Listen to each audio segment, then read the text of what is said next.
Chapter 1, Unlimited Blade Works. This body is naturally born for the sword. Blood like steel, resolute and unyielding, heart like glass, fragile and delicate. Crossing countless battlefields, never defeated, yet never understood. So I stand atop the hill of swords, intoxicated by victory. Throughout my life, it is meaningless. This is, Unlimited Blade Works. In the dormitory, Alan opened his eyes and looked at the Zanpakuto lying on his knees. No, now this sword could already be called a Zanpakuto. Touching his Zanpakuto, Alan's emotions were inexplicable. Alan, in his past life, was an ordinary office worker, with anime and novels being his only hobbies. Perhaps it was a joke from some great existence. 30 years ago, Alan reincarnated into the anime he once loved, and he also possessed spiritual pressure. At that time, thinking he was the protagonist, Alan enthusiastically went through hardships from Rakongai and finally successfully joined the Shino Academy. Back then, Alan was arrogant, thinking that as the protagonist, becoming a vice captain in 3 years or a captain in 5 years, or even a captain in 100 years, wasn't too much to ask for. But unfortunately, during the 6 years at the Shino Academy, Alan almost failed to pass the test of the 13th Division and almost became one of the countless cannon fodders in the Wandenrook Expeditionary Force. In the recent 100 years, the war between Seoul's society and the Wandenrook was intense, and the Wandenrook Expeditionary Force had become a real meat grinder. It was only because of Alan's flash steps proficiency that he was accepted by the 2nd Division's examiner. He never expected that, after 24 years of mediocrity, he would successfully conceive his own Zanpakuto. And because of his understanding of this ability, he didn't need the Zanpakuto to tell him its name and abilities. In the world of Shinigami, a name represented power. After the completion of the Zanpakuto's conception, Alan's spiritual pressure also increased by 1 rank, currently at 5th rank spiritual power. Feeling the sudden surge of power, Alan realized that even without releasing his Zanpakuto, he was already considered elite among the 13th Division of Imperial Guards. So, let's try my abilities in the Shinigami world and see how they differ from Fate. Alan placed his right hand on the hilt of his Zanpakuto, and a blue light emitted from his hand, forming blue patterns that covered his Zanpakuto. Identify the creation concept. Establish the basic framework. When these blue patterns completely covered his Zanpakuto, Alan could feel the process of crafting a weapon in his mental world. With the light dissipating from his hand, Alan entered his mental world. Gray earth, fiery red sky, and on the edge of the mental world, there were countless flames and rotating gears. Unlike the souls of other Zanpakuto, Alan's Zanpakuto's mental world did not contain the manifestation of a Zanpakuto. Or rather, this entire space was the manifestation of Alan's Zanpakuto. Extending his hand, blue spiritual power blossomed in Alan's hand. Projection, begin. In the next moment, a large amount of spiritual power, under Alan's control, extended into the shape of a Zanpakuto, with blue patterns spreading across this blue spiritual Zanpakuto. Duplicate composition material. Imitate crafting techniques. Sympathize with growth experience. Reproduce accumulated years. Excel, complete various projects. The blue light dissipated, and Alan's hand held another Zanpakuto. And the power of this Zanpakuto was exactly the same as his external Zanpakuto. With a wave of his hand, this Zanpakuto flew in the air for a few rounds and then inserted itself into the highest peak in this space. Under the red light of the sky, it cast a long shadow. Although he completed the conception of his Zanpakuto and achieved its first release, however, thinking of his Zanpakuto's ability and the situation encountered by a certain genius boy 200 years later, Alan shook his head in the end. Soul's society does not allow 2 identical Zanpakuto to appear. But with the ability of his Zanpakuto, it's more than just 2 identical ones, isn't it? Give me enough time, and mass-producing all the Zanpakuto appearing in Soul's society is not a difficult task. If his abilities were known by those nobles, who knows how they would dispose of him? Before he grew up, it was better not to use the true ability of his Zanpakuto in front of outsiders. So, Alan, in the 2nd Division, continued to slack off as usual. With tasks, he went on missions with his comrades, and without tasks, he trained in the 2nd Division's training ground. At night, he would also make the Zanpakuto he had recorded in his mental world. Alan's Zanpakuto is called Unlimited Blade Works. But rather than blade works, it's more like blade creation. In this space, there are countless elements of swords. As long as Alan has the prototype of a sword, he can create a sword. Moreover, the swords created by Alan not only possess their own abilities but also the combat experience of their masters will be copied by Alan. In the current environment of Soul's society, Alan couldn't use the abilities of the swords he created, but the combat experience attached to these swords also greatly benefited Alan. With each additional Zanpakuto forged in Alan's Unlimited Blade Works mental world, Alan's spiritual pressure would also increase accordingly. Aelin was originally dragging the tail of the 2nd Division into the 13th Division of Imperial Guards, and it can be said that every Shinigami in the 13th Division of Imperial Guards was above Aelin in strength. The stronger the Zanpakuto forged, the more Aelin's spiritual pressure would increase. In just a few months, Aelin's growth was several times greater than what he had achieved in his first 30 years. On this day, Aelin had just finished forging a Zanpakuto in his mental world when he suddenly heard the sound of assembly. Bang, bang, bang. The sound of a wooden hammer hitting a wooden board, 3 consecutive knocks in a tight rhythm. This was the signal for an emergency mission. Without absorbing the experience in this Zanpakuto, Aelin quickly put on his clothes. Wearing a black Shinigami uniform with a hood that only revealed his eyes, he looked like a ninja. Walking out of the dormitory, other ninjas similar to Aelin hurriedly rushed to the assembly point of the 13th Division of Imperial Guards. Chapter 2, Mission. The Penal Force is a secret mobile unit of the 2nd Division, and also the strongest unit. Their main responsibilities include infiltration, assassination, execution, and other covert operations. Efficiency is paramount during their operations. Therefore, during operations, members of the Penal Force do not yell like members of other divisions. Instead, they are all stoically calm, uniformly orderly, almost like intricate machines. After joining the ranks, Aelin quickly found his squad leader and followed behind him along with 3 other Shinigami from the same squad. Feeling an extra presence suddenly appear beside him, Kusagakure's mind shook. Which squad leader was this? Did they want to cooperate with his squad for the upcoming mission? A few seconds after the figure followed behind Kusagakure, he finally recognized that this guy was a member of his own squad. He was the one Kusagakure personally scouted from the Spiritual Arts Academy. However, what was going on here? If Kusagakure remembered correctly, during the last mission, Aelin was no different from the other 3 members of his squad. But this time, he actually didn't sense Aelin's presence until he had already approached. With just his hiding technique alone, Aelin was already comparable to Kusagakure. Could Aelin have improved this much in such a short period of time? Although filled with doubts, Kusagakure didn't say anything. They were a group of jackals lurking in the darkness, specifically handling Soul Society's ugly matters that couldn't see the light of day. As long as it didn't involve themselves, who would care about anything else? As the 13th Division of Imperial Guard squad with one of the highest mortality rates, what they needed to do was survive mission after mission. Whoosh! Whoosh whoosh! One after another, black figures swiftly traversed the ups and downs of the 2nd Division barracks. Before the emergency assembly bugle had even finished sounding, the 5 regiments and 50 squads, 250 people of the Penal Force had already neatly gathered on the training grounds. Swish! The sound of breaking wind rang out. In the forefront of the 2nd Division training grounds, 2 figures suddenly appeared. One had long, purple hair and wore a yellow and black tank top with black pants. This was the captain of the 2nd Division, Uchiha. The other had messy, dull yellow hair and listless eyes, seemingly disinterested in everything. This was the current vice captain of the 2nd Division as well as the captain of the detention unit, Kusagakure. With Aelin's current abilities, he could only hear the sound of breaking wind after their appearance. Everyone, recently many souls have mysteriously disappeared from the Rakongai. The captain commander has ordered us to investigate the reason behind the disappearing souls as soon as possible. The 1st Regiment will be responsible for investigating the eastern districts of Rakongai. The 2nd Regiment will investigate the western districts. The 3rd Regiment will take the southern districts.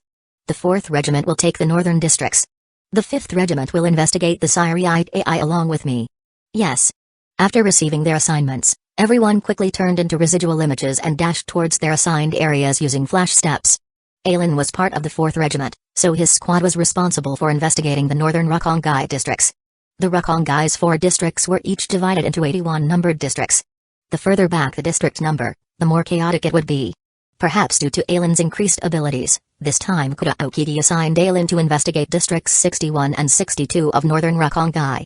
Compared to the districts near the Siriite AI, housing conditions beyond District 60 had already become extremely dilapidated. Moreover, there were no fixed marketplaces here either. From time to time, fighting and killing broke out. Whoosh! Aelin's figure appeared in the shadows of a house corner. Fully concealing his spiritual pressure, the people inside were completely unaware of the extra presence. After recording these people's spiritual pressure, Aelin continued traversing districts 61 and 62, documenting the spiritual pressure of souls he came across. These tattered, skeletal souls wandering in Rakongai were obviously not the perpetrators behind the missing souls.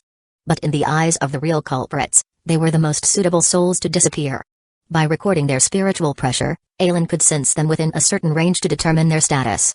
In Aelin's memory, The most prominent incident of souls mysteriously disappearing was when Sosuke developed the Hogyoku. But clearly, the current timeline was off.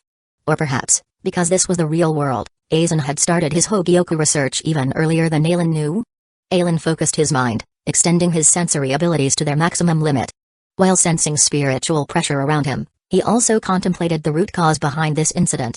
During his 30 years in Soul's society, Aizen had roughly figured out what point in the timeline he was at. It was around 200 years before the Bleach storyline would kick off. The 2nd Division captain was still Yoruichi Shioin, the 3rd Division captain was still Rojiro Aterbashi, the 5th Division captain was still Shinji Hiroko, the 7th Division captain was still Love Kawa, the 9th Division captain was still Kin Samuguruma, the 10th Division captain was Shiba Ishin, the 11th Division captain was Soya Kinpachi, and Joshiro Yukitake was still the 13th Division captain. Suddenly, a thought flashed through Aizen's mind. Before Aizen, Kisuke Urahara had already succeeded in creating an incomplete Hogyoku. Could the current incident of disappearing souls have been caused by Urahara's machinations? Captain Yoruichi had mobilized the entire 2nd Division for such a large-scale investigation of Rakongai districts while she and Urahara were personally investigating Siriite AI? Were they trying to cover things up for Urahara? Come to think of it, why were those Central 46 nobles so certain over 100 years later that the holification experiments were Urahara's doing? The only possibility was that Urahara had prior offenses. At this thought, Aizen's figure halted for a moment. Forget it, I'm too small a fry to know or handle these sorts of matters. Just focus on my own duties. No longer thinking about it, Aizen continued recording spiritual pressure and moving unpredictably through the 2 districts he was responsible for. If he sensed any spiritual pressure disappearances, Aizen would definitely release a signal and immediately flee the area. He had only just obtained powers that could be considered supreme. How could he resign himself to dying here? Fortunately, this situation persisted until the mission ended without any abnormalities occurring in Aizen's assigned districts. Afterwards, the 2nd Division returned to its former tranquility. Aizen also resumed his daily routine of copying other Shinigami's Zanpakuto at the training grounds during the day. At night after returning to the barracks, he would enter his inner world and forge the Zanpakuto copies made during the day. Moreover, by absorbing the battle experience of these Zanpakuto wielders, his own strength gradually increased. Chapter 3, The Incident of the Mysterious Bakuto Blade Huff. Huff huff. Huff. In the training grounds of the 2nd Division, Aizen held his Zanpakuto and concentrated on practicing.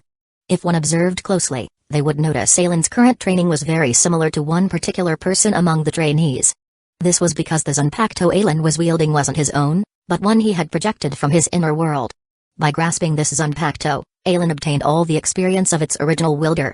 However, this experience only appeared in Aizen's mind when he held the projected Zanpakuto. Aizen was confident he could stalemate the original owners of these copied Zanpakuto in a short amount of time. After all, their opponent wasn't someone else, but themselves. Yet Aizen wasn't satisfied with just stalemating others. He trained even harder to convert their experience into further progress for himself. Hand-to-hand combats, Zanjutsu, flash steps, Kido. Every Shinigami of the Penal Force had mastered some killer moves or practical tricks in the 4 Shinigami combat forms that they had immersed in for decades or even centuries. One's weakness could very well be another's greatest strength. Every period of training, Aizen would sheath his sword and secretly activate his Shikai to project the Zanpakuto of others, then practice and grasp their trump cards. When these individuals' experiences were completely absorbed by Aizen alone, how much stronger would he become? No one knew.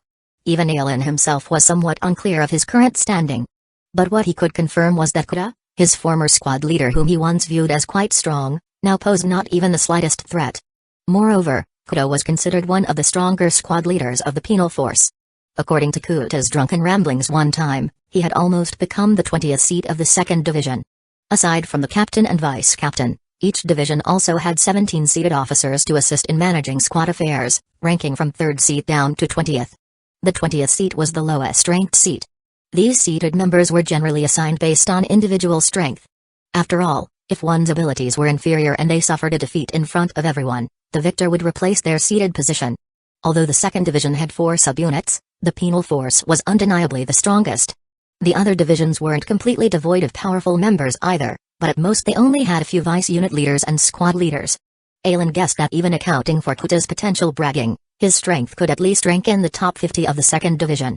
As someone even stronger than Kuta now, Aizen may have truly brushed shoulders with the seated officers. Thump thump thump. Just as Aizen and the others were engrossed in training, the 2nd Division's emergency assembly bugle sounded again. But this time, not everyone gathered at the training grounds. Hundreds of hell butterflies had flown above the 2nd Division barracks, stopping nearby. Aelin extended his left hand and a hell butterfly perched on his forefinger. After obtaining the information stored within through some method, Aelin didn't dare to delay and swiftly rushed towards the noble estates in Syriite AI as instructed. According to the intelligence from the hell butterfly, it seemed the upper noble Casamioji clan had suffered an attack and urgently required Shinigami reinforcements. The Casamioji clan? Following the hell butterfly's guidance, Aelin sped towards the Casamioji clan while recalling in his mind whether this mobilization corresponded to any events from his memory. If I'm not mistaken, the Casamioji clan should be the family that created the Bakuto blades but ultimately lost to Etsunomiya due to a slight misstep, failing to advance to the royal palace. Right? Also, the Bakuto blades can directly grant the user tremendous power just by providing spiritual power. Even someone who has achieved Shikai would not necessarily defeat a Bakuto blade wielder. Although lacking a Shikai or Bankai like Zanpakuto, every Bakuto blade also possessed unique abilities. Anyone could use them as long as they offered spiritual power. They could be considered iron Bakuto blades wielded by ever-changing Shinigami. The Casamioji clan in possession of Bakuto blades had steadily maintained the strength of over 20 seated officers. For such a powerful family to actually suffer an invasion? And even require 13 division of Imperial Guards reinforcements? Preposterous. However, despite his doubts, Aelin did not hesitate one bit. Boom. Boom. Boom. As Aelin progressed ahead, he could already sense the spiritual pressure of those battling up front. There, dozens of individuals with intensely chaotic spiritual pressure were fighting someone with a slightly more explosive spiritual pressure. From Aelin's perception, the group with greater numbers was actually at a disadvantage instead. Additionally, there were 4 or 5 other battlefields with multiple chaotic spiritual pressure fighters besieging those with pure spiritual pressure. However, the chaotic spiritual pressure side held the upper hand at those other fronts. Could those chaotic spiritual pressure signals be the Casamioji clan's Bakuto blade warriors? One reason the Bakuto blades were eliminated by Etsunomiya's Zanpakuto was due to their lower strength ceiling compared to Zanpakuto. The second reason was the Bakuto blade's lack of a spiritual power safety valve while absorbing energy.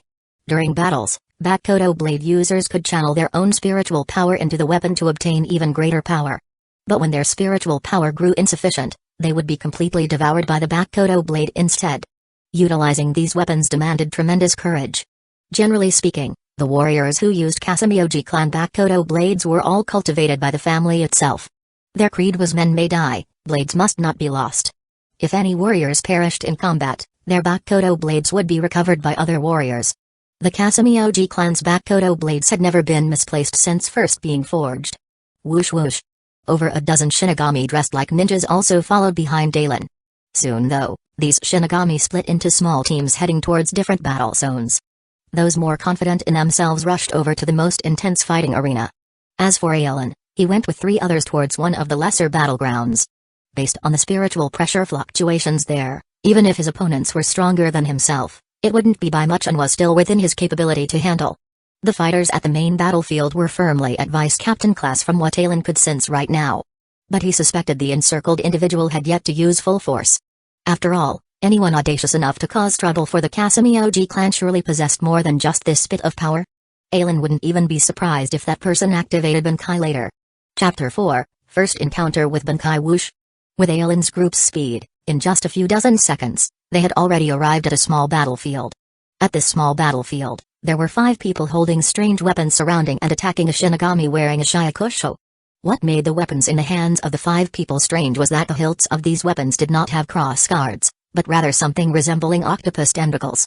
Moreover, these octopus tentacles seemed alive as they writhed along the 5 people's right hands and plunged into their arms. The reason Aelin felt their spiritual pressure was chaotic was that part of the spiritual pressure from these people's bodies came from the blades they wielded. Bakuto blades. The weapon held by the Shinigami they surrounded was a spear. Generally, the weapons of Shinigami were Zanpakuto blades. However, every Shinigami could merge their soul with an Asaki through Zanpakuto to give birth to a Zanpakuto unique to themselves. By calling out their Zanpakuto's name, a Shinigami could obtain its power. Usually, after releasing their Shikai, a Zanpakuto's shape and abilities would undergo changes. Clearly, this Shinigami was a powerful warrior capable of releasing his Shikai. One could tell how strong this Shinigami was from how bolts of lightning shot out from the tip of his spear each time he swung it, knocking down the warriors besieging him. Yet after the fallen warriors channeled spiritual power into their Bakuto blades, They quickly recovered and stood up again to continue surrounding and attacking this Shinigami. Are you reinforcements from the 13th Division of Imperial Guards? Please assist us in capturing this criminal. Upon seeing Aelin's group arrive, one of the warriors immediately asked them for help. Although they saw that their opponent was a fellow Shinigami, the orders received by the penal force for this mission were to assist the Calamity clan in suppressing the attackers. Hence, Aelin and the others had no choice but to unsheath their Zanpakuto from their waists and charge at the Shinigami. Seeing Aelin's group approach, this Shinigami's movements visibly paused for a moment. However, after Aelin's group joined the battle, he did not show any mercy. The spear-wielding youth effortlessly parried Aelin's group's joint attack. Sensing the power behind the blows of the youth's spear, Aelin's whole body shuddered as a tremendous force was transmitted through the spear, forcing his body to involuntarily retreat backwards. Not good. Having just been pushed back, Aelin immediately saw a flash of blue light. In that instant, Aelin didn't bother considering anything else and hastily stretched out his empty left hand, placing the back of his hand facing outwards. Bakudo number 8, Repulsion. A transparent barrier emerged before the back of Aelin's outstretched hand. The next moment, an attack arrived. After repelling the incoming Shinigami, the youth let out a loud shout as blue lightning crackled along his spear. Lightning strike. Boom. Following the youth's swing, the lightning instantly transformed into dozens of thunderbolts, bombarding everyone present. Boom. Struck by this lightning, the other warriors were instantly gravely injured. On Aelin's side, because he had unleashed Bakudo number 8, Repulsion. Beforehand to block the lightning for an instant, the barrier was only shattered after the lightning's power had weakened somewhat. Thud. Capitalizing on the moment the 8th binding spell barricaded the lightning, Aelin executed his own response. Projection, Sword Shield. Blue spiritual power coalesced before Aelin, condensing into over a dozen swords that combined to form a shield made of blades. As long as it was a weapon from his unlimited blade works, Aelin only needed to expend some spiritual power to project it into the real world.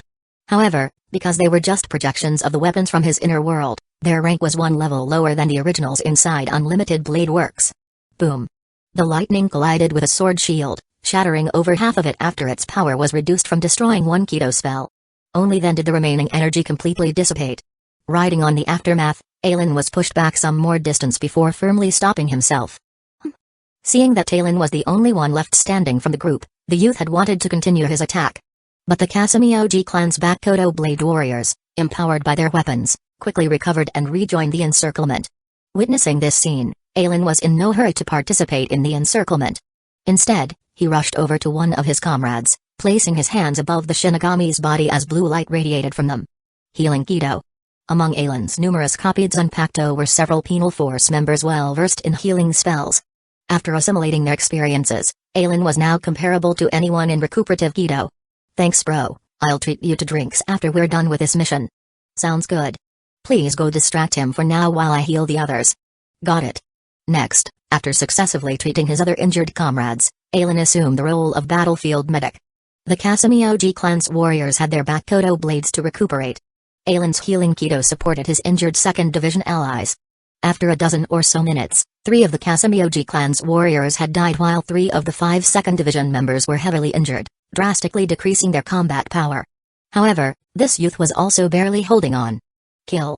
In another wave of attacks, substantial auras of spiritual power emerged from the bodies of the Calamity warriors. The tentacles of their Bakudo blades had now crept past their necks to their chests and below. At this state, although a Bakudo blade warrior was still weaker than the youth, the gap had narrowed significantly. Soon, several more wounds appeared on the youth's body. Just when it seemed the youth could no longer endure, Aelin suddenly sensed an overwhelmingly powerful spiritual pressure rapidly approaching them.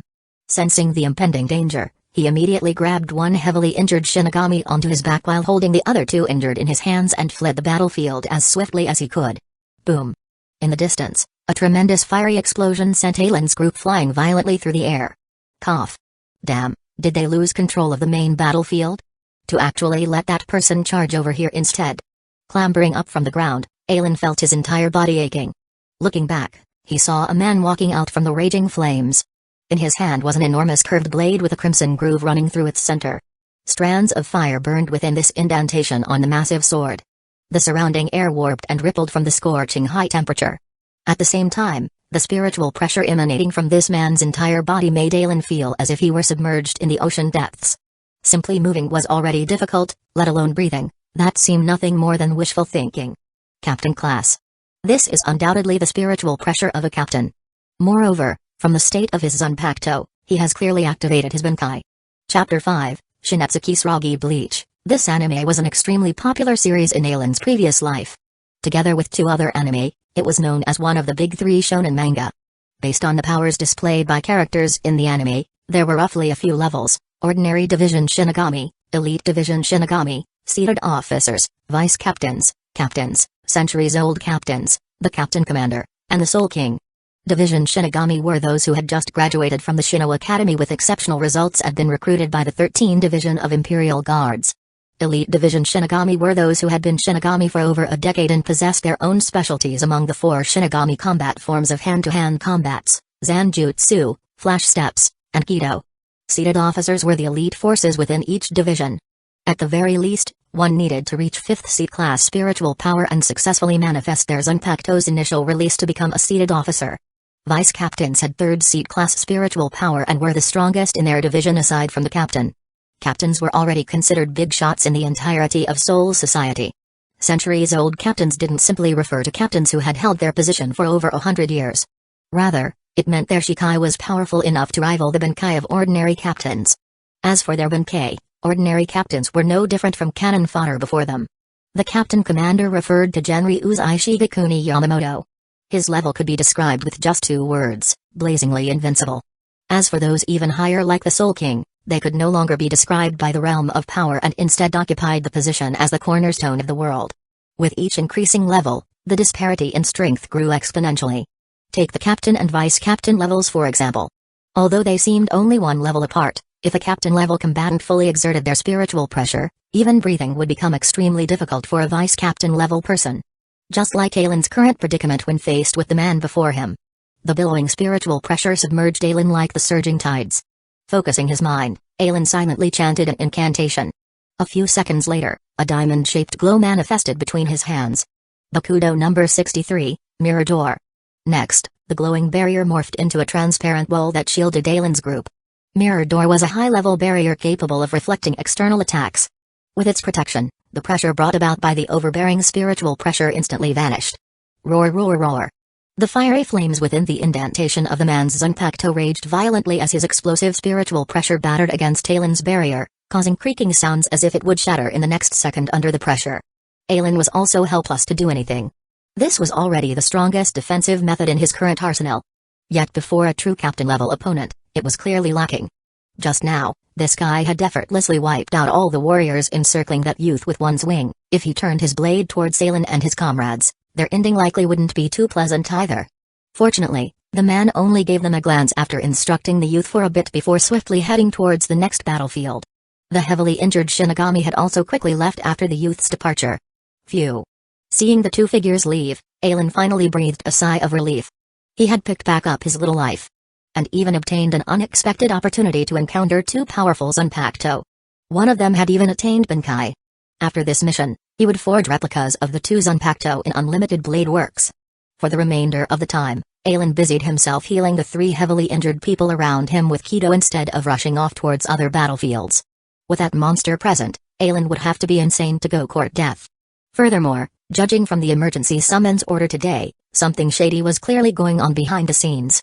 Normally, when a noble clan was attacked, reinforcements would definitely include a captain at the minimum, if not the vice captain taking the lead. Yet for this incident, Ailen and the others had only received notifications via hell butterflies. Nearly an hour had passed since the fighting started, but Ailen still hadn't seen any captains, vice captains, or even seated officers from the 2nd Division around. Evidently, the backup mobilized through hell butterfly notifications only consisted of bottom-rung Shinigami like themselves.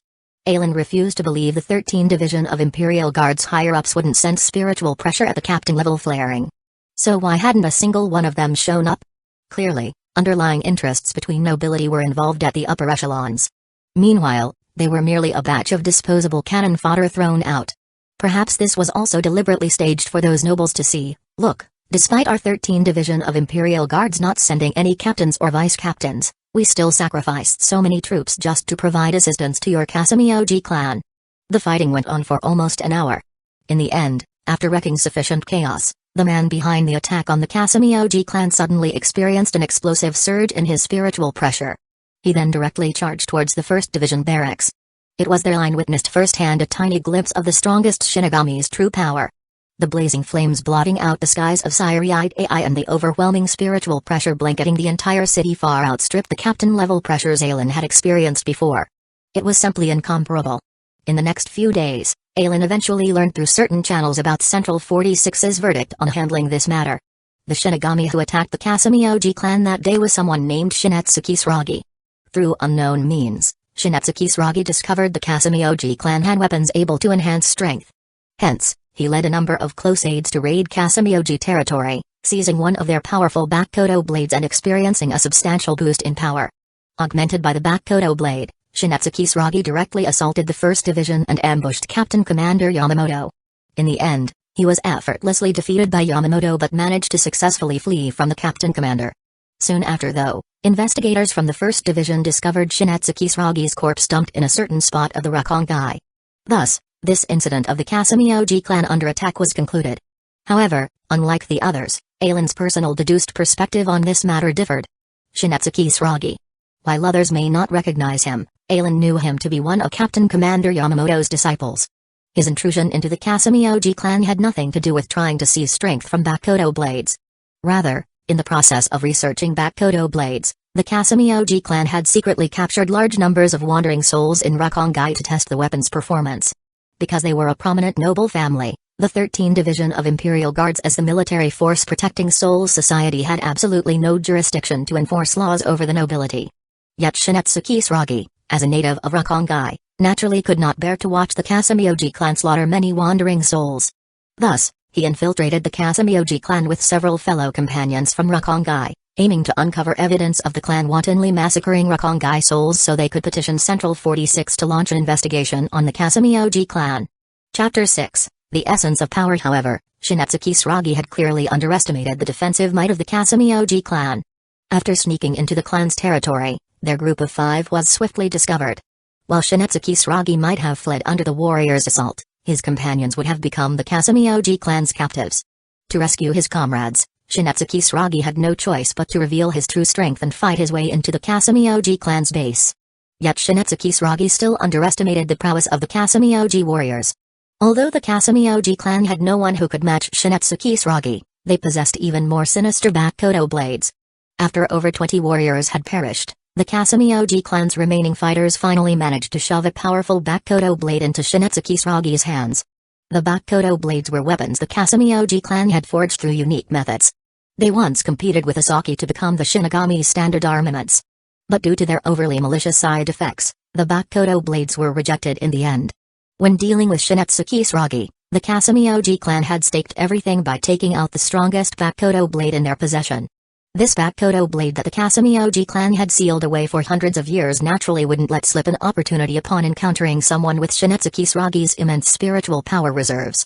Thus, the rampaging Shinetsu Kisaragi fell. Nearly all his spiritual power was drained by the Bakuto blade and he collapsed within the Kasumi clan's territory. In the end, while fully commandeered by the Kasumi clan's Bakuto blade, Shinetsu Kisaragi was manipulated into charging at the 1st Division and slashing at his own teacher. Everyone believed this incident had concluded at that point. Yet Aelin was aware that this matter's aftermath also marked the start of the Kasumi clan's decline. Over 200 years later in the future, the Kasumi clan heiress had nearly lost the entire family to a treacherous vassal. If not for Shinetsu Kisaragi's son who changed his name to Shuja Kamigai 200 years later to take revenge on Captain Commander Yamamoto by embroiling Ichigo Kurosaki and friends, the Kasumi clan might have truly fallen. During this period, Aelin had successfully forged replicas of both Shinetsu Kisaragi's Zanpakuto and the Youth's Spear. Substantially reinforced by their power, Aelin's own strength rose tremendously. Especially after manifesting Shinetsu Kisaragi's Zanpakuto, a Bankai-wielding blade, the feedback elevated Aelin's spiritual power all the way to 3rd seat class. In other words, vice captain level. Boom. Whoosh whoosh whoosh. Boom boom boom. Beneath the fiery red sky, hundreds of swords rained down under Aelin's manipulation, crashing thunderously into the earth and detonating with tremendous force. Along with Aelin's soaring power, the projectile speed and might of these swords had also increased significantly. From what he could tell, the damage inflicted by each sword when it smashed into the ground was now comparable to a level 30 Hado spell. In other words, Ailen's single attack just now was equivalent to simultaneously unleashing hundreds of Hado number 30 spells. At most, only around 100 individuals in the entirety of Soul's society could safely withstand such an onslaught. And that was with Ailin generously counting those hidden guards of noble families. With my current abilities, I should rank among the stronger vice-captains. Within his inner world, Ailin nodded in satisfaction at the destruction caused by his move just now. Next, Ailin shifted his gaze towards the sword hill on the other side. Right now, 15 blades were stabbed into that hilltop. At the very center stood Ailin's own Zanpakuto, Unlimited Blade Works. One level below was Shinetsu Kisaragi's recently forged sword. Another dozen or so blades were scattered midway up the hill. Compared to Shinetsu Kisaragi's Zanpakuto, these 13 swords were far more inferior. But the fact that they could be mounted onto the hill was proof that none of them were ordinary. And that was indeed the case. Every single one of those 13 swords had achieved initial release. However, due to Soul Society's rules, the replicas produced by Ailin had to remain concealed. Just over 200 years later, 2 individuals possessing identical Zanpakuto would warrant an execution order from Central 46 towards one of them. If it was exposed that Ailin had multiple copies of others' Zanpakuto, wouldn't it be a given that either Ailin and those swords' original owners had to die? Come that time, would there even be a need to consider whether it was the more Ailin who died? Even if Central 46 members were all pig brains, they wouldn't tolerate Ailin's limitless potential to grow. From Shinetsu Kisaragi's example, Ailin understood that if he wanted to swiftly amass power and stand on equal ground with the 13 Division of Imperial Guards captains, that was the optimal approach. After all, every time he produced a captain-class Zanpakuto, his spiritual power obtained an exponential boost. Just now, Shinetsu Kisaragi's blade had forcefully propelled Ailin's spiritual power from being on the cusp of 4th seat class all the way to 3rd seat class. However, given Ailin's current penal force identity, he had to be ready on standby in the barracks at all times in case an emergency summons came down. Those who were absent without leave when an urgent mission notification arrived definitely wouldn't receive leniency from the detention unit just because they were from the 2nd Division. Otherwise, Ailin would have snuck out long ago to randomly traverse Siriide AI and copy the Zanpakuto of any Shinigami he encountered before returning to manifest them in Unlimited Blade Works. If I want to get close with those big shots, I'll need to raise my status and abilities. While my power is now about on par with vice-captains from other divisions, the tricky part is how do I explain my Zanpakuto's capabilities to others? Staring at the hundreds of blades in his inner world, Ailin lowered his head deep in contemplation. At a certain moment, inspiration suddenly flashed across Ailin's mind. That's right. My Zanpakuto's power is Unlimited Blade Works. More accurately speaking, it should be called Unlimited Arms Works. I cannot expose the Zanpakuto from Soul Society.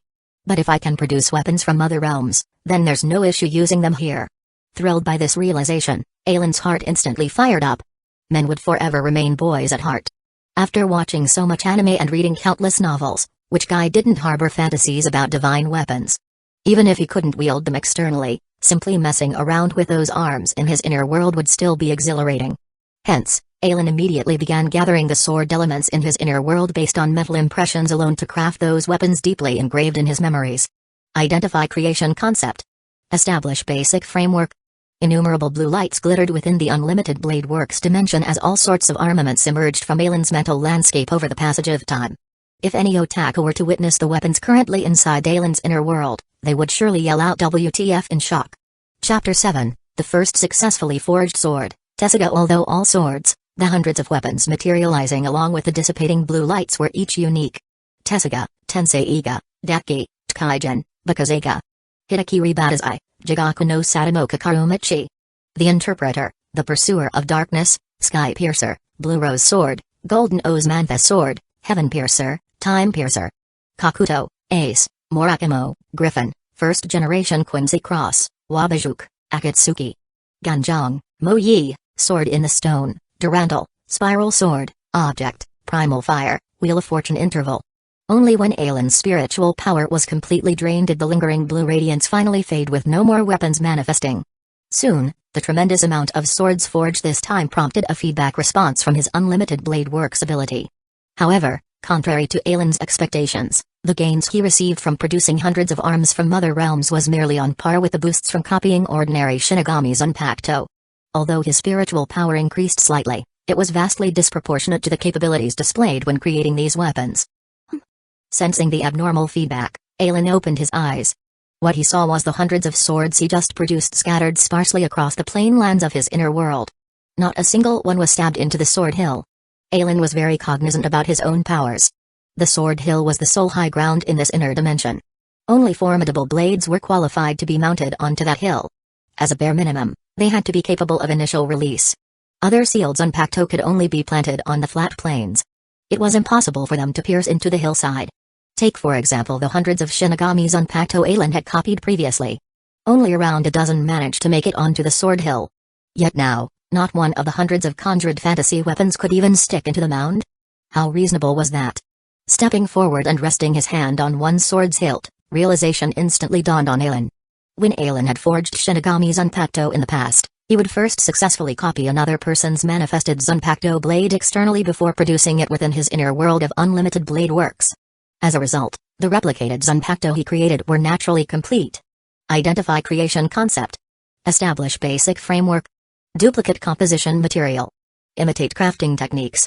Sympathize with growth experience. Reproduce accumulated years. Not a single step was missing from the 6 manufacturing phases. Yet for the weapons Aelin had just constructed relying solely on memories, only the initial 2 steps of identifying concepts and establishing structures were performed. Everything afterwards, like material properties, production methods, maturation experience, and aged accumulation, was non-existent. Thus, intrinsically hollow shells were all these conjured arms from other worlds amounted to presently, devoid of any soul. That explained why when Aelin grabbed the sword hilt earlier he didn't obtain its original master's experiences at all. No wonder the increases were so insignificant despite exhausting tremendous spiritual power to generate hundreds of blades this time. Given their shoddy quality, it was already impressive they could match the capabilities of Aelin's replicated Zanpakuto. That was indicative of the personal insights he had developed recently towards sword forging. Clang. Unsheathing the blade in his hand and swinging it around a few times, Aelin shook his head. These swords were nothing more than empty forms without substance. For the next stretch of time, apart from occasional missions where he would sneak some slack, Aelin immersed himself within unlimited blade works to research methods of manifesting those fantasy world swords stored in his mind. As a dimension containing the embodiment of all sword elements, his inner world held the potential to completely construct any blade as long as Aelin possessed its template. What Aelin presently sought to produce were swords existing solely as memories. He would then have to gather the appropriate elements based on those recollections to fabricate new weapons. This was an arduous undertaking. Even Aelin was uncertain how much time he needed to succeed in fully materializing just one sword. Thus, he opted for the very first fantasy series that roped him into the otaku world, Inuyasha. After countless attempts, Aelin finally made substantial progress. Blue light coalesced in his palm as azure veins etched out a weapon shape. Buzz. At this moment, the Shinetsuki Suragi blade stabbed atop the sword hill abruptly discharged a blaze. This fiery stream directly infused itself into the sword Aelin was forging. When the blue radiance dispersed, what remained in Aelin's hand was a seemingly worn and damaged sword covered in jagged, saw-like gaps along its very edge, even the blade itself. The Tessaka. It worked? Seeing the completed sword form, elation flashed across Aelin's eyes. Unlike the other inferior products, this Tessaka now contained a consciousness. Aelin immediately ignored his present exhausted state and immersed his psyche completely into the Tessaka's memories. After quite a while, he finally opened his eyes and sighed, torn between satisfaction and discontent. He was gratified because this Tessaka genuinely harbored the experiences of a certain half-demon. Yet he also felt dissatisfied since the Tessaka was essentially still half-finished. Other than the giant transformation, the only special move it possessed was the wind scar. None of the techniques like the adamant barrage or Mdo Zangetsu were present.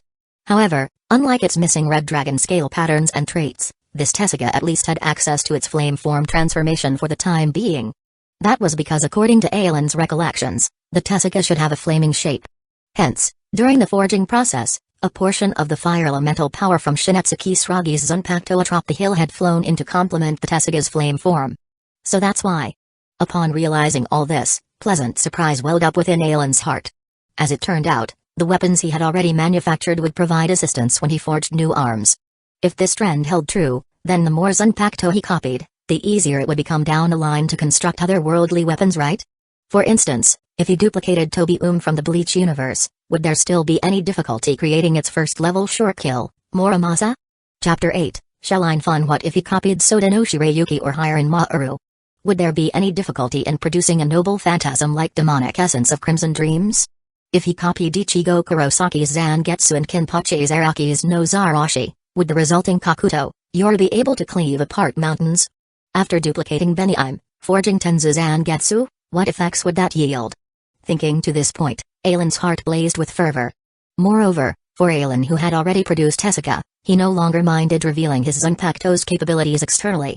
As long as identical Zanpakuto to those in Bleach didn't appear in his own hands, what issue was there even if everyone knew his power was blade forging? Once he copied even more Zanpakuto and elevated his strength beyond the levels of Yamamoto and Hitaifune, what harm would there be in exposing his ability to produce identical Zanpakuto then? After exiting his inner world, Ailen enjoyed a nice long sleep. The next day after getting up, Ailen tidied himself before heading towards the 2nd Division captain's office. The 13 court guard squads were essentially military forces built on might makes right. What it abided by was the law of the jungle, the strong reign supreme while the weak are downtrodden. Even for the position of captain, as long as one could defeat the incumbent before over 200 division members, the seat would belong to the victor. The captain was the undisputed strongest of a squad. For Ailen to obtain freedom of movement, all he needed was to exhibit his power. Challenging and defeating seated officers to become one himself was the most direct and effective method. During this period, Ailen had already singled out his target, the 2nd Division vice captain and head of the low-ranking noble family Omida, Maranoshin Omida. Maranoshin Omida's abilities were certainly deserving of his post. Just like contending for the captain's seat, any challenge towards seated officers also required sufficient witnesses present and the captain's acknowledgement for it to be valid. While walking forwards, Ailen smoothly arrived outside the 2nd Division captain's quarters. However, beyond Ailen's expectations, the only person inside the office was a short-haired young girl appearing to be 11 or 12 meticulously poring through documents. She would occasionally jot something down in those folders. Despite this being their first encounter, Ailen was quite familiar with the girl's identity. The next family head of the declining lower noble Fan clan and 2nd Division captain after the defections of Yoruichi Shioin and Gisukura Hara, Soifan. Naturally, before inheriting her family's leadership, this girl before Ailen wasn't called Soifan yet. Instead, she was known as Sheline Fan. Leave any documents over here first. I'll check them after finishing up with these. Hearing Ailen's footsteps, Sheline Fan assumed someone had delivered some division reports. Thus, she casually spoke up while remaining focused on the documents before her. Each squad had daily administrative duties for the captain to handle personally. Regrettably, Yoruichi Shioin wasn't exactly inclined towards managing division affairs. Prior Sheline Fan's arrival, the 2nd Division's tasks were basically dealt with by Gisukura Hara on Yoruichi's behalf. It was only after Sheline Fan entered Yoruichi's service that Gisukura Hara finally managed to free himself of squad obligations. Being helpful to Yoruichi-sama made Sheline Fan extremely delighted. But whenever she thought about how her assistance allowed that timid, cowardly man more chances to keep Yoruichi-sama company, an inexplicable sense of gloom would well up instead. She couldn't bear to remain angry at Yoruichi-sama and could only vent her frustrations on that man. Just you wait. Once I finish handling all the squad affairs, I'll immediately go investigate that man and definitely won't let Yoruichi-sama stay together with a guy like him. I have to quickly expose that man's true colors to Yoruichi-sama. Otherwise, he'll surely lead Yoruichi-sama astray. Upon thinking this, Sheline Fan's actions grew even more rapid. However, contrary to Sheline Fan's expectations, why hadn't this Shinigami who delivered the documents left yet after so long? Could he be trying to waste her time spent on squad business instead? The notion of her interactions with Yoruichi-sama today being shortened because of administrative duties instantly soured Sheline Fan's mood. Raising her head, Sheline Fan spoke coldly, "Hey, what I just said earlier." Huh? Before she even finished verbalizing her words, Sheline Fan realized she had mistaken this man's identity. The person before her clearly wasn't the regular one responsible for sending documents. Furthermore, though this man wore 2nd Division attire, Sheline Fan's mind held no impression of him at all. While feeling rather awkward inside, Sheline Fan swiftly adjusted her emotions and sat up properly before inquiring, "May I ask who you are?" "Greetings, I'm a line of Penal Force designation number 120,358. I wish to issue a challenge against Vice Captain Maranoshin Omida. May I know the procedures for logging my contention please?" Indeed, Ailen had came to register his duel. After all, any contention towards seated officers, vice captains, or the captain required a certain number of division members present as witnesses for the bout's results to be considered valid. Generally speaking, after agreeing with both parties on a date, the squad captain would send out a division-wide notice regarding a seated officer challenge match. Interested members could then come spectate and serve as witnesses. If the amount of observers on the day itself didn't meet requirements, the captain would also conscript some additional personnel to watch the fight. However, Under normal circumstances, no seated officers challenge battle ever lacked of viewership. This was also a rare form of entertainment for everyone while allowing division members to understand their squad's powerhouses, aiding them in making certain choices during future missions. What? You're that recently famous alien? Upon hearing Alan introduce himself, astonishment flashed across Shalyn Fun's eyes as she sized him up once more. One must understand that as the Stealth Corps, the 2nd Division's most outstanding traits were infiltration, assassination, and execution. Yet within such a squad emphasizing assassination, an anomaly like Alan had appeared instead. From the perspective of 2nd Division members, Alan could certainly be considered an oddball. Because the notoriety Alan possessed wasn't derived from his abilities at all. Rather, it stemmed from his exceptional mastery in healing techniques. During the incident 1 year ago when the Katsuragi clan was ambushed, around 50 Penal Corps members were dispatched as reinforcements. In that battle, 7 died while over 40 more suffered varying degrees of injuries. At the time, relying solely on his powerful healing spells, Alan had single-handedly pulled over a dozen gravely wounded people back from the brink of death. Later on, when sending these casualties to the 4th Division, Captain Retsu Onohana of said division even commented that the healing capabilities of whoever saved these men wasn't the slightest bit inferior to her own Vice Captain Seino Tsukimada. Chapter 9, Good Intentions. Captain Onohana had even said that without Alan's healing techniques, at minimum over a dozen more lives from the 2nd Division would have perished during that one mission. At the time, Captain Onohana also smilingly told Yoruichi Shioin, who came to visit her subordinate, that if Alan wished to join the 4th Division, she could make arrangements for him to become 3rd seat. Given enough time, surpassing Seino Tsukimada to become vice captain wasn't impossible either. However, it seemed because that guy kept too low a profile for some time while Yoruichi-sama was also careless and unmindful, she forgot to look for him after returning.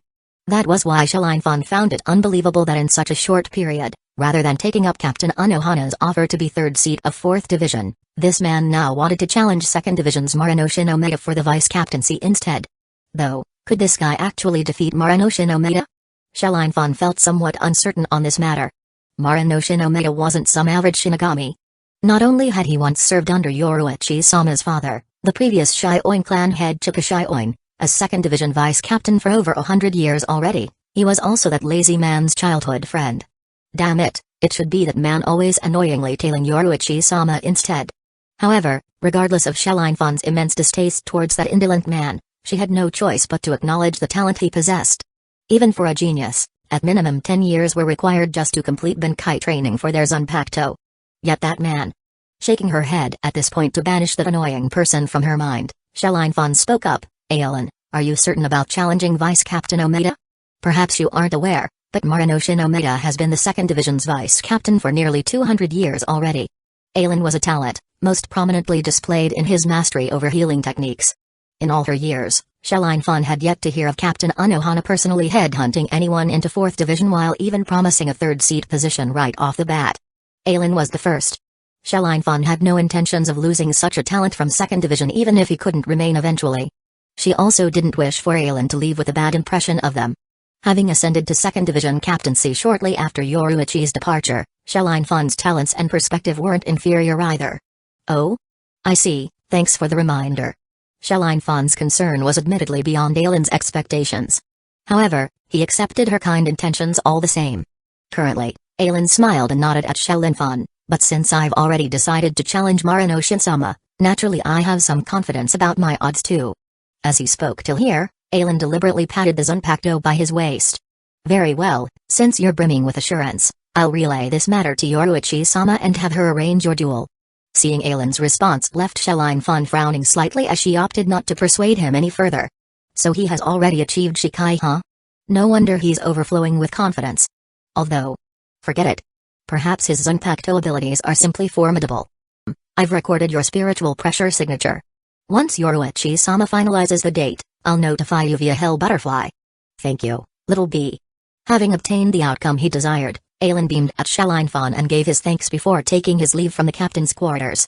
However, his parting words left Shalyn Fun momentarily stunned. Little B? How does he know of this name? As the next clan leader of the Fun clan, Shalyn Fun naturally had a name tied to her family. But she could only officially adopt that title after formally becoming her clan's head. Currently, only Yoruichi-sama was privy to that appellation which he frequently used to address Shalyn Fun. Alan was merely an ordinary Shinigami. How would he know of something so confidential? After musing briefly yet still unable to deduce the source of her other identity getting leaked, Fan could only shake her head and resume handling administrative affairs. Simultaneously, she also didn't neglect to swiftly pass Ailen's intentions of challenging Vice Captain Omega via Hell Butterfly to Yoruichi-sama. Fan swore that she definitely didn't deliberately notify Yoruichi-sama for the purpose of interrupting any private time between her and that man. Rather, being a 2nd Division member, she naturally had the duty to promptly report any matters she couldn't handle herself to Yoruichi-sama for her personal resolution instead. As the stealth unit, secrecy was paramount for 2nd Division.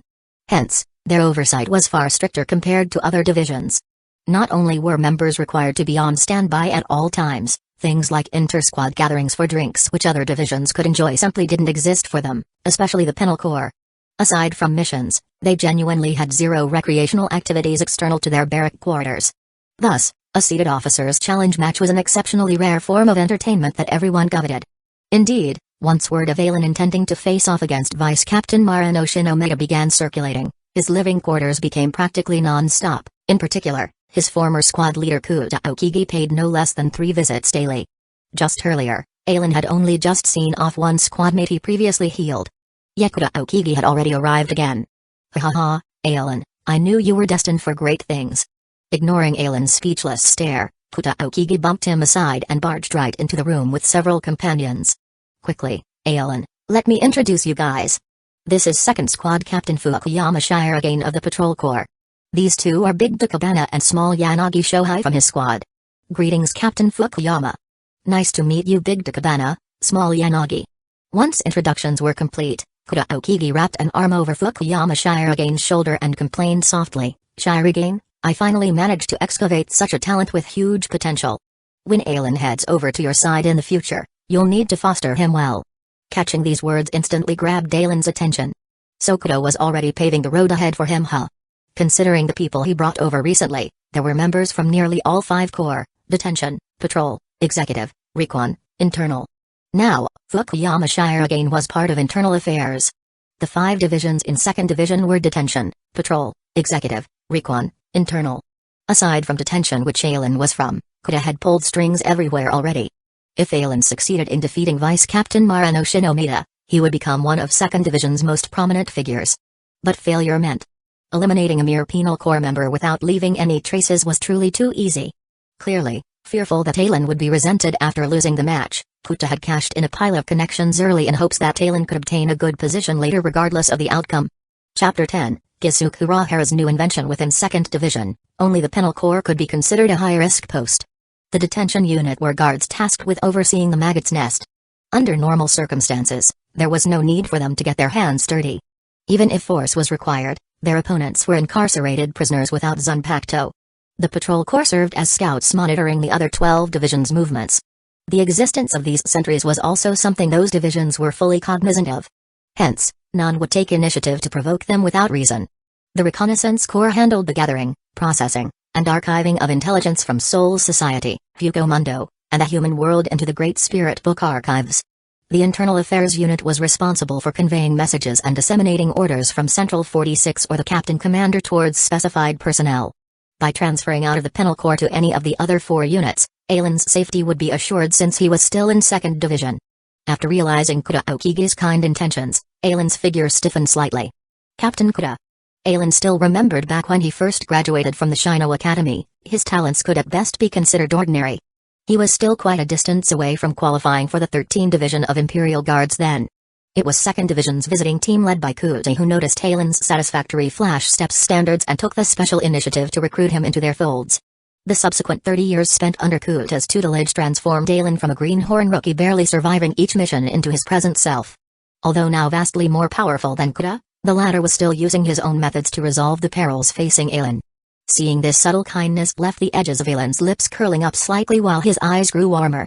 Even in such a shitty world, there were still people who treated him well. Oh? How interesting. Within a desolate sandy land, a black hell butterfly rested on Yoruichi Shioin's forefinger. After reading its delivered content, the edges of Yoruichi's lips quirked up amusedly. Hey, Kusuk. How much longer will you need? Very soon, 3 more days at most. Fine. Let me reply to Little B first. We'll head back after 3 days. 3 days later, A disheveled Kusagakure stood before Yoruichi and tossed over a wooden training post. It's finally completed. Manufacturing this really wasn't easy. Stepping forward, Yoruichi rapped her knuckles against the human-shaped wooden post skeptically and asked in puzzlement, Kisuke, just this thing here can really allow someone to achieve Bankai within 3 days? Kusagakure and Yoruichi Shioin were childhood friends who grew up together. In Yoruichi's perspective, if Kusagakure willed it, there was nothing he couldn't accomplish. However, the item he produced this time truly exceeded her comprehension. The most brilliant mind in Soul Society to Yoruichi would undoubtedly be Kusagakure. Yet even for Kusagakure himself, completing his own Bankai training had required close to 10 full years. This had already shattered precedents in Soul Society's records. But now, this latest device fabricated by Kusagakure astonishingly enabled one to finish Bankai cultivation within a mere 3 days. Once this information disseminated, it would surely trigger massive upheaval across Soul Society. The most crucial step for Bankai training is manifesting one's Zanpakuto spirit into physical form before subjugating it into submission to complete the process.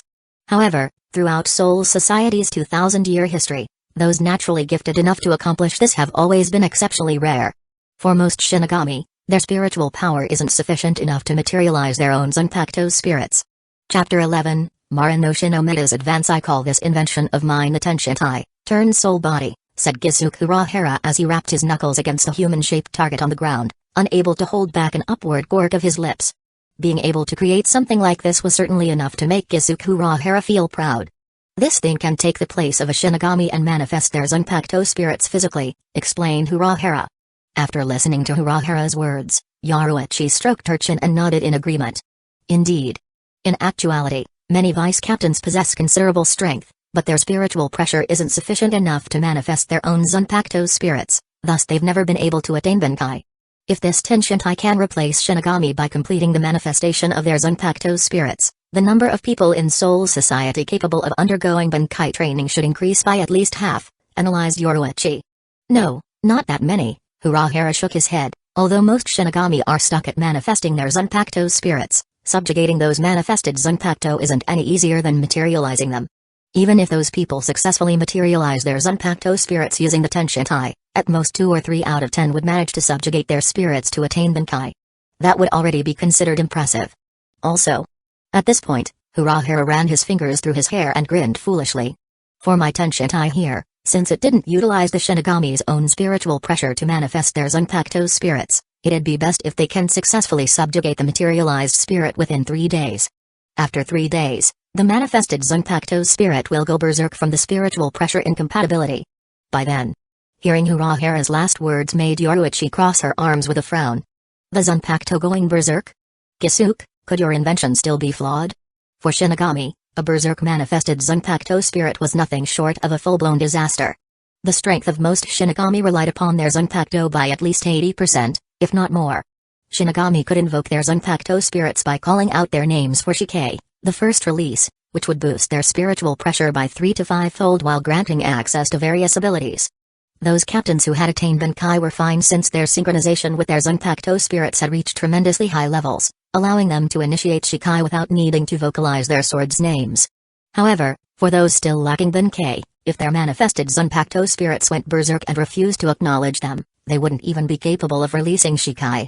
In other words, those who train Bankai using the Tenshintai would permanently lose access to even basic Shikai if they couldn't subjugate their spirits within 3 days. Yoruichi was puzzled why Kusagakure with his capabilities would create something so flawed. A Tenshintai without any side effects would have 100% efficacy. Yet this version contained such crippling drawbacks that its usefulness didn't even register at 1. Not everyone possessed the courage to gamble everything on a final leap of growth either. Moreover, even for those daring few souls brimming with gutsiness, it wasn't guaranteed they would have the requisite strength to overwhelm their Zanpakuto spirits in a mere 3 days either. As such, this resulted in a paradox. Those powerful enough to subjugate their manifested Zanpakuto spirits within 3 days wouldn't need the Tenshintai at all since they could manifest their spirits unaided while slowly enhancing themselves to eventually attain Bankai. On the other hand, those lacking the capacity to overwhelm their swords in 3 days would only cripple themselves by utilizing the Tenshintai, even losing access to basic Shikai. In other words, the sole beneficiaries of this risky invention were prodigies overflowing with potential yet unwilling to waste further time on the arduous path towards Bankai. Oh my, you saw right through me, Yoruichi. After making a silly face at Yoruichi, Urahara's expression grew serious as he nodded. I did it intentionally. As a researcher at heart, Kisuke Urahara was innately driven to pursue the unknown. Yet paradoxically, the more Urahara understood, the more lost he felt instead. At present, he was going through one of his most bewildered phases ever. Influenced by such a mindset, the items Kisuke Urahara recently invented like the tension tie were very useful in theory but rather useless in practical application. As Urahara's childhood friend, Yoruichi Shioin naturally comprehended his current state of affairs without needing any elaboration.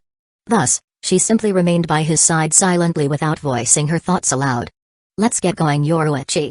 If my memory hasn't faded, that vice captain's challenge match should be happening today, right?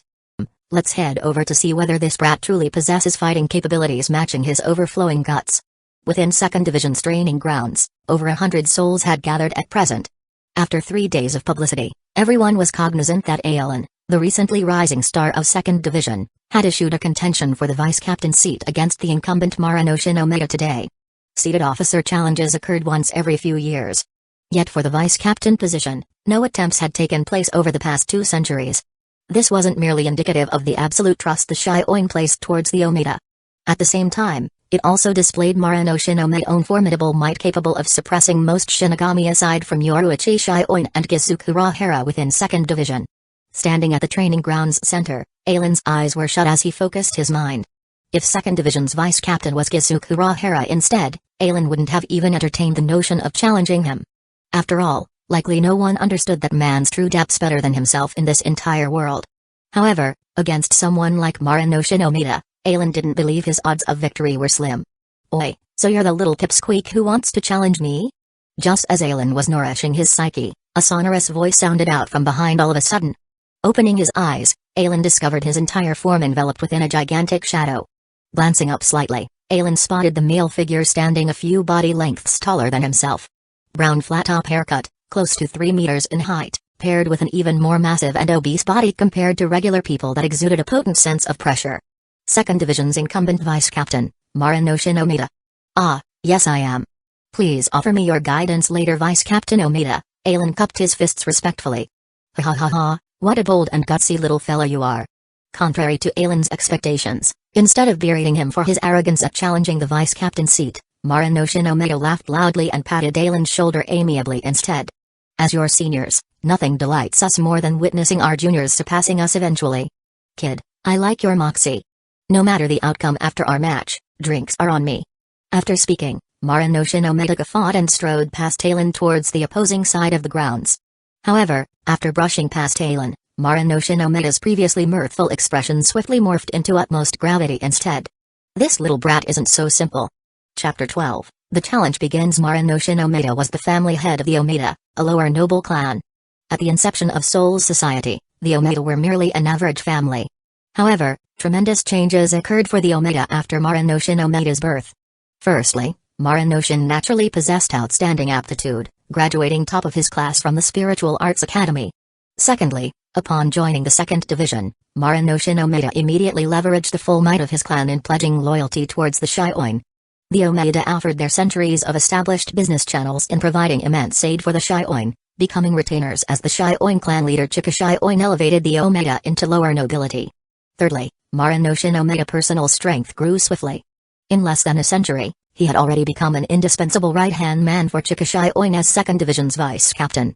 After Chika's resignation, Maranoshin Omega continued serving Yoruichi Shioin loyally. Even when his childhood friend Kisuke Urahara surpassed Maranoshin Omega in strength, Yoruichi Shioin didn't replace him from the vice captain seat. Of course, Kisuke Urahara's own reluctance to accept the position also factored into this arrangement. However, occupying the vice captain office for nearly 200 years didn't cause Maranoshin Omega to become arrogant whatsoever. On the contrary, this period made him utterly cognizant of his limits. Until now, Maranoshin Omega didn't have the faintest clues on manifesting his Zanpakuto's spirit. Furthermore, his spiritual pressure ceased growing a century ago. Hopes for attaining Bankai were zilch. Estimated another few decades and retirement would be forthcoming. Before then, Maranoshin Omega still hoped to pave the path ahead for his son. This brat called Alan wasn't very old, supposedly not even 40 yet, but his notoriety was already substantial enough to be considered a worthy investment target. After discovering Ailen's intentions to challenge him, Maranoshin Omeda's team rose even higher instead. Other than an utter fool, anyone daring enough to contend for the vice-captain seat must have at minimum already attained their Zanpakuto's initial release, Shikai. Moreover, their manifested sword's capabilities would need to be exceptionally powerful too. If one's Zanpakuto was weak after releasing, even winning a seated officer position would be difficult. Initially, Maranoshin Omeda harbored thoughts of going easy on Ailen to grant the latter a dignified defeat. But after meeting Ailen face to face, Omeda realized even preserving his own prestige would be hard if he didn't utilize everything at his disposal. After centuries as a Shinigami, while Maranoshin personal growth stagnated, his discernment remained sharp as ever. From Ailen, he vaguely sensed traces reminiscent of the bearings exhibited by Lord Chika, Lady Yoruichi, and even that damnable third seat Kusagakure Hera. Those three individuals. Good heavens! Could this Ailen brat be of similar ilk? Entertaining such notions nearly caused Maranoshin's footsteps to falter. Nonetheless, as someone long accustomed to the grand stage, he swiftly stabilized his state of mind. Halting 10 meters away from Ailen, Maranoshin turned around with both arms crossed and silently awaited Captain Yoruichi Shioin's arrival alongside Ailen. Sensing Vice Captain Omeda's appearance, the other spectators promptly quieted down while keeping their eyes glued towards both parties. They didn't need to wait long. Shortly after a breeze blew past, Yoruichi and Kusagakure Hera manifested amidst Ailen and Maranoshin before vanishing again, their forms flickering as they relocated themselves outside the premises, opening up space for the upcoming confrontation. Lady Yoruichi. Lady Yoruichi. Including Ailen, everyone present bowed respectfully at Yoruichi Shioin. Ha ha ha, it appears we didn't arrive late, commented Yoruichi amusedly after laughing loudly with hands akimbo. Her expression quickly turned grave as she glanced over Ailen and Maranoshin. Ailen, I ask again for confirmation from both parties. Do you still wish to proceed with the challenge? Lady Yoruichi, I choose to contend. Very well. Good luck to you then. I hereby declare this duel for 2nd Division's Vice-Captain seat between squad member Ailen and current Vice-Captain Maranoshin Omeda officially underway. Whoosh. After finishing her proclamation, Yoruichi and Hera's figures flickered once more as they withdrew beyond the training grounds perimeter, opening up space for Ailen and Maranoshin's confrontation. Vice-Captain Omeda, please guide me. As the challenger, Ailen took the initiative by unsheathing his Zanpakuto first. Oh? At the sight of Ailen's manifested blade, Maranoshin's countenance grew even more grave without the slightest shred of negligence. His sword left its scabbard as well in a flash. All Zanpakuto generally resembled each other in sealed state regardless of whatever fantastical powers they later gained upon release. Yet astonishingly, the blade in Ailen's hand instead exuded an air of archaism and damage. Its tattered form and serrated edges. If not for the seriousness of this battle, everyone present would likely have mocked Ailen's sorry excuse for a Zanpakuto. But in such a confrontational context, none of the watching 2nd Division members dared belittle Ailen. His blade's dilapidated appearance hinted at some sort of special ability instead. Come. Rap. Maranoshin Omeda bellowed fiercely as towering spiritual pressure erupted from his body, shrouding him in flickers of white light. Huh? How strange. Vice-Captain Omeda is actually taking this so cautiously right from the start? He's utilizing full power from the get-go already? Witnessing Maranoshin Omeda's state astonished all observers. Having one spiritual pressure leak externally represented only the lack of released Zanpakuto. Clearly, Maranoshin was prepared to stake everything on this battle. Boom. Matching Maranoshin Omeda, Ailen unleashed his spiritual pressure as well. This. Unbelievable. Ailen's spiritual pressure is actually evenly matched with Vice-Captain Omeda's. Ailen's eruption similarly surpassed everyone's predictions. After Ailen's rising reputation, all were aware that he had only been in 2nd Division for 30 years. Attaining the 6th seat officer's level of spiritual pressure within a mere half-century, Ailen's talents were genuinely freakish. Whoosh. In the spectators' eyes, Ailen and Maranoshin's silhouettes vanished in the next instant. Boom. Clang. Clang clang. Clang. Rumbling rang out as sparks scattered while clear sounds of weapons clashing finally entered their ears. Such speed. Someone involuntarily cried out. While perhaps lagging behind other areas, any Shinigami's flash steps capability from 2nd Division was guaranteed to meet stringent benchmarks. Yet astoundingly, many couldn't even glimpse Ailen and Maranoshin after images in this intense melee. Clearly, both Ailen and Vice-Captain Maranoshin Omeda's flash steps far exceeded everyone present. These observers could only depend on the erupting sparks and intersecting weapons to ascertain Ailen and Maranoshin's positioning. However, whenever their sight landed towards the scattering embers' origins, the dueling pair had invariably shifted elsewhere instead. Chapter 13, Shikai, Saga outside the training grounds, both Yoruichi Shion and Kusagakure were somewhat astonished. While cognizant that Alan's confidence towards challenging Vice Captain Omega must stem from faith in his Zanpakuto's capabilities, they didn't expect him to be evenly matched against Maranoshin Omega in flash steps and swordsmanship before either party had even released their swords. No, not evenly matched.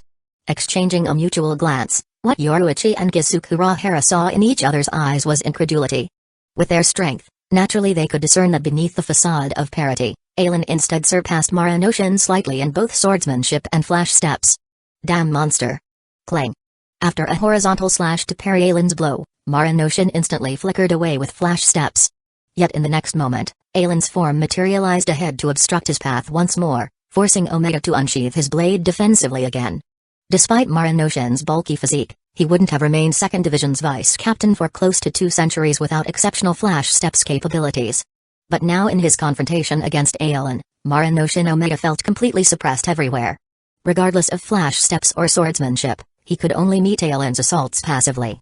Such sentiments brought Maranoshin back over a century ago when he had crossed blades against Captain Chika. He was equally powerless back then too. Could this Alan truly wield might rivaling Lord Chika? Bang! In just the span of a few minutes, Maranoshin's back was already drenched in cold sweat. Comparatively, Alan was far more at ease. After wholly internalizing Shinetsuki Saragi's experiences, all facets of Alan's Shinigami arts had obtained tremendous boosts. Especially for swordsmanship. One must understand, Shinetsuki Saragi was a disciple of Captain Commander Yamamoto. Naturally, his sword skills cultivated under Yamamoto wouldn't be lacking. Presently, Alan's swordsmanship could be considered above average even amongst the 13th Division of Imperial Guards captains. The disparity between captain class and those below was akin to a chasm. Admittedly, Alan's current spiritual pressure was merely at the 6th seat's level, still over 10 times removed from the captain's. Via attacking a higher dimensional construct, Maranoshin was utterly helpless against Alan despite equivalent spiritual pressure on paper. However, if Alan went overboard, he would undoubtedly be grinding Maranoshin's face against the dirt. By then, perhaps every single member of 2nd Division, including Captain Shion herself, would be incredibly displeased. After all, Maranoshin was 2nd Division's vice captain for nearly 200 years now. To a certain degree, he represented their prestige. Meanwhile, as a newly rising figure, Alan hadn't earned widespread recognition from his comrades yet. Acting too arrogantly might trigger resentment against him instead. Hence, despite Alan clearly suppressing Maranoshin presently, outward appearances made it seem like an evenly contested bout between geniuses of the same era, a fated battle where heroes finally met their matches. Clang. Alan and Maranoshin's forms re-emerged at the training grounds center, their shapes forming a vivid contrast of small versus large. Creak creak. As the battered blade ground against the pristine sword, spiritual power surged from both weapons seconds later, blasting the pair backwards. Huff huff. Huff. Huff. Maranoshin panted heavily as his eyes remained fixed warily on Alan. Just how long has it been since he fought so intensely? Upon this thought, Maranoshin Omega's eyes flashed icily as towering spiritual pressure erupted to envelope both his body and Zanpakuto in resonance. Smash him apart, Jagatsuborii. Accompanying Maranoshin's bellow, the blade in his hands suddenly expanded into a massive spiked mace over 3 meters long. Boom. With Shikai unleashed, Maranoshin's spiritual pressure intensified 5-fold. For Shinigami, especially those who have released their Zanpakuto, at minimum 80% of their power stemmed from their swords. A Zanpakuto's initial release boosts its Shinigami master's spiritual pressure by 3 to 5 times. Bankai provides a 5 to 10-fold enhancement. Despite being unable to touch Bankai's threshold across over 2 centuries, Maranoshin had developed his Shikai's strength to its utmost limits. The amplification to his spiritual pressure peaked at the upper echelons for initial release, 5 times stronger. This represented Maranoshin maximum battle state. While ordinary condition Maranoshin Omega was no match for Alan, by manifesting his Zanpakuto Jagatsuborii, he was confident only a scant few vice captains could exceed his power now. Alan had just been in 2nd Division for 30 years. Judging from equivalent spiritual pressure, his Bankai training definitely wasn't complete yet. Although surpassing himself in flash steps and swordsmanship, Maranoshin refused to believe Alan could still maintain the advantage with his Shikai unleashed. Indeed, despite harboring assurance towards himself earlier, Maranoshin knew his chances of victory were zilch even now after sensing the monumental pressure exuded from Alan. Releasing your Zanpakuto now? Sensing Maranoshin transformation made Alan's expression grow solemn too. Recently, Alan had also learned some basic information regarding Maranoshin from Captain Kuda Okigi. Supposedly, His Zanpakuto Jagetsuburi was a pure power-type blade. In the past, Vice Captain Omega had allegedly obliterated Ameno's Grand with one blow before. Ameno's Grand, huh? That was a 900-meter-tall terrifying existence. Only 5th Seed officers who have released their Zanpakuto or stronger Shinigami could confront Minos. Most average-seeded officers would need collaborative teamwork from at least 3 to 4 others to swiftly eliminate a Minos. For Maranoshin to instantly vaporize a Minos Grand, his Zanpakuto's offensive potential was certainly formidable. Facing the 5-fold strengthened Maranoshin, Aelin didn't dare underestimate him either. Instantly, Aelin channeled his spiritual power into the battered sword in his hand and shouted loudly, "Tessica!" Boom! Accompanying Aelin's roar, the dilapidated blade in his hands finally revealed its true form. The slender and ragged length expanded into a wide cleaver-like fang sword as overwhelming spiritual pressure suffused the immediate area with dazzling radiance. Naturally, releasing his Zanpakuto boosted Aelin's spiritual pressure as well. However, Tessica was only semi-finished currently. The increase to Aelin's energies was merely threefold. At present, in terms of sheer spiritual pressure intensity, Maranoshin occupied the superior position.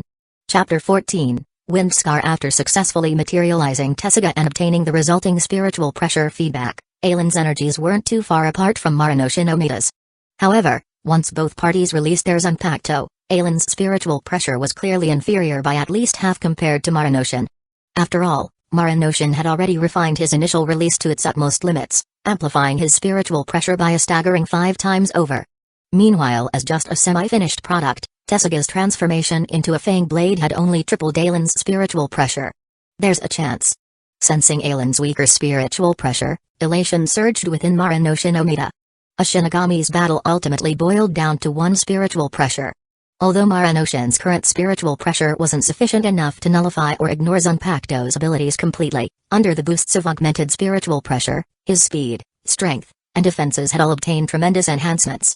He refused to believe that he would still lose despite clearly exceeding Aelin substantially in spiritual pressure. Rap. Bolstered by this notion, Maranoshin brandished his massive spiked mace and charged towards Aelin. Facing the incoming opponent, Aelin gripped Tessica's hilt with both hands and hefted it overhead, slashing down at Maranoshin. Boom. To a certain degree, the magnified Tessica could be considered a power plus cleave type's Zanpakuto. However, Tessica was far inferior regarding brute force amplification compared to Maranoshin's Jagetsuburi manifested as a giant mace. When Tessica and Jagetsuburi intersected, the resultant strength forced Aelin's frame lower by a section. Boom. The ground beneath Aelin's feet detonated outwards with a 5-meter radius, the fracturing earth even extending 10 meters out. What monstrous might! Standing inside the crater, Aelin's eyes were wide as Tessica trembled in his hands from blocking Jagetsuburi. Ha! Azure spiritual pressure erupted from Aelin's body, the abrupt spike instantly enhancing both his speed and power. Spiritual pressure eruption. This was a common spiritual pressure manipulation technique many Shinigami were privy to. Strictly speaking, it was a do-or-die skill for those with weaker spiritual pressure. Its principles revolved around concentrating one's spiritual pressure before triggering an explosive discharge, trading short-term power amplifications for rapid depletion. What could sustain an hour of combat would likely be exhausted in less than 5 minutes instead. Clang. After utilizing spiritual pressure eruption, Aelin and Maranoshin's battle intensified to new heights. More and more enormous craters emerged around the training grounds from their intense skirmish. Through the spiritual pressure boost to close their disparity, combined with swordsmanship exceeding Maranoshin's by a substantial margin, Aelin managed to contend evenly against Maranoshin's giant mace using his mere 1-meter-long Tessica. He even gradually gained the upper hand. However, despite being at a disadvantage presently, Maranoshin's psyche remained remarkably composed. Under current circumstances, Maranoshin only needed to endure until Aelin's spiritual pressure eruption ran its course for victory to be guaranteed for himself. Clang clang clang clang. Aelin's silhouette flickered about as afterimages surrounded Maranoshin completely. Blade beams resembling a dense net enshrouded him within. However, the effects from Aelin's barrage weren't ideal. Despite Maranoshin's bulky frame, his motions were actually extremely agile. His flash steps rankings in 2nd Division could also be considered top 3. Well, with Aelin's presence now, Maranoshin's spot probably had to be moved back by 1 rank, since Aelin was running circles around him. Although Aelin's flash steps speed exceeded Maranoshin's, his attack rate still wasn't fast enough to overwhelm his reactions. Moreover, taking advantage of Jagetsuburi's substantial size as a giant mace, Maranoshin only needed to adjust his positioning slightly to hide most of himself behind the mace, utilizing it to shield against Aelin's offense. As such, Ailen's assault could only open several non-fatal lacerations across Marinoshin's body without achieving much. Whoosh! Seeing his attack's futility, Ailen stopped wasting spiritual pressure and flickered instantly to stand 20 meters away facing Marinoshin. So powerful. That's right. Regardless of whether it's Vice Captain Omega or Ailen, both are incredibly strong. At this time, the 400-plus 2nd Division Shinigami spectators finally regained their wits after the earlier intense confrontation.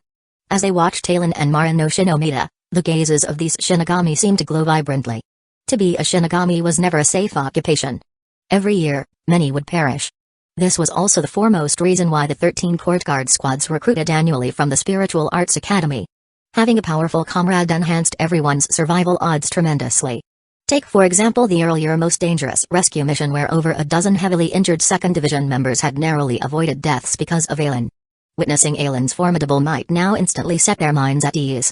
After today's battle, regardless of whether Ailen succeeded his challenge, at minimum a seated officer position was surely reserved for him. Kisuke, what's your opinion? Watching the two men ahead, Yoruichi questioned Kisuke Urahara beside her. My opinion? Before Kisuke Urahara even responded, Shelleinfon couldn't help interrupting when Lady Yoruichi didn't pose her query at herself first. She instantly took over the conversation. My lady, while that man called Ailen does have some skills, overall he's still lacking compared to Vice Captain Omega, right? Just observe, he's already so desperate by using spiritual pressure eruption. Once his spiritual power depletes, naturally he wouldn't be Vice Captain Omega's match. Conversely, if Vice Captain Omega utilized spiritual pressure eruption himself, that Ailen guy definitely couldn't withstand it. Oh my, oh my. My views happen to differ from yours though, Kisuke Urahara glanced at Shelleinfon amusedly. Beneath his disheveled bangs, rare seriousness surfaced within those normally bewildered eyes of his. That man called Ailen will emerge victorious in this bout. Impossible, Shelleinfon didn't believe a single word from Kisuke's nonsense. Judging from the earlier situation, although Ailen had obtained some advantages via spiritual pressure eruption, those benefits couldn't constitute decisive factors determining victory. However, in the next instant, Shelleinfon's pupils abruptly constricted. She witnessed swirling winds coiling around a large blade in that man's hands deemed unworthy of praise by herself. With a sweep from Ailen, those zephyrs transformed into 3 massive slash waves billowing towards Marinoshin Omega. Wind Scar. Chapter 15, Victory. It looks like without Tezuka's special move, I won't emerge victorious in this battle. After calming his breathing, sensing his remaining spiritual power, Ailen shook his head slightly. Although his flash steps could currently touch a captain's threshold, lacking sufficient spiritual pressure was still his fatal weakness. Without powerful enough spiritual pressure, even if his Shinigami skills were stronger, he couldn't exert appropriate might. Between a third-seat officer and a captain-level lieutenant, their spiritual pressure intensity differed by over 10 times. Having been 2nd Division's vice captain for nearly 200 years, Marinoshin Omega's own strength was already honed to its peak. After releasing his Zanpakuto, Marinoshin Omega's spiritual pressure, while perhaps not comparing to a captain's usual state, wasn't too far off either. If the captains didn't release their own blades, wishing to resolve Marinoshin Omega quickly in a short period wasn't an easy matter. Ailen had utilized spiritual pressure eruption earlier as a technique. If he didn't defeat Marinoshin Omega while still having ample spiritual power, once his energies were exhausted, he would be like a fish on a chopping block, ready for slaughter. Vice Captain Omega, next I'll be using my Zanpakuto's special move. I haven't displayed this outside since initially completing its training. Furthermore, this move packs substantial might. Please be careful, Vice Captain Omega. What? Your Zanpakuto's special move? Hearing Ailen's words caused Marinoshin Omega's pupils to constrict. Every Shinigami would learn of their Zanpakuto's name after reaching a certain degree of resonance. Then by calling out their blades' names, Shinigami could achieve initial release. This was a Zanpakuto's Shikai. A Zanpakuto's special move was something only wielded by powerful swords. Especially since even someone of Ailen's level claimed it had tremendous power. This clearly wasn't any ordinary technique. Marinoshin Omega didn't dare be negligent whatsoever right now. Boom. Monumental spiritual pressure erupted from Marinoshin Omega. He had utilized spiritual pressure eruption as well. Between spiritual pressure eruption and his Zanpakuto's initial release amplifications, Marinoshin Omega's spiritual pressure had reached a lieutenant's second-class level. Come. Very well. Seeing Marinoshin Omega prepared, Ailen didn't hesitate anymore. Most of his spiritual pressure poured from his body into Tezuka in his right hand. Strands of wind swirled around Tezuka's blade. Next, facing Marinoshin Omega's direction, Ailen suddenly swung his Zanpakuto down. Wind Scar. Whoosh. Whoosh. Whoosh. 3 substantial wind blades seemingly tore space itself asunder, bringing peerless momentum towards Maranoshin Omega. Ha! At the same time, Maranoshin Omega's spiritual pressure also entered his Zanpakuto, activating his strongest technique. Drunkard, Rampage. Boom! Maranoshin Omega unleashed his giant mace, smashing fiercely against the 3 oncoming wind blades. Creak creak. Rumble rumble. So heavy. Maranoshin Omega gripped his Wolfang mace tightly.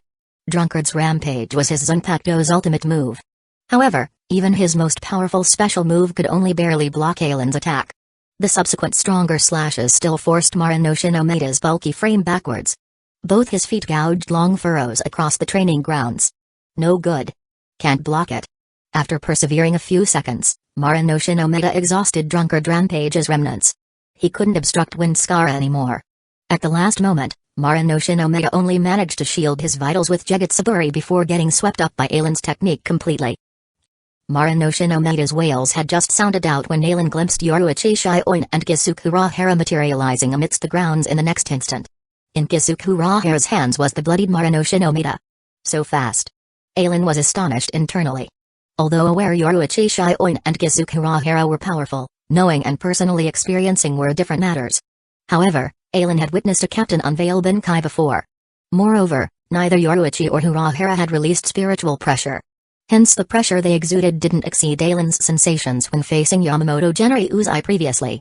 Instead, beyond pressure from their strength, greater apprehension stemmed from Ailen's own heart. Nonetheless, catching a glimpse of their capabilities relieved some of Ailen's nerves.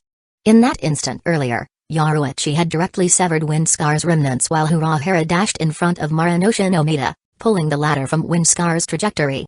Both their actions seemed casual. Hirahara hadn't released his Zanpakuto either, same with Yoruichi not utilizing Shanko.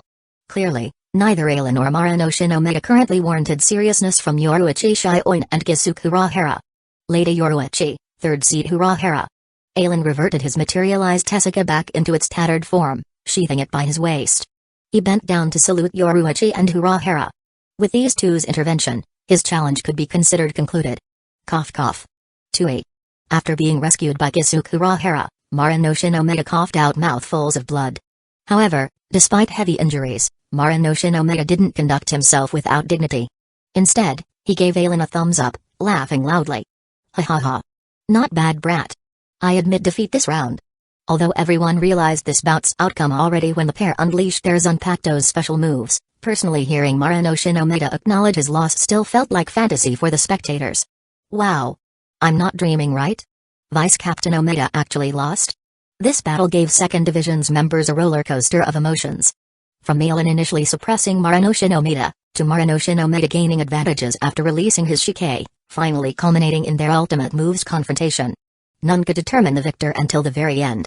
But regardless of whether it was Ailen or Maranoshin Omega, the capabilities exhibited by both during this fight let everyone accept either as 2nd Division's vice captain without complaints. For Shinigami, background meant nothing without sufficient personal strength to convince their subordinates. Chapter 16, Promotion to Vice Captain. Sajun Kachiki, the 6th Division's vice captain, was from one of the 4 great noble clans, the Kachiki family.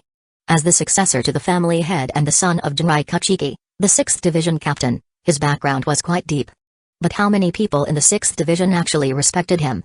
Sajun Kachiki was talented, having achieved Shikai at a young age and vice captain level strength. However, his poor physique was a major hindrance, causing him to only be able to exert 50 to 60% of his full power due to illness. Of course, when it came to sickness, Joshiro Yukitake, the captain of the 13th Division, was also plagued by poor health, often unable to exert his full strength. But Yukitake's talents far exceeded Sajun Kachiki's by more than just a bit. Even when not at full power, Yukitake still possessed strength surpassing normal captains. This was something Sajun Kachiki could never compare to. Now, through his battle with Maranoshin Omega, Ailen had proven to the 2nd Division members that he possessed the strength to become their vice-captain. Especially Ailen's final blow, aside from Yoruichi Shioin and Kusagakure, no one present had the confidence to survive it. Just look, even after Yoruichi nullified the trailing slashes, 3 furrows over 10 meters deep and 50 meters long remained carved into the training grounds. My apologies, Vice-Captain Omega. Since it was my first time using that move, I didn't have good control over it. With Omega admitting defeat, Ailen naturally chose to be modest. He walked over and extended his hands, green keto light instantly enveloping Omeda's body. Soon, under Aylan's healing keto, Omeda's injuries rapidly recovered. After all, Drunkard Rampage had blocked much of Windscar's power. And when the remnants broke through, Yoruichi shattered them while Urahara swiftly pulled Omeda to safety. So Omeda's injuries were still within Aylan's capabilities to treat. In less than a minute, Omeda's wounds were completely healed by Aylan. Ha ha ha. I once heard Captain Retsuo Nohana say she wanted you as the third seat of the 4th Division. At the time, I thought she overestimated you. But now, I feel she underestimated you, Aylan. After getting up from the ground and moving around, aside from tattered clothes and some lingering blood stains, Omeda felt he had fully recovered. Not even Seino Sukimoto can accomplish healing like this. Seino Sukimoto was currently the 4th Division's vice captain. His mastery of healing keto was second only to Captain Retsuo Nohana. Vice Captain Omeda overpraises me.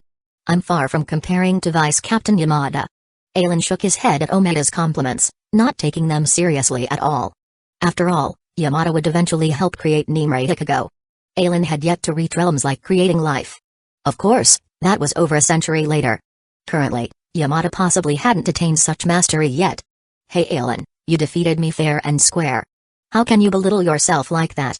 Hearing Aylan's words displeased Omeda instead. What? Does the 2nd Division's vice captain fall short of the 4th Division's in your eyes? Or is the entire 2nd Division inferior to them? Well. Aylan was taken aback, not expecting Omeda to react so strongly. But after considering further, even combining 2nd Division's previous captain Senjimaru Shutara, current captain Yoruichi Shioin, and next captain Suifeng, their strength probably still fell short against Captain Unohana.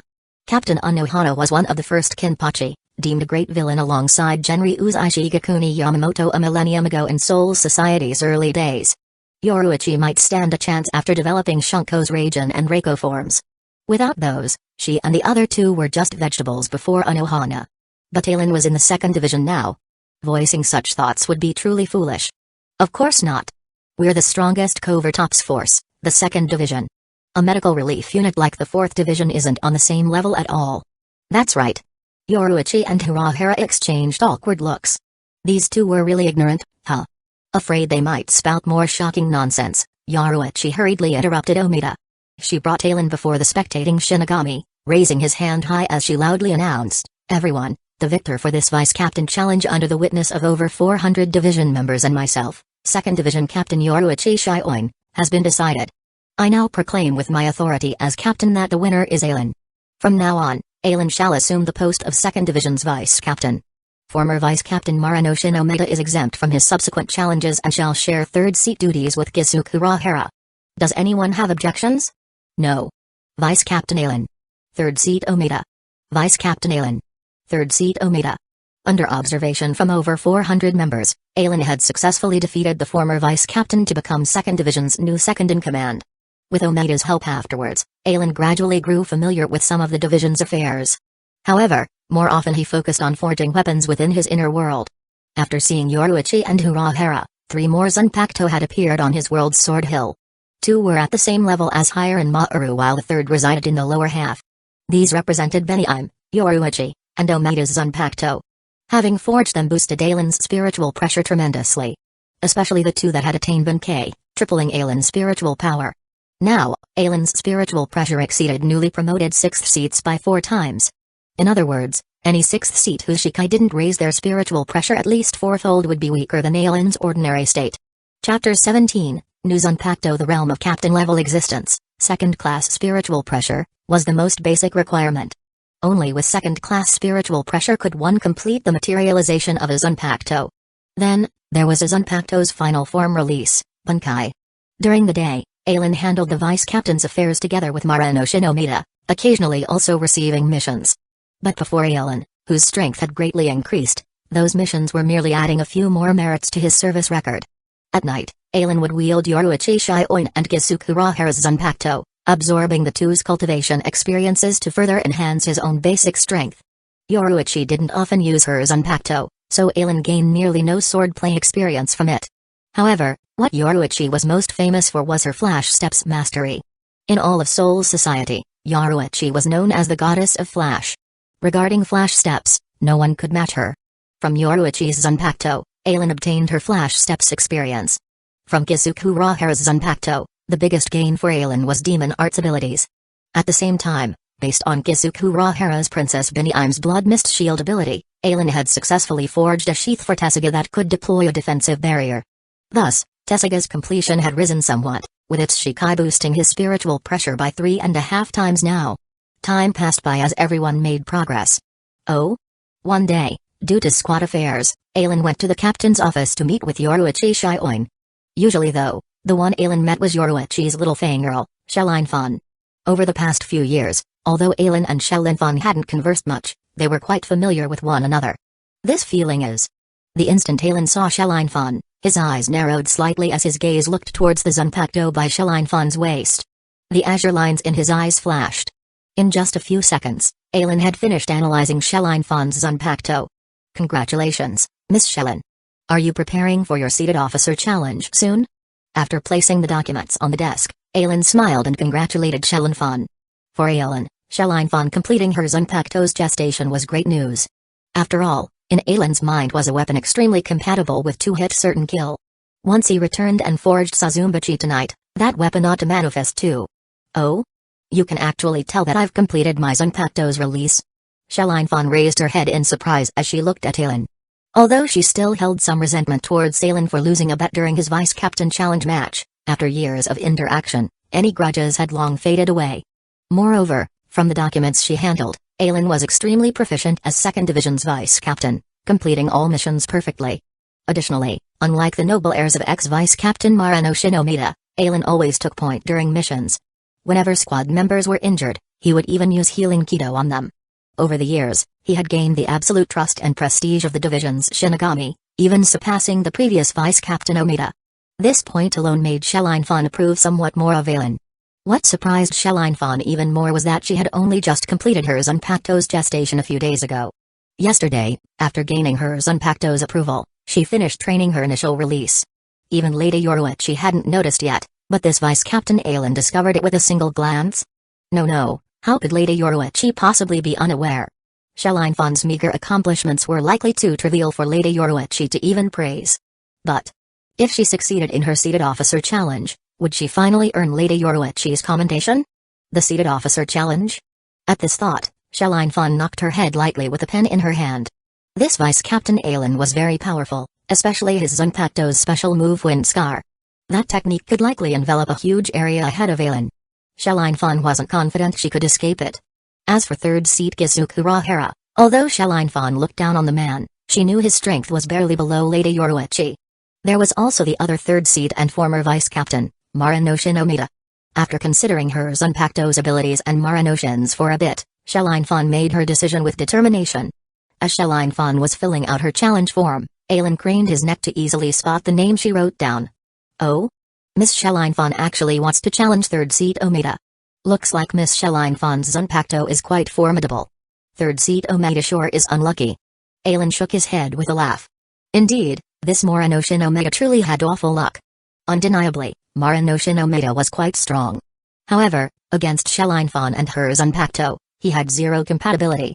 Before reaching a certain level of spiritual pressure, Shellynfon's Zanpakuto two-hit certain kill was genuinely unsolvable. Admittedly, Marano Shinomida's spiritual pressure exceeded Shellynfon's by a lot. But it still wasn't enough to ignore Sazumbachi's ability completely. With Shellynfon's flash steps, avoiding Marano Shinomida's attacks and finding chances to strike him wasn't difficult at all. Huh. Don't talk as if I've already won. Shellynfon's brow twitched. After arranging her challenge documents properly, she shot Aelin a glare. Although unwilling to admit it verbally, pride was evident within her expression. After leaving the captain's office, Aelin returned to his own residence. Buzz.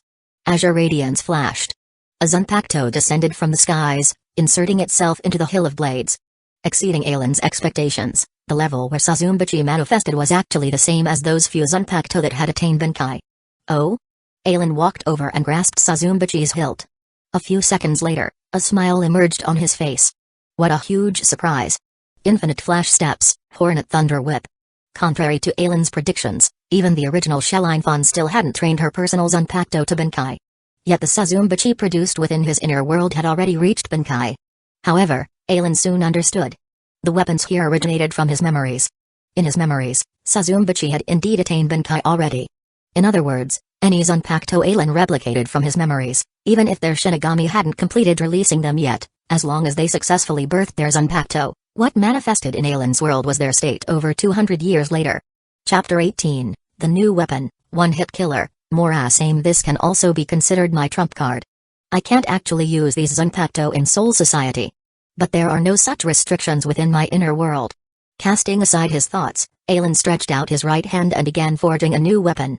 Analyzing design concept. Morasame is a blade of certain death. Any enemy cut by Morasame, even if it's just a scratch, will die. Envisioning basic framework. A slender blade, sharp edges. In the center of the crimson hilt lies a conspicuous white line. Replicating constituent materials. Morasame's materials consist mainly of ultra-dangerous poisons and among the strongest of metals. Imitating production techniques. The ones forging Morasame are the highest tier craftsmen from that world. Each possesses the utmost mastery, utilizing numerous lost secret arts. Resonating accumulated experience. After Morasame's completion, it has undergone use by countless powerful swordsmen, every one of whom made a grand name for themselves. Reliving years of tempering. The battle experiences of these wielders, honed through endless years, have made Morasame all the more formidable. Especially within Ailen's memories, where that black-haired, crimson-eyed girl had defeated the world's so-called strongest great general. Massive spiritual power converged in Ailen's hands as azure lines spread across the entirety of the blade. 2 strands of black spiritual pressure flew over from the sword hill, fusing into these lines, slowly spreading to coat the entire sword. These 2 black spiritual pressure strands represented Sazumbachi's ability to hit certain kill. By integrating them into this sword as well, Morasame gained the means for one-hit certain kill. Everything was ready, complete, transcending the many undertakings. When the azure radiance faded away, within Ailen's hands lay a sword longer than the average Zanpakuto. One-hit certain kill, Morasame. Ailen flung this long sword, it spun rapidly with a shrill hum, carving out an arc in midair before finally embedding itself atop the sword hill. Observing its position, it stood even higher than Sazumbachi. What? We can go out?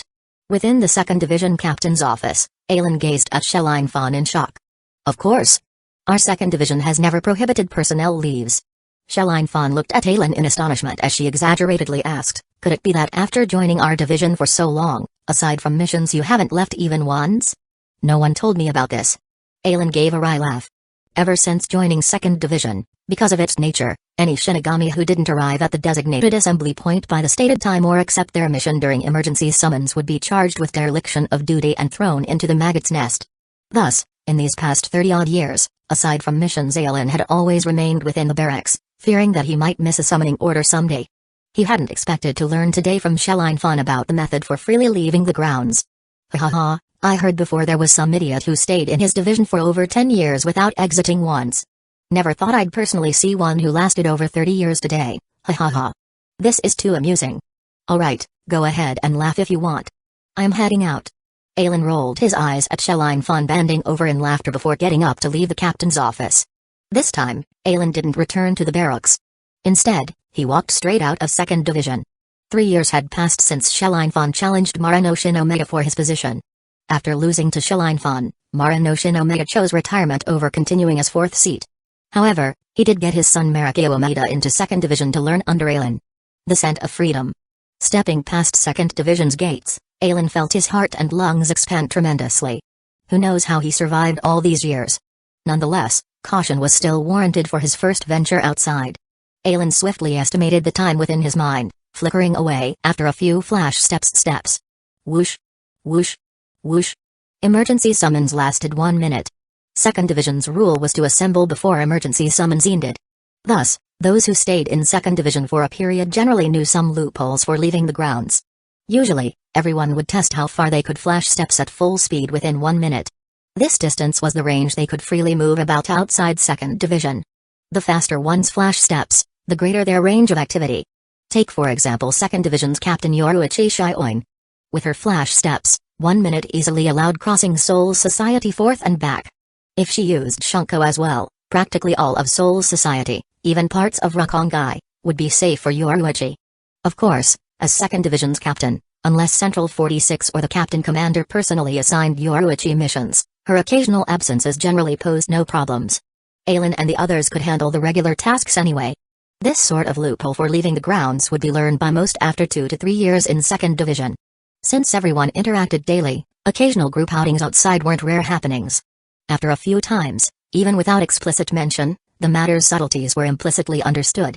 Only Alan, due to poorer aptitude initially, had devoted himself wholly towards training to enhance his strength and alleviate his sense of danger. By the time Alan grew powerful, as 2nd Division's vice captain and someone who stayed over 30 years in the division, everyone assumed Alan already knew about this trick. Coupled with Alan's constant seclusion aside from missions, no one bothered to tell him either. If not for today's idle chatter with Shelline Fun inside the captain's office, who knows how much longer it'd have taken Alan to find out. Whoosh! Alan's figure appeared atop a small mountain's peak. 50 paces, this distance should be fine. Although his maximum was 60 paces, Alan didn't actually utilize the full 60 paces as his everyday range of activity, leaving 10 paces worth as buffer for unexpected situations.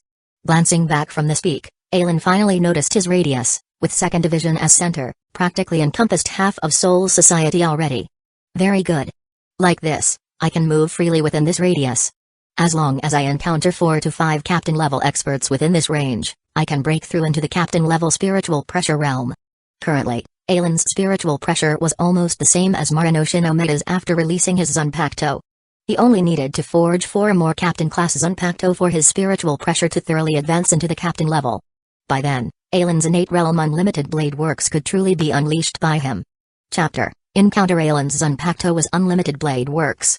Because it was his inner world, and Alan himself knew the true name and function of this ability, as long as Alan's spiritual pressure reached the level where he could materialize his inner world, which was captain-level spiritual pressure, he would be able to unleash his Benkei, unlimited blade works. That would be when Alan could fully utilize his strength. Admittedly, due to some special reason in Soul Society, they did not allow 2 identical Zanpakuto to exist at the same time. But Alan's Benkei, unlimited blade works, it could erode the real world with his inner world, tear apart and create a new space from the real world. This space and Soul Society could be considered as 2 worlds. By then, Alan only needed to pull his enemies into his inner world.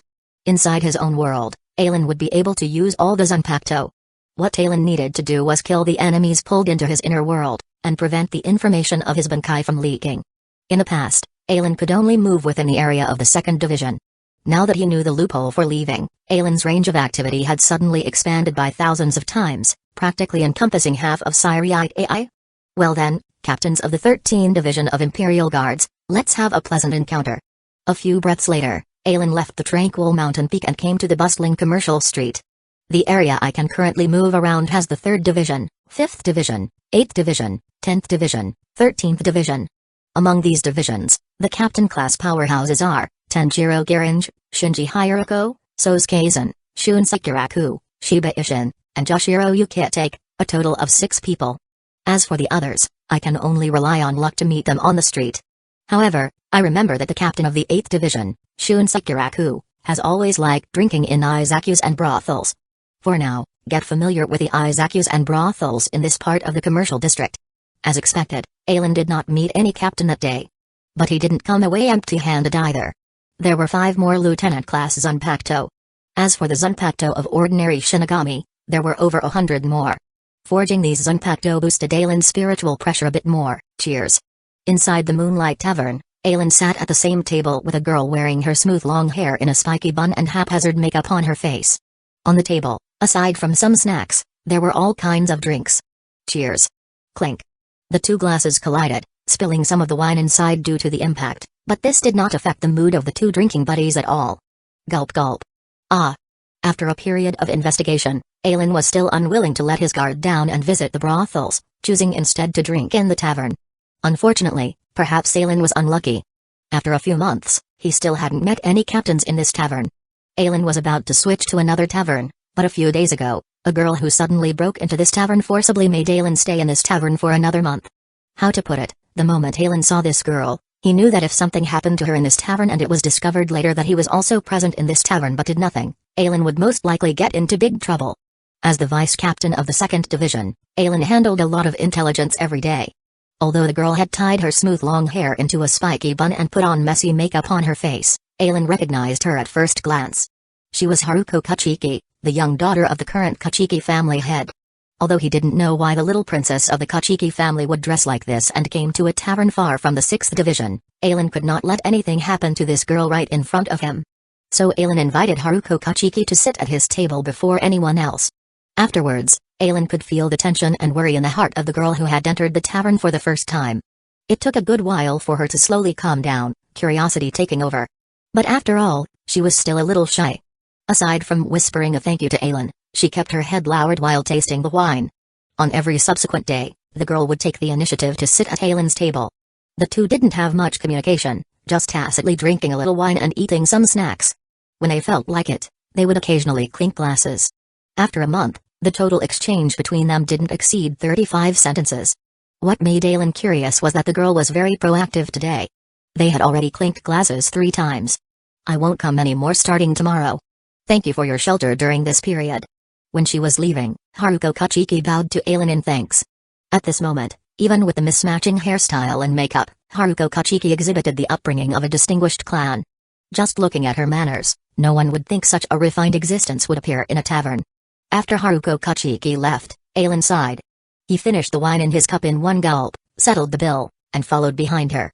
During that month, it was Ailen secretly escorting Haruko Kachiki home every time.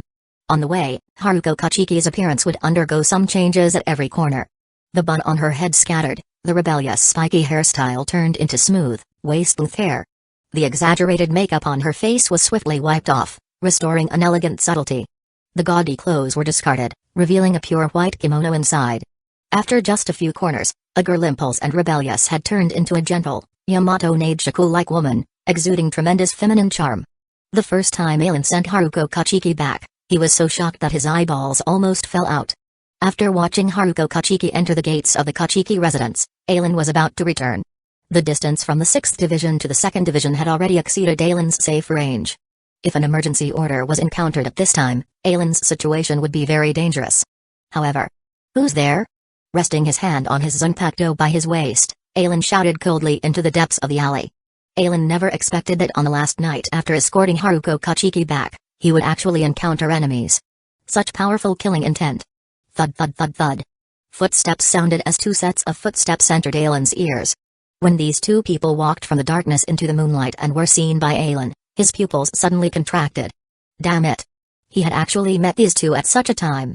One had white hair and beard, looking about the same age as Captain Commander Genryu's Ishigakuni Yamamoto. He wore a white captain's hari. The other wore black Shinigami attire, a pair of eyes burning with fury, seemingly wanting to incinerate Ailen. Chapter 20, Koga Kachiki. These 2, one is the current head of the Kachiki family and captain of the 6th division, Jinrai Kachiki. The other is the current captain of the 1st division's special forces, newly appointed 3rd seat of the 1st division after previous captain Shinetsuki Suragi's death, Koga Hoshino. Also the future son-in-law of the Kachiki family and husband of Haruko Kachiki. Judging from Haruko Kachiki's behavior today, Koga and Haruko will likely become engaged tonight. Of course, if they had met under normal circumstances, the 2 parties would at most greet each other out of mutual respect as fellow 13 Division of Imperial Guards members. But now, the situation was as if Ailen had been caught in the act of stalking the Kachiki family's young lady by her own father and fiancé. In their eyes, Ailen had already been labeled with negative tags like pervert, disgusting, and wart. 2nd Division Vice Captain Ailen, at your service, Captain Kachiki. Oh? Ailen's self-introduction caused Jinrai Kachiki's brows to furrow. I remember the 2nd Division's vice captain took office 5 years ago. However, instead of attending to your duties, Vice Captain Ailen, you were sneakily tailing my daughter. Please give me a reasonable explanation, otherwise I will personally apprehend you and go to Captain Yoruichi Shioin of the 2nd Division to inquire whether my Kachiki family is under the 2nd Division's surveillance. This is... Hearing Jinrai Kachiki's words, Ailen was struck speechless. What could he say? Let alone mentioning that Ailen had escorted the Kachiki family's young lady back from the tavern, something that damaged the Kachiki family's reputation. Would Jinrai Kachiki and Koga even believe him? Even if they did believe, to maintain the Kachiki family's prestige, Ailen wasn't certain he wouldn't be disposed of by them. Of course, the Kachiki family could also dispose of Haruko Kachiki. But between a perverted stalker and their own daughter, it was obvious who would be the one disposed of. Humphrey. Seeing Ailen remain silent, Jinrai Kachiki let out a cold snort, placing his hand on the zanpakuto by his waist. Although he was advanced in years with greatly diminished strength, Jinrai Kachiki hadn't dropped from the captain level at all. Apprehending a mere vice captain was effortless for someone like him. However, before Jinrai Kachiki could make a move, Koga behind him spoke up. Kachiki-sama, He is but a disgusting maggot-tailing Lady Haruko. How could someone like him dirty your hands? Why don't you let me take care of this on your behalf and capture him? This was likely the proudest time of Koga life. 5 years ago, after the 1st Division's Special Forces Captain Shinetsuki Sreiji attacked the Captain Commander and was personally slain by Captain Commander Genryu's Ushigakuni Yamamoto, Koga became the new Special Forces Captain. That wasn't all. Due to his handsome looks and powerful strength, Koga had also caught the eye of 6th Division Captain Jinrai Kachiki. Afterwards, under Captain Commander Yamamoto's arrangements, Jinrai Kachiki and Koga had grown quite close through frequent interactions. As the leaders of the 4 great noble clans, the Kachiki family had entered an awkward situation in the last century. Jinrai Kachiki was already of advanced age, his time possibly ending in the next 20 to 50 years. His eldest son, Sajun Kachiki, though gifted, had poor health. After following Jinrai Kachiki in cultivation for hundreds of years, despite currently being the 6th Division's vice-captain, without Jinrai Kachiki's suppression, Sajun might not even last a few days before being challenged and removed from his post. His eldest daughter, Haruko Kachiki, was Jinrai Kachiki's beloved. But she had just been born 20 years ago. Although healthy, her Shinigami talents were pathetic, utterly unable to become a Shinigami. In contrast, his eldest grandson, Byakuya Kachiki, possessed outstanding talents, robust health, and would definitely grow into the Kachiki family's pillar in the future. However, time was running out. Jinrai Kachiki knew that at most, he only had 30 to 50 years left. In that time, Byakuya would at most grow to vice-captain level. Becoming a true captain-class powerhouse required at least 50 to 100 more years. Without a pillar during that period, how could the Kachiki family continue being the role model for Siriai's nobility? Otherwise, when the time came, the other major noble clans would surely swarm over and devour the Kachiki family. Thus, while he still lived, Jinrai Kachiki wanted to find a new pillar for the Kachiki family. Coincidentally, his daughter had just come of age and he could consider finding a son-in-law. After much deliberation, Koga became Jinrai Kachiki's final choice. Naturally, Koga understood all this perfectly clearly. Of course, Koga himself was also willing. In the 1st Division, Koga was already at the peak.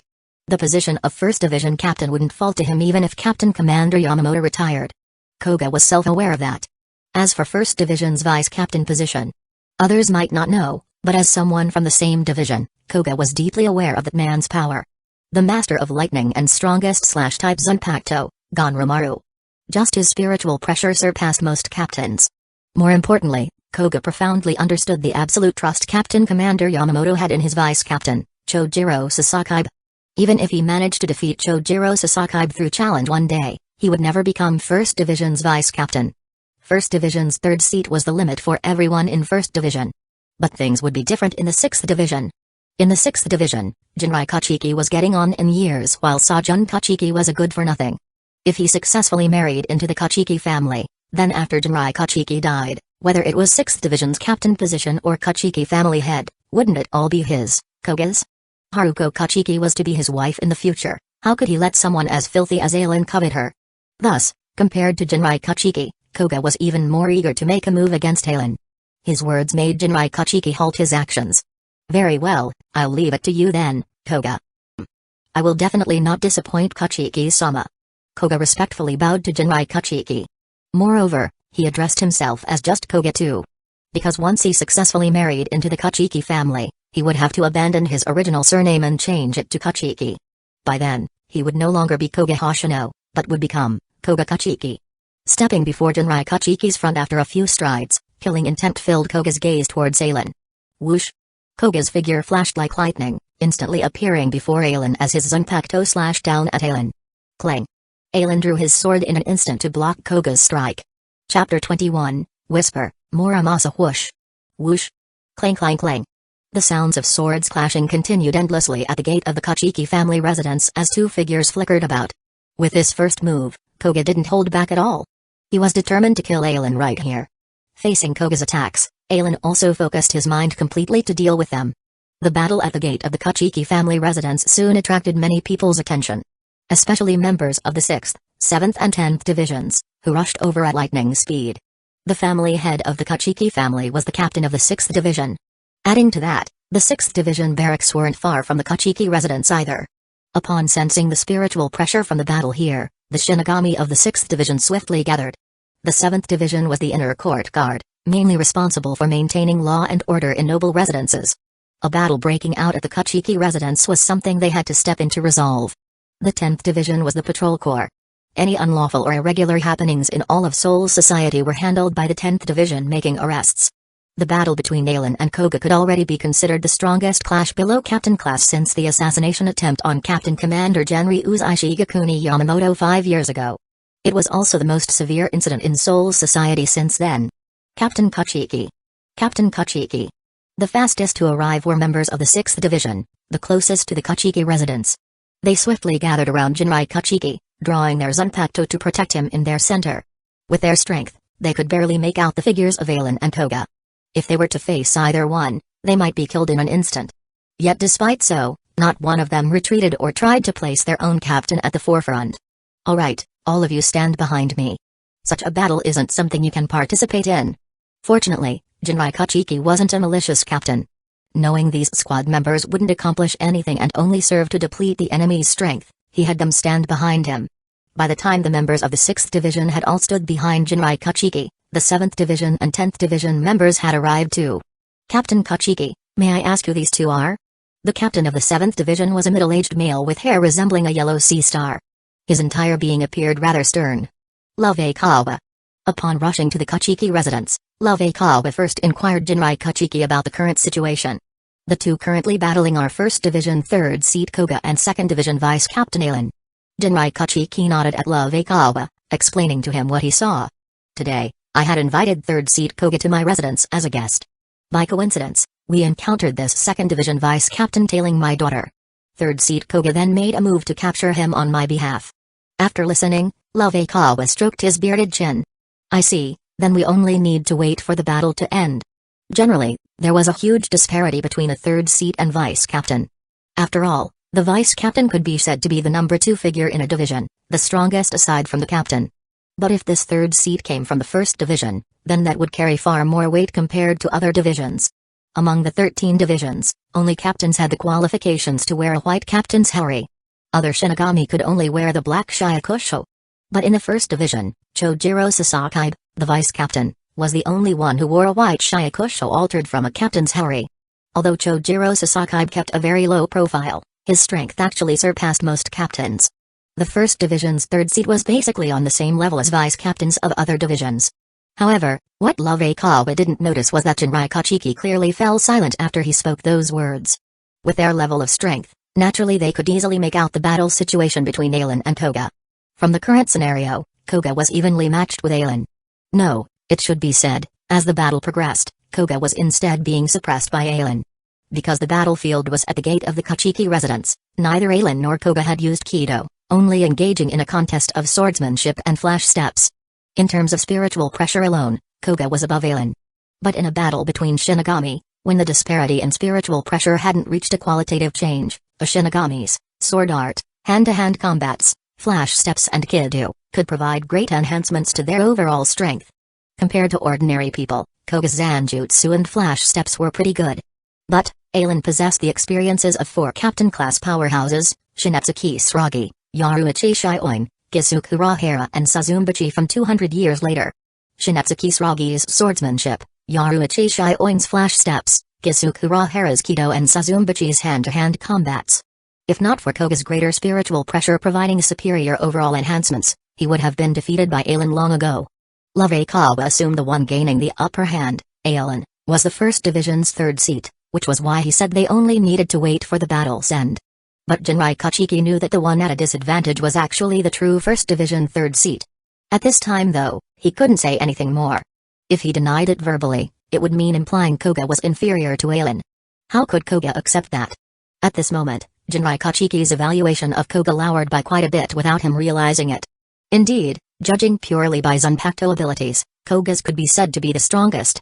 He was absolutely the nemesis of most Shinigami.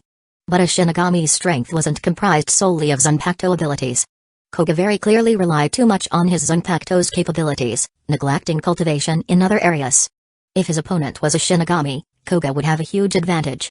But beyond Soul's society, a Shinigami's enemies also included hollows from Hukomundo as well as Quincy remnants from the Wandenrook 1,000 years ago.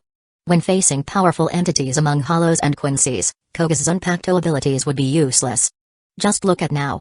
Although Jinrai didn't have a good impression towards Aelin, that didn't prevent his insight. Other than slightly weaker spiritual pressure, this second division vice captain's Zanjutsu and flash steps weren't inferior even among captains. Damn it. Although battling Aelin intensely, Jinrai and Love Akawa's conversation entered both Aelin and Koga's ears. Being looked down upon by others, how could someone as prideful as Koga endure it? Following his clash with Aelin where he was sent flying back by a sword strike, Koga directly released his Zanpakuto. Whisper, Muramasa. Boom. Tremendous spiritual pressure erupted from Koga's body. At the same time, a wave of purple spiritual pressure spread from Koga's sword towards Aelin. What is this? When this wave of purple spiritual pressure spread to Aelin's body, he suddenly felt that he had lost control of his Zanpakuto, Tessaka, in his hand. No, not only had he lost control, but this Tessaka was actually controlling Aelin's right hand holding the sword, slashing towards Aelin's own neck. Chapter 22, Suppression. This is. Feeling that he had lost control of his right hand, Aelin's left hand was the first to light up with lightning. Hado number 11, Lightning Bind. Crackle. A bolt of lightning shot out from Aelin's left hand, striking Tessaka. Ah! This bolt of lightning spread along Tessaka to Aelin's body. After Aelin let out a muffled grunt, his right hand released Tessaka, regaining control of his right hand. Clang. Looking at Tessaka fallen on the ground, Aelin's gaze towards Koga contained surprise, wariness and also pleasant surprise. He was surprised that the weapon he had forged would actually be controlled by Koga's Muramasa like a Zanpakuto. He felt wary because with the hundreds of Zanpakuto Aelin possessed, if Muramasa truly entered his inner world, it would likely bring tremendous trouble for Aelin. The pleasant surprise was for the same reason. Muramasa had already been copied by Aelin. Once Aelin forged Muramasa, with its ability he could truly have an army of one. However, all that would have to wait until Aelin was safe. Free. Although the desired effect wasn't achieved, destroying Aelin's Zanpakuto with one strike still brought a smug look to Koga's face. In his eyes, his ability was the strongest. Surrender. If you accept judgment afterwards you might still keep your life. Pointing his released Muramasa at Aelin, Koga uttered unbelievable nonsense. Spare Aelin? How was that possible? Haruko Kachiki had disguised herself when entering the tavern, but that was only an external disguise. Her spiritual pressure had never changed at all.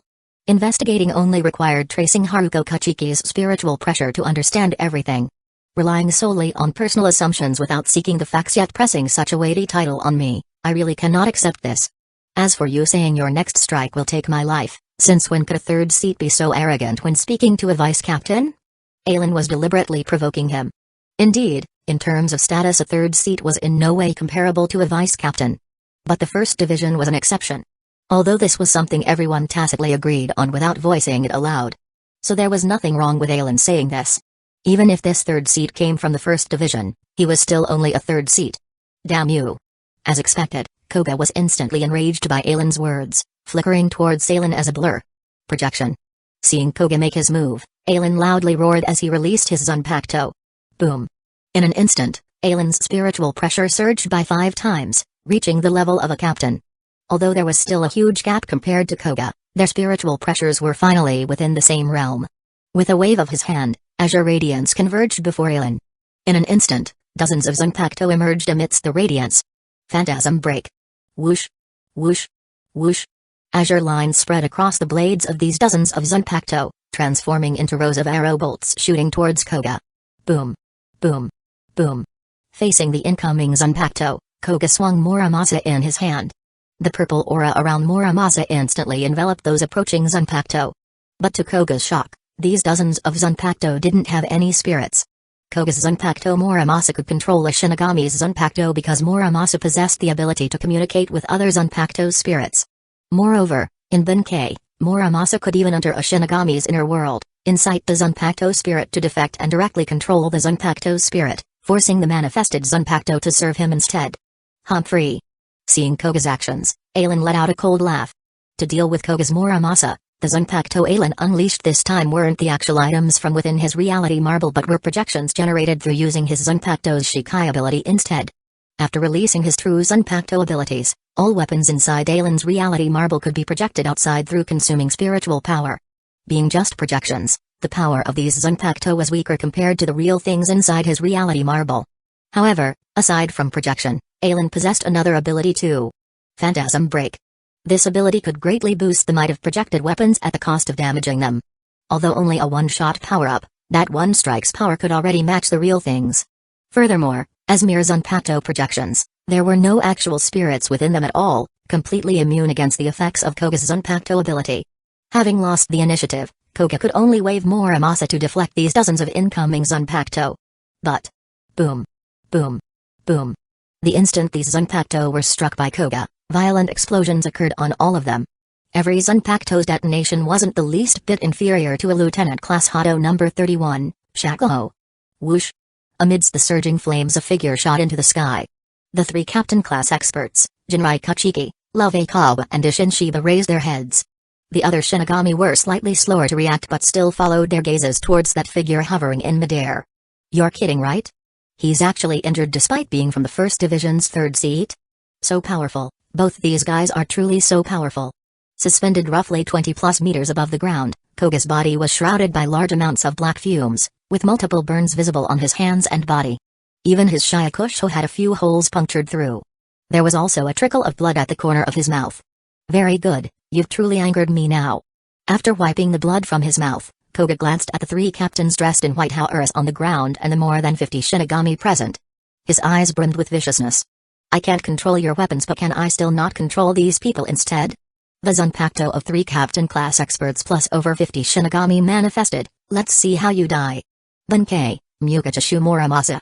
Chapter 23, Fierce Battle. Soul Society's greatest and final technique that a Shinigami possesses is the final release of their Zanpakuto, Benkei. After releasing Benkei, at the very least, a Shinigami's spiritual power would surge by 5-10 times. In addition, the Shinigami would be able to completely control and utilize all the abilities of their Zanpakuto. The might of Benkei corresponds with the difficulty in attaining it. Among the entire 13 divisions of the 13 Division of Imperial Guards, according to publicly available information, only the 13 captains were capable of achieving Benkei. In the nearly 2,000 years of peace in Soul Society, Captain Commander Yamamoto had issued an edict to maintain the safety of Soul Society's residents, prohibiting captain-class Shinigami and above from releasing their Zanpakuto. Of course, the prohibition on captains releasing their Zanpakuto referred specifically to prohibiting captains from using Benkei. The disparity between a captain's spiritual power and those below captain class was too massive. If captains fully unleashed their spiritual power, even vice-captains would be caught up within 3 kilometers. Benkei allowed captains to increase their spiritual power by 5-10 times. If 2 captain-class fighters using Benkei battled, aside from other captains, all Shinigami within 5 kilometers would be in mortal danger. Ailen had never expected that Koga Kachiki would actually dare violate Captain Commander Yamamoto's edict and use Benkei within Soul Society. However, to Ailen's relief, the purple-haired, gloomy man that appeared beside Koga didn't stretch his long-nailed hand towards Ailen, but to the Shinigami spectating from the other side instead. Koga, how dare you? Among them, only Jinrai Kachiki knew Koga's Zanpakuto's true abilities. But even he hadn't expected that Koga would actually dare use this ability against them. Quick, hurry and seal your inner worlds. Facing Koga's ability, after saying just that, Jinrai Kachiki immediately closed his eyes, entering his inner world and sealing it shut. But Jinrai Kachiki's warning was clearly too late. How can this be? Before these Shinigami sensed anything else, wisps of bizarre spiritual power left their bodies, condensing into figures gripping Zanpakuto or other humanoid beings. What is going on? Those whose spiritual power had condensed into shadowy figures didn't know what they were. After all, they hadn't fully communed with their Zanpakuto yet. But those who saw distinct familiar forms taking shape from their body's spiritual power were shocked speechless. These were the manifestations of their Zanpakuto spirits. How had they left their inner worlds? Hey Tangamaru, what are you doing? Injutsu? Nensho, why have you come out? In that instant, the Shinigami who recognized their Zanpakuto spirits hurriedly tried communicating. But to their dismay, their calls were completely ignored as these Zanpakuto spirits turned into blurs shooting towards Ailen. Projection. Facing the incoming barrage, Ailen didn't dare be negligent either. Zanpakuto emerged before Ailen. Aside from those stabbed into Sword Hill, practically every single blade from his reality marble was projected out. The dense mass of hundreds of blades hovering overhead left all present Shinigami breathless. Retreat, everyone get away from here. This is beyond your capabilities, leave quickly. Witnessing this, 10th Division Captain Ishin Shiba stepped forth, drawing his Zanpakuto as he unleashed his spiritual pressure to shield the Shinigami behind him, preventing them from losing their will to fight under the pressure of those too powerful spiritual pressure up ahead. On the other side, 7th Division Captain Love Kawa swiftly followed suit, ordering his men to retreat first while erupting with spiritual pressure as well. Receiving their captain's orders, The Shinigami swiftly fled one by one. In the end, only the arrogant Koga in the sky, Ailen surrounded by hundreds of blades, the inner world sealing Jinrai Kachiki and the two spiritual pressure-releasing captains, Ishin and Love, remained in this area. The eruption of captain-class spiritual pressure also attracted the attention of most Shinigami in Soul Society. The captains of 2nd Division Yoruichi Shioin, 5th Division Shinji Hirako, 8th Division Shun Sekiraku and 9th Division Kinsai Mugaruma were all rushing over. Phantasm break. Massive amounts of spiritual power condensed into streams spreading across the blades swirling around Ailen before, with a wave of his hand, they transformed into rows of azure arrows shooting towards the dozens of manifested Zanpakuto spirits. Boom boom. The gates and alleys around the Kachiki residence seemed festooned with endless fireworks. If not for the compound walls being made of Rishi-resistant Sakaiski stones, at least 1/5 of the sprawling Kachiki estate would have collapsed from that barrage. Even then, the opposing alley had been reduced to rubble and debris while several cracks ran along the compound walls now. A few more such attacks and even these Sakaiski walls would crumble. Whoosh! 7 to 8 figures shot out from the flames, the ordinary Shinigami Zanpakuto having been completely annihilated by Ailen's earlier attack. Even among the lieutenant class, several had perished. These Zanpakuto that emerged were those quick enough to release Shikai the moment the explosions occurred. By fortune, they happened to be behind 7th Division Captain Love Akawa and 10th Division Captain Ishin Shiba, whose powerful Benkai-level Zanpakuto shielded them, allowing their survival. After all, Ailen's were merely projections enhanced by Phantasm Break, still far weaker than real Captain Class Zanpakuto. Relying solely on projected Zanpakuto to bombard Captain Class ones was unrealistic. However, clap. Ailen clapped the hilt guard of his sheathed Zanpakuto, instantly resulting in faint spiritual power undulations. Buzz buzz. Sensing these undulations, Tessagga that Ailen had tossed far away earlier suddenly vibrated before transforming into a blur rapidly shooting back into Ailen's grasp. Chapter 24, Flame Tessagga. After creating Kisukura Hera's Biniime, Ailen modified Tessagga's sheath using Crimson Shield's properties to contain a barrier. In Inuyasha, Tessagga's sheath also had a hidden function allowing its wielder to summon Tessagga after releasing it. Clang. Facing 2 Captain Class Zanpakuto and 7 to 8 Lieutenant Class 1s, Ailen felt no fear gripping Tessagga. Rather, he felt extremely excited at finally unleashing his full power. Tessagga. Responding to Ailen's call, the battered sheath shone with dazzling ivory radiance, expanding to over 3 meters long as rich spiritual power swirled around the colossal fang. Tessagga's release didn't further raise Ailen's spiritual pressure, slightly disappointing him. After all, he had already released his Zanpakuto. Being able to raise his spiritual pressure again by releasing another blade meant that just unsealing the Zanpakuto in his reality marble would make his spiritual pressure skyrocket. However, Ailen discovered that under his Zanpakuto's released state, unleashing other weapons and utilizing their secret technique consumed only 1/10 as much spiritual power. What this represented was obvious. The berserk spiritual pressure was focused by Ailen into Tessagga, miniature tornadoes swirling along the fang's blade. Then, slashing towards the 7 approaching Zanpakuto spirits, he unleashed Tessagga's strongest technique. Wind Scar. 3 heaven-rending attacks roared forth like tidal waves, drowning his foes. Og. The 5 lieutenant class were ripped apart by that devastating assault. Smash him, Tangamaru. Love Akawa's Zanpakuto spirit took the form of a 3-meter-tall muscular male. Facing the incoming attacks, he immediately released Shikai. Boom. Immense spiritual pressure erupted from Tangamaru as his cleaver-like Zanpakuto transformed into a gigantic kanabo resembling a morning star mace. Scorching hammer. Flames coiled thickly around the spiked mace as Tangamaru swung it down towards Ailen's attacks. Boom. White shockwaves collided with crimson flames, rocketing skywards and dyeing the surroundings red and white. Invisible undulations blasted outwards, fluttering the spectators' robes wildly. The heavy atmosphere left everyone solemn. Things had escalated completely out of hand. Trash. In the skies, Koga scowled seeing his controlled manifested Zanpakuto spirits get crushed by Ailen after just a single clash. By now, he no longer cared about Captain Commander Yamamoto's edict or Soul Society. His Zanpakuto was the strongest. Yet this damned Ailen seemed to hard counter him completely. Just the fact that his countless later projected Zanpakuto were immune to his control meant that Ailen had to die. Soul Society couldn't tolerate someone with Zanpakuto he couldn't control. Muramasa, I want him to taste utter despair and death in the shortest time possible. As you command, Koga-sama. After respectfully bowing, Muramasa stretched his right hand towards Ailen. Art of Shadow Bind. The collisions between Windscar and Tangamaru's Ougi had further damaged the already ravaged buildings here. When the dust settled, 2 figures with powerful spiritual pressure walked out from the lingering explosions. Oh? as expected of Captains Zanpakuto, even Windscar couldn't injure them much. Then, just as Aelin thought of using stronger moves, his entire body seemed bound by countless threads, unable to budge at all. After the initial shock, he soon calmed down with realization.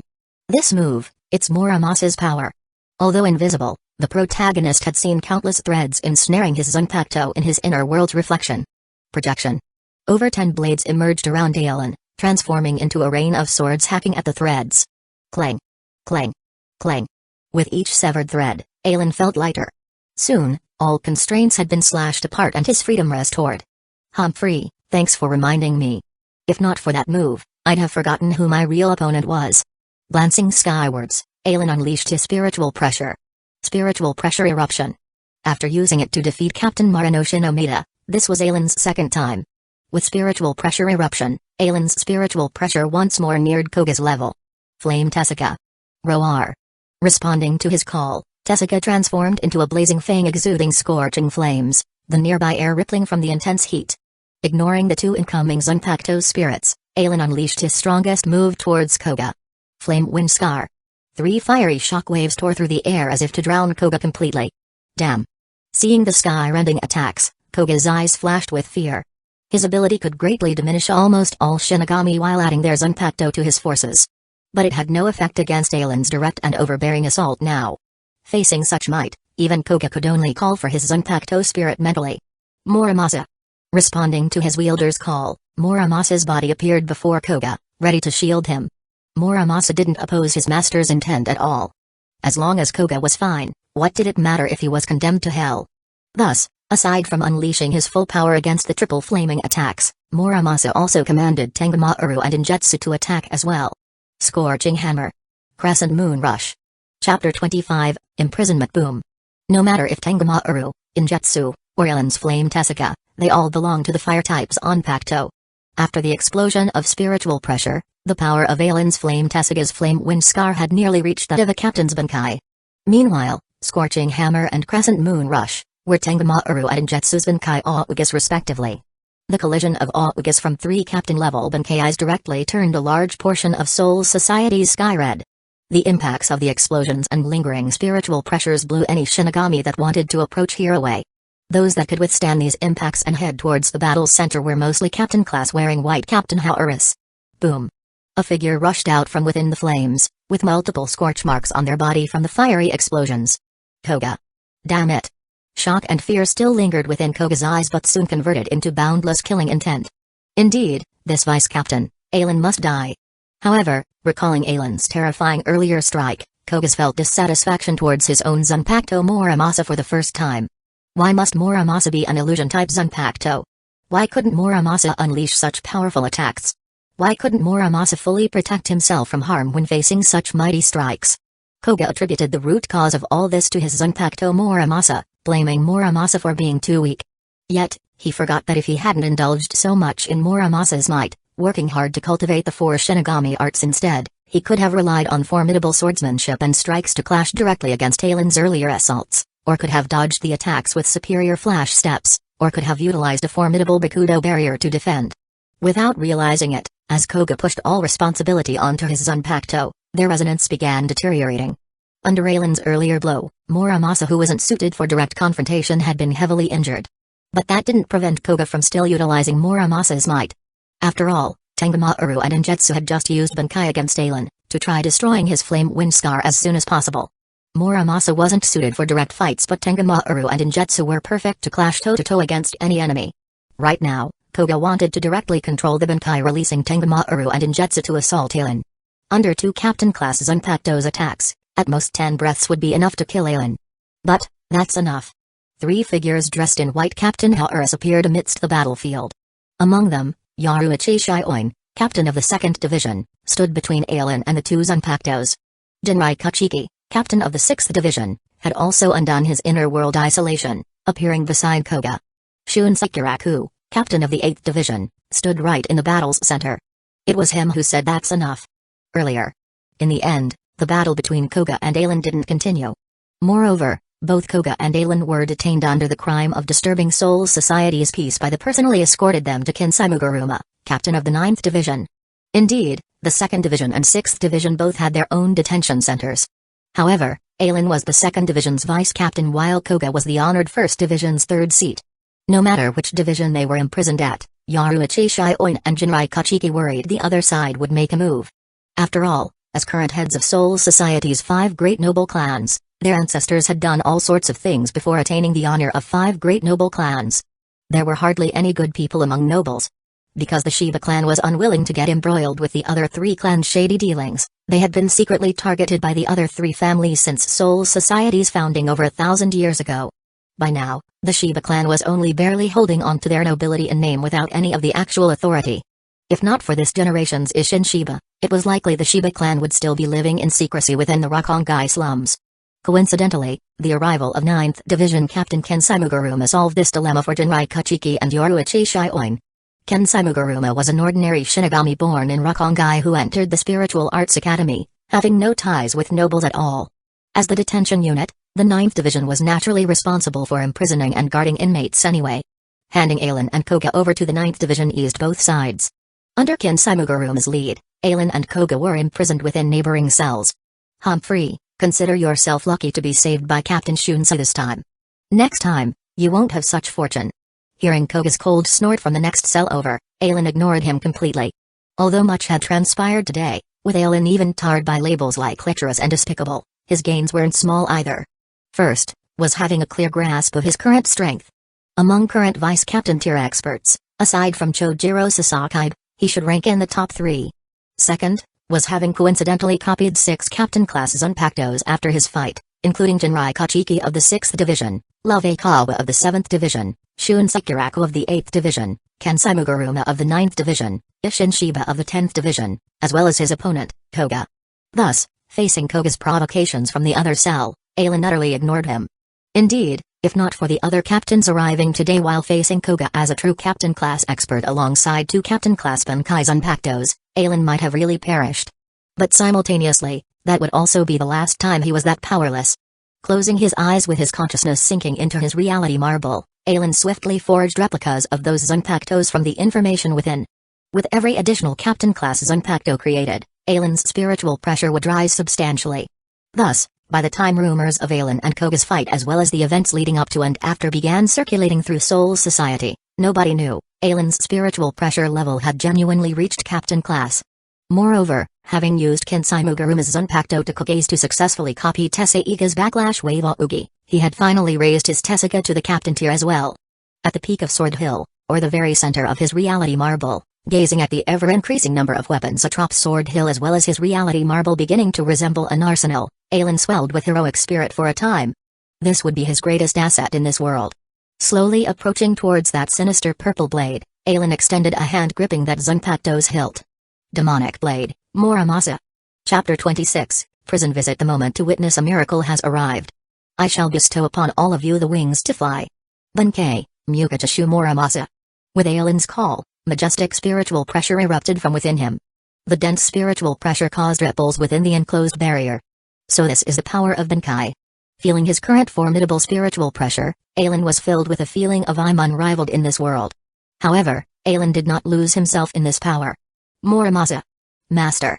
Responding to Aelin's call, Muramasa's figure appeared beside him. Let's begin. Yes, Master. Purple radiance spread from Muramasa's body, soon that violet spiritual pressure filled the entire enclosed barrier. Under the effect of this spiritual pressure, blue spiritual power emitted from the weapons inside Aelin's inner world. Next, these spiritual powers congregated into figures gripping Zanpakuto around the blades. After taking shape, they drew their original selves and knelt on one knee facing Aelin. Greetings, Master. Greetings, Master. Ha ha ha ha, ha ha ha ha. At the peak of his unlimited blade works Sword Hill, Aelin flung his arms wide, laughing heartily.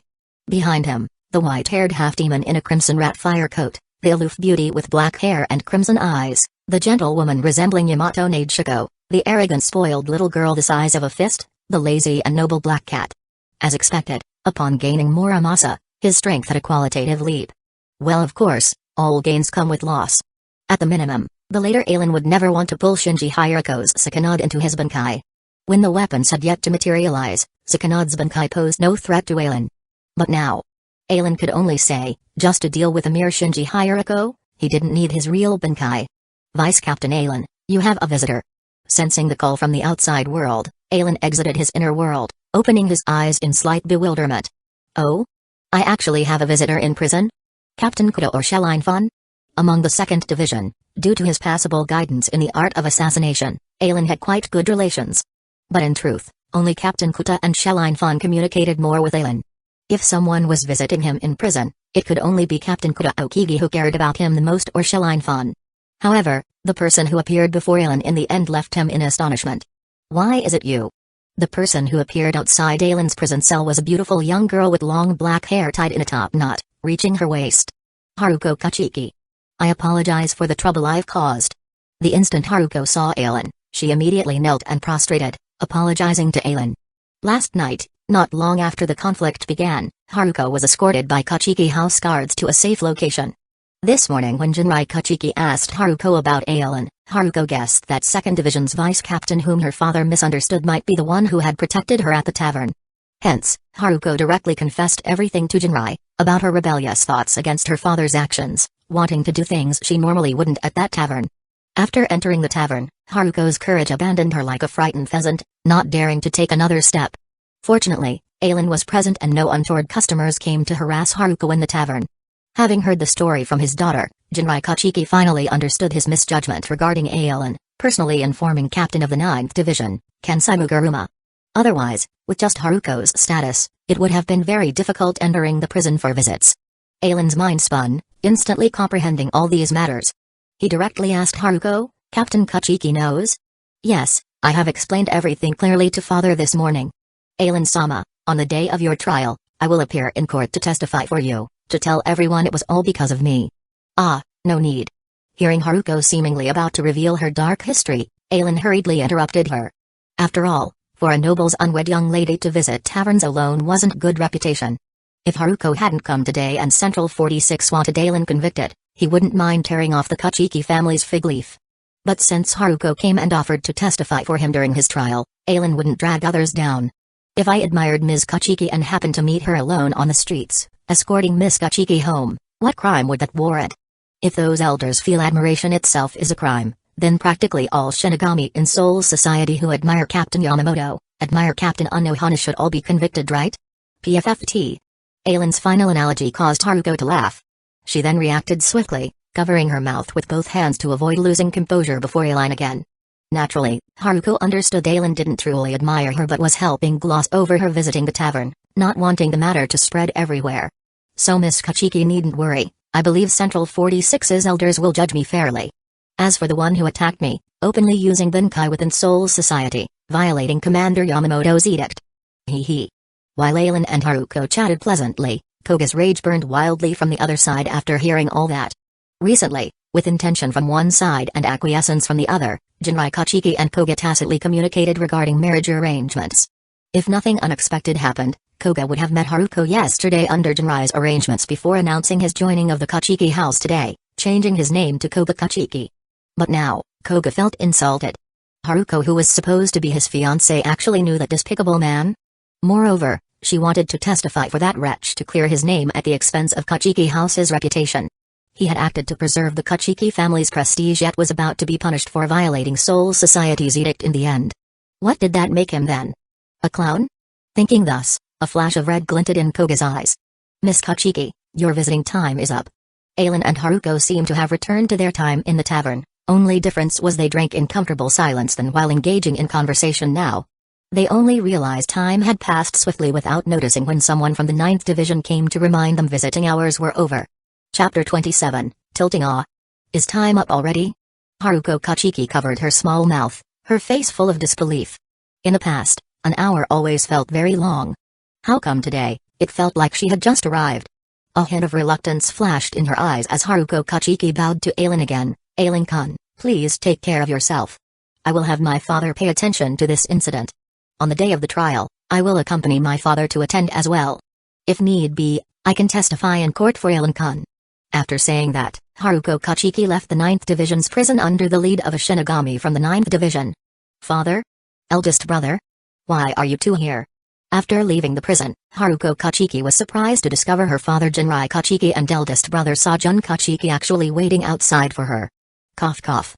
Sajun wanted to say something but started coughing from his condition, covering his mouth. From between Sajun's fingers, droplets of blood could be seen dripping down. Eldest brother, are you alright? I'm fine, just my old condition acting up. Waving his hand at Haruko Kachiki, Sajun wiped the blood from the corner of his mouth, smiling as he asked, little sister, how was your chat with Vice Captain Alan? Sajun knew his own condition best. He didn't even know if he had as much time left as his father. Hence, Sajun understood clearly the Kachiki family's next generation had to rely on his little sister's husband for support. Previously, Jinrai Kachiki had chosen Koga Kachiki, 3rd seat of the 1st Division as his pick. But after yesterday's battle and learning of the connection between his little sister and 2nd Division Vice Captain Alan, Sajun had suggested to his father switching the one betrothed to his sister to Alan instead. After last night's events, Jinrai Kachiki's impression of Koga had lessened somewhat. Although he wouldn't veto Koga outright, when another option appeared, Jinrai would scrutinize more carefully. After a night of investigation, Alan's information was swiftly presented before father and son. Compared to Koga, Alan was younger and more versatile. Yesterday's battle clearly displayed Alan's superior swordsmanship and flash steps, allowing him to suppress Koga despite the vast difference in spiritual pressure. Under equal spiritual pressure, Jinrai even felt he might not necessarily defeat Alan in swordsmanship or flash steps. This showed Alan had a solid foundation as 2nd Division Vice Captain. As for Alan's Zanpakuto, Jinrai hadn't deciphered its abilities at all. The first blade seemed wind-type, capable of unleashing powerful wind strikes. But the later manifestation of hundreds of other blades left even Jinrai clueless. Of course, what shocked Jinrai most was Alan's final move last night. If he hadn't seen wrongly, at that time, Alan's Zanpakuto had transformed into a blazing fang, unleashing fused wind and fire attacks. If Jinrai recalled correctly, in the thousands of years since Zanpakuto's birth, never had any single blade wielded two elemental powers simultaneously. Alan's Zanpakuto would likely be the first dual-element Zanpakuto in Soul Society's history. Perhaps in terms of functionality, Koga's Zanpakuto surpassed Alan's by far. But because of that power, the constraints Koga would face would be far greater after joining the Kachiki family. The scheming and plots targeting someone with such a fearsome ability would surely intensify beyond what Koga currently faced in the 1st Division. After all, Jinrai Kachiki was no Captain Commander Yamamoto with his peerless might. Meanwhile, Alan's power was mighty yet not to the extent of causing dread. Also, Jinrai knew a Shinigami's true foes weren't fellow Shinigami but the Hollows from Hukomundo and the Stern Ritters from the Wandenrick. When facing these enemies, Alan's usefulness exceeded Koga's. Comparing both their Zanpakutos caused the weighing scales in Jinrai's heart to tilt slightly. Having Haruko visit Alan today was a test for the father and son pair towards Alan. Naturally, Haruko was oblivious to all that. But from his daughter's expression and their conversation, Jinrai nodded inwardly. Yet unnoticed by the Kachiki trio was the shadowy figure of Muramasa concealed nearby, his form exuding gloom as he observed all this silently. The Kachikas go too far. In his cell, Koga ground his teeth tightly. Beside him stood the respectful form of Muramasa. After incarceration, the 9th Division members had confiscated all the prisoners' Zanpakutos. Without their Zanpakutos, a Shinigami's strength would fall by 70 to 80%, facilitating the guard's management. Yet unknown to all was Koga's Zanpakuto Muramasa differed from the norm. As long as Koga called his name, Muramasa would instantly appear by his side. Moreover, with just Koga providing spiritual power, Muramasa could independently materialize to gather intelligence from the outside world, extremely convenient for Koga. Thus, never had Koga expected Jinrai Kachiki to be abandoning him. Jinrai Kachiki, Alan, each and every one of them acts sanctimoniously but are actually despicable, vile people. Daring to make a fool of me, everyone will have to pay the price. Tremendous spiritual pressure erupted from Koga, channeled into Muramasa. Yesterday, Muramasa had taken Alan's fiery wind scar head-on, suffering grievous injuries. But under Koga's mighty spiritual pressure, his wounds slowly recovered. After some time, Koga withdrew his spiritual pressure. Muramasa. Master, please instruct me. With most injuries healed, Muramasa no longer seemed like he might drop dead from exhaustion at any moment. Bowing respectfully to Koga, slight bewilderment rose in Muramasa's heart. What happened just now? For an instant, Muramasa felt he could barely make out his master's voice. Fortunately it was just a fleeting moment before Koga's voice returned to normal. Dismissing it as his mishearing, Muramasa focused intently, awaiting his master's command. Go. Infiltrate the Kachiki family and assassinate that old geezer's son. Then. Chapter 28, Murder Case. At this point, Koga paused for a moment, Originally, Koga had planned to have Muramasa kill Sajun Kachiki first, before killing Jinrai Kachiki as well. However, in that instant, Koga suddenly recalled Muramasa's helpless performance when facing Ailen's attack last night, and he began to doubt greatly whether Muramasa could actually kill Jinrai Kachiki. Forget it, without me, you're just a useless fool. After killing Sajun Kachiki, you should just go back to where you were and wait. I will call for you when I need you. By then, we will join forces to kill Jinrai Kachiki, as well as that despicable vice-captain. Muramasa gazed at Koga moving lips, and a powerful sense of fear suddenly arose within him. I can't hear it. I can't hear it.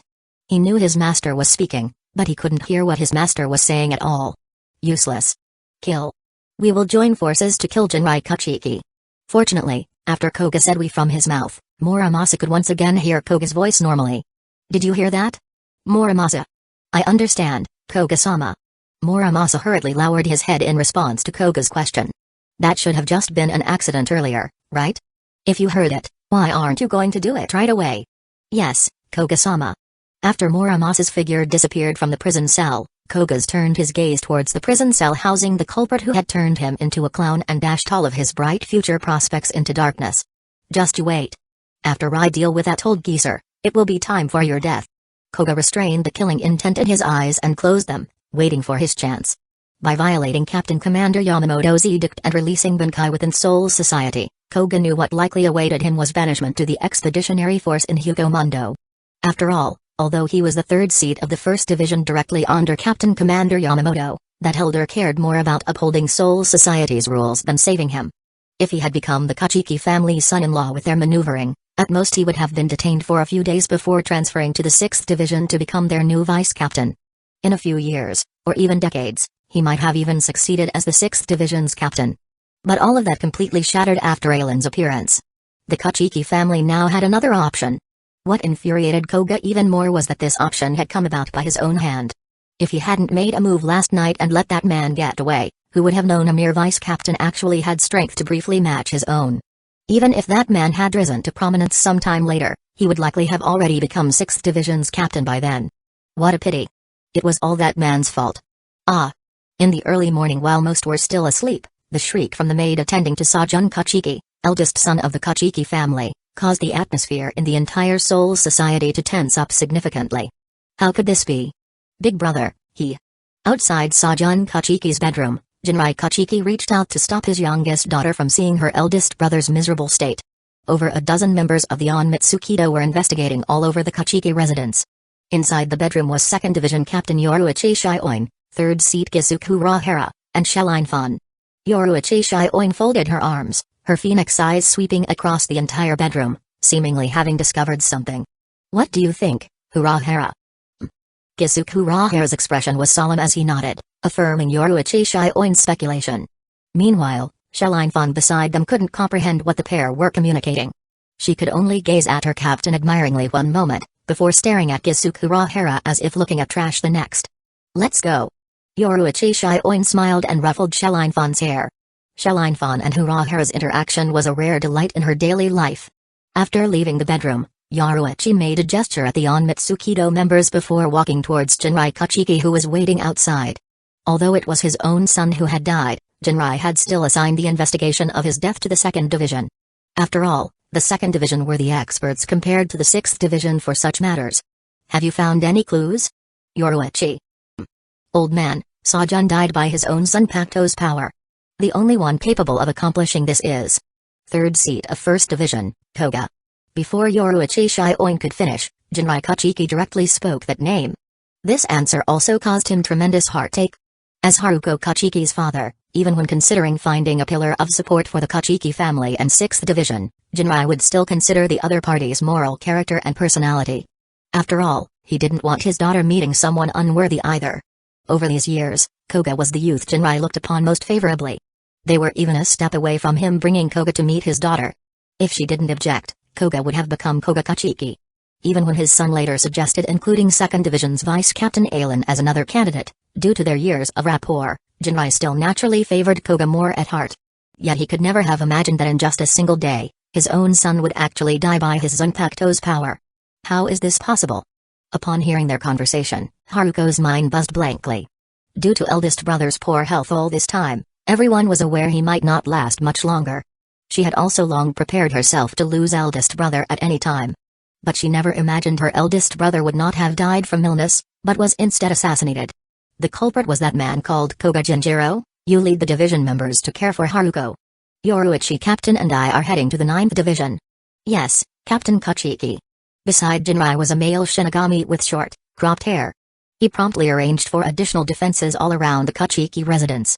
Jinjiro Shirigane, 3rd seat of 6th Division, was also the strongest in 6th Division after Captain Jinrai Kachiki. If not for Sajun Kachiki being Jinrai's son, the position of 6th Division Vice Captain would definitely have belonged to Jinjiro. Similarly, as 3rd seat, Jinjiro had also defeated many members of 6th Division who wanted to challenge Vice Captain Sajun. Compared to Sajun Kachiki, Jinjiro was more popular within 6th Division. As Jinrai and the other 3 left into the distance, one Shinigami suddenly said to Jinjiro, Vice Captain Kachiki has passed, so 3rd seat Shirigane will be our next Vice Captain now, right? Congratulations. Humphrey. After glancing at that congratulatory Shinigami, Jinjiro shook his head, don't spout nonsense. If Captain Kachiki heard that, there would be hell to pay for you later. Chapter 29, Change of Mindset. When Jinjiro said that, the Shinigami's face instantly turned pale. He didn't dare say anything more and hurried to his patrol position. Captain Kachiki's son had just died, yet he was eagerly saying Jinjiro would be promoted to vice captain. He was practically asking to die sooner. After arranging the division members, Jinjiro personally stood guard beside Haruko Kachiki. Regarding the position of vice captain, if Jinjiro said he didn't have some thoughts about it, that would be a lie. However, after so many years in the 6th Division, Jinjiro believed he had seen through the 6th Division, or rather the Kachiki family. The 6th Division was a noble division. The Kachiki family was one of the 4 great nobles in Seoul society. He led the noble division, fully deserving this in name and reality. Thus, the Kachiki family viewed the 6th Division as the family's private property, not allowing outsiders to interfere. His strength was much greater than Sajun Kachiki's, yet in the 6th Division he could only be 3rd seat. Although Sajun Kachiki had died now, and the position of vice captain seemed just a step away. But Jinjiro was very clear that his own chances of becoming the 6th Division's vice captain were negligible. Glancing at the young lady of the Kachiki family immersed in grief, Jinjiro shook his head. In the future, the only one who could become 6th Division's vice captain would be this young lady's husband. His only chance of becoming vice captain was after Captain Kachiki retired and the young lady's husband successfully took over. And, recalling the little master Sajun Kachiki left behind, Byakuya Kachiki, perhaps even his own position of vice captain wouldn't last long. Being a Shinigami was so boring. Especially in a division where he could clearly see the outcome from the start. He might as well start a side business first. When the time was right, he would retire from the 6th Division. What should he do? He heard spectacles were very popular in the human world lately. Bang! The prison door opened and Alan opened his eyes. He sensed 5 familiar spiritual pressures approaching. Captain Yoruichi Shioin, Gisukura Hara, Shelline Fan, Jinrai Kachiki, Love Kawa. Could my trial be starting today? Sensing the 5 people approaching, Alan was somewhat puzzled. Since when did Central 46 work so efficiently? However, to Alan's surprise, after the 5 people nodded slightly at him, they walked straight to another prison cell where Koga Kachiki was imprisoned. Koga. After everyone stopped, Jinrai Kachiki took a step forward, first addressing Koga who had his back facing them. Oh? Rare guests indeed. Captain Kachiki. I didn't expect the first prison visit to be Captain Kachiki himself. What an honor. Koga didn't even bother turning around.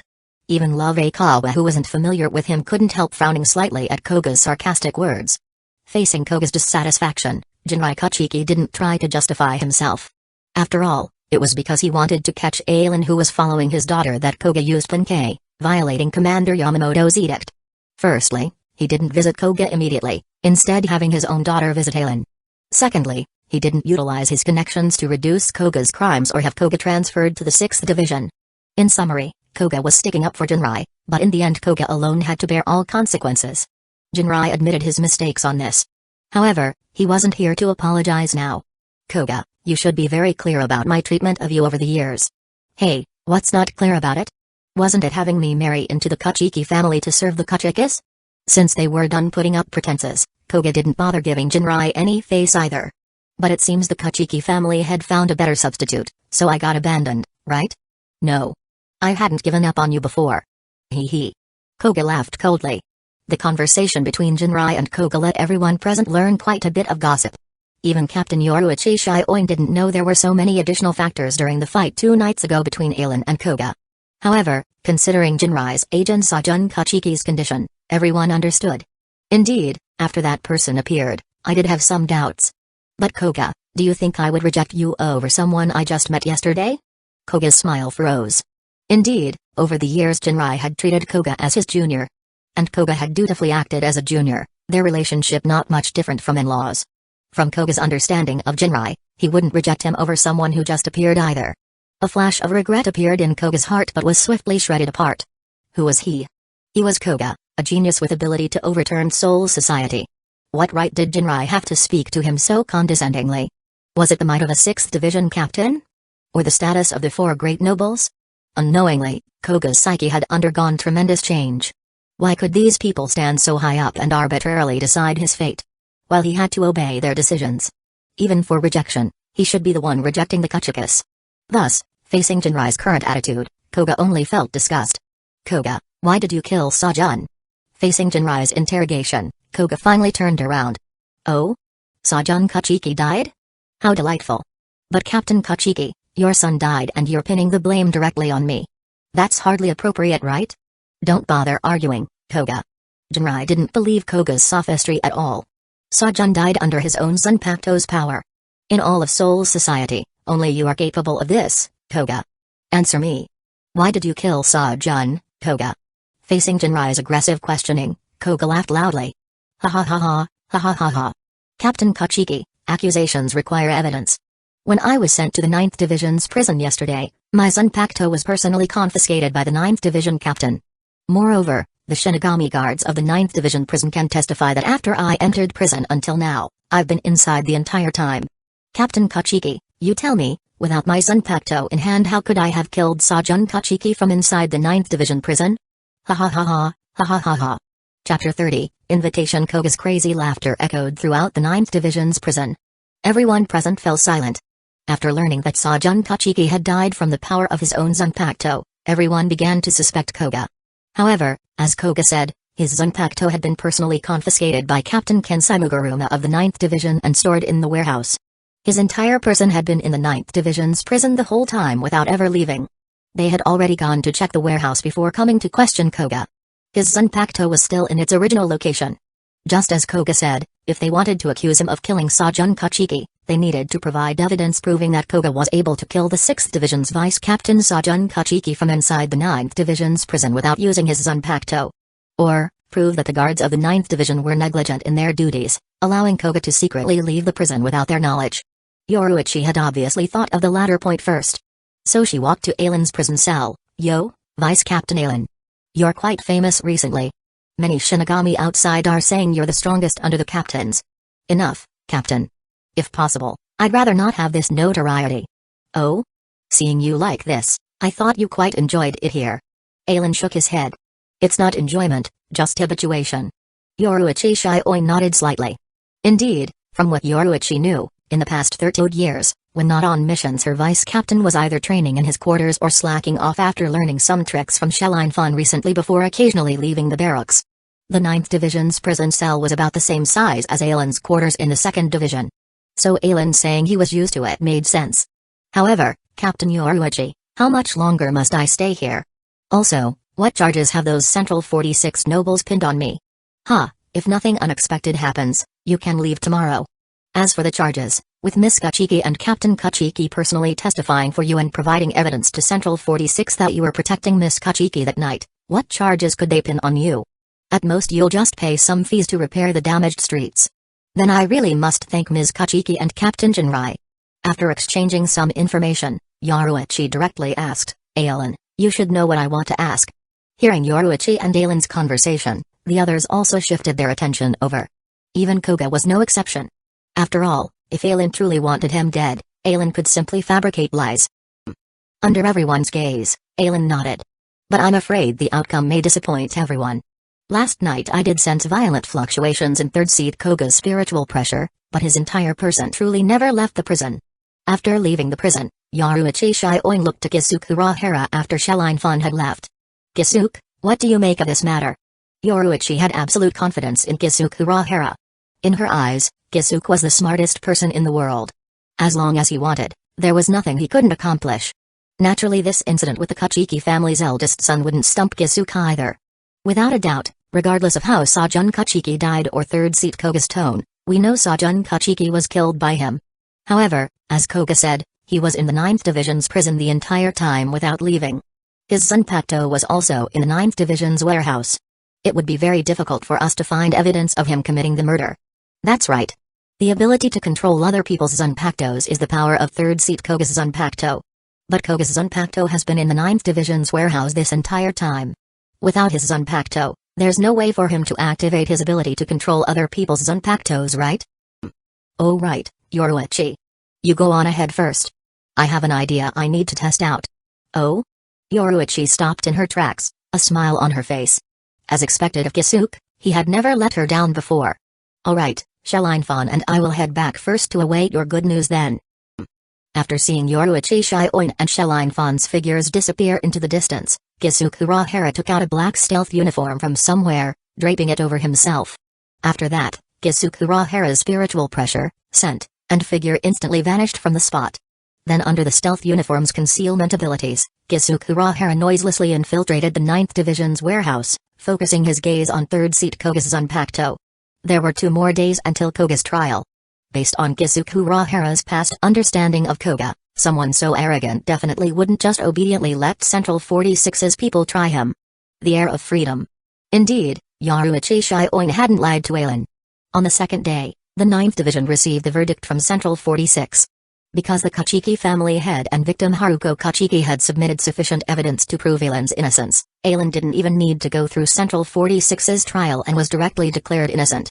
As for Koga, because he had violated Captain Commander Yamamoto's edict, there was no one in the 1st Division who dared plead leniency for him. And Koga's Zanpakuto abilities, along with his actions directly controlling other captains' Zanpakutos in front of the Kachiki residents, caused Central 46's nobles to feel Koga was uncontrollable. Soul Society's system could be said to have decayed completely. But for this decayed system to have lasted several thousand years showed these ruling nobles of Soul Society weren't fools either. While their personal strength might be lacking, they had many methods of exiling powerful Shinigami beyond their control from Soul Society. After retrieving his Zanpakuto, Ailen walked out of the 9th Division's prison gates under escort from the 9th Division members. Ailen-kun, I've caused you much trouble. Outside the gates, Haruko Kachiki dressed in white bowed apologetically to Ailen, her eyes red. Sigh. Seeing Haruko Kachiki's attire, Ailen sighed. He knew Sajun Kachiki would die but didn't expect Koga to act so decisively, immediately making his move after being imprisoned. To a certain degree, Sajun Kachiki's death held some responsibility that Ailen couldn't shirk. My condolences, Miss Kachiki. Ailen's consolations caused Haruko Kachiki's eyes to redden further. Ailen-kun, father has invited you to jointly attend eldest brother's funeral. Chapter 31, Agreement. Invite me to attend Sajun Kachiki's funeral service? Ailen was somewhat surprised. Soul Society was originally the world where human souls resided after death, belonging to the afterlife. The people of Soul Society, rather than people, were all souls. Only because they had Rishi, a transcendent energy that could absorb more Rishi, and use that Rishi in various ways, were they called Shinigami. Generally after the souls of Rakongai died, their souls would disperse into Rishi. Because Shinigami had spiritual pressure, absorbing Rishi, their souls were much stronger compared to ordinary souls. Therefore, when Shinigami died, their bodies could still be preserved as corpses for a period before dispersing completely into Rishi. Moreover, after spiritual pressure reached a certain level, even after death, the corpse wouldn't disperse into Rishi for hundreds of years. In Soul Society, people commonly believed that after souls dispersed into Rishi, they would become new, pure souls reborn into the human world. If the corpse after death never dispersed into Rishi, it meant that person could never reincarnate. Thus, no one knew since when, but within Siriite AI came an idea for a funeral ceremony to allow sacrificed Shinigami to reincarnate faster. The so-called funeral ceremony was to cremate the corpses of sacrificed Shinigami to quicken dispersion into Rishi. To Shinigami, the faster the body dispersed after death, the faster the rebirth into the human world. Although Jinrai Kachiki was heartbroken over his son's death, he didn't want to delay his child's reincarnation. Hence he decided that tomorrow, the 3rd day after Sajun Kachiki's death, to hold a funeral ceremony for Sajun. Naturally at that time, the Kachiki family would invite some relatives and friends to see Sajun Kachiki off. Alan just never expected that he would also receive an invitation. Since Captain Kachiki invited me, it would be too ungracious for me to decline. By then, I will attend together with Captain Yoruichi. Although some unpleasantness had happened between Alan and Jinrai Kachiki over Haruko Kachiki, now that Jinrai was extending goodwill, Alan wouldn't act aloof either. No, that's not. Hearing Alan's reply, Haruko Kachiki was startled, soon shaking her head, somewhat flustered. After a long while, Haruko Kachiki finally mustered her courage, face flushed red as she said to Alan, Alan-kun, what my father said was to have you accompany me as a friend to receive the guests who've come to mourn. In truth, what Jinrai Kachiki said was to have Haruko invite Alan under the identity of her fiancé to receive guests. Now, Jinrai Kachiki had confirmed Koga was the murderer who killed his son Sajun. No matter how much he valued Koga before, wanting Koga to marry into the family, it had all become bubbles now. With Sajun Kachiki's death now, signs of the Kachiki family's decline were showing. If the Kachikas didn't want to follow the Shioin clan's footsteps, they had to swiftly give outsiders a sign that the Kachiki family was still powerful. Otherwise, those nobles would be like bloodthirsty sharks, eyeing the Kachiki family greedily. Once Jinrai Kachiki passed away, one could imagine the terrifying outcome awaiting the Kachiki family. The battle between Alan and Koga a few nights ago had also significantly raised Alan's fame. If Alan became the Kachiki family's son-in-law, he could deter most ill-intentioned people. And once Alan completed his Bankai training, the Kachiki family would have no worries for the next few hundred years. Only, Haruko Kachiki was too shy, not daring to directly tell Alan to become her fiancé. Also, afraid of rejection, she could only say Alan would accompany her as a friend. Accompany you to receive guests as a friend? Although Haruko hadn't stated it clearly, Alan wasn't an idiot. What kind of person could accompany Haruko to receive guests? Alan raised a brow, looking Haruko up and down. He had to admit, Haruko had inherited excellent genes from the Kachiki family. Although still somewhat immature, one could foresee ample room for future growth. Should he agree? Alan stroked his chin. As leader of the four great nobles, for Sajun Kachiki the eldest son's funeral service, practically all of Sariitei's top brass would come to mourn. This naturally included Captain Commander Yamamoto and the other 12 captains. If he could meet these prominent figures, his unlimited blade works would surely gain many more powerful weapons.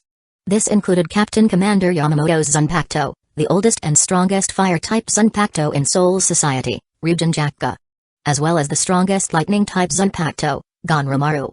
If he missed this chance, wanting to meet Captain Commander Yamamoto again would probably take until Sosuke-zan's holification experiments over 100 years later that caused Seoul's society to lose 6 captains. Agree. Only an idiot wouldn't. Thinking so, Alan finally nodded under Haruko's anxious gaze, smiling. Aren't we already friends? If accompanying you to receive guests can help, I'm very willing to oblige. Okay, see you tomorrow morning then, Alan-kun. Having obtained Alan's consent, Haruko patted her chest in relief, letting out a breath. She then smiled and waved at Alan before turning to head back to the Kachiki residence in small quick steps. She was going to notify her father that Alan had agreed to accompany her in receiving guests. Hee. Only after Haruko Kachiki's figure disappeared around the corner did Alan withdraw his gaze. Perhaps having such a cute wife isn't a bad thing. But, thinking of the crisis awaiting Sariitei later, Alan eventually shook his head and sighed. If he couldn't even ensure his own survival in the 1000-year blood war, the more people he cared about, the more anguish when that time arrived. Considering the enemies he might face in the future, Sosuke-zan fused with the Hogyoku, Quin's emperor and founder of the Wandenrik and his stern ridders, and the 8th generation Kinpachi, Soya Ashiro. Alan even treated Captain Commander Yamamoto and the few from Squad Zero as hypothetical enemies. In comparison, no one knew what might happen tomorrow. Only through self-strengthening could he ensure protecting everything he cherished. Casting these thoughts aside, Alan headed towards 2nd Division. All extra considerations now were redundant. Seizing every opportunity to grow stronger was the correct approach. Just think. If he already had his present strength that night, disregarding Jinrai noticing him, even if Jinrai and Koga came at him together, so what? His ability dictated he could only silently work hard, then shock everyone later. The day he gained invincible power, even going against the whole world would be fine. Chapter 32, Rebellion of Koga in the Kachiki Residence. Sajun Kachiki's corpse was surrounded by white flower petals as one Shinigami after another arrived at the memorial hall to bow and pay their respects. Beside the memorial hall, Haruko Kachiki knelt in white mourning attire, returning the bows to each Shinigami who had came to mourn her elder brother. Alan was doing the same. However, Alan's kneeling position was slightly behind Haruko Kachiki. Some of the people who came to mourn Sajan Kachiki looked at Aelin rather strangely.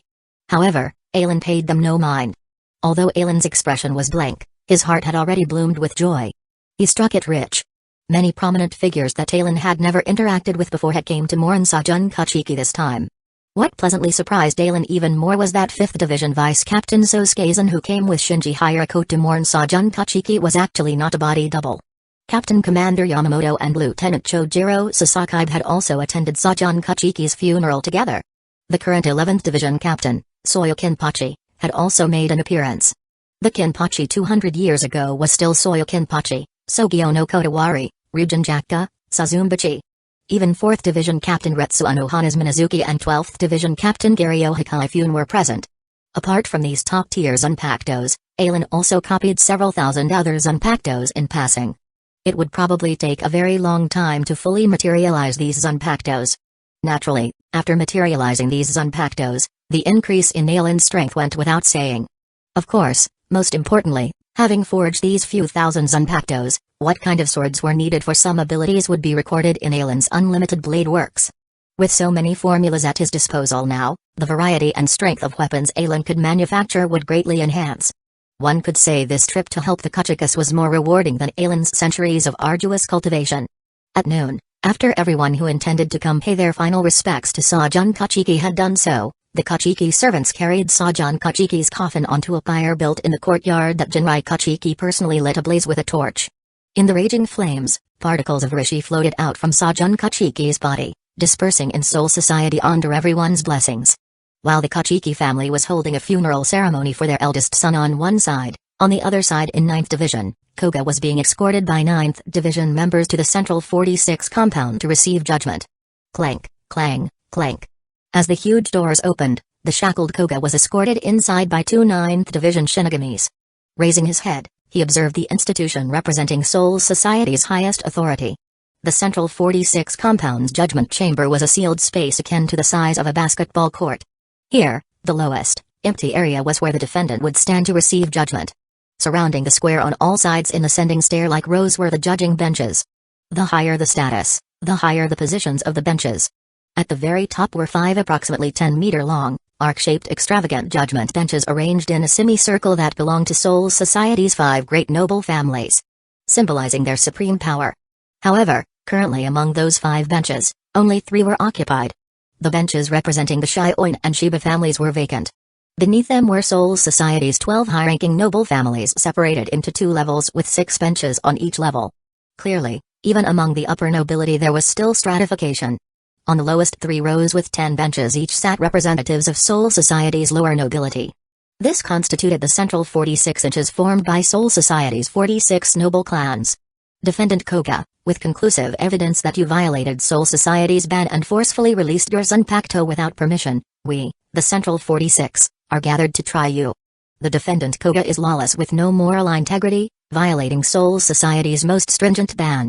His Zanpakuto shall be confiscated and the defendant himself exiled from Soul Society and consigned to the Expeditionary Force in Hugomundo, never to return to Soul Society in his lifetime. Enforce immediately. Purged high up, these noble clan members of Central 46 delivered their verdict on Koga in cold and heartless speech, instantly deciding the latter half of this Shinigami's life in a flash despite his formidable power.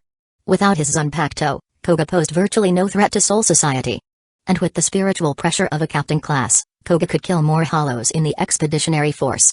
As for encountering stronger hollows, without a Zanpakuto how Koga would deal with them wasn't part of their consideration.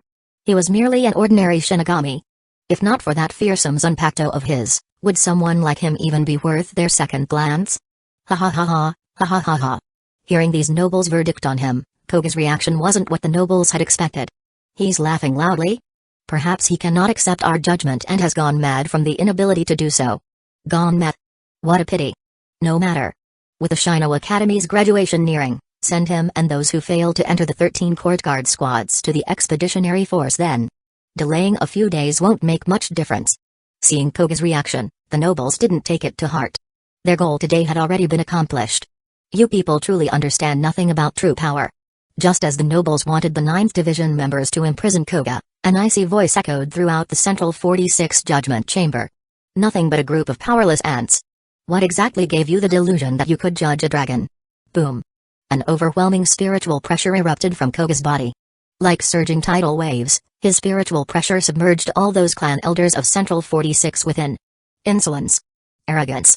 Those elders were all the patriarchs of their respective clans.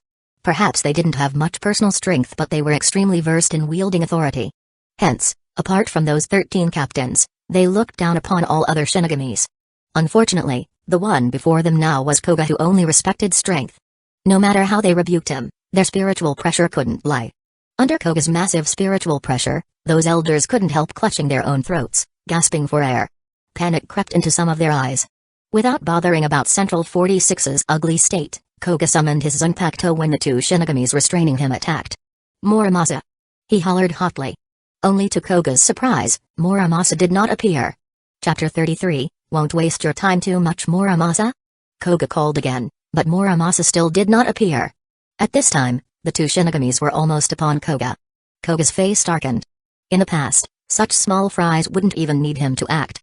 Muramasa would automatically control their Zanpakutos to kill themselves. But now, after calling out to Muramasa twice with no response, Koga cursed Muramasa in his heart while shouting loudly with his mouth. Hado number 32, Golden Flash. A blazing crimson light coalesced between Koga's hands, finally gathering into a massive fireball that shot towards the two Shinigamis. Boom. The violent explosion and the Shinigami's dying screams filled the Central 46 nobles with tremendous fear. This man actually dared to attack here.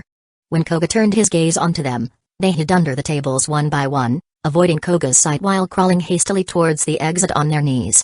If they were any slower, who knew if this madman would kill them too? Koga-sama. Just as Koga was about to slaughter these nobles, the judgment hall's gates were sliced open. Muramasa's slightly exhausted figure appeared before Koga. However, instead of delight at seeing Muramasa again, Koga's face sank as he let out a cold snort. Humphrey. Muramasa, were you thinking of betraying me too? Facing my calls yet not responding at all. Koga-sama called for me? Muramasa's pupils constricted. The reason he came here was because for the past 2 days, a strange Shinigami had been watching him. And since Muramasa hadn't heard Koga's calls for 2 days, he materialized before that Shinigami. That Shinigami was quite strong. Muramasa had let the latter's Zanpakuto materialize before managing to escape after using Bankai himself. It was also by probing that Shinigami's memories with his Bankai ability that Muramasa learned Koga would be put on trial today, hence rushing over hurriedly. He didn't hear Koga-sama's calls at all. Could it be? He couldn't hear Koga-sama's voice again? My apologies, Koga-sama. I encountered a very troublesome opponent, so it took some time. But now clearly wasn't the time to discuss this with Koga-sama. Koga-sama, on my way here I sensed many people hurrying in this direction. Humphrey, so fast? Koga glanced contemptuously at the disgraced Central 46 nobles. But before me, the number of Shinigamis means nothing. Taking back Muramasa's real body from Muramasa's hands, Koga strode out of Central 46's judgment hall. Outside, over 59th Division members led by Kensai Mugaruma had the entrance surrounded. Koga, surrender your weapons immediately. I've no wish to waste too much time on you. Kensai placed his hand on his Zanpakuto's hilt, deciding to directly use Bankai the moment Koga refused to comply, striving to subdue the latter as swiftly as possible. Indeed, I won't waste your time either. Koga raised his head, eyeing the Shinigamis surrounding him as the corners of his lips curved up slightly. These Shinigamis would become the perfect tools for him to rule over Soul Society. Bankai. Mukajishu Muramasa. Clang. Clang. The Kachiki residence had just concluded Sajun Kachiki's funeral when the emergency alarm for Siriite AI suddenly rang out in everyone's ears. In the next moment, a flare of spiritual pressure rapidly unfurled from the bodies of all present Shinigamis. This is Hado number 57, Earth Avalanche.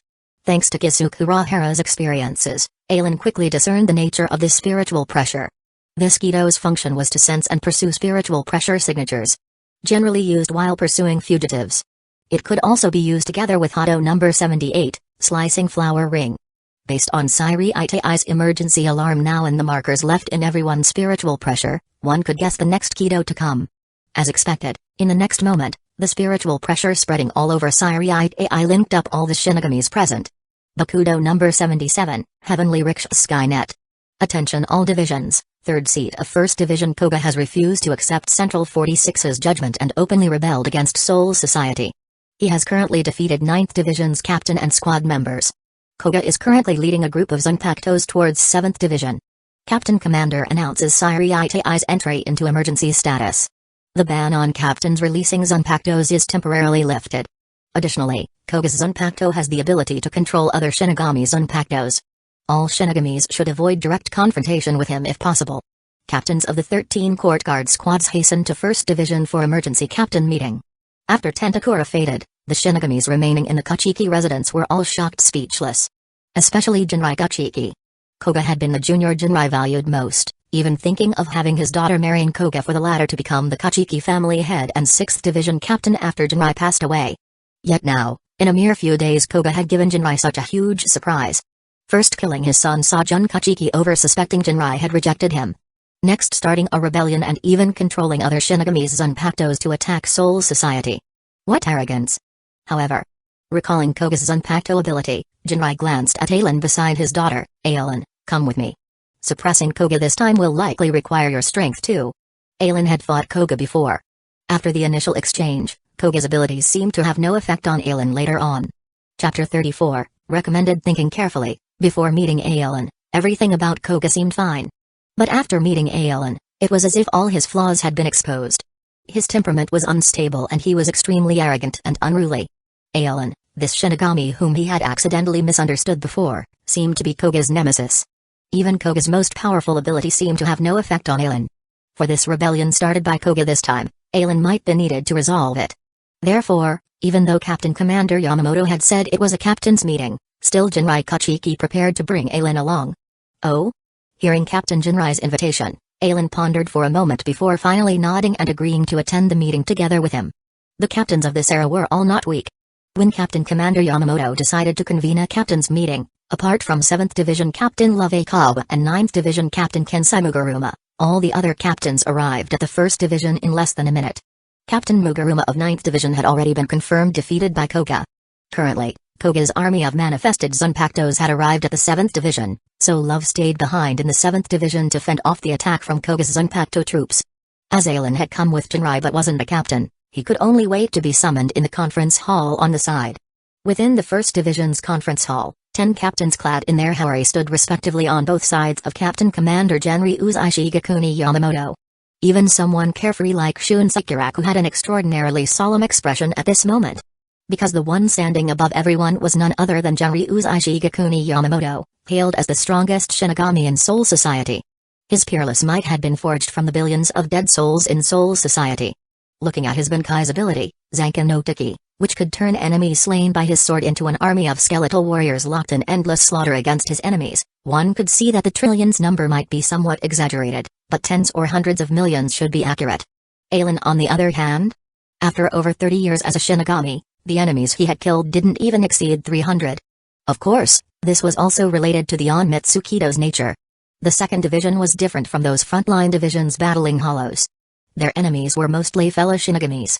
Whether it was swordsmanship, hand-to-hand combat, demon arts or spiritual pressure, Genryu's Ishigakuni Yamamoto was undoubtedly at the pinnacle among Shinigamis. Before such an existence, who would dare be impudent?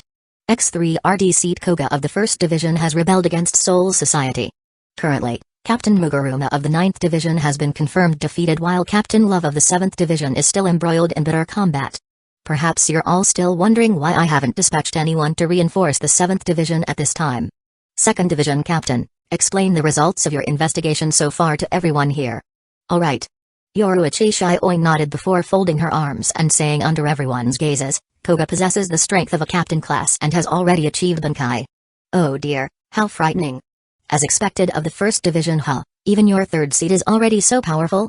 Although after hearing of the 9th Division's decimation, everyone already deduced the rebelling commander's strength was at least at a captain's level.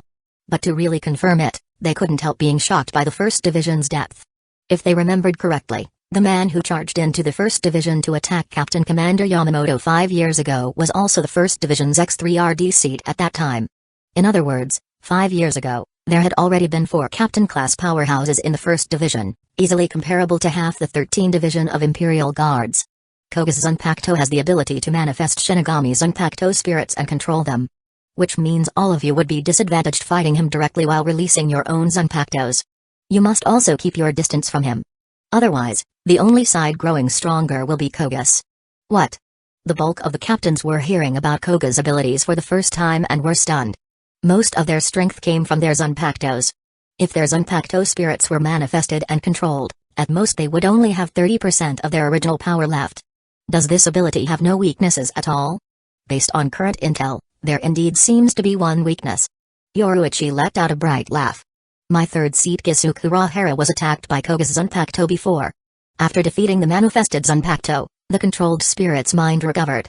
We don't know how long a manifested Zanpakuto can keep existing, but the manifestation would be the wielder's ally during that time. However, we don't know if a restored Zanpakuto spirit could fall under Koga's control again. What a terrifying ability indeed. After hearing Yoruichi's description, Unserious pulled down on his straw hat. Facing this kind of enemy, he definitely shouldn't get close. Otherwise. The other captains also exchanged uneasy looks. Against this ability, none of them dared to claim certain victory. For a time, everyone sank into contemplation, thinking about how to deal with Koga if encountered. Alright, to avoid being influenced by Koga's Zanpakuto ability, you must seal your inner worlds and battle him without releasing your Zanpakuto's Shikai or Bankai. Captain Commander Yamamoto swept his gaze over his captains before lingering slightly on his disciples Unserious and Joshiro Yukitake, then looking towards Jinrai Kachiki. It seems among all the captains, only I and Jinrai would retain a degree of fighting capacity after sealing our inner worlds. Thus, we shall personally confront Koga this time. This is. Hearing the Captain Commander say he would take action personally, none of the captains could remain seated. Even the constantly smiling Retsuo no Hana, the ever-nonchalant Soya Kenpachi and the flippant Unserious abruptly raised their heads to stare at Captain Commander Yamamoto. Captain Commander, wouldn't it be too dangerous for you to act personally? That's right, Captain Commander. Captain Shioin said just now that directly defeating our manifested Zanpakuto spirits will restore our control. Please allow me to go instead. I'm confident in being able to seal my inner world. The one who said this was actually 4th Division Captain Retsuo no Hana.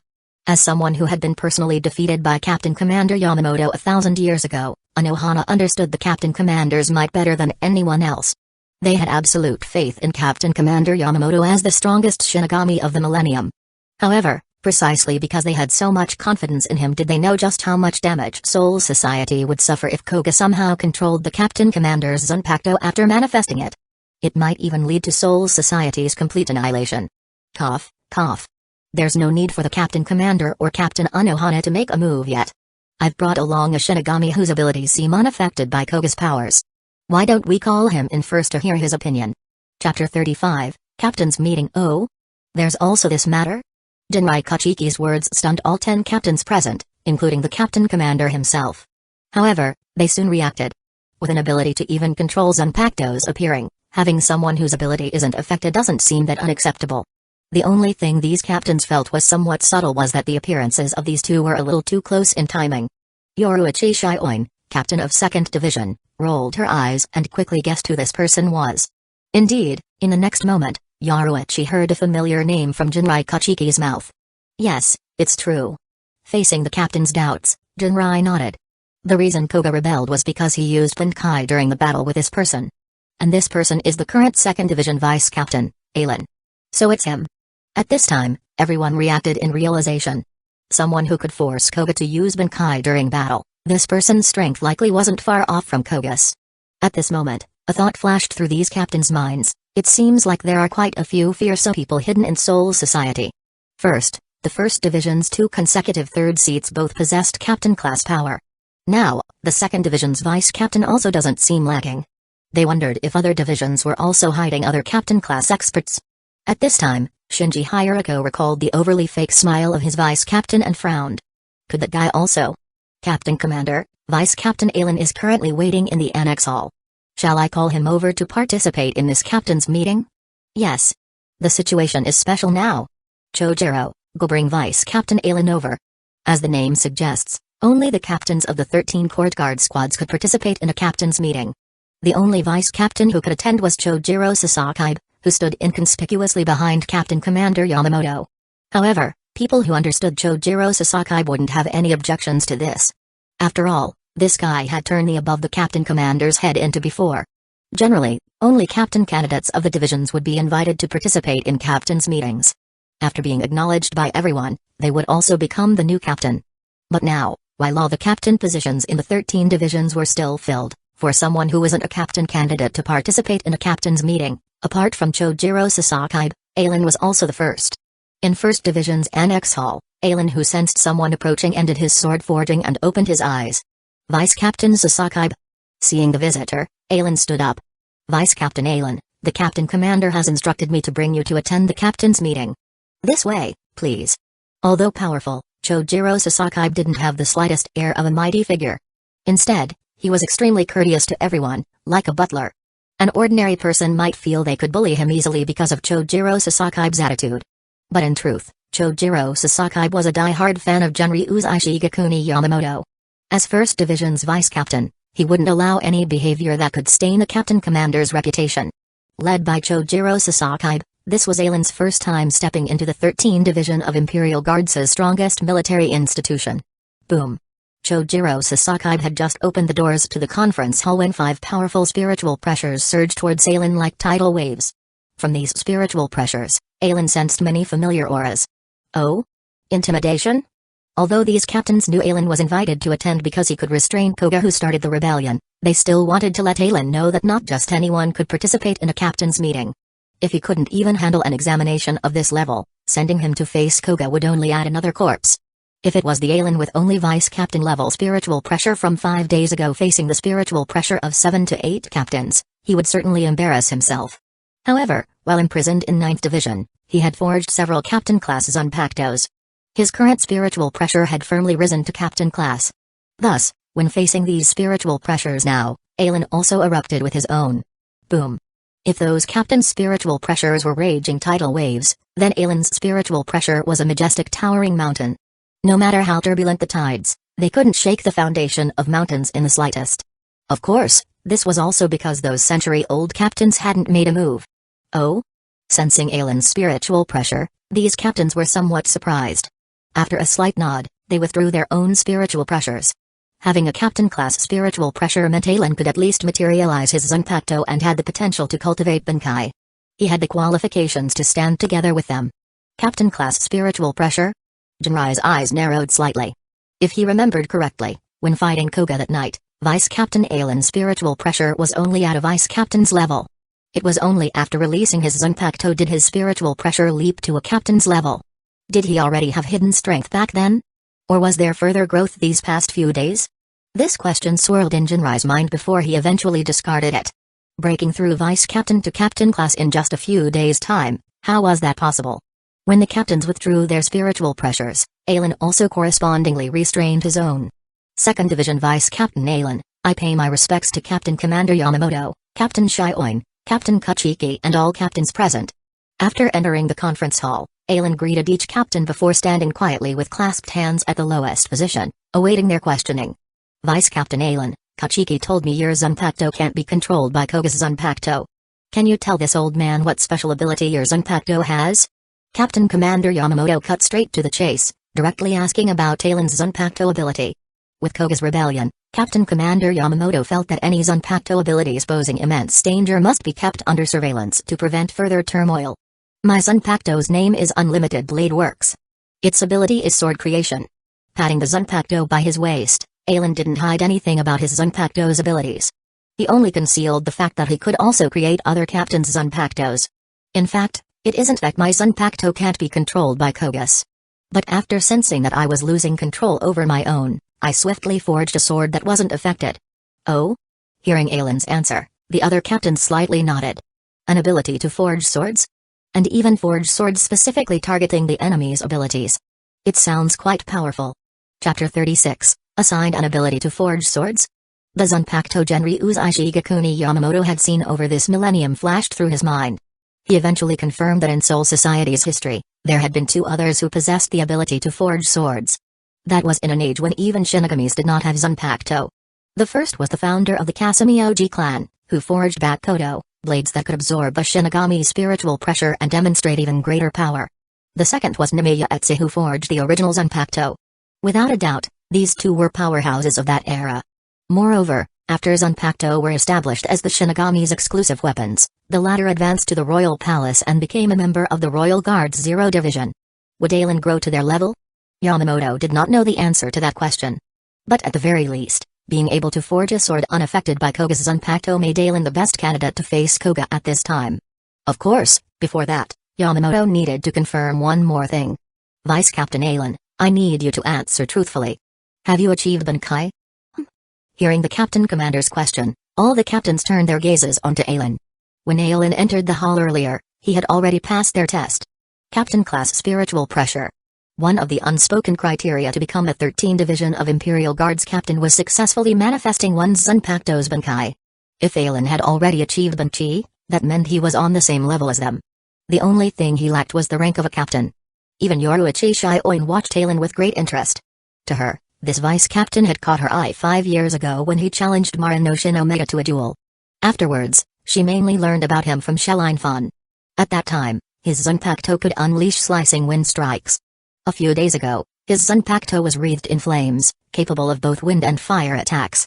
Back then, Yoruichi thought it was the first Zanpakuto in Soul Society's history that could wield two elements. Now it seems those were weapons forged by Vice Captain Aelin. If this guy had achieved Banchi, what would his Bankai be? Yes, Captain Commander. I have attained Bankai for my Zanpakuto. Aelin's reply stunned everyone once more. Especially Yoruichi. As his vice captain, she knew Aelin had joined 2nd Division right after graduating. Currently, he should be around 50 years old. What astonishing talent. His current level probably didn't fall short of hers back then. Jinrai Kachiki was also delighted inside. He couldn't deny feeling regret over losing a future son-in-law like Koga. But now it seems his daughter's eye for people didn't fall short of his own? No. Recalling Aelin's clearly superior swordsmanship and flash steps compared to Koga, perhaps his daughter's judgment surpassed even his. Yamamoto opened both eyes. Then tell me, can you defeat Koga and restore peace to Siriite AI? Yes. Dealing with third seat Koga won't be an issue. Aelin stared straight at Captain Commander Yamamoto without the slightest retreat. Right now within his reality marble, his Muramasa stood guard. Koga's existence wouldn't affect his weapons at all. This was Aelin's greatest confidence in facing Koga. Very good. Then Vice Captain Aelin, I entrust you with capturing Koga and quelling this rebellion in Siriite AI? Do not disappoint me. By your command, Captain Commander. After respectfully saluting Yamamoto and the other captains, Aelin exited the hall.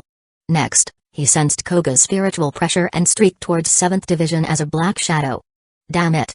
Love Kawa crashed heavily onto the ground, his whole body drenched in blood. I'm still too weak. With his Zanpakuto under the enemy's control, Love could only fight using Shikai and Bankai. He was utterly defeated in the end. Humphrey. Koga waved his hand to stop Love's Zanpakuto from continuing its attack before signaling the manifested Zanpakuto to drag Love behind where the other captured Shinigamis were gathered. From starting his rebellion until now, Koga had taken over 9th Division and 7th Division with over 1,000 manifested Zanpakutos under his command. That included 2 captain class and 47-seat officer class Zanpakutos. Yet among the deaths so far, the number of Shinigamis didn't exceed 50. Not because Koga was kind-hearted and unwilling to kill. Rather, if these Shinigamis were slain, their corresponding manifested Zanpakutos would fade after a period of time too. Koga harbored ambitions of overthrowing the 13 divisions and becoming the supreme ruler of Soul Society himself. To a certain degree, these Shinigamis were also his soldiers. If he could truly rule over Soul Society in the future, Koga actually wished for these Shinigamis to never perish. Tengamaru stood behind Koga and lined up behind Muramasa. Beside Tengamaru was the 9th Division Captain's Zanpakuto, Tekkentokuke's. Next. Koga raised his head, glancing around in all directions. 9th Division and 7th Division were completely under his control now. Koga currently had 2 options. 1. Use 9th Division as the center and occupy the neighboring divisions encircling 1st Division in rings before launching an assault on 1st Division with absolutely crushing force. The second option was staking everything on a desperate gamble to lead his current forces on a direct charge at 1st Division. Based on the memories Muramasa extracted from 7th Division Captain Love, 1st Division had sounded the assembly for an emergency captain's meeting not long ago. Currently, all captains of the 13 divisions were gathered at 1st Division. If he could enter the captain's assembly hall and subjugate their Zanpakutos, wouldn't everything in Siriite AI be under his control then? Thinking so, killing intent flashed through Koga's eyes. Muramasa. Whoosh.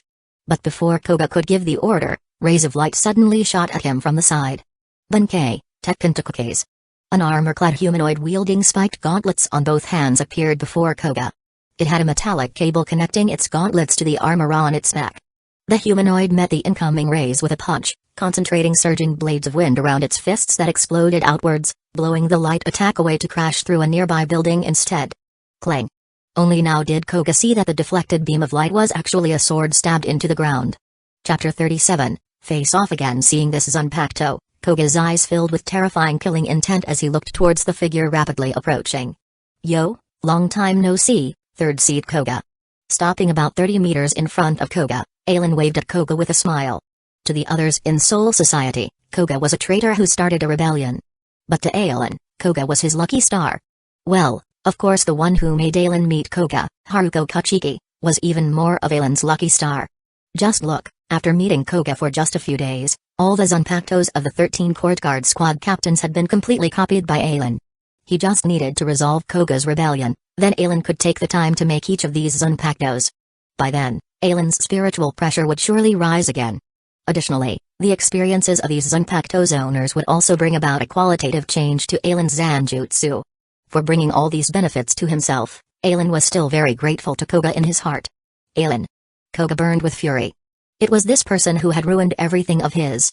If not for Aelin's appearance, he, Koga, would have become Haruko's husband, the Kachiki family head in the future, as well as the future 6th Division captain.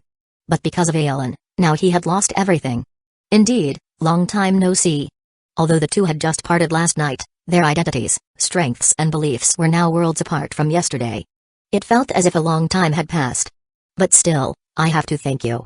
It was you who made me see the hypocrisy of this world. To thank you, I'll have your Zanpakuto become my power. Koga then pointed his Zanpakuto at Aelin. Bunkei, Mukajishu Muramasa. Boom. Tremendous spiritual pressure erupted from Koga as a purple aura spread outwards with him at the center. These past few days, Koga had reviewed his battle with Aelin over and over in his mind. He remembered that before Aelin had released his Zanpakuto, his own Muramasa had indeed controlled Aelin's, forcing Aelin to damaging his right hand with Kido to throw away his Zanpakuto. This time, Koga decided to seize Aelin's Zanpakuto right at the start, making it his assistant. Additionally, the materialized Zanpakutos around Koga also surged at Aelin like a tidal wave. Koga was preparing to kill Aelin in the fastest speed possible.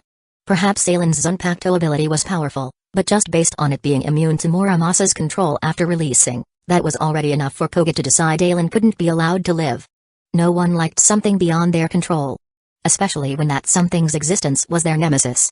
As the purple aura spread past Aelin's body, the materialized Muramasa had found Aelin's inner world, entering unlimited blade works. Within Aelin's innate boundary, Muramasa's eyes widened in shock, frightened stiff by everything he saw. This was the soul space of that Shinigami from just now? A Shinigami could only have one Zanpakuto, right? So why were there so many Zanpakuto existences here? And if he wasn't seeing wrongly, behind that Shinigami was his own figure? Welcome, Muramasa.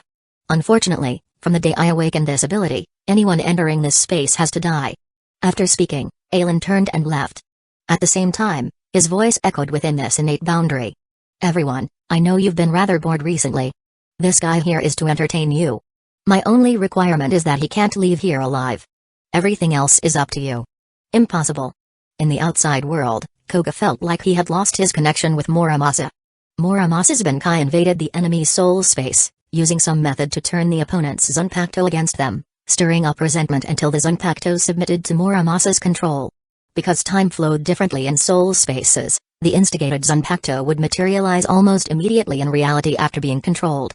But now, not only was there no materialized Zanpakuto from Aelin, even his own Muramasa hadn't appeared. Why is it impossible? Aelin opened his eyes, smiling as he asked Koga, third seed Koga, you couldn't even control my Zanpakuto 6 days ago. Why would you think you can control it now? Moreover, haven't you considered that I have the absolute strength and confidence to recapture you alone? Aelin's words made Koga's pupils constrict violently. The next moment, Koga's crazed voice yelled out. All of you, kill him. Whoosh. Over 40 Zanpakutos with clear forms and 500 plus shadowy Zanpakuto silhouettes charged madly at Aelin under Koga's order. Projection, buzz buzz buzz. Spiritual power surged as numerous swords materialized overhead, transforming into beams of light that shot down like raging storms at the incoming Zanpakutos. Boom boom boom. For a time, explosions and miserable screams sounded continuously. At least over 100 Zanpakutos died in that volley. Their shadowy forms dissipated as their physical sword forms broke into segments, falling onto the ground. After that sword rain, A sword forest had appeared before Aelin. Beneath the forest were countless shattered Zanpakuto fragments. Kill. Despite Aelin insta-killing hundreds of materialized Zanpakutos in one move, the remaining ones still swarmed towards Aelin like bees to honey under Koga's command. Whoosh, Aelin's body turned into an afterimage, dashing into the sword forest. He randomly pulled out a Zanpakuto from the ground and moved as quick as lightning, piercing through dozens of Zanpakutos. Shing shing. Blood splattered everywhere. These Zanpakutos fell in bewilderment, not even seeing how they were struck before death. Whoosh. Within the crisscrossing shadows, Aelin would pick a new sword from the forest almost every time after killing 7 to 8 materialized Zanpakutos, continuing his rampage. Every sword change also brought some adjustment to Aelin's battling style. Be it as fast as the wind, quick as lightning, mighty as a mountain, or violently raging like an inferno. Any Zanpakuto entering the forest would be slaughtered by Aelin before even reaching a third of the way in. That's right, this was no longer battle, but outright slaughter. Chapter 38, Demon Arts Showdown. Shred him, wind lamentation. Explode, butterfly dance bird. Roar, reverse lightning of heaven rebellion. After a batch of ordinary Shinigami Zanpakutos were killed, the seated officer-level Zanpakutos also began close combat with Aelin. Compared to those Zanpakutos without even a clear form, they, who had achieved Shike, could feel the difference between them and Aelin even more clearly. Therefore, upon entering the sword forest, these Zanpakutos with distinct shapes began releasing their own abilities one after another. In an instant, over a dozen powerful spiritual pressures surged as wind, fire, lightning and other elements assaulted Aelin. Hey! Facing these attacks, Aelin raised the sword in his hand with a low chant, calling out this blade's true name, Kusagakure. Boom! As Aelin called out, endless purple lightning spread from the Zanpakuto in Aelin's hand. This was a weapon from the same world as Tessaga. Its might wasn't inferior to Tessaga in the slightest. Endless purple lightning gathered atop Kusagakure before finally coalescing into an enormous purple lightning dragon that thundered towards the incoming attacks. Soryu! Azure Dragon Break, roar, boom boom boom boom boom.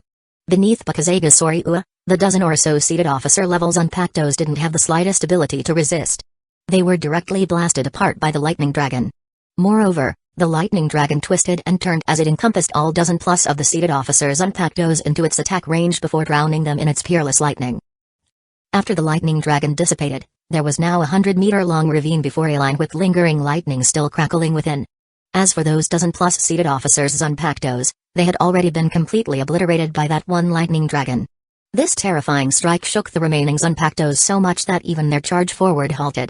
But under Koga's control, they still swarmed towards Aelin. This time, the two captain-class Zanpakutos, Tangemaru and Takuke's, also joined the assault. Bunkai, boom. After Takuke's, Tangemaru also activated Bunkai.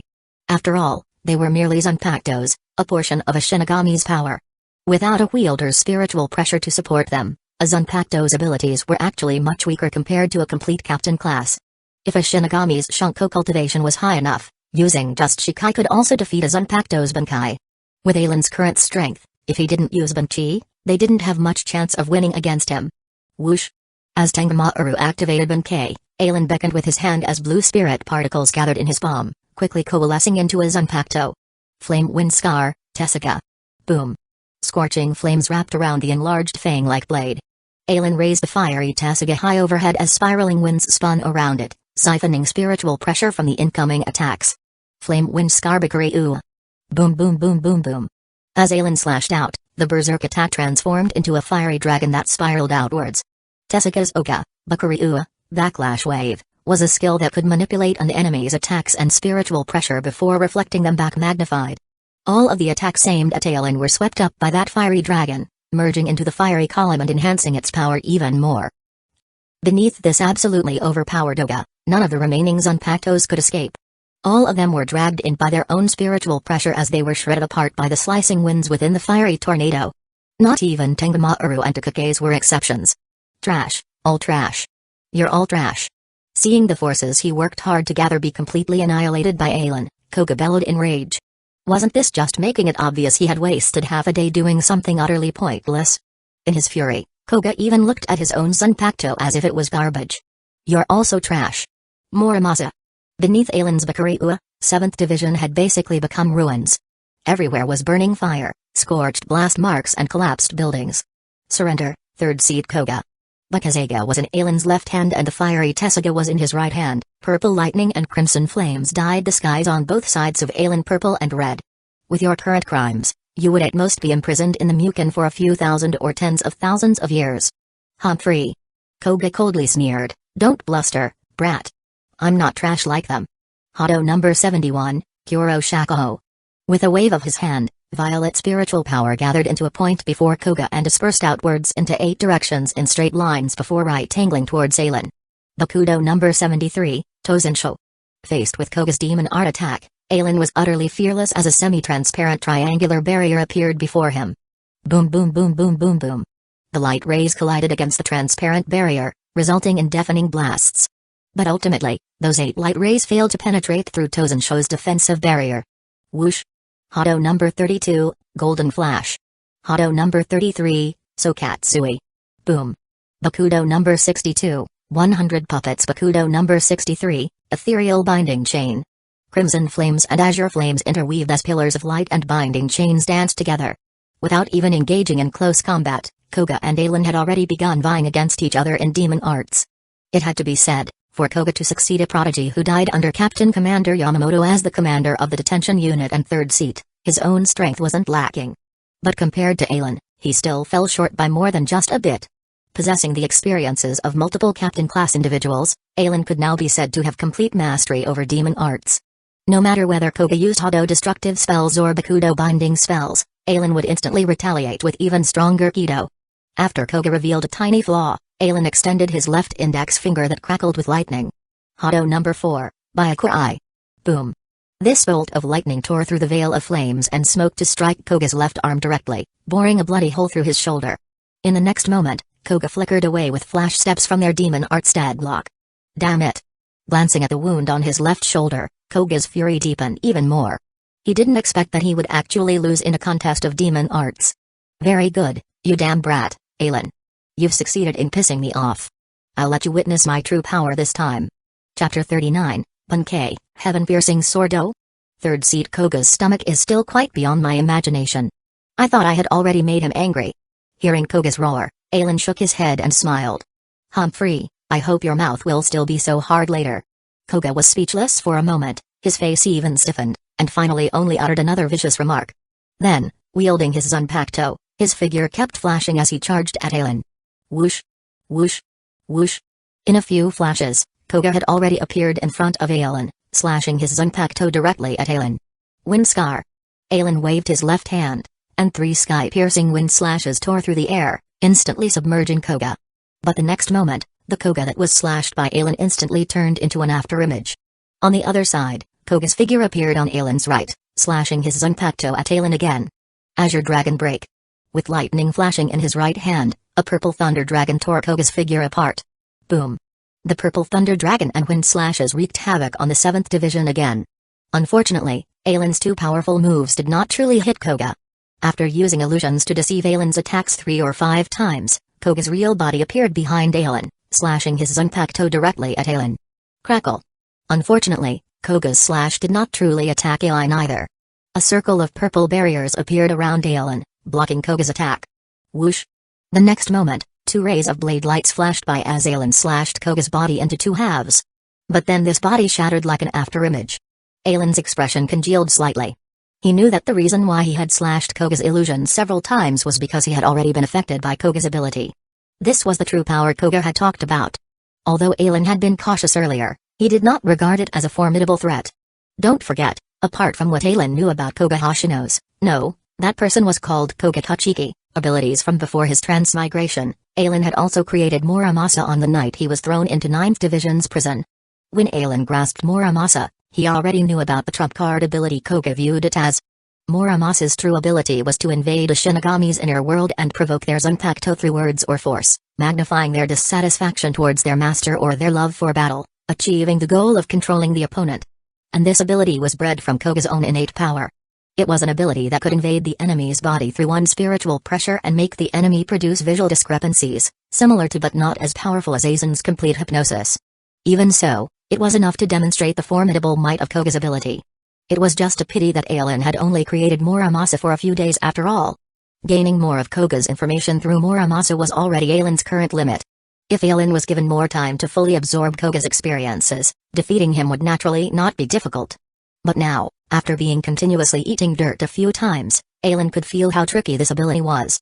He couldn't defeat Koga relying on Tessagga and Kusagakure while affected by Koga's ability. Crackle crackle crackle. Crack. This time in battle, the Zanpakuto Aelin released was his true Zanpakuto, unlimited blade works.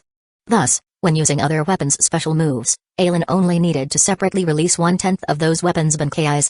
As such, Azure Dragon Break and Wind Scar were unleashed continuously in Aelin's hands, with endless thunder and wind roars. Unfortunately, these attacks still did not truly strike Koga.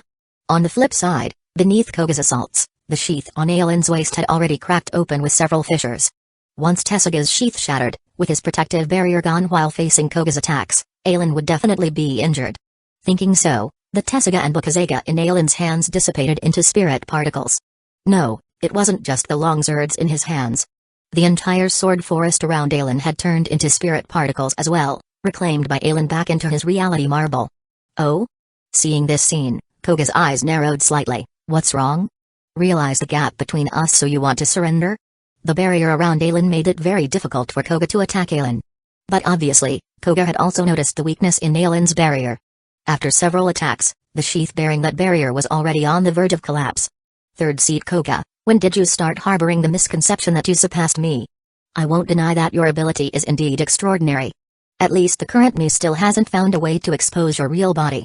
However, Aelin stretched out a hand as concentric ripples undulated before Aelin's right hand, a Zanpakuto extending out from the ripple's center that Aelin gripped with his hand. Shine! As Aelin shouted out, the Zanpakuto in his hand transformed into what seemed like a mirror-like double-edged straight sword. Third seed Koga, your ability has a range limit, right? Aelin looked towards Koga, not caring whether the current Koga was an illusion or the real body. Judging from your previous few attacks, the distance between each of your illusions and real body wouldn't exceed 10 meters. Tell me, if my attack range has a radius of 300 meters around me, how much effect would your ability still have? What? Under Koga's horrified gaze, Aelin raised the mirror-like straight sword high overhead with both hands. Bankai, Heaven-Piercing Sword. Heaven-Piercing Sword originated from the Sword Art Online, Alicization Arc's Integrity Knight Finacio's weapon that Aelin retained memories of. Its initial release armament Full Control Art could absorb the surrounding spirit particles and fire them as laser attacks at the enemy. Its final release memories style could absorb massive amounts of spirit particles from the surroundings for concentrated laser bombardment over a wide area around the user, as well as condense those lasers into an overwhelmingly powerful pillar of sacred light to smash the enemy. What Aelin was currently displaying was Heaven-Piercing Sword's power after memories style. With Aelin at the center, massive amounts of spirit particles converged onto Aelin's Heaven-Piercing Sword, causing it to look like a miniature sun. Then in an instant, this mini sun blossomed with countless rays of light, irradiating in all directions. Boom boom boom. Chapter 40, Victory Siriite AI, 1st Division. Ever since ordering Aelin to go subdue Koga Hoshino, Captain Commander Yamamoto and the other 11 captains had all gathered in the 1st Division Captain's office. As the supreme division among the 13 court guard squads, 1st Division's Captain's office commanded the highest vantage point over almost half of Siriite AI. From here, the commotion at 7th Division was also within their line of sight. Although too far to see the exact battle, as captain-class experts, they observed the fight more through sensing the clashes of spiritual pressure between both sides. Moreover, while the specifics weren't visible, even here at 1st Division, they could feel the tremendous destructive power behind those heaven-piercing slashes and raging dragon roars. Vice Captain Aelin's strength probably doesn't count as weak even among us. These words came from 3rd Division Captain Rojiro Aturbashi. Every captain held absolute confidence in themselves. For one to say such words showed just how much they approved of Aelin. Especially that final release of spiritual pressure from Aelin, as well as that sun-like orb of terror. Perhaps only Soyo Kinpachi, who had fused with his Zanpakuto, saw this battle most clearly among them. When Aelin last released that Zanpakuto, Soyo oddly recalled that his division seemed to have a seated officer whose Zanpakuto commanded light. What was that kid's name again? Ah yes, Maki Akinos. He wondered if he could reach Vice Captain Aelin's level of power when he grew up in the future. The victor is decided. After the mini-sun dissipated, the captain sensed Koga's spiritual pressure drop to an extremely dangerous level. Clearly, beneath Aelin's final move, Koga had suffered heavy injuries and lost all ability to resist. Everyone, Vice Captain Aelin has successfully subdued the traitor Koga Hoshino. Let us go to the Captain's Assembly Hall first to await Vice Captain Aelin's arrival and hold a celebratory banquet for him. Yes, Captain Commander. Led by Captain Commander Yamamoto, the captains headed towards the meeting hall. On the way there, 6th Division Captain Jinrai Kachiki intentionally approached 2nd Division Captain Yoruichi Shioin. "Captain Shioin, may I trouble you for a moment?" "Oh?" Yoruichi looked curiously at Jinrai Kachiki before realization flashed in her eyes. Uncle Kachiki jests. "As my senior, it is only proper for this junior to accommodate your request." Indeed, in terms of seniority, Jinrai Kachiki was of the same generation as Yoruichi's father. His age differed by less than 100 years. Compared to Yoruichi being her father's only daughter, Jinrai had a son and daughter, a rather thriving family line. Unfortunately, while Yoruichi's father only had her, Yoruichi had risen swiftly. In less than 200 years, she took over as 2nd Division Captain and family head from her father, allowing him to retire early and enjoy life. On the other hand, neither of Jinrai's children amounted to much, forcing him to shoulder the clan and 6th Division Captain duties alone. Now, despite being contemporaries, Yoruichi's father was still a robust middle-aged man while Jinrai was already decrepit with age. With Koga killing Sa-jun, all that remained of the Kachiki clan's main family was the weak Haruko. Seeing his vice-captain at the Kachiki residence previously, Jinrai's intention in seeking her out was obvious even without saying anything. Sure enough, Jinrai spoke straight to the point, asking if Yoruichi could transfer Ailen over.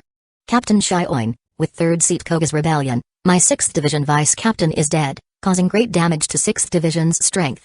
Seeing 2nd Division's abundance of talents, I wish to ask Captain Shioin for someone to take over my 6th Division's vice-captain position. Does Captain Shioin have any conditions?" Jinrai's words nearly made Yoruichi lose her composure. Were the old geezers of this generation also shameless? The greatest losses from Koga's rebellion should be 7th Division as the final battlefield, and 9th Division for gathering at the entrance of the Central 46 compound right as the rebellion started. While it was true that 6th Division lost a vice-captain to Koga, who in the 13 Division's upper echelon didn't know how Sa-jun Kachiki got that position.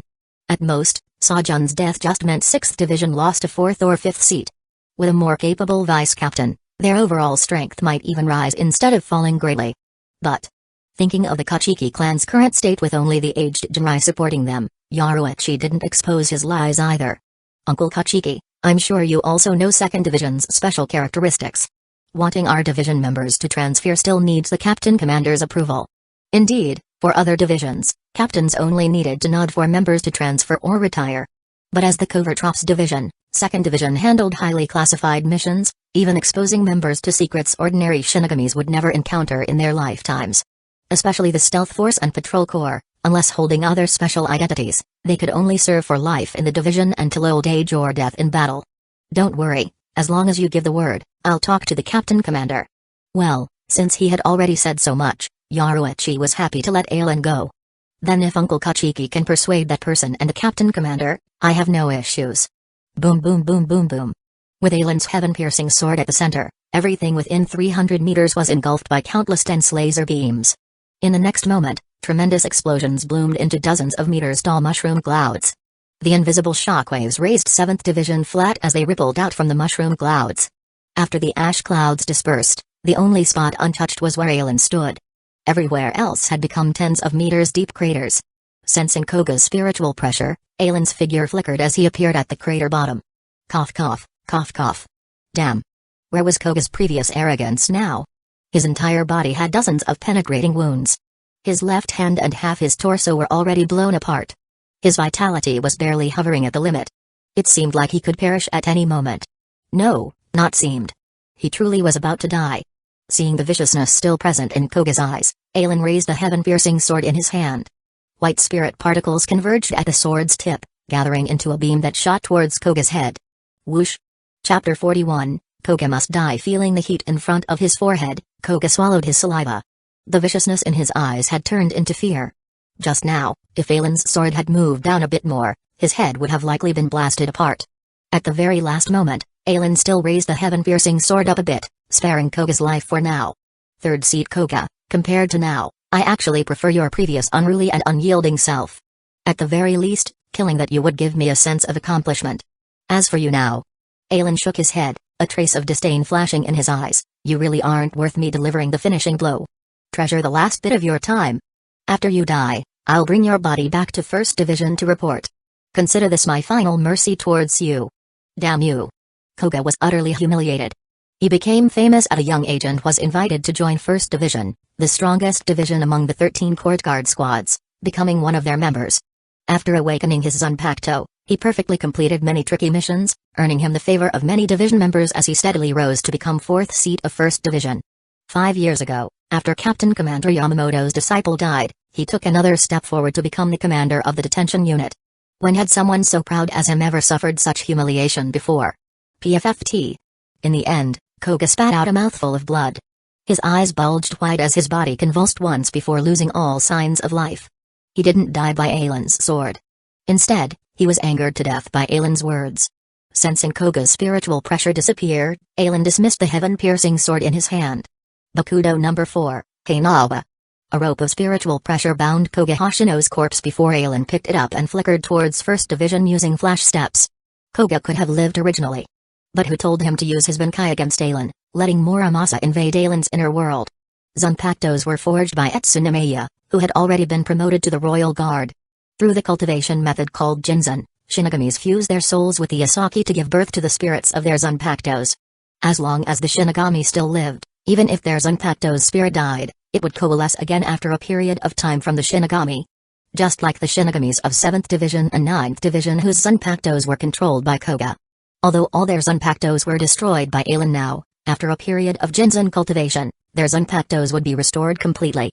At most, they just wouldn't be able to use their Zanpakuto's abilities during the period their Zanpakutos hadn't recovered yet, greatly reducing their strength temporarily. Muramasa had found out many secrets Ailen didn't want others knowing within his reality marble. If those secrets spread, Ailen would become targeted for extermination by the entire Soul Society. So Muramasa had to die. Koga, who could revive Muramasa and possibly learn of Ailen's true abilities from Muramasa's mouth, also had to die. On this point, even if Captain Commander Yamamoto said otherwise to his face, Ailen would not change his decision. Within Ailen's reality marble, Muramasa was barely fending off over a dozen materialized Zanpakutos stronger than him. Without his instigation abilities having any effect, he could only become a sandbag for the others to toy with. At a certain moment, Muramasa, who was being ganged up on, suddenly felt the source of his spiritual power cut off. Koga. Muramasa's pupils constricted violently. A Zanpakuto's spiritual pressure and spiritual power originated from their Shinigami. Even the rebelling Zanpakutos were no exception to this. When a Zanpakuto could no longer supplement its spiritual pressure, only two possibilities existed. Either its master was dead, or their consciousness was sealed away. Ever since entering this Shinigami's inner world, Muramasa knew his master didn't stand any chance against him. But for Koga to be defeated so quickly still wasn't something Muramasa expected. As Muramasa suffered heavy injuries from several powerful Zanpakuto attacks due to his spiritual power being cut off, what he hoped was that his master wasn't dead but merely sealed away instead. Whoosh! Whoosh! Even while carrying Koga's corpse, Ailen's speed didn't seem affected much at all. In less than 30 seconds, Ailen had already arrived at 1st Division and entered the Captain's Assembly Hall. Captain Commander, the traitor Koga Hoshino from Soul Society has been defeated. It's unfortunate I had no choice but to go all out due to 3rd Seat Koga's formidable strength, resulting in me being unable to capture him alive. I seek the Captain Commander's forgiveness for this misstep. Within the hall, Ailen gently placed Koga's corpse right in the center before pleading guilty to Captain Commander Yamamoto. After all, no matter how one looked at it, Koga Hoshino was still 1st Division's 3rd seat. Even if he betrayed Soul Society in the end, that didn't mean Captain Commander Yamamoto held no feelings towards him whatsoever. Now that Koga died by Ailen's hand, no one knew what Captain Commander Yamamoto's mood was like currently.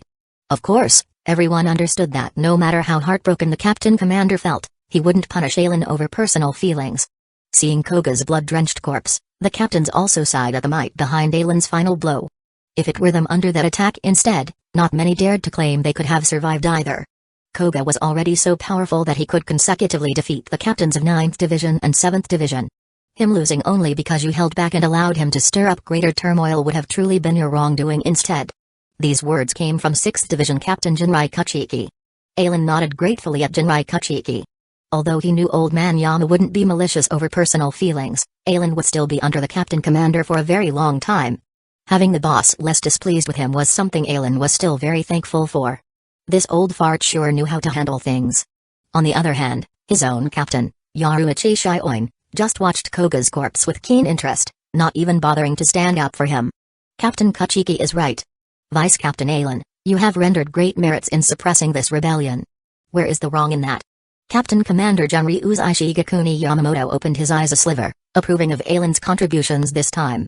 In just 5 short years, 1st Division had lost 2 juniors the Captain Commander cared greatly for. If Captain Commander Yamamoto said he didn't feel somewhat sad, that would be a lie. But when he saw Koga's hideous corpse, the sadness in his heart all transformed into anger towards Koga's lack of remorse right till his death. Chapter 42, Clearing Up Suspicions. Junryu Kusagakure Yamamoto, who slaughtered countless lives, could tell at a glance from Koga's injuries that he had suffered heavy injuries and died from the tremendous mental impact of this vast disparity. Of course, if Ailen's final strike had been just a bit lower, blowing a hole through Koga's head instead, how Yamamoto would have felt would be another matter altogether. Vice Captain Ailen, you performed outstandingly in this subjugation mission. If you have any requests, feel free to ask this old man, and I will consider fulfilling them for you. In the captain's office, the other captains showed no reaction to the captain commander's words. All along, Captain Commander Yamamoto felt that maintaining the stability of Soul Society was the responsibility of all Shinigamis in the 13 Court Guard squads. Since they enjoyed the privileges of Shinigami superiority, naturally they also bar the responsibilities and obligations to give everything for Soul Society.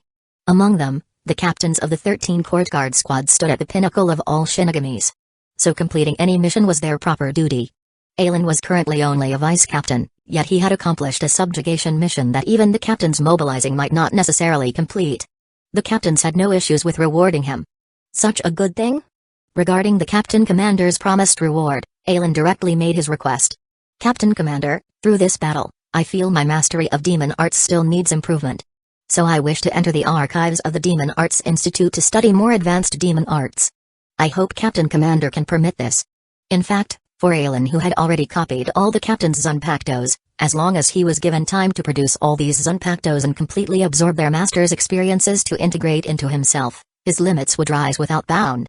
However, swordsmanship, flash steps, and hand-to-hand combats could still be said to depend on innate talent. Without higher-tier incantations for demon arts, the advanced demon arts Ailen knew would become contraband he couldn't actually cast. By making this request now, Ailen hoped to legitimize his later advanced demon arts. If he entered the archives of the Demon Arts Institute, who could know how many demon arts incantations he jotted down? Very well. Ailen Vice Captain, I will directly explain to the Grand Kido Chief Tessite Tsukubishi to allow you to enter the Demon Arts Institute and study demon arts for 3 months. During this time, aside from forbidden arts, the archives of the Demon Arts Institute will be completely open to you. Also, if you have any questions, you can consult with either the Grand Kido Chief Tessite Tsukubishi or the Vice Kido Chief Hokage Nishida. Yes. The next 3 months were the most comfortable months Ailen had felt since becoming a Shinigami. With the Captain Commander's special permission, Ailen didn't even need to take on any missions. Every night, he produced some copies of those Zanpakutos he replicated, then absorbed those Zanpakutos' master's experiences. During the day, he would report to the Demon Arts Institute and flip through demon arts incantations and casting techniques. Ailen's spiritual pressure grew every day. But his control over spiritual pressure was also improving, so he kept maintaining his spiritual pressure at the same level. Thus, no one noticed any changes with Ailen. One day, when Ailen left the Demon Arts Institute, he saw Jinrai Kachiki standing outside the doors of the Demon Arts Institute. Captain Kachiki? Night in Soul Society, the round moon hanging in the sky. Ailen crossed his hands behind the back of his head, a toothpick dangling from his mouth as he slowly strolled towards 2nd Division. The reason Ailen was out so late today was because on his way back, he chatted with Jinrai Kachiki for a very long time. The contents were nothing unexpected for Ailen, revolving around the Kachiki clan and 6th Division. Currently, Jinrai Kachiki was already advanced in years. His son Sajun Kachiki had met misfortune, while his eldest grandson Byakuya Kachiki was still young. The only way for the Kachikas to continue holding power and avoid becoming targeted by the nobles coveting them in the shadows was to bring in a powerful son-in-law through Jinrai's daughter, Haruko Kachiki. The previously promising Koga-i by Jinrai had become a traitor and was slain by Ailen. Fortunately, Haruko Kachiki was somewhat close with Ailen. In fact, the previous time Jinrai held a regimental funeral for his son Sajun Kachiki, Ailen kept Haruko company in receiving guests. Jinrai even thought Ailen had already agreed to marry into the Kachiki clan. But unexpectedly, Ailen didn't come to visit his father-in-law at all for 3 whole months. Perplexed, Jinrai asked his daughter Haruko, only to find out that the last time Haruko invited Ailen, it was only as a friend rather than a Kachiki son-in-law. Therefore, when Jinrai found out Ailen was at the Demon Arts Institute, He went directly there to wait at the entrance, marrying into the Kachiki clan.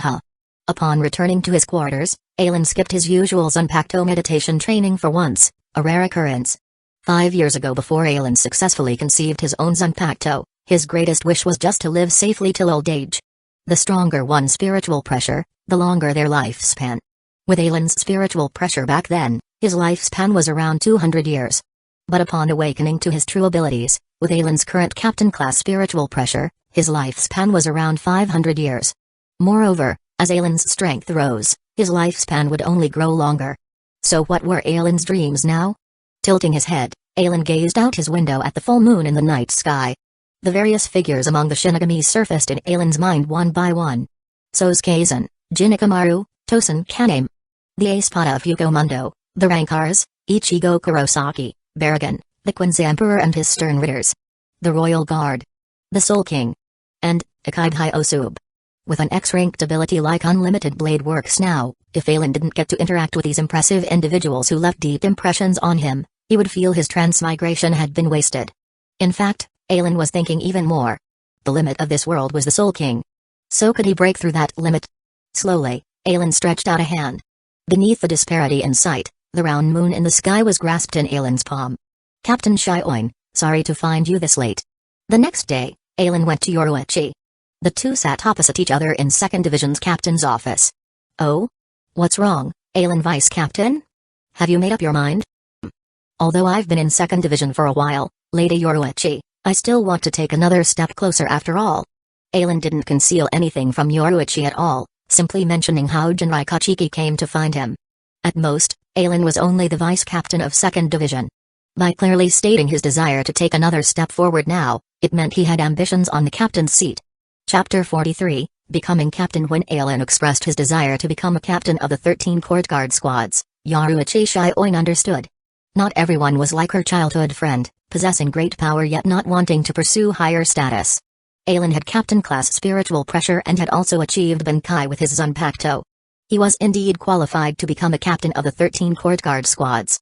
However, under normal circumstances, Aelin had no chance of becoming captain in the 2nd Division. This point was very clear to both Aelin and Yoruichi Shioin. Unless Aelin challenged Yoruichi in front of over 200 Shinigami members and succeeded in defeating her.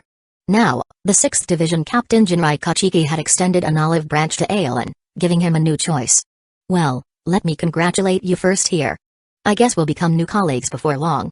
Thank you, Captain Yoruichi. Aelin bowed to Yoruichi in gratitude, then removed the armband representing the 2nd Division Vice Captain from his left arm and gently placed it on the table before leaving the 2nd Division Captain's office. Stepping out of the 2nd Division gates, Aelin looked back at this place where he had stayed for over 30 years, then headed towards the Kachiki residence. Hey!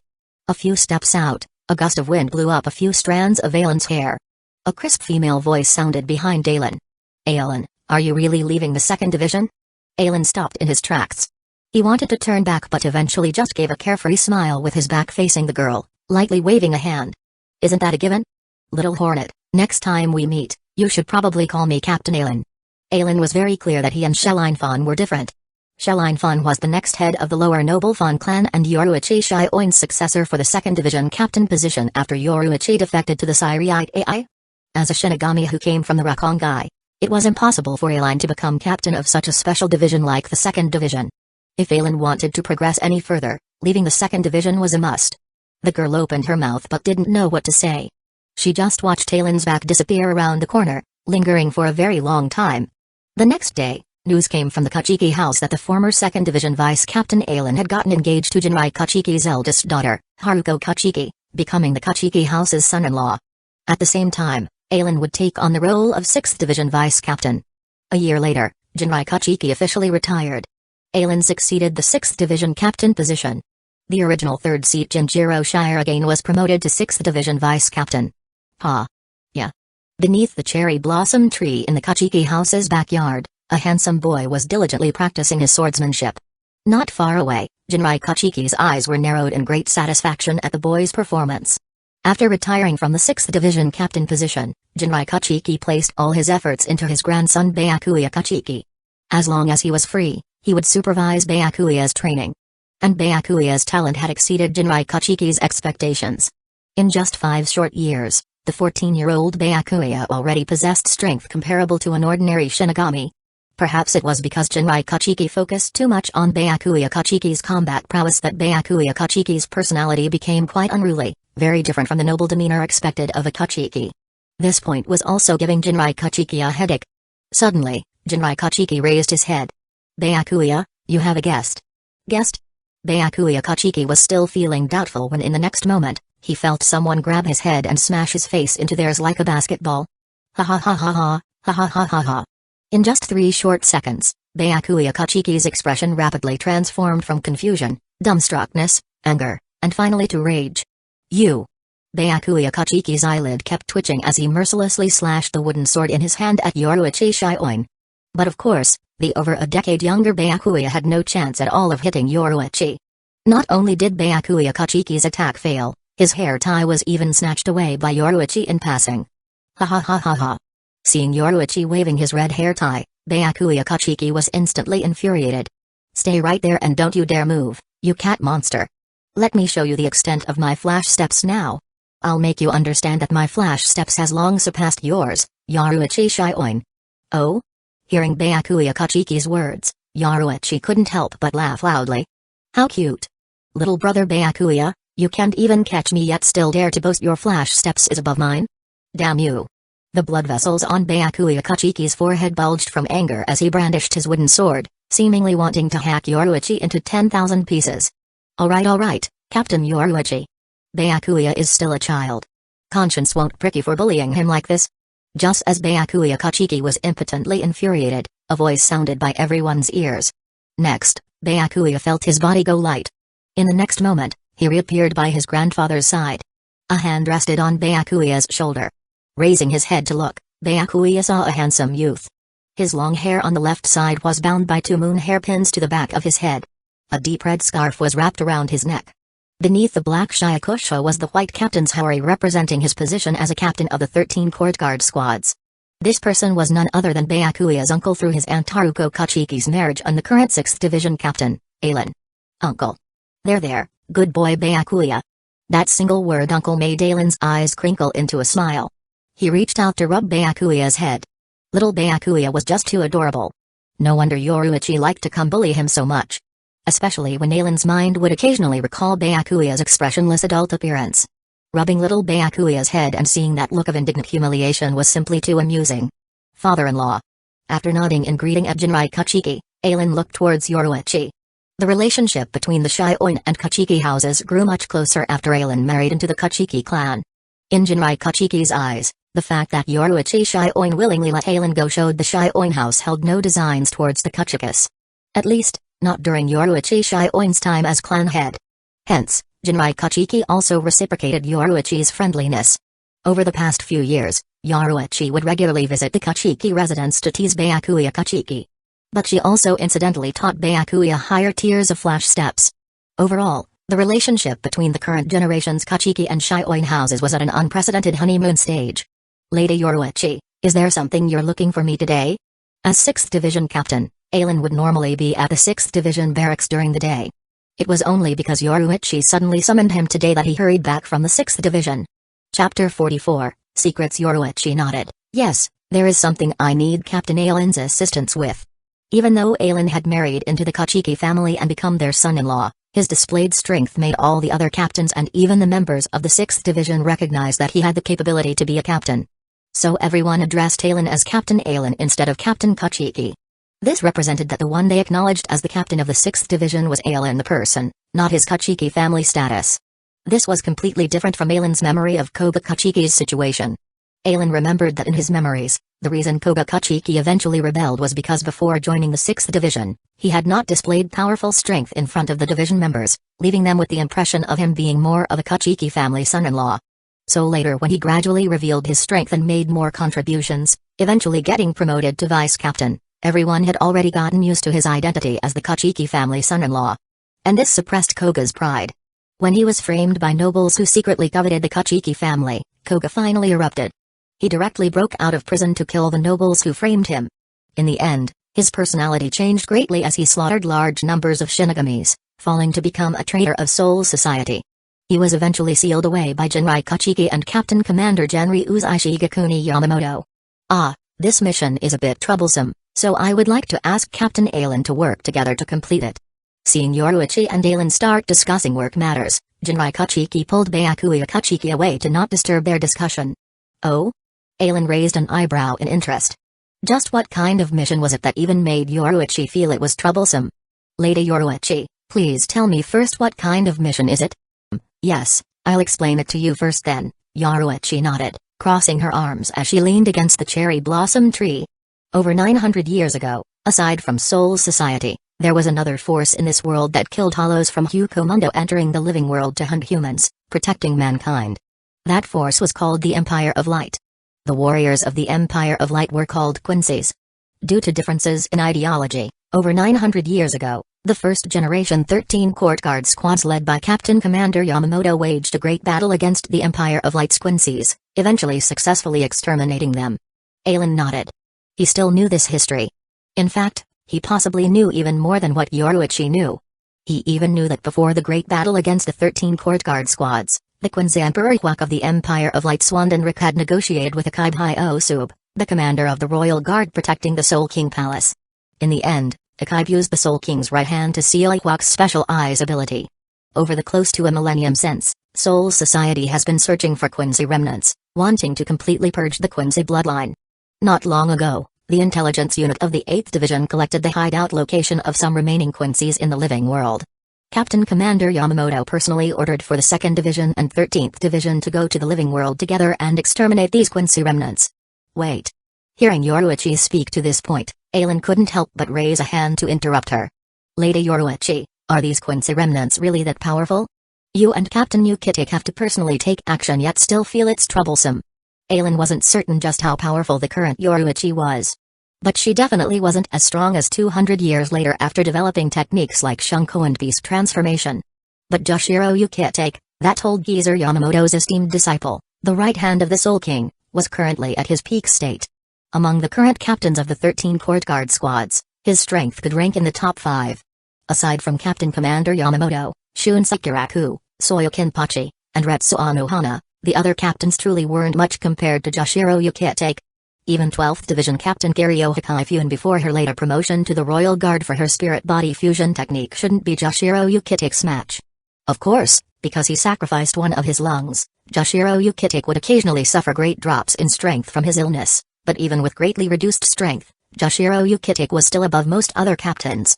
From what Alan knew, the truly powerful Quincy's of the Empire of Light were all dragged by Iwak's other half, the Soul King's left arm, into the shadows of Soul Society after their defeat by the 13 court guard squads to hide away. The Empire of Light had also become the Unseen Empire from that day forth, also called the Hidden Empire. Questioned by Alan like that, Yoruichi uncharacteristically fell silent. As the family head of one of the 4 great noble families, no, as the family head of the Shioing family among the 4 great noble families, Yoruichi knew exactly how her great noble status came about.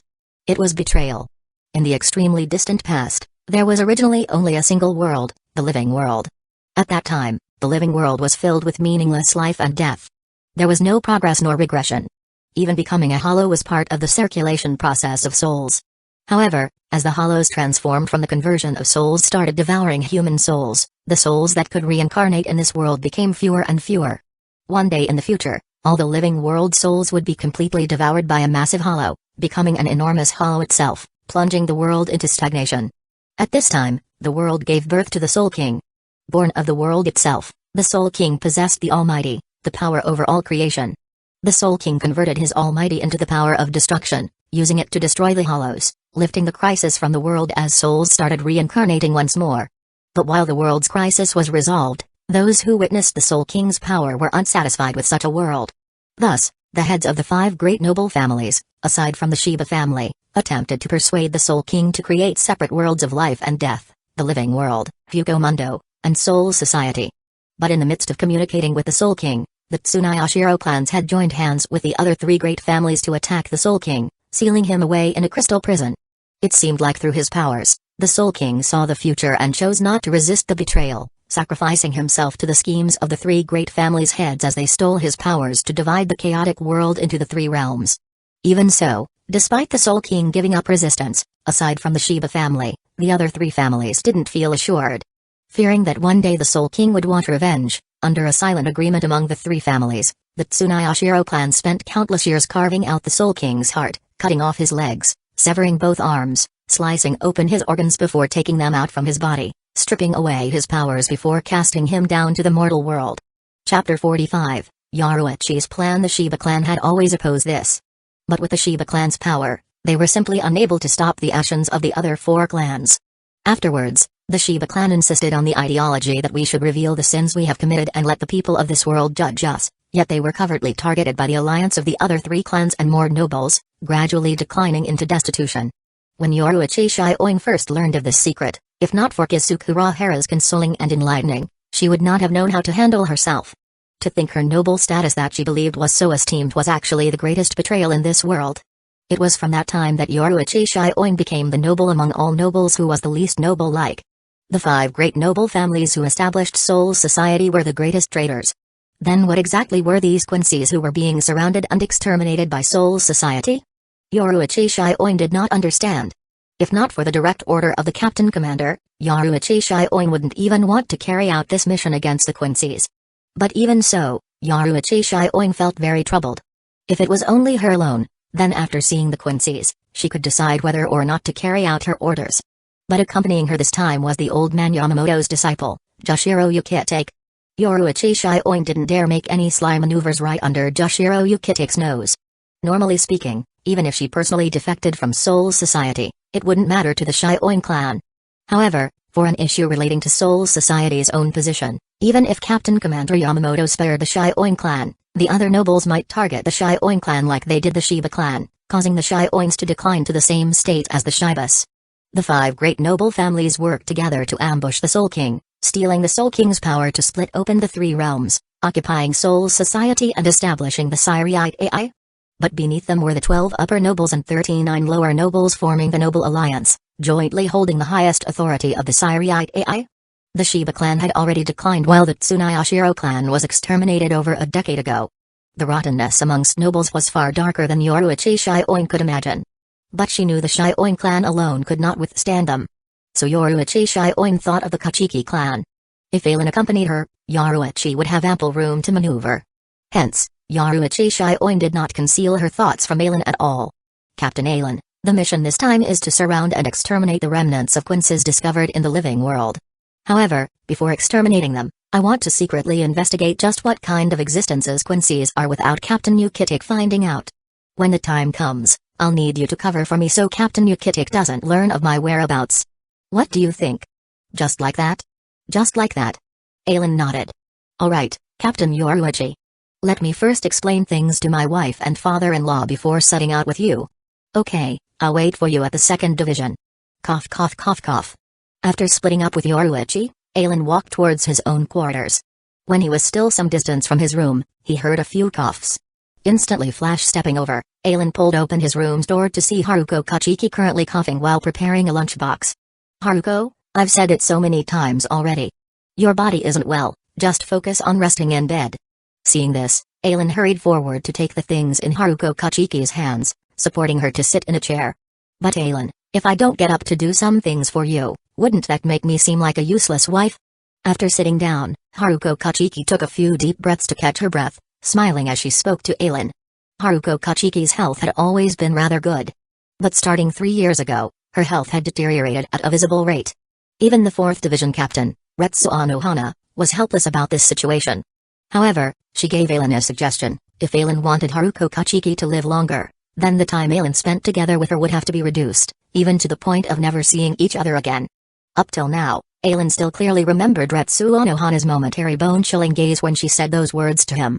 And due to those words from Captain Nohana, Ailin and Jinrai Kachiki realized what Haruko's condition truly represented. Most shinigamis of Soul Society resided in Siriite AI. They rarely wandered out to the Rakongai. This was because ordinary spirits didn't possess spiritual power. If they frequently lingered by the side of those with powerful spiritual power, their souls would be constantly oppressed by that powerful spiritual power, ultimately leading to their souls gradually weakening until death. Haruko Kachiki was Jinrai Kachiki's daughter, naturally possessing spiritual power. It was just that her talent wasn't good while she also lacked interest in becoming a shinigami, Hence she did not cultivate. But with Haruko's personal spiritual power, even long-term proximity to captain class figures shouldn't bring any issues. The only reason that could lead to Haruko weakening to her current state was long-term coexistence with someone whose spiritual power surpassed the captain level, causing tremendous pressure to her soul that reacted onto her body, leading to her physical condition continuously deteriorating. Such circumstances were completely unexpected by both Ailen and Jinrai Kachiki. After fully producing all those copied Zanpakutos, Ailen's spiritual power tier had broken through, reaching the extent of a century captain. Ailen hadn't expected that even after restraining his spiritual power to the limit, his own spiritual power would still bring tremendous pressure to Haruko's soul. Jinrai Kachiki hadn't expected Ailen's strength to actually reach such an extent. A century captain wasn't referring to someone who held the captain's seat for 100 years before being called a century captain. Just like over 200 years later, when Shun Sakuraku said to Coyote Stark during their fight that Toshiro Hitsugaya was a genius captain and that Hitsugaya might surpass him in 100 years' time, it was acknowledging that Toshiro currently possessed the strength of a century captain.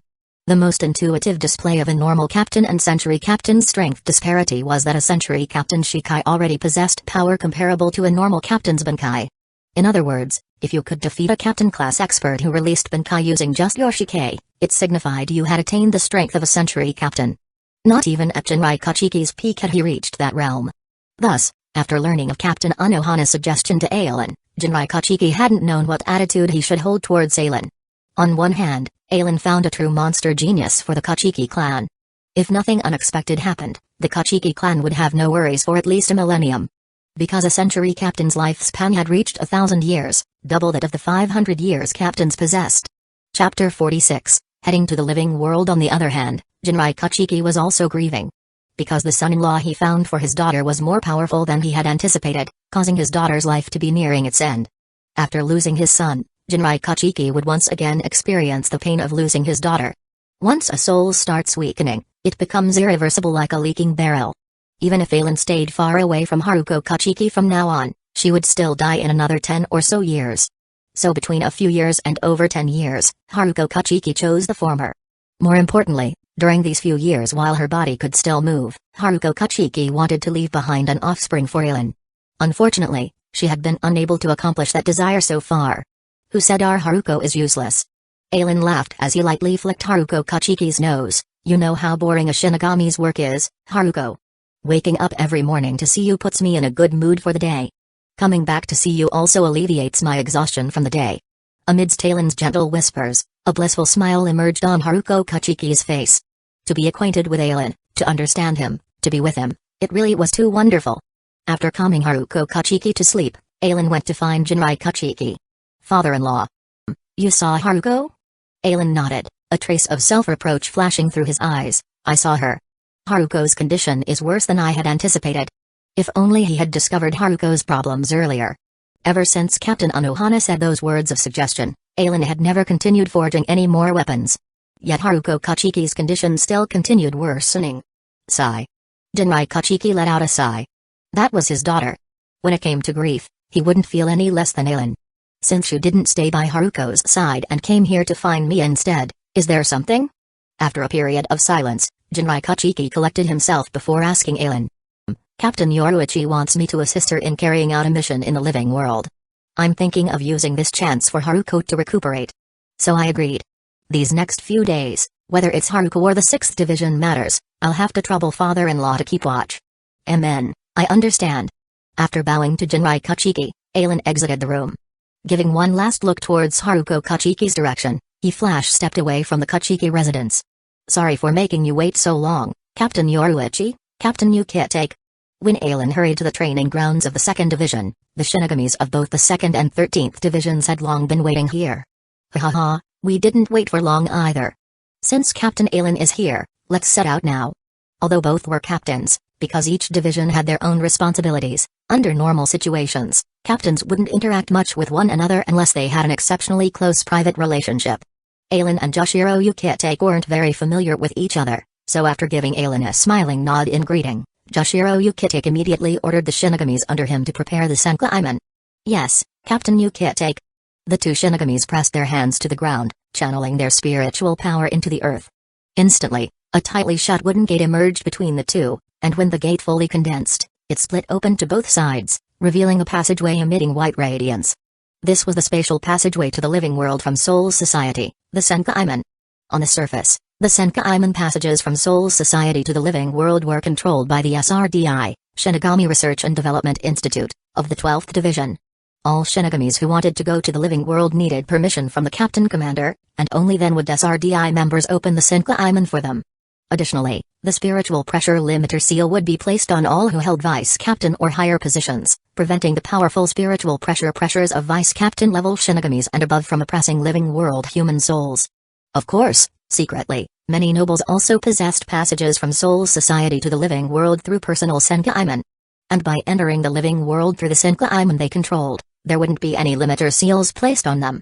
Unlike the souls of Soul Society who only had souls left without physical bodies, the people of the living world still had flesh bodies protecting their souls. Under long-term oppression by powerful spiritual pressure, some humans would give birth to spiritual power. For the souls of Soul Society, possessing spiritual power was a good thing since it was the most basic requirement for becoming a Shinigami. But for living world humans, having spiritual power was instead their nightmare.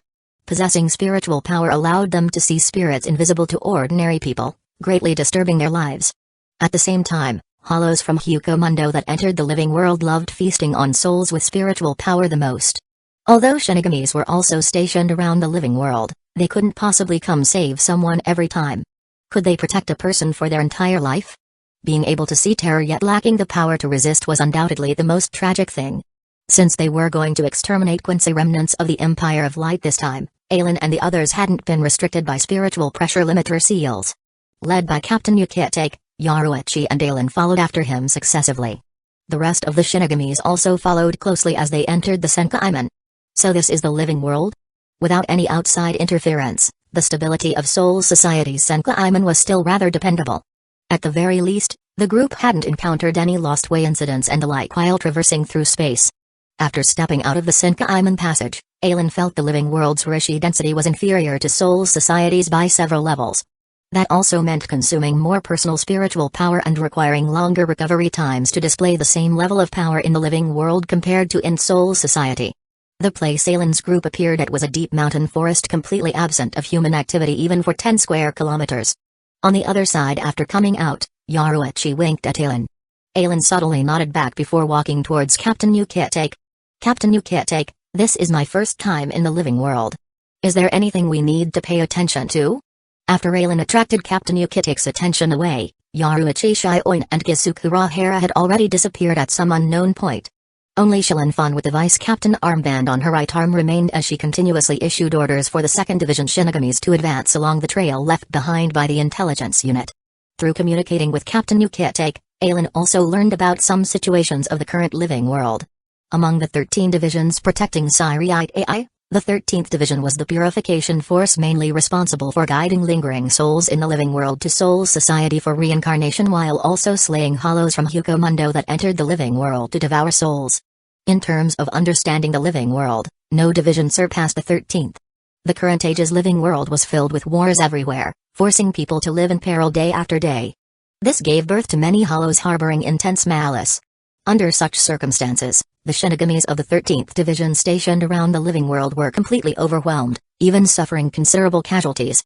Chapter 47, Village. It was also because the 13th Division's Shinigamis stationed around the living world suffered excessive casualties that hollows ran rampant all over in many places.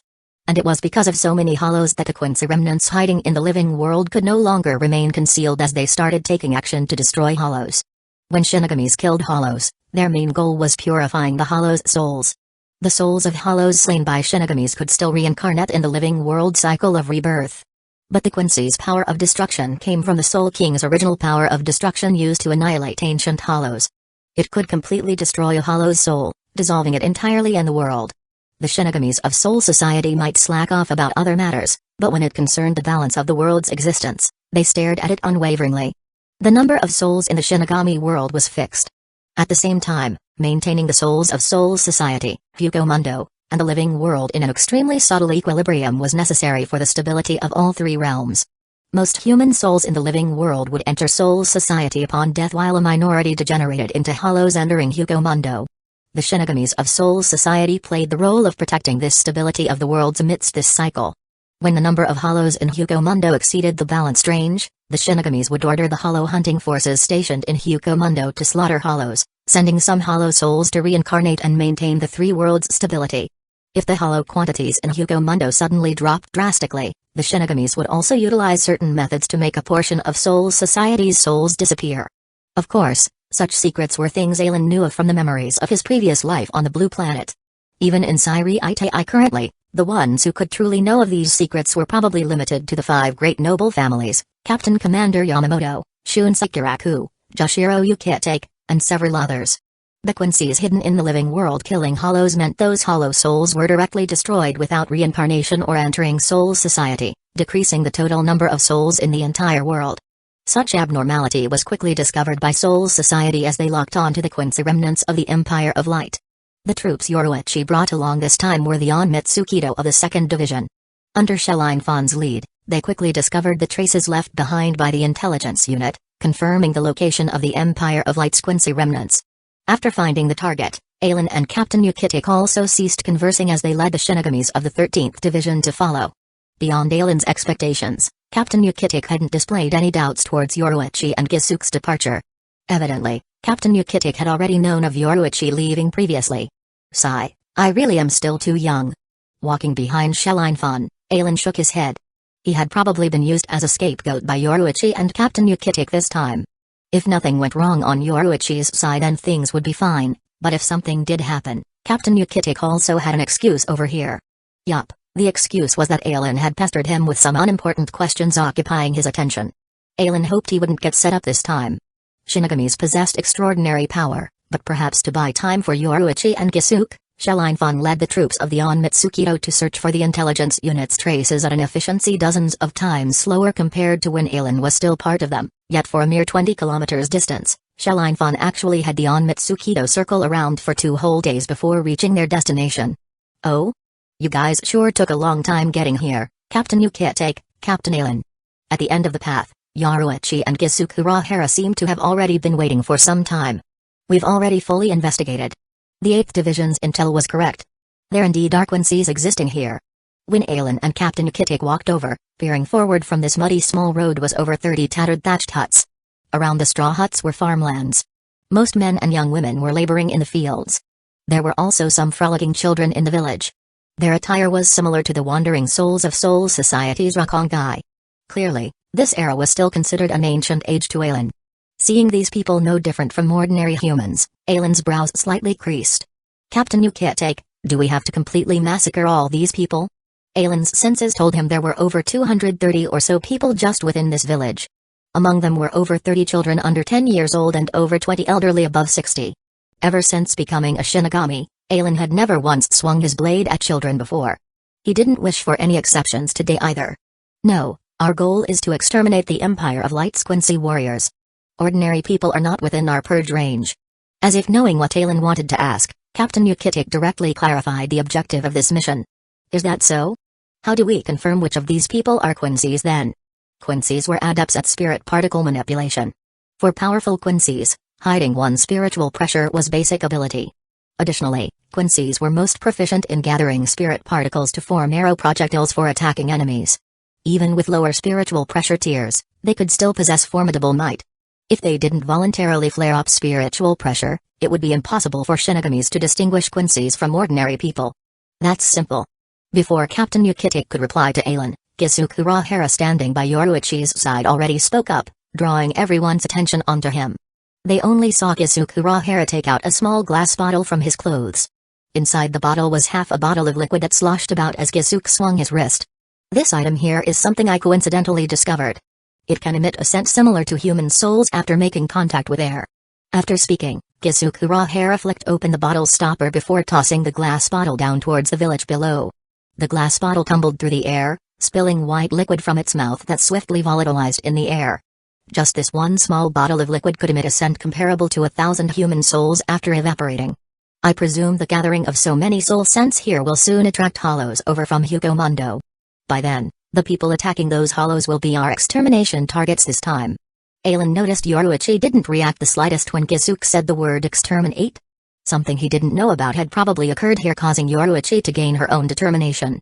To avoid rousing the attention of the Quincy's in the village, Aylin's group retreated into the woods, only observing the village's circumstances from afar. They didn't have to wait long at all. Not even 10 minutes after Kusagakure medicine dissipated, roars of hollows sounded by everyone's ears. In the village's skies, only those possessing spiritual power could see pitch-black cracks splitting open one by one.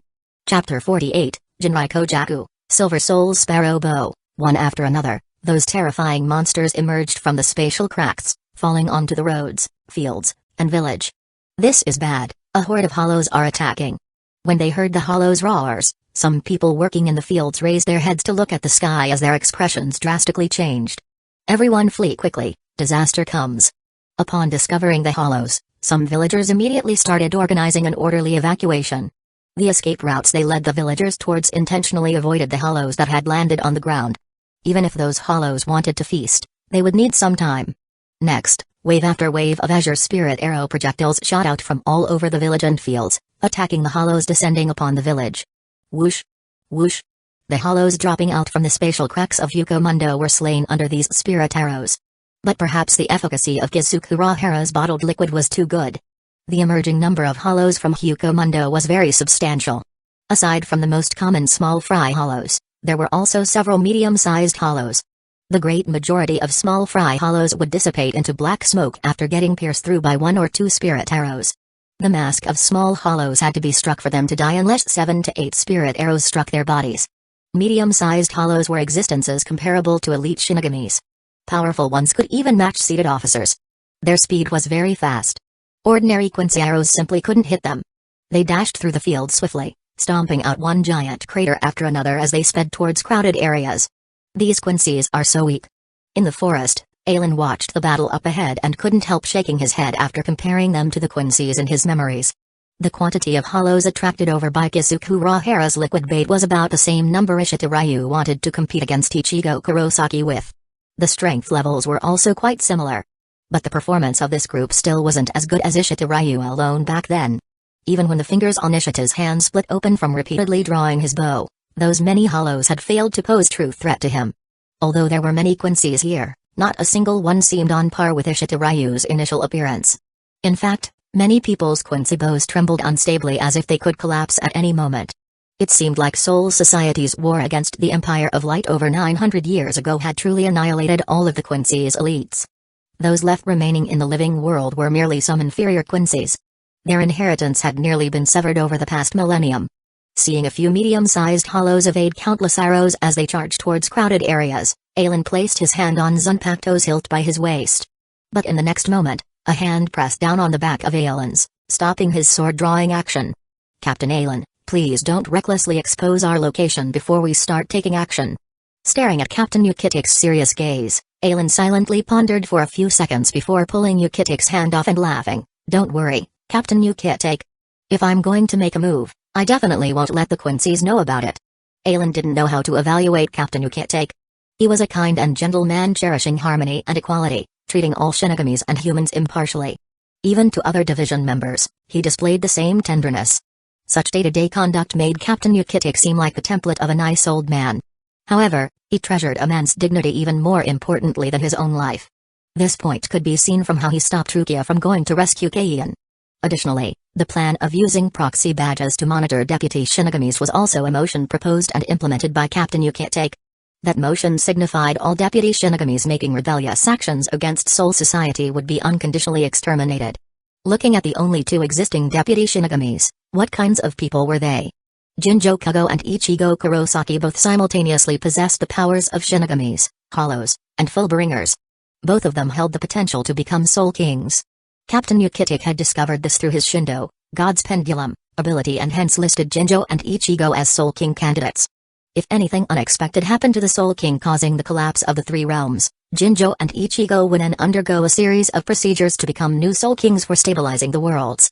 From this angle, Captain Yukitik was also an unyielding figure like the later Kusagakure who could sacrifice everything for Soul Society's sake. For such individuals, Aylin believed he could be acquainted with them but not bare his heart to them. Because Aylin also didn't know if there might come a day in the future where he could also be seen by them as a Soul King candidate.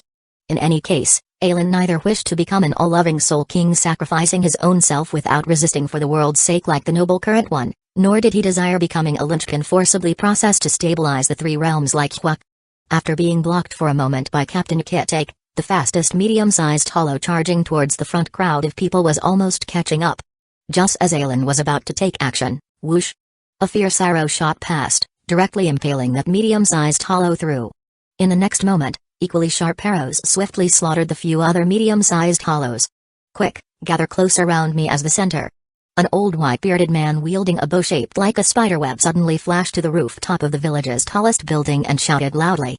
Upon seeing the bow in the old man's hand, Aelin released his own hand gripping Zunpacto's hilt. He recognized that particular form of bow the old man held. That was the advanced form a Quincy's bow could transform into when their strength reached a certain level, Jinrai Kojaku, Silver Soul's Sparrow Bow. In Aelin's previous life memories, Ishita Ryu's bow had also transformed into such a shape when he entered Hukomundo to rescue Inoue Orihime. At that time, Ishita Ryu's strength could also be considered at the vice-captain tier or higher. Since this old Quincy also wielded the same bow, his strength definitely wasn't inferior to Ishita of that time. With this elder present, even if there were several times more hollows, they couldn't pose any real threat to this village. This Quincy elder seemed to possess immense prestige within the village. Hearing his words, all villagers both inside and outside instantly swarmed over to his direction without caring if there were still hollows on their way. After everyone gathered closer, this powerful Quincy drew his bowstring taut. Vast spirit particles gathered in his hand, transforming into a Nazure spirit arrow. Whoosh whoosh whoosh. Innumerable spirit arrows fired out violently from the elder's Jinrai Kojaku like raging rain.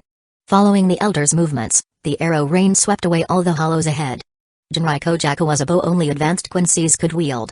It could fire over 1,000 arrows per second. Chapter 49, Ukitake's Thoughts Few. Seeing these hollows annihilated by the arrow rain, Yoruichi Shioin let out a long sigh. As expected, in Yoruichi's perception, all the hollows killed by the Quincy's dissipated into black smoke. This meant that those hollows and the souls devoured by those hollows had been completely annihilated, vanishing from this world. Whereas the hollows slain by shinigamis would dissipate into white or blue spirit particles. The souls of hollows, along with the souls swallowed by them, would begin reincarnating in the mortal world again as the spirit particles dispersed. Although her own existence was a rebellion, to the world, the existence of Quincy's was even more dangerous. If the Quincy's were allowed to annihilate hollows like this, the total number of souls in the world would gradually decrease until destruction. From the perspective of the world, the Quincy's did deserve death. After figuring this out, Yoruichi no longer had any burdens regarding this mission. Huck must have known all of this before he came up with the idea of killing the Soul King, absorbing the Soul King's power to recreate the world. Perhaps in the world he wanted to recreate, the Quincy power of destruction represented the means to send hollow souls into reincarnation, while the Shinigami power of death reaped and destroyed souls. After the Quincy elder took action, the hollows lured over by Kisukura Hera's bait were completely annihilated in less than 5 seconds.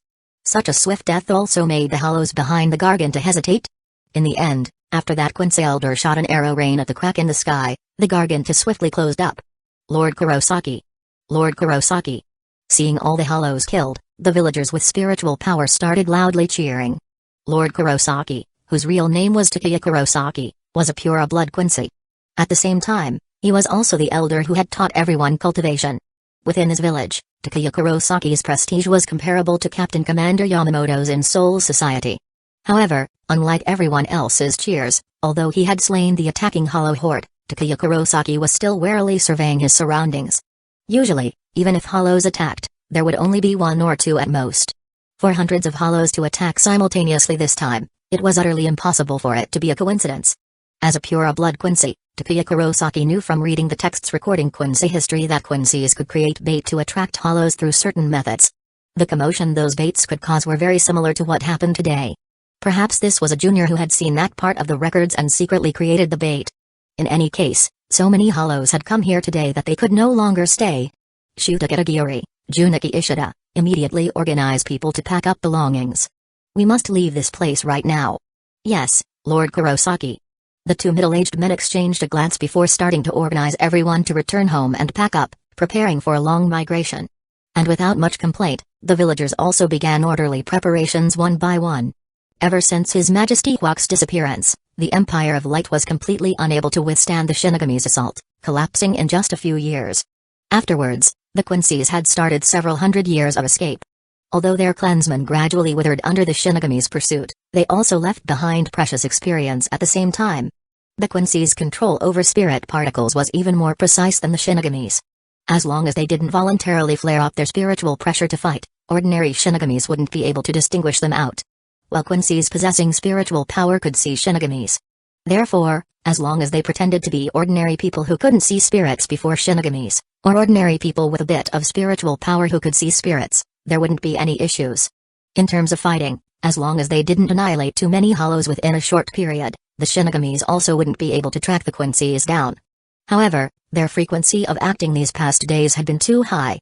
Coupled with today's battle, Takuya Kurosaki knew that this place would soon be discovered by Shinigamis. If they didn't hurry up and leave now, he feared the Quincy bloodline would be severed by his own hands. Is everyone clear on all the targets? Not far away from the Quincy village in the woods, Joshiro Yukite confirmed with all the present Shinigamis. Kusagakure had lured those hollows to attack the village for the sake of discerning which people inside were Quincy's and which were ordinary villagers. None of the Shinigamis present were rookies.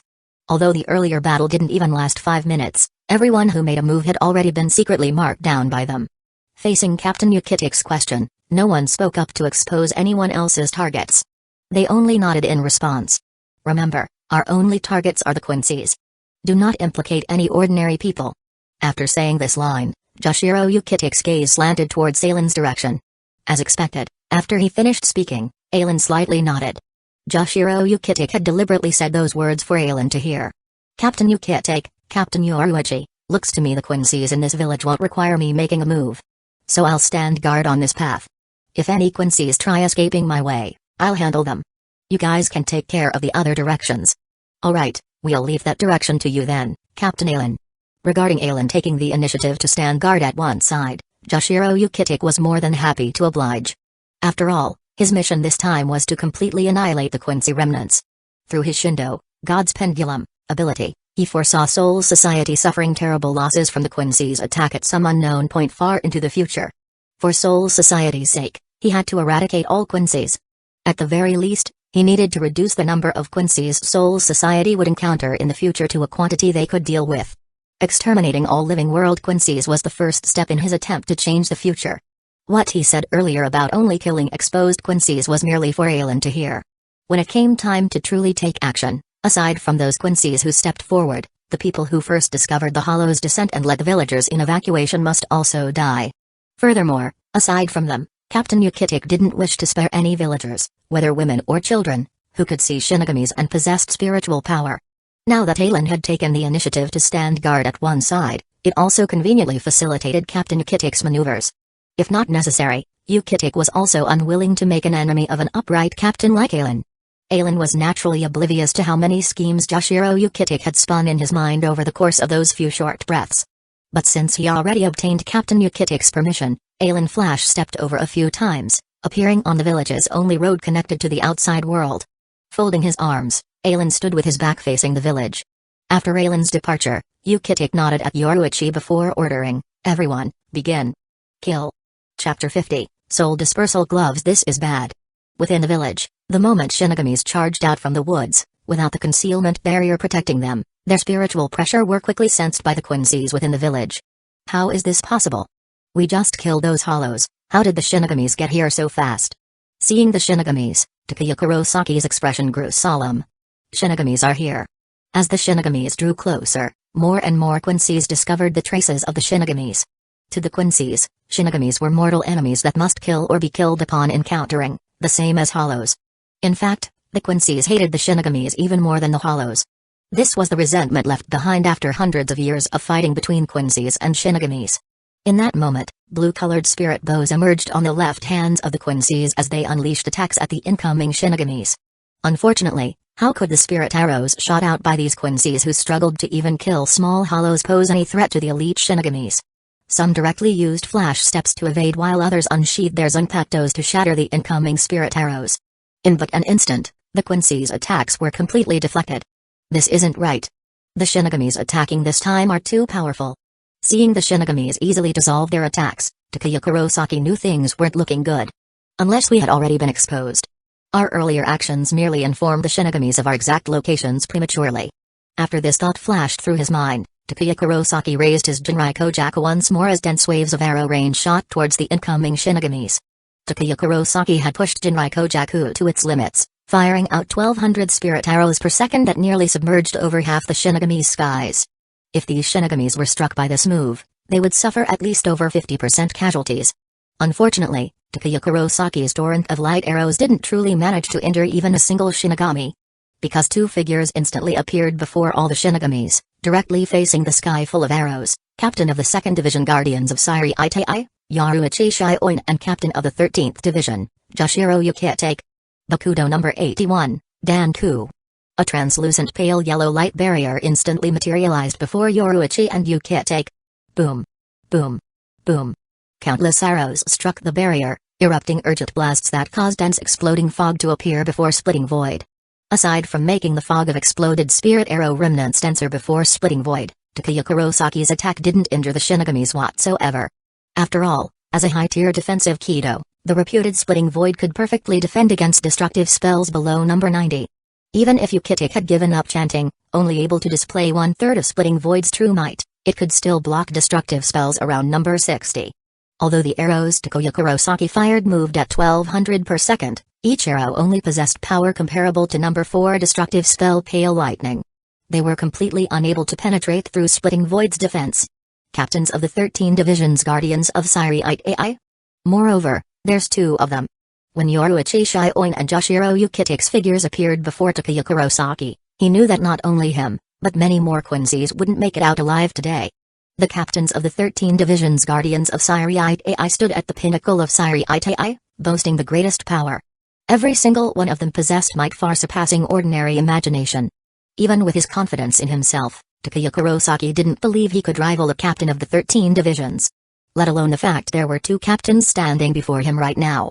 Furthermore, after ceasing his assault, he discovered the Shinigamis behind Splitting Void were advancing along the flanks in an arc, clearly attempting to completely surround the village where Takuya and the others were located. Evidently, they were planning to completely annihilate them. Shutagure, Junichi Ishida, I will obstruct these Shinigamis while you quickly lead everyone to escape. Lord Kurosaki. Stop dawdling and hurry escape. If you can't get away, remember to tell the children what things they can and can't see. Hearing Takuya Kurosaki's words, Shutagure and Junichi Ishida's expressions drastically changed. Had they reached a dead end? Even Lord Kurosaki was starting to despair. Junichi Ishida lowered his head with a cold sneer. Hey! Since when have our Quincy life and death been dependent on the kindness of Shinigamis? Takuya Kurosaki frowned. Junichi. Don't worry, Lord Kurosaki. I'll convey it down.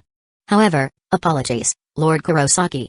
This time, I'd rather die in battle than live on clinging to hope from the Shinigamis. Upon finishing, Junichi Ishida placed his right hand on one of the spikes of the soul dispersal glove on his left hand and fiercely twisted. Snap. Boom. Soul dispersal gloves were the most powerful equipment the Quincy's had researched over the past few centuries. Usually, soul dispersal gloves would absorb ambient spirit particles from the air and store them within the glove. When a Quincy snapped off one of the spikes on their soul dispersal glove, the stored spirit particles would completely discharge, enhancing the Quincy's control over surrounding spirit particles and allowing them to simulate a portion of the Quincy final form while standing for a brief period. However, after using the soul dispersal glove, the Quincy would suffer immense damage to their soul locks from overloading their spirit particle control, ultimately losing their powers. Right now, vast quantities of spirit particles swirling around Junichi Ishida as the spirit bow on his hand transformed from its spirit particle state into a physical white-colored bow, Arc Sparrow. Junichi Ishida, who had utilized the soul dispersal glove, now possessed might even surpassing Takuya Kurosaki. Knocking an arrow, Junichi Ishida aimed at Yoruichi Shioin in wide hurry and Joshiro Yukitake up ahead before releasing his shot. Kill. Everyone hurry escape. Although he had his back facing the village, with Ailen's current abilities, he could still clearly hear the sounds of fighting from within the village. In the end, the Quincy's still declined. Even if Junichi Ishida, Shutagure, and even Takuya Kurosaki had all activated soul dispersal gloves to push their strengths to captain tier levels, it didn't change their fate one bit. Junichi Ishida, killed by Yoruichi Shioin. Shutagure, killed by Kisukura Hara. Takuya Kurosaki, also fell by Joshiro Yukitake's blade. With the deaths of the 3 most powerful Quincy's, the remaining Quincy's were completely helpless before the assault of the elite Shinigamis. Chapter 51, Ailen's Purpose. Run quickly. Hurry and escape. On this day, the villagers of Miyahara village encountered an unprecedented crisis. First, countless invisible terrifying monsters came to attack, destroying over half of the houses and trampling the farmlands into huge deep pits. Fortunately, the adults in the village took action and killed the invisible giant monsters. But soon after, even greater terror descended. The sky seemed to rumble endlessly like thunder. The adults with extraordinary power were killed one by invisible enemies. During this time, whenever someone showed signs of being able to see the Shinigamis, they would be instantly killed. Within minutes, nearly 1/5 of Miyahara village's villagers had died. The remaining villagers knew nothing at all, only able to frantically flee in all directions in terror. Under the slaughter of nearly 100 elite Shinigamis, all the Quincy's who had conjured spirit bows were killed. Even behind the villagers who fled scattered in all directions, 1 or 2 Shinigamis tailed them. If the tailing Shinigami was unwilling to kill more, they would follow at a distance and give up tailing after confirming their target was an ordinary person without spiritual pressure. And if the Shinigami tailing the villager was willing to wrongly kill rather than let go, then when they felt they were out of Captain Yukitik's line of sight, they would directly strike down their target. Aelin blocked the one road to the east of Miyahara village. Any person escaping this way, the Shinigamis did not continue chasing. After all, this side was being guarded by a captain-class powerhouse personally. If they made a move against the people here, wouldn't that be looking down on a captain? Soon, the escaping villagers also discovered there were more survivors coming from this direction. Hurry, hurry, hurry, go this way. Thus, more and more villagers rushed over following Aelin's direction in escape. One ragged villager after another ran past Aelin's side. As a Shinigami without a gig eye, ordinary humans couldn't see Aelin. Only those possessing spiritual pressure could see Aelin standing in the middle of the road. The ordinary people who couldn't see Aelin would frantically sprint ahead with all their might. While the Quincy's who could see Aelin were so frightened their entire bodies shuddered as they stood paralyzed. 13 Division's Guardians of Siri Itai, Captain? As mortal enemies who had fought Shinigamis for nearly 1,000 years, how could the Quincy's not know of the existences standing at the pinnacle of Shinigamis? Even when the 3 most powerful elders used soul dispersal gloves desperately, they didn't stand a chance at all. No one had imagined there would be another Shinigami captain present outside this village who hadn't made a move. No wonder the villagers escaping this way weren't being chased. With such a powerful figure here, what chance at survival could they still have left? However, upon seeing children being carried off by ordinary villagers, gratitude also rose within the Quincy's hearts. At the very least, the Shinigami captain before them didn't seem to harbor intentions of killing every single villager. As long as the children could survive, they didn't have any more regrets about their own lives. The skies were overcast by dark clouds as large raindrops poured down, seemingly holding a funeral for the last remaining Quincy's. The Shinigamis had achieved complete success in encircling and suppressing the Quincy remnants this time. Having finished the slaughter, the Shinigamis were now conducting soul burials on the ordinary dead villagers, sending their souls towards Soul Society. Of course, the Quincy souls were directly annihilated, sending them into the world's cycle of reincarnation. We have you to thank this time, Captain Aelin. Captain Yukitik was conducting purification work in the village with the Shinigamis of the 13th Division while Yoruichi Shioin brought Kusagakure over before Aelin, smiling as she patted Aelin's shoulder. Through this incident of exterminating the Quincy's, Yoruichi had found new beliefs under Kusagure's guidance, no longer entangled by her identity as a descendant of rebels. Facing Yoruichi's thanks, Aelin rolled his eyes. Frankly speaking, he had been schemed against by Yoruichi and Yukitik this time. Of course, as the son-in-law of the Kachiki family, neither the Central 46 Chambers nor Captain Commander Yamamoto would punish him over a single failed mission. Moreover, things were still good right now. Yoruichi didn't run into problems and the mission of annihilating the Quincy's was perfectly completed. Aelin didn't have to become the scapegoat shouldered with responsibility for a failed mission. No, Captain Yoruichi. Don't speak of thanks first. Shaking his head, Aelin looked seriously at Yoruichi and Kusagakure. If you really want to thank me, I'd like to ask Third Seat Urahara for a favor. Oh? Yoruichi and Kusagakure exchanged a glance. The puzzlement in both their eyes could be seen. Within the 2nd Division, although Kusagakura's strength was great, his lazy temperament and couldn't-care-less attitude meant the number of people who truly understood his abilities could be counted on one's fingers. Although Aelin had spent over 30 years in the 2nd Division and was even vice-captain for close to 6 years, his interactions with Kusagakure were few. Logically speaking, if Aelin needed help with something, he should be asking Captain Yoruichi. May I ask what Captain Aelin wants me to help you with? After glancing at Captain Yukitik in the village and confirming his voice wouldn't travel to Yukitik, Aelin softly said, Third Seat Urahara, My wife Haruko Kachiki has shown signs of soul disruption and collapse 3 years ago. In recent years, Haruko's rate of soul collapse has sped up more and more. So I'd like to ask third seat Urahara to think of a way, some method of stopping Haruko's soul collapse. Getting Gisuke's help to research a method of preventing soul collapse. This was Ailen's reason for so straightforwardly agreeing to come on this mission to the living world alongside Yoruichi this time. In Ailen's perspective, in the entire Shinigami world, the only two people capable of researching a method to prevent soul collapse would be, 1. Gisuke Urahara, the intelligence ceiling of the Shinigami world. The other, Mayuri Kurotsuchi, the mad scientist still locked up in the maggot's nest currently. After hearing Ailen's words, puzzlement first flashed through Yoruichi and Gisuke Urahara's minds over how Ailen could be so certain Gisuke Urahara had a method to prevent soul collapse. But soon after, shock replaced that puzzlement. Soul collapse was a situation that generally only occurred among the souls of Rakongai. Many Rakongai residents possessed no spiritual pressure. They would often suffer immense damage to their souls under the pressure exerted by Shinigami spiritual pressure. Without the protection and recovery of a physical body, souls that underwent trauma would start leaking away bit by bit, gradually weakening themselves. This was also why Siriite AI would normally forbid Shinigamis from lingering in Rakongai districts for too long. However, if Yoruichi and Urahara hadn't misheard earlier, the person Ailen mentioned suffering soul collapse was Haruko Kachiki. Chapter 52, Coercion. Who is Haruko Kachiki? She is the eldest daughter of the 4 great noble clans in Soul Society. For thousands of years, since almost all Shinigamis in Soul Society lived in Siriite AI, the people residing within Siriite AI have been under the constant pressure of powerful spiritual pressure. As such, ordinary souls simply cannot exist within Siriite AI.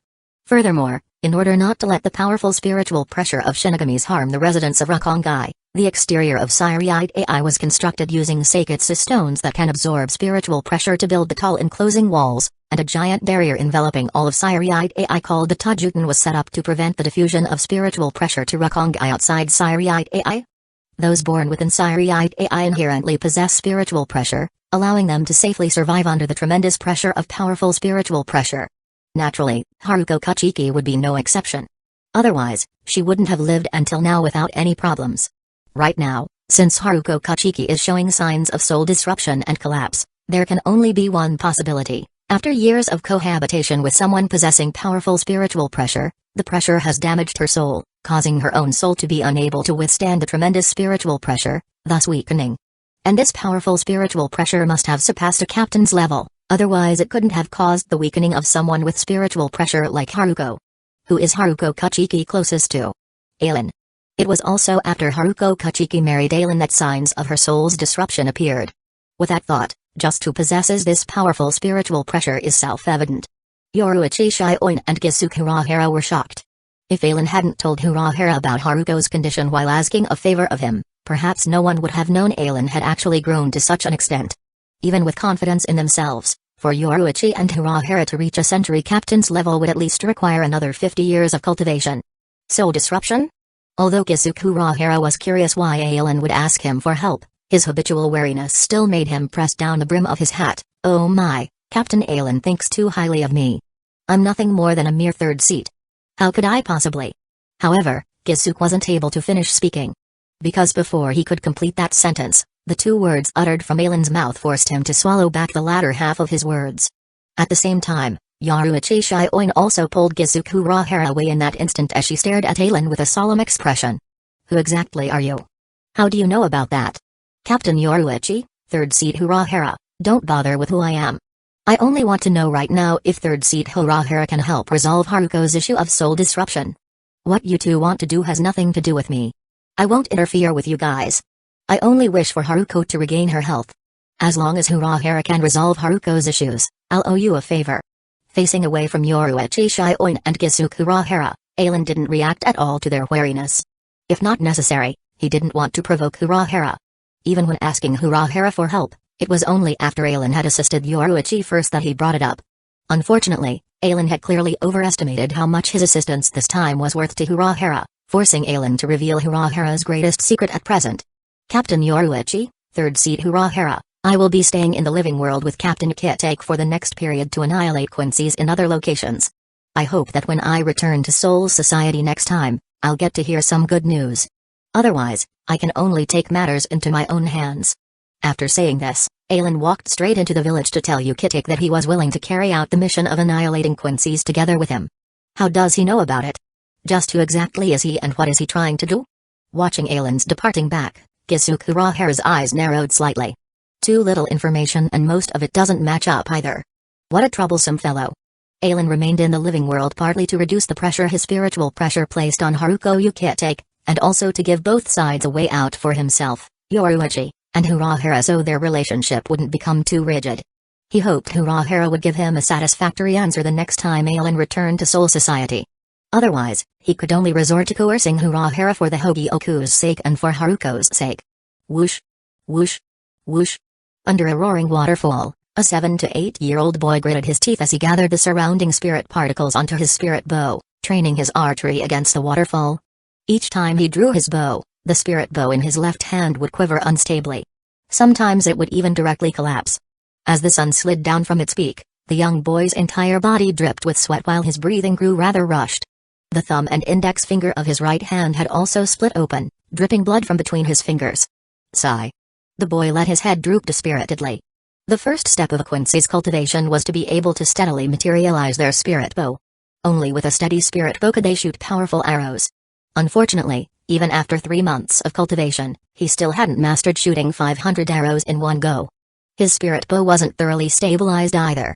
Rest a bit if you're tired. At this time, a voice sounded out. The boy turned to see a youth in white jinbei sitting by the riverside. 2 cooked fish on the campfire before the youth were already giving off an alluring aroma. Gathering spirit particles underfoot, although the amount wasn't enough for the boy to truly tread on air, they served well enough as footholds atop the water's surface. After the boy sat down, Aelin passed a grilled fish to him. Training a bit past one's limits can indeed improve one's strength, but pushing way too far beyond one's limits is simply seeking death. Half a year had passed since Aelin arrived in the living world. Although he claimed to be annihilating Quincy's together with the 13th Division, Aelin was actually just wandering the living world alone. Since the living world was still in the Warring States period, aside from the nicer environment, there was nothing else attracting Aelin at all. Therefore, after a chance encounter with this village potentially housing Quincy's at some waterfall a mountain away, Aelin simply constructed a bamboo hut below the waterfall and decided to annihilate this group of Quincy's someday he felt like returning to submit his mission. What Aelin didn't expect was that before he had even actively searched the village for Quincy's, a young Quincy boy would frequently visit the waterfall near Aelin's dwelling to practice archery. Chapter 53, Sokanisha. Over this period of time, the young boy had gotten quite familiar with Aelin and knew that Aelin was no ordinary person who could see his bow and arrows. But if I don't work hard, I won't have enough power to protect everyone the next time those terrifying hollows or Shinigami appear. As he accepted the grilled fish from Aelin, the boy shook his head while eating, refuting Aelin's words. Hollows? Shinigami? Shinigami and hollows are the 2 most powerful enemies of us Quincy's. The boy hesitated for a bit before finally recalling that the person before him who could see his bow and arrows definitely wasn't an ordinary person either. Moreover, due to the tragedy that occurred half a year ago, among the entire village now, he was the only one left who could sense Rishi. The lives of the entire village rested upon his shoulders. This kind of pressure would have driven anyone else crazy if not for the boy's strong will. Now that he had finally met someone else who could see spirits like him, the boy also wished to pour out the pressure in his heart to relieve some of his own stress. Next, the boy picked some things he knew from the documents passed down in the clan to tell Aelin, while also adding in his own personal experiences. It was around half a year ago when the village we lived in was attacked by over 100 hollows. Thanks to the efforts of the adults in our village, the invading hollows were quickly killed. However, perhaps due to the commotion during our battle attracting the attention of hostile forces, we suffered an assault from Shinigamis afterwards. In the end, although we escaped from the Shinigamis' pursuit, our entire Quincy clan was reduced to me as the only one left who can see and wield the tools passed down by our elders. Perhaps I'm the last Quincy left in this world. Aelin quietly listened to the boy's account. He hadn't expected that the village he finally found traces of Quincy's in was actually the remnants of the group of Quincy's from Miyahara village half a year ago. The reason he hadn't been able to confirm any Quincy's existed in this village wasn't because the Quincy's here were in hiding too deeply. Rather, after the battle half a year ago, all the villagers who escaped were ordinary people.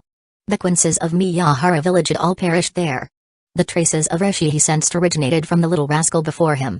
Without the elders' guidance and relying solely on cultivation from the documents left behind by the elders, adding on to the boy's average aptitude at best, his maximum potential would probably only reach an elite Shinigami's level. At this time, Aelin had some guesses towards the boy's identity. Thus, Aelin directly asked, "Little rascal, after knowing each other for so long, I still don't know your name." "Ishida. Uncle, my name is Soken Ishida." When speaking of his clan's name, the boy proudly puffed out his chest.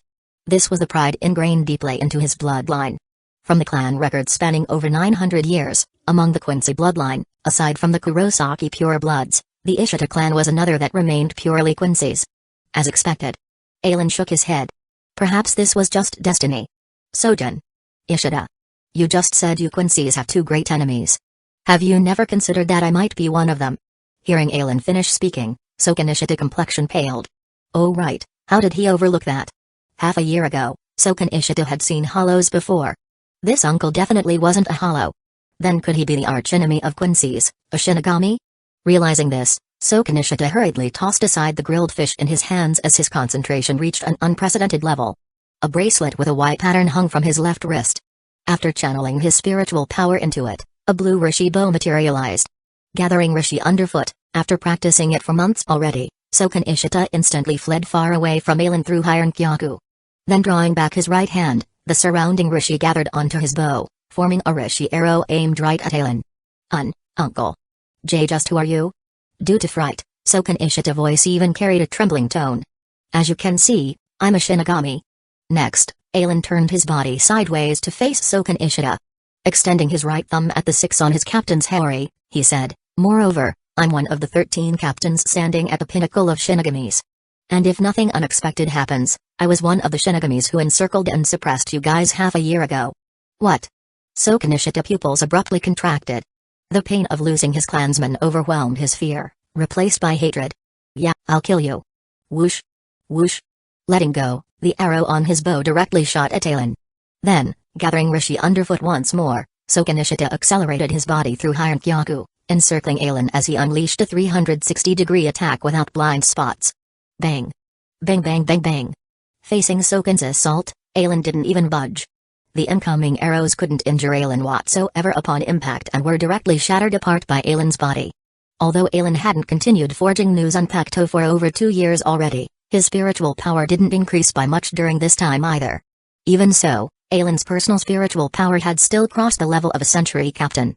Otherwise, it wouldn't have caused Haruko's soul to weaken. As for Ishida Soken right now, in terms of Shinigami spiritual power rankings, he probably possessed around rank 18 Reiraku at best. Comparable to students who had just entered the Spiritual Arts Academy.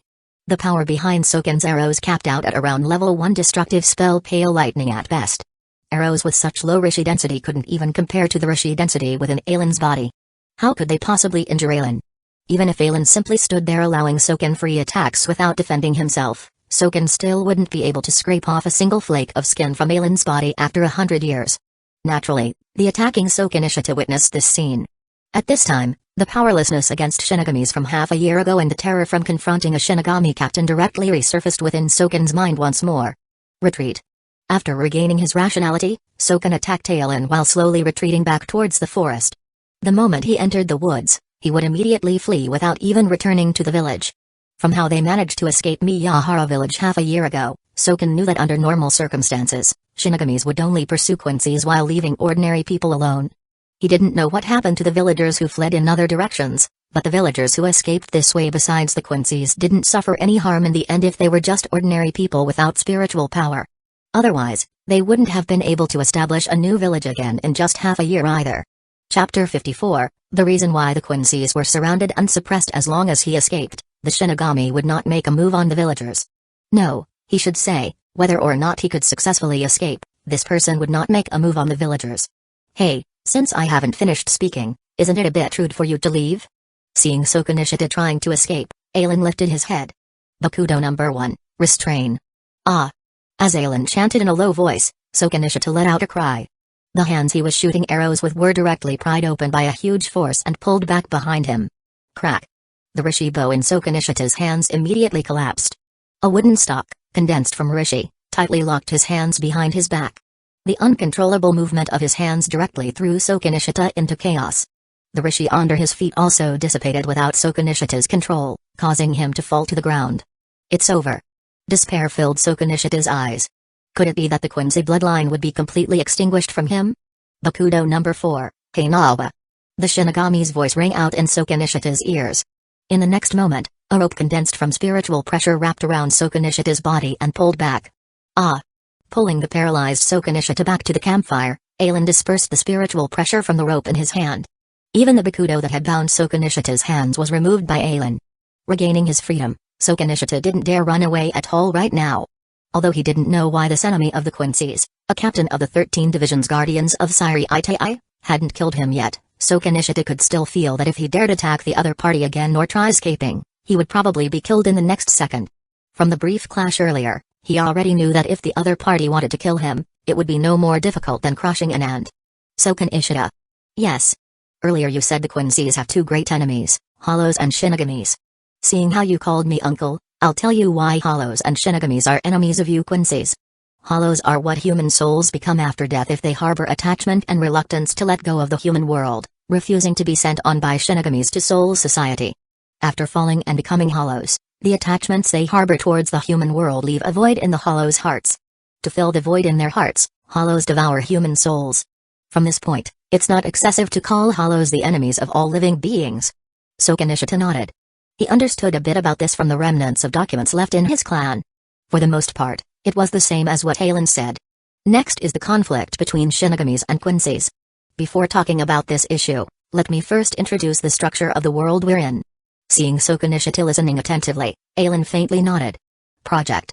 Blue Rishi gathered in Aelin's hand, eventually condensing into a straight tree branch. When forging non-sword weapons using no sword style, the weapon's grade would drop by 1 level.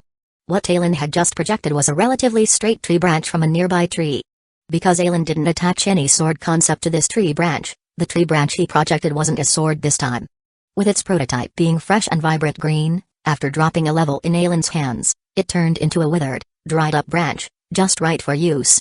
Using this withered branch, Aelin drew a large circle on the ground before Sokanishita, then drew 3 smaller circles within the large circle. The structure of the world we're in is roughly like this. This is the human world. This is Hugomundo. And this is Soul Society. Humans live in the human world. Human souls that fall after death and become Hollows enter Hugomundo. Souls guided on by Shinigamis enter Soul Society. Aside from evil people who fall into hell, human souls generally reincarnate between these 3 worlds. These 3 worlds maintain a subtle balance based on the amount of souls they contain. If the number of souls in one world becomes excessive or too scarce, it would throw off the balance between the 3 worlds and lead to their destruction. Shinigamis exist to maintain stability between the 3 worlds. Whenever an imbalance of souls occurs in one of the worlds, Shinigamis would make some of the souls in Soul Society reincarnate or enter Hugomundo for purification depending on the situation. And this is what Shinigamis do. The Quincy's only protect humans in the human world. From the big picture of the entire world, with the Shinigamis regulating everything, at most they would only cause more work for Shinigamis. The impact isn't actually that huge. But Aelin circled the large circle on the ground several times with his tree branch. Sokanishita, do you know that the total number of souls our world contains has never increased? I don't know. Slap. Ow. Now you know. Withdrawing the tree branch he used to smack Sokanishita's head, Aelin continued explaining. Because, this is a major reason why Shinigami started the extermination campaign against Quincy's. What? Sokanishita jerked his head up in astonishment. The world's total soul count has never increased, and this is actually the reason why Quincy's were surrounded and suppressed by Shinigamis? Well, of course, there was also an even bigger reason, and that is how the current Quincy's are actually remnants from the fallen Empire of Light more than 900 years ago. Do you know the difference when Shinigamis and Quincy's slay Hollows? When Shinigamis slay Hollows using their spiritual power, the Hollows' souls disperse back into the cycle of reincarnation. But when Quincy's use their power of Quincy, while standing to destroy Hollows, it completely eradicates the Hollows' existences. Staring at Sokanishita, Aelin slowly asked, Kid, tell me, if the Quincy's continue eradicating Hollows like this, continuously reducing the number of souls in the world, after hundreds of years, how many souls do you think would remain in this world? Without enough reincarnating souls to replenish itself, what would this world turn into? Sokanishita's face turned deathly pale as beads of cold sweat slid down his forehead. According to the description from the Shinigami before him, if Quincy's were allowed to continue eradicating Hollows without end, the world would indeed change in that way after a long time. Quincy's would actually become the source of the world's destruction?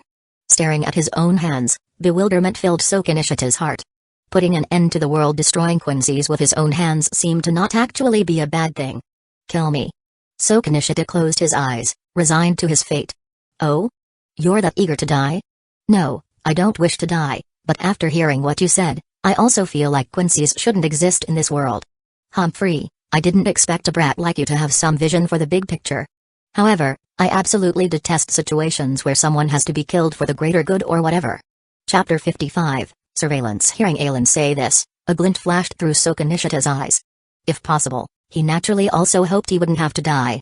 Little Ishita brat, I have a way for you to live, it just depends on whether you're willing to pay the price. Please tell me. With his own life on the line, So Kanishita also respectfully stood before Aelin to listen. I just told you earlier, the greatest fault of Quincy's lies in their power of destruction. You can continue completing a Quincy's cultivation, you can also get married and have children, passing Quincy's down through the generations. However, from now on, the Quincy's of your bloodline will all need to leave their names in Soul Society and accept the supervision of Shinigami. When you encounter Hollows, you can battle Hollows to protect the people of the human world from harm. But you cannot directly kill the Hollows. You can contact the station Shinigami for the Shinigami to complete killing the Hollow, sending the Hollow's soul into the cycle of reincarnation. What do you think? Can you agree to this? This was the idea that appeared in Aelin's mind for how to allow Quincy's to continue existing after knowing this child was called So Kanishita. So Kanishita's aptitude wasn't good and he wasn't very strong. But he had a genius son and a grandson favored by fate. At the very least, before attaining power rivaling Hwuk, Aelin still wished for those who could block Hwuk's path to be born. Only for some reason, when saying these words, a thought rose up in Aelin's mind. Over 100 years later, when the Quincy's surrounded and attacked So Kanishita until his strength ran out and he was killed by the Hollows, were the words he said today also a contributing factor? Based on the duration of the battle, So Kanishita definitely had enough strength to kill all the Hollows attacking him. But because of that shortcoming of a Quincy's power of destruction kills Hollows and annihilates the Hollows' souls, reducing the total number of souls in the world, So Kanishita didn't rise with the intention of destroying Hollows from beginning to end. If So Kanishita was born in Naruto's world, he would definitely be like those two of the Uchiha clan, possessing the mentality of Hokage. I agree. As expected, even if it meant being monitored by Shinigami and losing some freedom, So Kanishita, who valued the world, still chose to agree. Then go practice by yourself. When the Shinigami in charge of purification in the human world come here for their shift, I'll introduce you guys. Having put down the greatest weight in his heart, the rested So Kanishita continued practicing under the waterfall. After that previous exchange with Aelin, the potential So Kanishita erupted with made him improve greatly during his recent cultivation. In just the short few days, he completed the first step of a Quincy's cultivation, successfully manifesting a steady spirit bow. Now, So Kanishita could thump his chest and say he was a mature Quincy. Within the Kachiki household's courtyard in Soul Society, white light suddenly lit up. A massive amount of spirit particles gathered within the radiance, condensing into two sets of doors. Boom. When the doors fully solidified, they slid open to both sides, revealing an space channel emitting white light. Next second, Aelin's figure appeared from within the Senkaiman. When going to the human world, Aelin and the 2nd Division members used the 13th Division's Senkaiman. When returning, there was no need to go through so much trouble. He could just directly use the Kachiki household Senkaiman to return to the Kachiki clan. Although Senkaimans were said to be under the monitoring of the 13 divisions on the surface, which noble house in Soul Society didn't privately control a few Senkaimans of their own to the human world? As one of the 4 great noble clans, the Kachiki clan naturally also possessed a Senkaiman to the human world. Sensing the spiritual pressure at home, Aelin first walked towards the backyard. It was still a familiar scene. Beneath the cherry blossom tree, white-haired, white-bearded Jinrai Kachiki stood watching over Byakuya's training. Byakuya's aptitude was very high. At the very least, Jinrai felt he had the potential to surpass himself. However, the young Byakuya's mentality was unstable. If he didn't watch over him, who knows where he might run off to play. Suddenly, Jinrai opened his eyes. You've returned. I'm back, father-in-law. Aelin stood by Jinrai's side, watching Byakuya practice his swords together. Byakuya has grown a lot in the half-year one haven't seen him. Based on Byakuya's current rate of improvement, he should have hopes of attaining the birth of his Zanpakuto in around 3 years and complete the release of his Zanpakuto.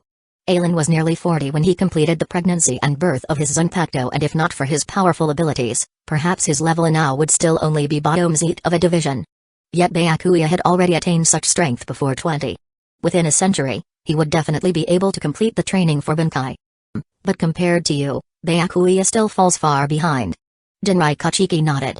Byakuya talent went without saying, and surpassing him was only a matter of time.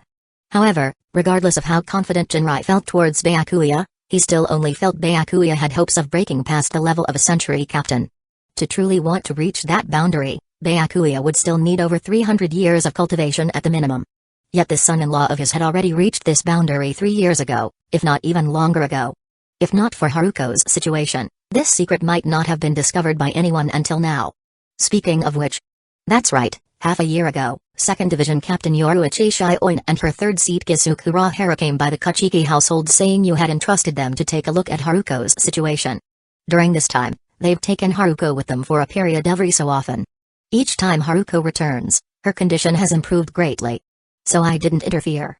Today is the day Haruko goes to their place again, so you don't need to worry. Aelin nodded. When he didn't sense Haruko's spiritual pressure at the Kachiki household, Aelin already had some guesses. In the end, Kusagakure and Yoruichi Shioin still chose to take action to help Haruko. Uncle. At this time, having finished his practice, Byakuya noticed Aelin's presence. Sheathing his sword, he ran over to Aelin. Uncle, let's compete in flash steps. That cat monster said I have to at least beat you before having the qualifications to challenge her. Oh? Captain Yoruichi actually said that? Aelin's brow squirked up slightly as he felt somewhat amused inside. When it came to flash steps, Yoruichi's attainment had reached the peak. In all of Soul Society, not a single person could match Yoruichi in flash steps. That was also why Yoruichi had the title Goddess of Flash. Perhaps only Royal Guard Tenjiro Garanji's attainments in flash steps could surpass Yoruichi's. But unfortunately, Aelin was that exception. During these 3 years for Haruko's sake, Aelin hadn't forged any new Zanpakuto, so his spiritual power didn't increase by much.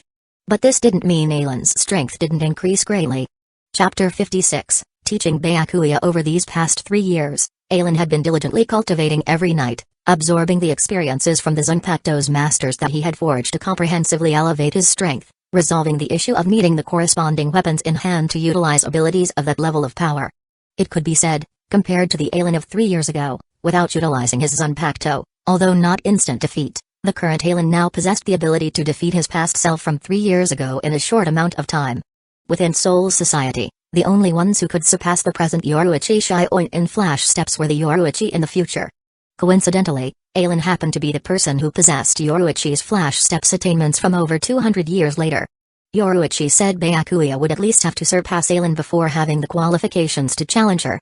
Aelin truly wondered what sort of expression Yoruichi would reveal when Byakuya surpassed him in flash steps and went to challenge her. Byakuya nodded. The last time he challenged that cat demon ended in failure. The cat demon indeed said those words afterwards. Alright then, since that's the case, I'll accompany you to play for a bit, Byakuya. Regarding Aelin calling it play when comparing skills with him, Byakuya didn't feel like there was anything wrong with it at all. Unlike that cat demon, Byakuya sincerely respected Aelin from the bottom of his heart.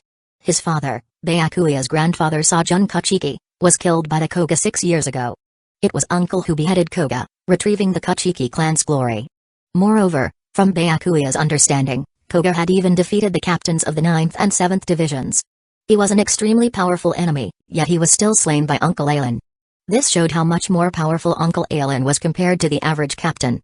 Then allow me to make the first move, Uncle. A trace of excitement flashed through Byakuya's eyes. Spiritual energy fluctuating underfoot, he rapidly closed in on Aelin, reaching out a hand towards Aelin. However, when Byakuya's hand made contact with Aelin, Byakuya suddenly discovered that this was merely an afterimage. The true Uncle Aelin had already appeared behind him, a hand pressing down on Byakuya's shoulder. Byakuya was greatly alarmed. He hastily utilized flash steps to dodge. In an instant, afterimages filled the entire backyard. Yet no matter how Byakuya dodged, Aelin would always appear behind him with a hand pressed on Byakuya's shoulder. Moreover, from start till now, Byakuya had never once caught sight of Aelin's figure within his own eyes. This made Byakuya feel that his uncle's flash steps seemed to actually be stronger than that cat demon's. Byakuya, your flash steps has taken the wrong path. After pressing down on Byakuya's shoulder once more, Aelin exerted a bit more strength into his hand, directly interrupting Byakuya's flash steps and pinning him in place. From this bout of practice with Byakuya, Aelin could sense that Byakuya's usage of flash steps was far too inflexible. Byakuya, based on your understanding, what is the main purpose behind a Shinigami's use of flash steps? Byakuya blanked for a second before answering, Isn't flash steps used to accelerate one's speed, allowing them to close in on the enemy faster? As expected. Hearing Byakuya's reply, Aelin shook his head. No wonder all of Byakuya's flash steps movements were simply linear dashes focused solely on increasing speed without the slightest variation, making it very easy for others to see through. If the only purpose of flash steps was that, then Byakuya, do you think flash steps would be able to stand alongside Zanjutsu, hand-to-hand combats, and Kido as the Shinigami's 4 fighting styles? Byakuya was dumbfounded. The Shinigami 4 fighting styles were very powerful, right? In Byakuya's perspective, a Shinigami's strength was deeply intertwined with their Zanpakuto's abilities. If one possessed a very powerful Zanpakuto, the increase in the Shinigami's strength would be tremendous. Just look at the requirements to become a captain of the 13 Division's Guardians. One must attain Shikai at the minimum. The outcome of many Shinigami battles were only decided after releasing their Zanpakuto. Seeing how Byakuya was, Aelin shook his head. Turning towards Jinrai Kachiki, he said, "Father-in-law, I'm bringing Byakuya out for a bit. Please help keep an eye on things at the 6th Division for today." "Go ahead. I'll pay attention to matters at the 6th Division." Jinrai Kachiki nodded. Previously when Byakuya trained alone, he didn't feel anything out of sorts. But after witnessing Byakuya's spar with Aelin today, many issues had indeed been exposed. On this point, Jinrai felt that he had to bear huge responsibility. Perhaps due to his advanced age causing a decline in vigor, Jinrai's guidance towards Byakuya relied more on verbal instruction. Coupled with how Jinrai felt that he didn't have much time left, he believed the fastest way for Byakuya to elevate his strength was by attaining Shikai. This resulted in Byakuya gaining the notion that his Zanpakuto's power is the most crucial. Fortunately, besides himself, the Kachiki clan now had the even more powerful Aelin. Otherwise, Jinrai truly didn't know that under his influence, Byakuya could have potentially deviated down the wrong path. Whoosh! Carrying Byakuya along, Aelin's entire body transformed into a blur, shooting towards Rakongai. The overwhelming speed caused everything in Byakuya's vision to become an indistinct blur. The air pressure even blew Byakuya's hair into a mess akin to a right-leaning broom. Very quickly, Aelin brought Byakuya through the White Road Gate and left Siri-Itai, entering Rakongai. The 4 great gates of Siri-Itai only obstructed Rakongai souls from entering Siri-Itai. They didn't block Shinigamis from traversing between Rakongai and Siri-Itai. It was just that because many Rakongai-born Shinigami ultimately didn't join the 13 Division's Guardians and were instead used as cannon fodder, sent to the expeditionary forces in Hugomundo, the residents of Rakongai didn't have a very favorable impression towards Shinigamis from Siri-Itai. After entering Rakongai, Aelin's speed increased another level. If Byakuya's vision of his surroundings were blurred when carried by Aelin in Siri-Itai, now in Rakongai, everything in Byakuya's eyes seemed to stretch out. He basically couldn't make out anything. A minute later, Aelin came to a stop at a deserted area and set Byakuya down. Ugh! The sudden transition from high speeds to a standstill made Byakuya feel dizzy and nauseous. He dry-heaved several times before slowly recovering. Where is this place? Looking at the desolate, lifeless hills around them, Byakuya felt somewhat baffled. From birth until now, he had never stepped foot out of Siri-Itai before. A scene devoid of human presence like this was Byakuya's first time witnessing. This is District 78 of Rakongai. The further Rakongai is from Siri-Itai, the more extreme the environment becomes. While district numbers increase, there won't be any signs of life within a radius of 10 kilometers here. It's just right for some practice. Practice? Byakuya raised his head to look at Aelin. He naturally knew what the meaning of practice was. But was there a need to come to such a remote area for that? Byakuya, do you know how Shinigamis fought before Zanpakutos came into existence thousands of years ago? Why do you think only sword art, hand-to-hand combats, flash steps and Kido were named the Shinigami 4 fighting styles after so many years? Chapter 57, 4 Shinigami Fighting Techniques. Byakuya, next, you will get to properly experience just how powerful these Shinigami 4 fighting techniques that you've neglected are. Then, under Byakuya Kachiki's bewildered gaze, Aelin drew out his Zanpakuto from his waist. Watch closely, Byakuya. This is swordsmanship. After reminding Byakuya Kachiki, Aelin raised the Zanpakuto in his hand and fiercely swung it down. Whoosh, an over 100-meter tall sword slash shot out faster than Byakuya could react, cutting across several hills. The next moment, under Byakuya's shocked gaze, the upper halves of these hills slid down diagonally, crashing into the ground with a loud boom, kicking up tall plumes of dust. Although they were very far away, Byakuya could still tell that the exposed cross-sections of the hills were as smooth as mirrors. I don't know what other people's swordsmanship techniques are like, this was a lie. But to me, Swordsmanship means the instant my sword is swung down, everything in front of me will be cut asunder. Nothing will remain unsevered. This was the truth. The Zanpakuto Injutsu that belonged to 10th Division Captain Ishinshiba had been forged by Ailen while he and Koga were locked up in 9th Division's prison. Based on Injutsu's Moon Fang Heaven Through principle, Ailen forged an object from the One Piece world, Wado Akamaji. This was a weapon that belonged to a hermit swordsman from the One Piece world, Shimatsuki Kozaburo. Through this weapon, Ailen gained mastery over sword techniques like Iron Cut and Flying Slash that were completely unlike a Shinigami swordsmanship. The earlier slash was a flying slash unleashed purely through Ailen's own attainment in swordsmanship without using any spiritual power. Byakuya's eyes widened as his jaw nearly dropped. Pointing at the hills neatly bisected in the distance, he stammeringly asked Ailen, this is swordsmanship? That's right, it's swordsmanship. But this is my cutting technique. After sheathing his Zanpakuto, Ailen beckoned Byakuya over.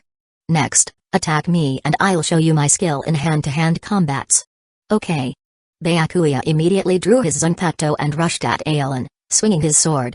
However, no matter how Byakuya attacked, Ailen's body seemed to flutter like a drifting dandelion seed, narrowly avoiding Byakuya's slashes by a hair's breadth each time. This is paper painting, comprehending the rhythm of the wind and moving your body along with your enemy's attacking momentum to dodge their strikes. Suddenly, Ailen, who had only been dodging, halted his movements. Caught completely unprepared, Byakuya couldn't pull back his full-powered swing that was already slicing towards him. He could only watch on in alarm as his blade descended on his uncle. Uncle! Clang! Byakuya had just cried out when he felt his sword seem to collide with steel. Not only did it not harm his uncle Ailen in the slightest, the immense recoil even numbed Byakuya's palm. How is this possible? Byakuya was stunned speechless. What kind of body was this? Even swords couldn't injure it at all? Continue attacking me. Yes. Hearing Ailen's voice, Byakuya reflexively resumed his assault. Clang. Clang. However, no matter how much strength Byakuya used, his sword couldn't even cut a single strand of Ailen's hair in the end. Instead, the immense vibrations bursting from the clashes opened up gashes on Byakuya's palms, causing droplets of blood to steadily drip down. Enough. 3 minutes later, Ailen flicked a finger, directly sending Byakuya's Zanpakuto flying until it stabbed into the ground far away. So powerful. Byakuya's eyes were blazing as he watched Ailen. With his adolescent mentality, the trace of pain in his hands was completely ignored by Byakuya in light of his admiration. What I just showcased to you was hand-to-hand combat's defensive side. Next, I'll show you hand-to-hand combat's offense and Kido's defense. Under Byakuya's eager gaze, Ailen directly released a high-level Bakudo spell without any incantation.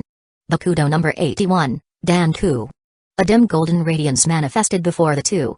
The instant this barrier appeared, even Byakuya felt a powerful sense of security well up from within his heart.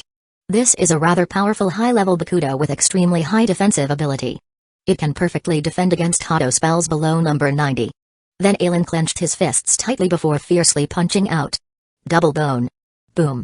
A massive blast of air erupted before Ailen's fists. The tremendous shockwave even blew Byakuya, who was behind Ailen, until he tumbled through the air. Even as he cried out involuntarily, Byakuya still kept his eyes firmly locked onto Ailen. In Byakuya's eyes, he witnessed the severing void barrier that his uncle claimed could perfectly defend against Hado below number 90 shatter like glass the instant it met his uncle's fist. The remnant force from Ailen's fists that hadn't dissipated completely even blasted the surrounding air into visible white shockwaves.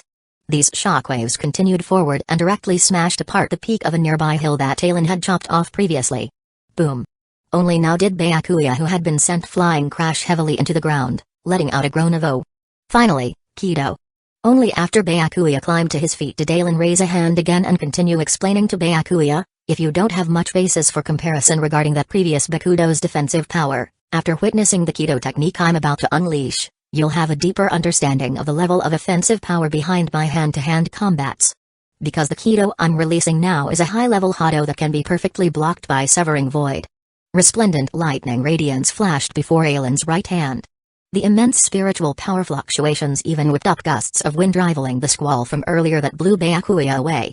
Hado number 88, Dragon Strike Heaven Shaking Lightning Cannon. Boom. Bluish-white radiance robbed Byakuya of his vision. For an instant, the entire world seemed to have faded away in Byakuya's eyes, leaving only that thunderous beam of light. Boom. A deafening explosion rang out. Byakuya's sight was flooded by dazzling bluish-white luminance. After Byakuya's vision returned to normal, All he saw was that a crescent-shaped tunnel now stood where Alan had been before. The hills within this tunnel's trajectory had been smashed apart, leaving behind meter-wide circular cavities. So powerful. Alan walked to Byakuya and looked at the still young and tender-faced youth. Byakuya, what do you think about the swordsmanship, hand-to-hand combats, and Kido that I just displayed?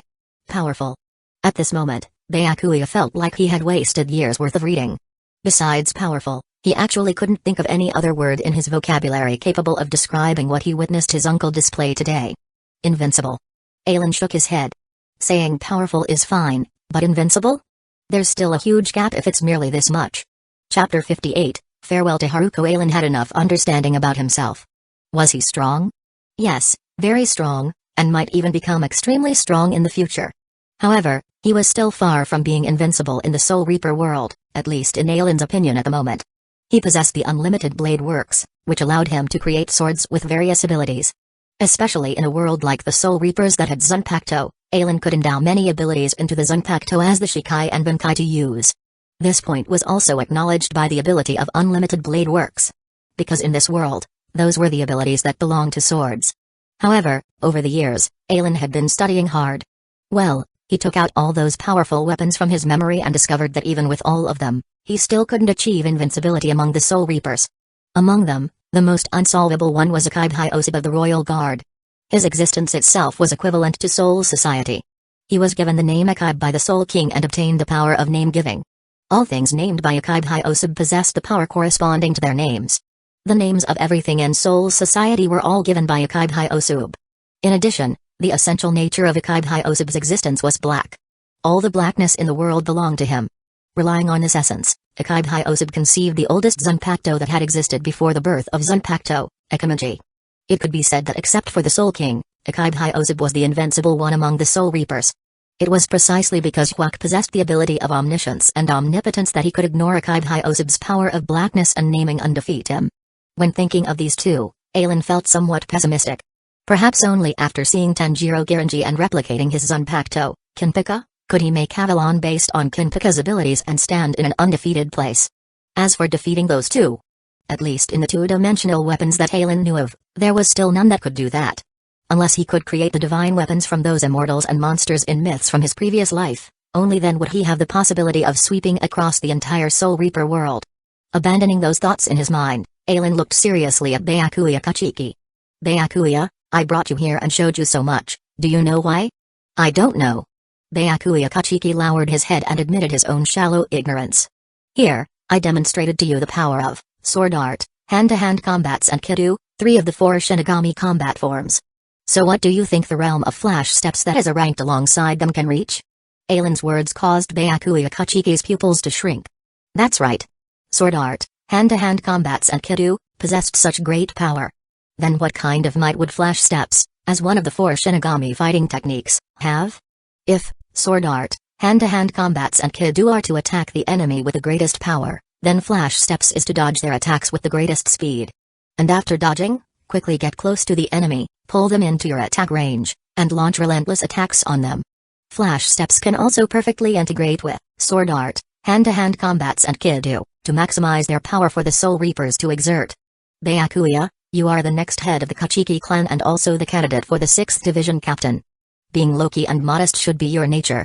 Of course, it's not wrong for a youngster like you to want to stand out. But before you gain sufficient strength, arrogance will only make people see you as ignorant.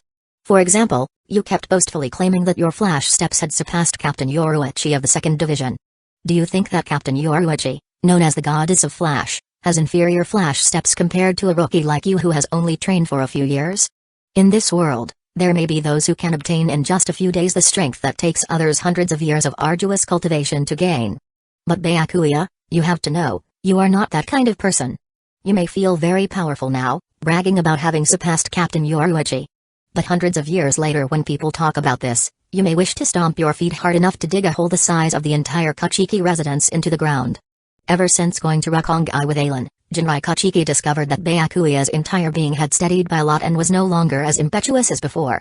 During this period, even when Yoruichi Shioin came to provoke Byakuya, he just kept a straight face, training hard and treating the former cat demon as nothing. This made Yoruichi Shioin feel extremely bored.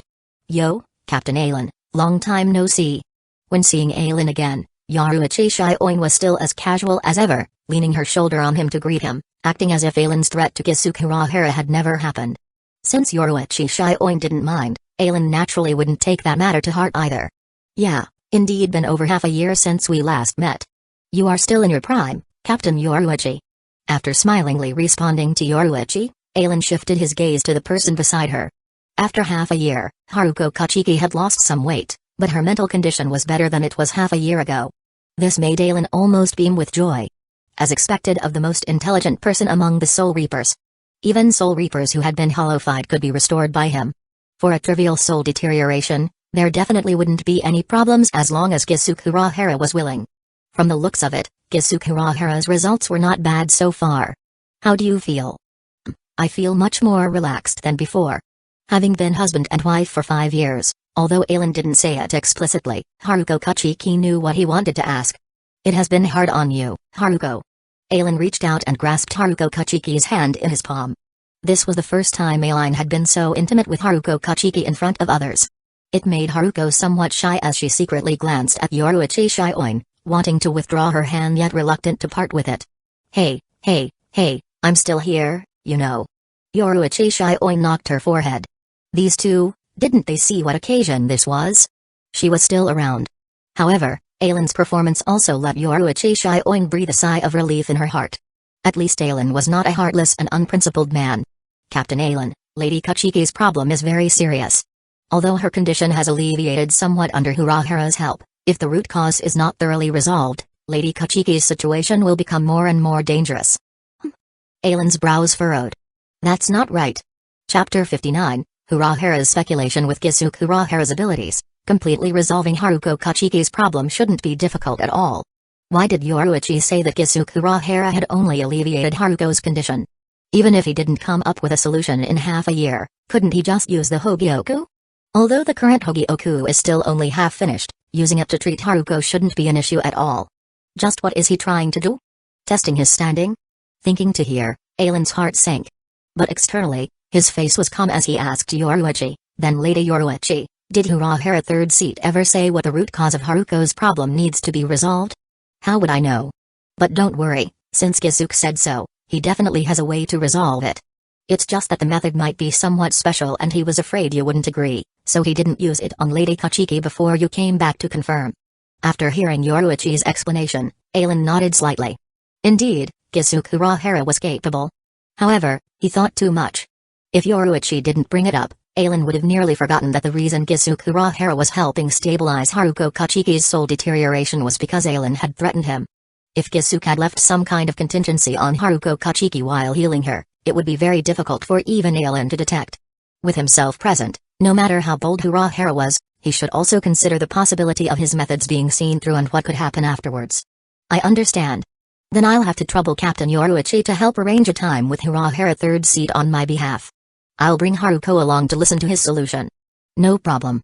3 days later, Aelin received a message from Yoruichi and bid farewell to father-in-law Jinrai Kachiki before bringing Haruko Kachiki along to follow Yoruichi to a secluded area within Soul Society.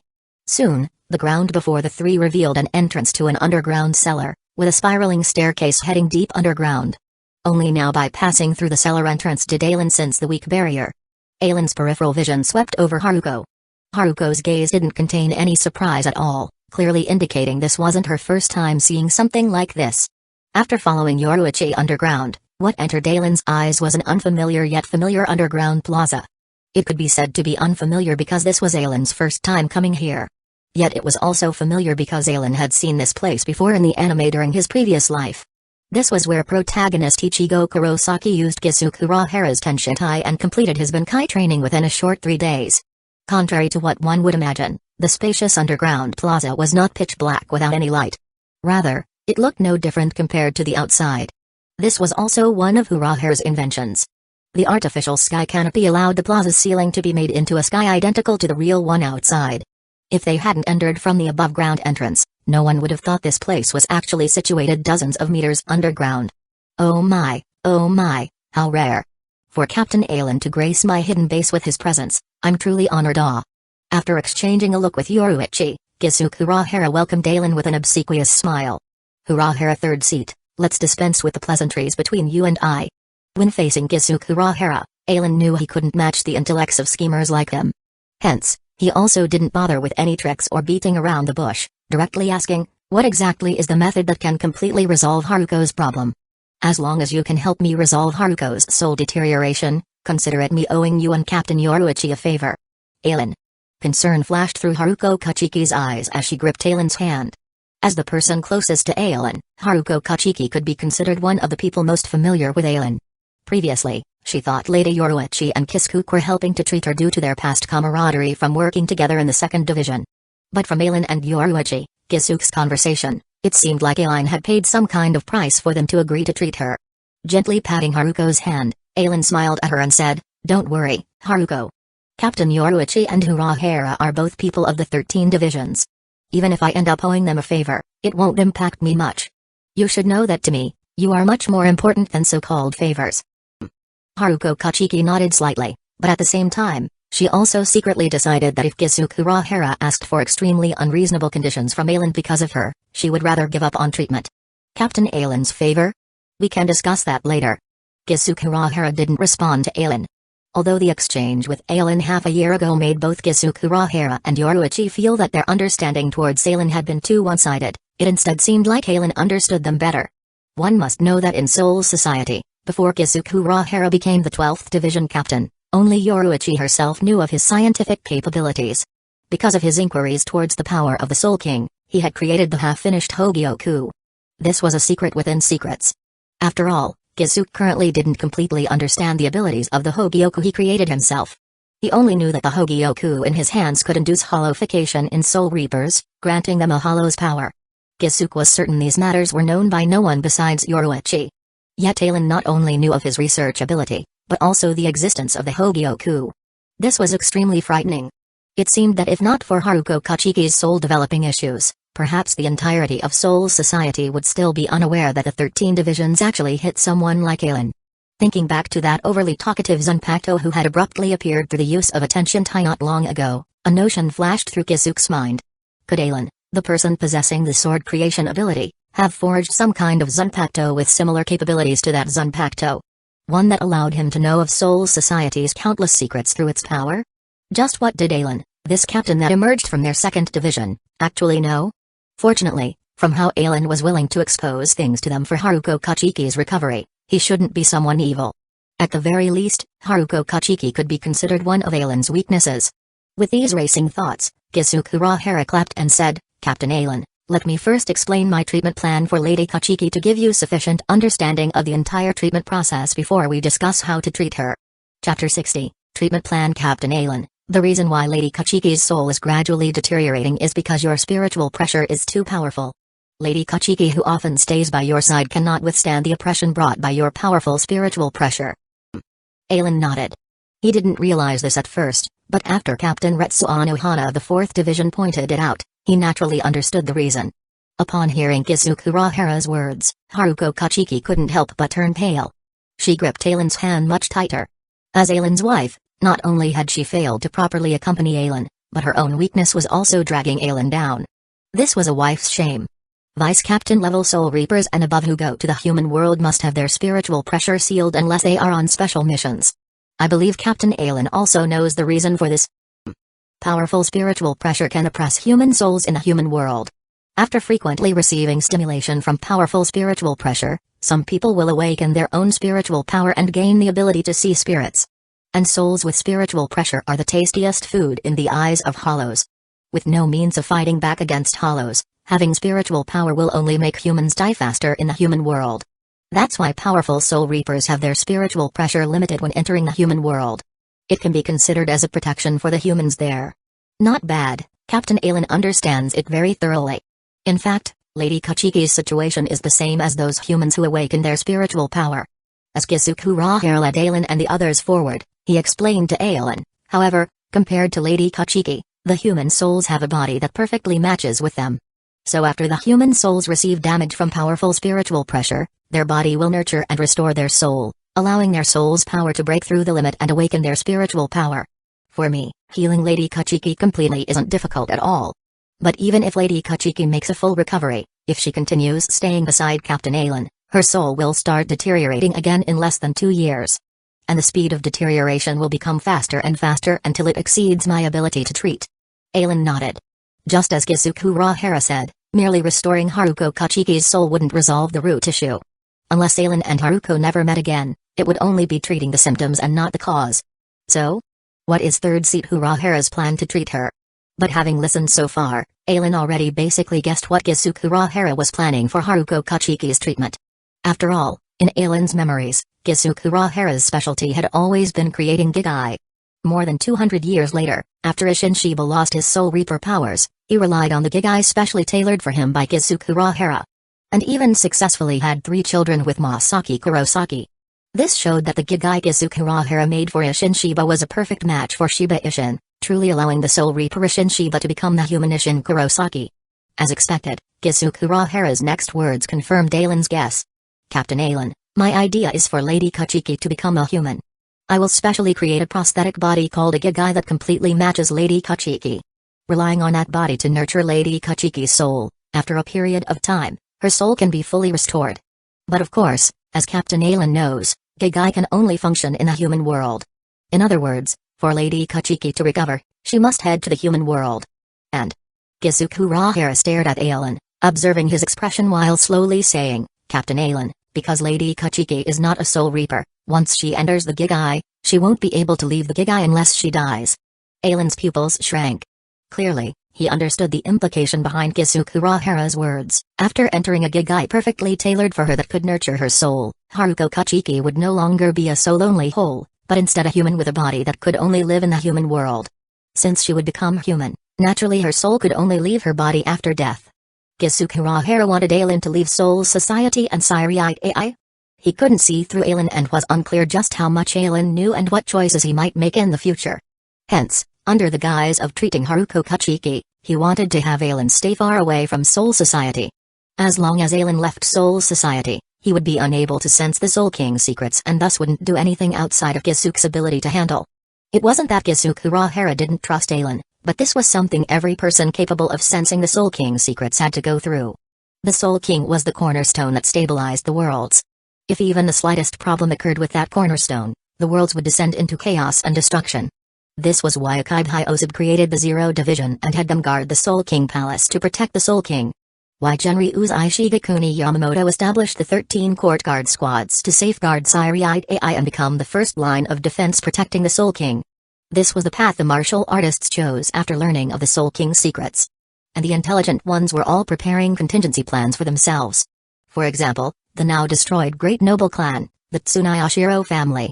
They had secretly amassed the Soul King's powers in the shadows, wanting to nurture a Soul King candidate that they could control. With a Soul King candidate under their grasp replacing the actual Soul King. Sosukazan had also reached a certain stage and came into contact with the Soul King's secrets before deciding to become the Soul King himself. No one stands atop the heavens from the start. Neither you nor I, not even the gods started there. But the empty throne in the sky must have an end to its vacancy. From now on, I will stand at the top. Even Kusagakure was preparing for possible future crises related to the Soul King with his own choices. Like the Tsunayashiro, Kusagakure was also currently nurturing a Soul King candidate. But unlike the Tsunayashiro, he had no intentions of controlling the Soul King candidate. He merely hoped that the Soul King candidate he created could restore stability to the world when problems occurred with the actual Soul King. Now, Kusagakure was also showing his hand to Aelin. For Haruko Kachiki to recover, she must become a human in the human world. And with Haruko possessing spiritual pressure, she would definitely frequently come under attack by hollows. When that happened, Aelin would have no choice but to accompany Haruko in the human world, or choose to station Soul Reapers to constantly protect her. The two choices would decide how Kusagakure treated Aelin in the future. Chapter 61, Deterrence. If Aelin chooses to go to the human world with Haruko Kachiki, Kusagakure can let down half of his guard towards Aelin. After all, someone with emotional attachments is unlikely to walk the most extreme path, and may even protect the world for the sake of their attachments. But if Aelin merely chooses to have other Soul Reapers protect Haruko Kachiki, then Kusagakure must make some preparations in his heart to face Aelin in the future. Thank you Kusagakure and Lady Yoruichi for always taking the time to care for my illness. Just as Kusagakure was observing Aelin, Haruko Kachiki, who had been ignored by everyone, suddenly stood between Aelin and Kusagakure and smiled as she rejected Kusagukure's proposal. However, for me, How long I can live is not important. I am the eldest daughter of the Kachiki family. Aelin is currently the pillar of the Kachiki family. The Kachiki family can do without me, but it cannot do without Aelin. So, Lady Yoruichi, I understand your kind intentions. Aelin, let's go back. Then, Haruko Kachiki turned around and pulled Aelin's hand, wanting to go back. As Aelin's wife, she would not let her husband do anything against his own will for her sake, nor did she want any problems to arise between her and Aelin. Haruko Kachiki dared not imagine what she would think in her heart if Aelin accepted this treatment plan but did not accompany her to the human world. Would she still love Aelin as much as before? At the same time, as the eldest daughter of the Kachiki family, Haruko Kachiki also knew that her father was already old in age, and her nephew Byakuya Kachiki had yet to grow up. If Aelin chose to go to the human world with her at this time, it was very likely that the Kachiki family would decline. Haruko Kachiki had already accepted and chosen her own fate 3 years ago. Now, with Kusagakure help, her soul had recovered a bit, allowing her to accompany Aelin for a while longer. Haruko Kachiki was already very content. However, Haruko Kachiki did not manage to pull Aelin along. The reason Aelin did not respond just now was not because he did not want to go to the human world with Haruko Kachiki, but because Aelin was considering where in the human world they should settle down. The current human world was still ancient. Let alone modern amenities, even decent roads were few and far between. What Aelin was familiar with was the modern lifestyle from over 200 years later. For both him and Haruko Kachiki, life in the ancient human world would not be a simple matter. But fortunately, Aelin was not completely without connections in the human world. If Aelin remembered correctly, that Quincy, Soka Nishida, who he had put under Soul Reaper surveillance, was still alive 200 years later. Moreover, that place was an area with high spiritual concentration 200 years later, and was also the stage where various characters appeared. If they really had to live in the human world, becoming neighbors with Soka Nishida wouldn't be a bad choice. Aelin just didn't expect that after he sank into thought for a moment, Haruko Kachiki would have already rejected Kusagakura's good intentions on his behalf. Haruko, wait a minute. Aelin exerted some strength to pull the Haruko Kachiki who wanted to leave back to his side. He then turned to Kusagakure and said, Kurahara, how long will you need to make Haruko's Gigai? In Ailin's heart, he never had any thoughts of not saving Haruko Kachiki. Otherwise, why would he, after finding out about Haruko Kachiki's condition, stop making Zanpakuto to enhance his spiritual pressure just so Haruko would be oppressed less? As for going to the human world with Haruko Kachiki, Aelin thought it was even better. As long as Haruko Kachiki's soul had a body to nourish it, then Aelin could continue to materialize all the Zanpakuto he had copied and also produce the powerful weapons from other worlds based on their abilities. As for the Kachiki family that Haruko mentioned, Aelin wasn't worried either. Even without Aelin, the Kachiki family in that world didn't decline. Byakuya Kachiki took over the Kachiki family's responsibilities very well, upholding the Kachiki family's glory. Now, Aelin was only going to the human world, he wasn't dead. The deterrence brought by a captain-class power could prevent many nobles coveting the Kachiki family from being too unscrupulous. Oh? Upon hearing Aelin's reply, Kusagakure looked at Aelin in surprise. It seemed that Captain Aelin might even become a helper on his side. If I start making it now, it will take at most 3 months to complete. Alright, I'll come to trouble you again after 3 months. I just hope that Haruko's Gigai is merely a Gigai. I don't want there to be anything extra added inside it. Otherwise, I'm afraid that even Captain Yoruichi and Hirahara won't be able to withstand my wrath. After speaking, Aelin deeply glanced at Kusagakure and Yoruichi Shioing before taking Haruko away, vanishing instantly before the two's eyes. A few seconds after Aelin left, Kusagakure scratched his messy hair. Oh my, listening to Captain Aelin's last words, it was as if I would add something shady inside Lady Kachiki's Gigai. How could that be? Would you? Yoruichi asked with her arms crossed. Her usually smiling face revealed an unusually stern expression. Kusagakure put his hand down from scratching his head and stopped joking around. I did have that thought before. After all, this guy is too mysterious. He spent 35 years in the 2nd Division. For most of that time, he stayed in the barracks. The only one he had a relatively close relationship with was his former squad leader of the detention unit, Puta Okigi. Although people healed by him in the detention unit wanted to get closer after seeing his superb healing abilities, their efforts were largely fruitless. Even after he defeated Vice Captain Marano Shinomega to become the 2nd Division's vice captain 5 years ago, nothing changed. It was only through a casual chat with Shelline Fun that I found out he only started going out after learning he could as long as he arrived at the training grounds before the emergency assembly bell stopped ringing. Only then did he begin leaving the 2nd Division and frequenting bars. After that, he met the eldest daughter of the Kachiki family, fought with Koga of the 1st Division, eventually became the Kachiki family's son-in-law and the captain of the 6th Division. If he wasn't so concerned about Lady Kachiki. Speaking to here, Kusagakure shook his head and glanced at Yoruichi Shioin. How could he not be the same? What would he have become if not for Yoruichi after finding out the Soul King's secrets? That's right, Kusuk. So you'd better not carry out those thoughts of yours. Yoruichi looked seriously at Kusagakure. You saw how he left just now too, right? Other than verbal threats, his actions were also deterring us. Even with someone in tow, his speed exceeded what I could sense with my spiritual pressure. In other words, his flash steps surpasses mine. Chapter 62, Bunkei, Unlimited Blade Works. When Yoruichi Shioin said surpasses mine, her expression was very rich. There was some disappointment, but more so, it was the aura of soaring fighting spirit. Goddess of Flash Yoruichi, this was not her self-proclaimed title, but one bestowed upon her by enemies after countless battles.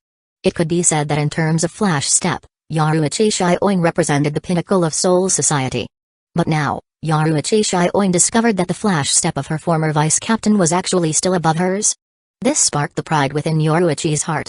Although Goddess of Flash wasn't a title she called herself, she did not wish to just hand over a title that belonged to her so easily either. She, Yoruichi Shioin, would never be inferior to anyone. Of course, before that, she still had to make things clear with her childhood friend. Judging purely from flash step, if either of us were to face him, we would only be in a passive position, extremely disadvantageous for us. Of course, if you wish to give it a try, I don't mind. I know. Kusagakure nodded. From Aline's performance, Kusagakure tentatively categorized him into the same group of people as himself for the time being. Just thinking of what he would do if any harm came to Yoruichi, Kusagakure could easily imagine that if he really did anything shady with Haruko Kachiki's Gigai, Ailin would definitely make a move against him and Yoruichi. And it would be a fight to the death. Of course, their conversation was also to demonstrate their stance to Ailin to some degree. After all, it wasn't long ago that he learned of a certain captain's abilities from the mouth of that strange Zanpakuto that had possessed the dummy body. If Ailin had also created a Zanpakuto with similar capabilities, then a conversation like this would help put Ailin's mind at ease. Don't worry, I wouldn't risk our lives to provoke someone who might stand on the same side as us. Ailin-kun. Haruko Kachiki raised her head to look at Ailin's profile, her heart filled with endless warmth. Don't worry, Haruko. Hearing Haruko Kachiki's voice, Ailin thought she was worried about the situation with the Kachiki family after they left. So he smiled and said, I'm only going with you to the human world for your treatment, it's not like I died. If the Kachiki family encounters any problems, you can contact us in the human world. I can return through the Kachiki family's Senka-iman at any time. Although Haruko Kachiki had misunderstood his intentions, she did not explain and only hugged Ailin tightly. After returning to the Kachiki family with Haruko Kachiki and getting her settled, Ailin headed towards the backyard. You've returned. So how is it? As Haruko Kachiki's father, how could Jinrai Kachiki not care about his daughter's condition? He had been prepared to face his daughter's death once more. But over this past half-year, the changes in Haruko Kachiki also birthed some hope in Jinrai's heart. 3rd Seat Urahara said that to completely resolve Haruko's issues, Haruko has to enter a Gigai that perfectly matches her soul and become human. Letting the flesh nourish the soul. Next, Ailin relayed Kusagakura's treatment plan he arranged for Haruko Kachiki to Jinrai, putting Jinrai's mind at ease. However, father-in-law, after Haruko becomes human, her soul can only leave her body after death before she can return to Soul Society. With Haruko's spiritual pressure, it's very easy for her to come under hollow attacks while living in the human world. So after 3rd Seat Urahara completes Haruko's Gigai, I will accompany her to the human world. The Kachiki family and 6th Division. Jinrai Kachiki fell silent. There was no denying that whether the Kachiki family had Ailin or not in the next few hundred years would determine whether they could steadily remain as one of the 5 great noble clans of Soul Society, bringing the Kachiki family to true heights. But now, he had to weigh between family and daughter. After a period of silence, Jinrai Kachiki let out a sigh. Let it be then. Without Ailin, relying solely on himself to introduce Koga into the Kachiki family in this generation, the Kachiki family might suffer great calamity instead. Thinking so, Jinrai Kachiki nodded at Ailin. Go on then. I haven't died yet. Neither the 6th Division nor the Kachiki family will fall into chaos. Hearing Jinrai say so, Ailin also heaved a sigh of relief in his heart. Although Ailin would have brought Haruko Kachiki to the human world regardless of whether Jinrai agreed or not. Not only was it to treat Haruko Kachiki, it was also to continue raising his own strength. But Jinrai Kachiki's attitude would directly impact Haruko Kachiki's state of mind. If possible, Aelin did not wish for Haruko Kachiki to have any mental burdens. Father-in-law, it will take 3 months for Haruko's Gigai to be completed. So accompany Haruko more over the next 3 months. As for Byakuya, since I cannot shield him from the wind and rain as his uncle before leaving, I'll guide Byakuya for a period of time first, so he can grow faster. Very well, then Byakuya will be in your hands this period, Aelin. Jinrai glanced at Byakuya practicing by himself, then nodded and left. For Soul Reapers, battle was indispensable. His own strength could no longer support supervising Byakuya's sword and unarmed combat training. With Aelin taking over, things couldn't be better. Huh? Uncle, you're here. Only after Byakuya Kachiki completed his sword training did he notice his grandfather watching him practice had been replaced by Uncle Aelin. Haha, father-in-law had matters to attend to and left, letting me take over training you for 3 months. What's wrong, aren't you welcoming me? Of course not. Byakuya Kachiki hurriedly shook his head. Ever since witnessing Uncle Aelin's sword art, hand-to-hand combats, flash steps and Kido, admiration towards Aelin in Byakuya's heart already surpassed that for his own grandfather. It was just a pity that after that day, Uncle Aelin had been busy with 6th Division matters. Byakuya Kachiki couldn't find an opportunity to ask Aelin for guidance. Now that Aelin directly said he would guide Byakuya for 3 months, how could he not welcome it? I'm just too pleasantly surprised. Hee, Byakuya. My training methods for you are different from your grandfather's. I just hope that after today, this surprise doesn't become a fright for you. After speaking, Aelin recited his Zanpakuto's release chant towards Byakuya. This body is naturally born for the sword. Blood like steel, resolute and unyielding, heart like glass, fragile and delicate. Crossing countless battlefields, never defeated, yet never understood. So I stand atop the hill of swords, intoxicated by victory. Throughout my life, it is meaningless. As he chanted, a massive spiritual pressure surged from his body. This spiritual pressure almost pierced the sky, breaking through the clouds above the Kachiki's residence, spreading out in rings in all directions. Bunchi, Unlimited Blade Works. Chapter 63, Battle. Who dares to violate the commander's ban in Siriite AI and release their Zanpakuto's Bankai? Aelin's spiritual pressure soared into the sky. Almost everyone in Siriite AI could feel Aelin's vast and majestic spiritual pressure. In an instant, all the Soul Reapers in Siriite AI turned their gazes towards the Kachiki family's direction. How could they have imagined that in less than 6 years since the rebellion incident where someone violated the commander's ban, there would be another Soul Reaper violating Commander Yamamoto's ban and releasing their Zanpakuto in Siriite AI? How bold, not afraid that violating the commander's ban repeatedly would incur Commander Yamamoto's great wrath. Oh? This spiritual pressure, it's Captain Aelin? The location is at the Kachiki family too, what's happening? The captains guarding Siriite AI immediately recognized Aelin's identity upon sensing this immense spiritual pressure. After all, over 5 years ago, it was Aelin who defeated the traitor Koga, saving Siriite AI from a great disaster. It was just everyone's first time sensing Aelin's full power spiritual pressure. Oh my, I didn't expect that Captain Aelin had reached such a level. In the 8th Division, Unserious secretly took a sip of alcohol behind his vice-captain Lisa Yadomaru's back and sighed in surprise. It's just strange, no one's fighting Captain Aelin, so why would he suddenly release his Zanpakuto? Aside from Unserious, Joshiro Yukitik in the 13th Division also raised his head in surprise. In his childhood, Joshiro Yukitik had suffered from a serious illness, nearly dying. As a minor noble family, the Yukitik family also knew about the Soul King being torn apart by the ancestors of the 5 great noble families. Hence they coincidentally found out about the whereabouts of the fragmentation that became Minagai after the Soul King's right arm turned into the demigod of the right arm. In order to save Joshiro Yukitik, his parents secretly brought him before Minagai. Afterwards, Joshiro Yukitik's lungs were offered as a sacrifice and he became the right arm of the Soul King, allowing him to survive. Through the right arm of the Soul King, Joshiro Yukitik could obtain some visions of the future seen by the Soul King. This ability was called Divine Possession by Joshiro Yukitik. However, at this moment, Joshiro Yukitik also had some doubts on his face. When Siriite AI was facing its greatest crisis, Joshiro did not see Aelin's figure in his visions. At that time, he assumed it was because Aelin's strength was insufficient and had stepped down from his position as the 6th Division captain after Byakuya Kachiki grew up. But from Aelin's erupting spiritual pressure right now, although Aelin's spiritual pressure might be slightly weaker compared to himself and Unserious, it wasn't too big a gap. How could someone so powerful be invisible during that great battle? He would have to investigate later to see if Aelin was being punished for violating the commander's ban this time, causing him to be absent from the battlefield. Otherwise, with Captain Alan demonstrating such power presently, if he harbored any resentment towards Syriite AI, he would become a huge threat. Bunchi, Unlimited Blade Works.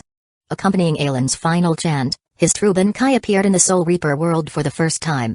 The endless barren land, fiery red sky, as well as the gigantic rotating gears acting as space partition. Countless Zanpakuto were stabbed into the ground. The hilts of all the Zanpakuto were slightly tilted towards the Sword Hill, seemingly paying homage to the Emperor residing upon the hill. There were also sparsely scattered Zanpakuto stabbed atop the Sword Hill. These Zanpakuto seemed to form steps, adding some layering to this tall and independent hill. Everything demonstrated to Byakuya Kachiki that the space he was currently in was no longer Syriite AI. Byakuya Kachiki raised his head to look at the master of this space. At the highest point on the hill stood a lonely figure. The crimson ceremonial kimono fluttered in the wind. Beneath the white captain's hori he wore was not the black shiakusho, but a red holy shroud. Byakuya Kachiki stared blankly. The powerful spiritual pressure emanating from Uncle Alan made him feel like even breathing was difficult. His body seemed to have gained a will of its own, resisting his control. Gulp. Byakuya Kachiki uncontrollably swallowed a mouthful of saliva. Big beads of cold sweat rolled down his forehead.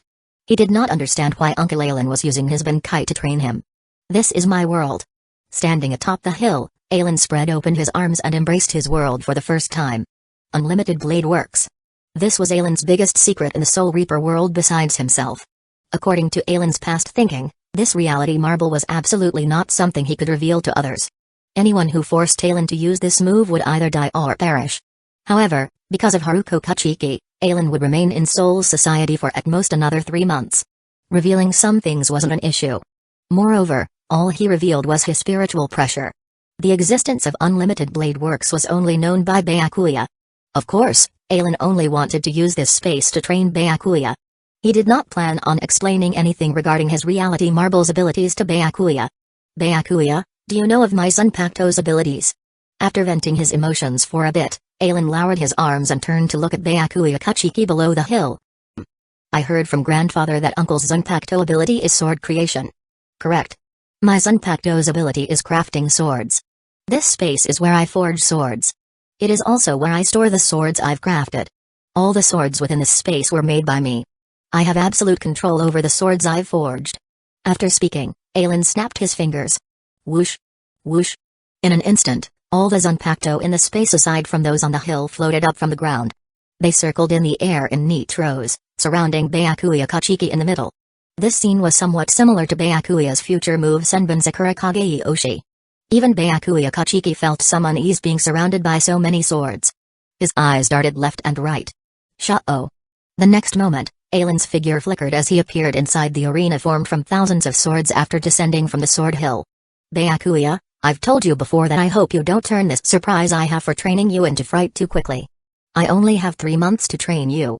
To allow you to gain the most from it, my training for you only has one item, battle. Alan reached out and one of the Zanpakuto comprising the arena directly flew over into his hand from its position. Here, I will keep my spiritual pressure, strength and speed all at a similar level to yours. Draw your sword, Byakuya. Chapter 64, Fearing Death Clang. Hearing Alan's words, Byakuya Kachiki reflexively drew out his Zanpakuto from his waist, gripping the hilt tightly with both hands, the blade pointing towards Alan. Very good, Byakuya. You must remember, once you've drawn your sword, you must be prepared to kill your enemy and be killed by your enemy. Now, are you prepared to kill me, or be killed by me? What? Byakuya Kachiki's pupils suddenly contracted. Because Alan's voice came from behind him. Swish swish. The next moment, Byakuya Kachiki only felt a chill on his chest and abdomen. Large amounts of blood gushed out from the 2 wounds. PFFT. Byakuya Kachiki spit out a mouthful of blood. Feeling that all his strength was draining away with the flow of blood, he could no longer support his body and collapsed to the ground. Flash Blossom. This is a move where one circles behind the enemy using flash steps, destroying the enemy's soul sleep and chain of fate. With your current strength, even if I suppress my own spiritual pressure, strength and speed to be on par with yours, you probably can't even see my movements. Walking to the front of Byakuya Kachiki, Alan waved his hand, flicking the blood on the Zanpakuto to splash in an arc on the ground. Byakuya Kachiki's eyes were wide open as he looked at Alan, full of incredulity. He never expected that Uncle Alan would actually make a move to kill him. An uncle? Why? Byakuya Kachiki breathed heavily, forcefully suppressing the fear of death as he asked Aelin why he wanted to kill him. "Didn't I tell you earlier? Byakuya. Once you've drawn your sword, you must be prepared to kill the enemy, or be killed by the enemy. This is the first lesson I'm teaching you. If you don't even have the resolve to kill the enemy, how can your sword harm the enemy? If you don't even have the resolve to be killed by the enemy, what right do you have to take the enemy's life? Battle is a means of survival where both sides stake their lives. Only by placing both sides equally on the scales can one decide their own or the enemy's fate." Seeing that the light in Byakuya Kachiki's eyes had become blurred, Aelin waved his hand and a new Zanpakuto flew out from the sword array into his left hand. Then, Aelin recited the release chant for this Zanpakuto, "Fall in love with him, void bandages." Then, the Zanpakuto in Aelin's hand emitted a dazzling white glow. This white glow spread like ribbons, eventually transforming into a long white bandage. There was a circular bulge at regular intervals on this white bandage. This weapon was made by Aelin based on the abilities of 4th Division Captain Retsuo Nohana's Zanpakuto Minazuki. Its original form was the void weapon of Haramenju from Guilty Crowns. Looking at the white bandage floating in midair, Aelin couldn't help letting out a sigh. That gentle and kind girl, how many people grieved for her back then? Even in her final moments of death, she was still over 10 centimeters away from touching her crush, Shu. Even the funeral parlor had many defectors at that moment. As Aelin's thoughts moved, the bandage danced over to Byakuya Kachiki's side, circling around him over and over. Under the power of the void bandages, Byakuya Kachiki's entire person floated in midair. The circular bulges on the void bandages lit up with blue glows one by one. Under the illumination from these blue lights, Byakuya Kachiki's injuries swiftly recovered. The ability of the void bandages was to restore damaged objects back to their original state. These objects naturally included humans. This ability was somewhat similar in effect to Orihime no A's Soten Kishun in Bleach. However, Orihime no A's ability was the rejection of things, while the void bandages' ability was the restoration of things. Very quickly, the heavily injured and dying Byakuya Kachiki fully recovered under the power of the void bandages. Aelin waved his hand and the void bandages flew into the sky, floating above the two. Bang! Losing the support of the void bandages, Byakuya Kachiki plunged down from midair, falling onto the ground. Feeling his completely recovered body, Byakuya was filled with bewilderment. If not for the large amounts of still wet blood stains remaining on his Shyakusho, he wouldn't have dared to believe that he was on the verge of death just seconds ago. "Stand up, Byakuya." Hearing Aelin's voice, Byakuya Kachiki's body shuddered reflexively before he woke up from his earlier surreal feeling. He was still in battle against Uncle Aelin. Gripping his Zanpakuto tightly, Byakuya focused his gaze on Aelin. "Not bad. After receiving such pain just now, you still dare to point your blade at me. I must commend you for this, Byakuya." Seeing Byakuya's performance, Aelin nodded in satisfaction and pointed to the void bandages floating above them, saying to Byakuya, "Don't worry, that sword from earlier has recovery abilities. As long as you are not killed by me in one blow, she can restore your condition completely. So in our battle later, you must pay attention at all times, to not be killed by me. Otherwise, she does not have the ability to revive the dead. But rest assured. Since this is training for you after all, I won't defeat you in one blow like before. Instead, I'll slowly apply pressure on you bit by bit to bring out your full potential." Aelin's voice was not loud, gentle like a spring breeze. But landing in Byakuya's ears, it was like spring thunder, blasting his eardrums. Whoosh! With a stomp of his feet, Aelin charged towards Byakuya Kachiki. Clang! Byakuya swung his sword with both hands to block Aelin's attack. "Not bad. No panicking in battle, worthy of praise. But when I do this, how will you respond with both your hands gripping your sword like that?" Aelin was displaying a strength similar to Byakuya's, so when their blades clashed, Byakuya occupied the advantage and pressed his sword down against Aelin's. But despite gaining the upper hand in strength, Byakuya Kachiki's eyes did not show any smugness, only filled with horror. Because Aelin's free left hand slowly raised up, extending a finger to point at Byakuya Kachiki's forehead. Then under Byakuya's terrified gaze, Aelin's finger slowly moved down before finally pointing at Byakuya Kachiki's right arm. Hado number 4, Byakuya. Sizzle, sizzle, sizzle. Boom. Chapter 65, Aelin's special training. As Aelin chanted, a streak of lightning flashed from the tip of his left hand finger, piercing through Byakuya Kachiki's right arm amidst his terrified gaze. Ah! Byakuya Kachiki let out a miserable shriek as his right arm was injured. With his strength on the sword reduced, he was now suppressed by Aelin instead. Clang! Aelin exerted force with his right hand and directly slashed Byakuya Kachiki away. Bang! Byakuya Kachiki tumbled on the ground several times before climbing back up. Before he could adjust his balance, Aelin's attack caught up. Clink. Clink. Clink clink. Sparks flew everywhere. Under Aelin's fierce barrage of attacks, Byakuya Kachiki was like a football, centralling everywhere after being slashed. Weak, weak, weak. Too weak, Byakuya. Byakuya Kachiki blocked Aelin's sword with his own. With his right hand injured, he could only grip the sword with his left hand, greatly reducing his strength. His sword was directly split apart by Aelin before being kicked away. Where's your hand-to-hand combats? Where's your flash steps? Where's your Kido? A Soul Reaper's battle isn't just a swordsmanship battle. Your arm is currently injured and your swordsmanship is inferior to mine. What you need to do is utilize all your power to confront me, not just rely on that inferior swordsmanship to take a beating. Although he had been taking a beating all this while, Byakuya had apparently taken Aelin's words to heart. Hence, the next time after being blasted away by Aelin, facing Aelin's assault, Byakuya Kachiki did not use his sword to block for the first time. Instead, he utilized the defensive Kido. Bakudo number 8, Repulsion. Clang. Boom. Under Jinrai Kachiki's guidance, Byakuya's cultivation had always focused mainly on swordsmanship. He only had a slight understanding towards Kido.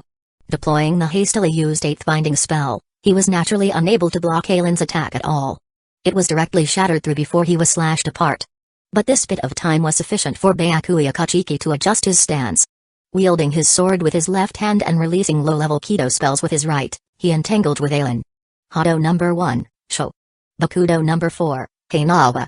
Initially, by combining his swordsmanship and Kido, Byakuya Kachiki barely managed to withstand Aelin for a period. But as Aelin gradually raised his swordsmanship proficiency, Byakuya Kachiki was once again heavily injured by him. Blue lights shone within the arena formed from Aelin's sword construction. Every instance of the blue light represented Byakuya Kachiki undergoing yet another brush with death after suffering heavy injuries. And in the intervals between these blue lights were Aelin's repeated rebukes towards Byakuya Kachiki. Are you an idiot? Didn't I tell you long ago why flash steps is considered alongside sword art, hand-to-hand combats and Kido as the 4 techniques of Soul Reapers? It's because only flash steps can perfectly avoid the attacks from sword art, hand-to-hand combats and Kido. Weak, too weak Byakuya. I'm not even using any strength yet you've already collapsed. Moron, when speed surpasses what the eyes can capture, what are you doing? Can turning your head help your eyes capture my figure? A Soul Reaper's battle is a spiritual pressure battle. Use your spiritual pressure to sense my movements. What's wrong? You just learned how to use flash steps to avoid attacks. Don't tell me you think flash steps only has that one usage of dodging attacks? Flash Blossom. Whoosh. Kido usage isn't the higher the number the better, but the more practical the better. Bakudo number 37, 6 Hanging Ropes. TSK. Not bad Byakuya, you're starting to resemble a Soul Reaper now. Your swordsmanship can freely utilize flash steps as well. More importantly, you've learned to use spiritual pressure to sense my attacks. Your application towards spiritual pressure has also risen by a level. Using spiritual pressure to enhance your strength, speed and defense has also improved over before. But sometimes, spiritual pressure sensing can also mislead you. At those times, the only thing you can trust is your own will to survive, your instincts. The 3 months could be considered a nightmare for Byakuya Kachiki.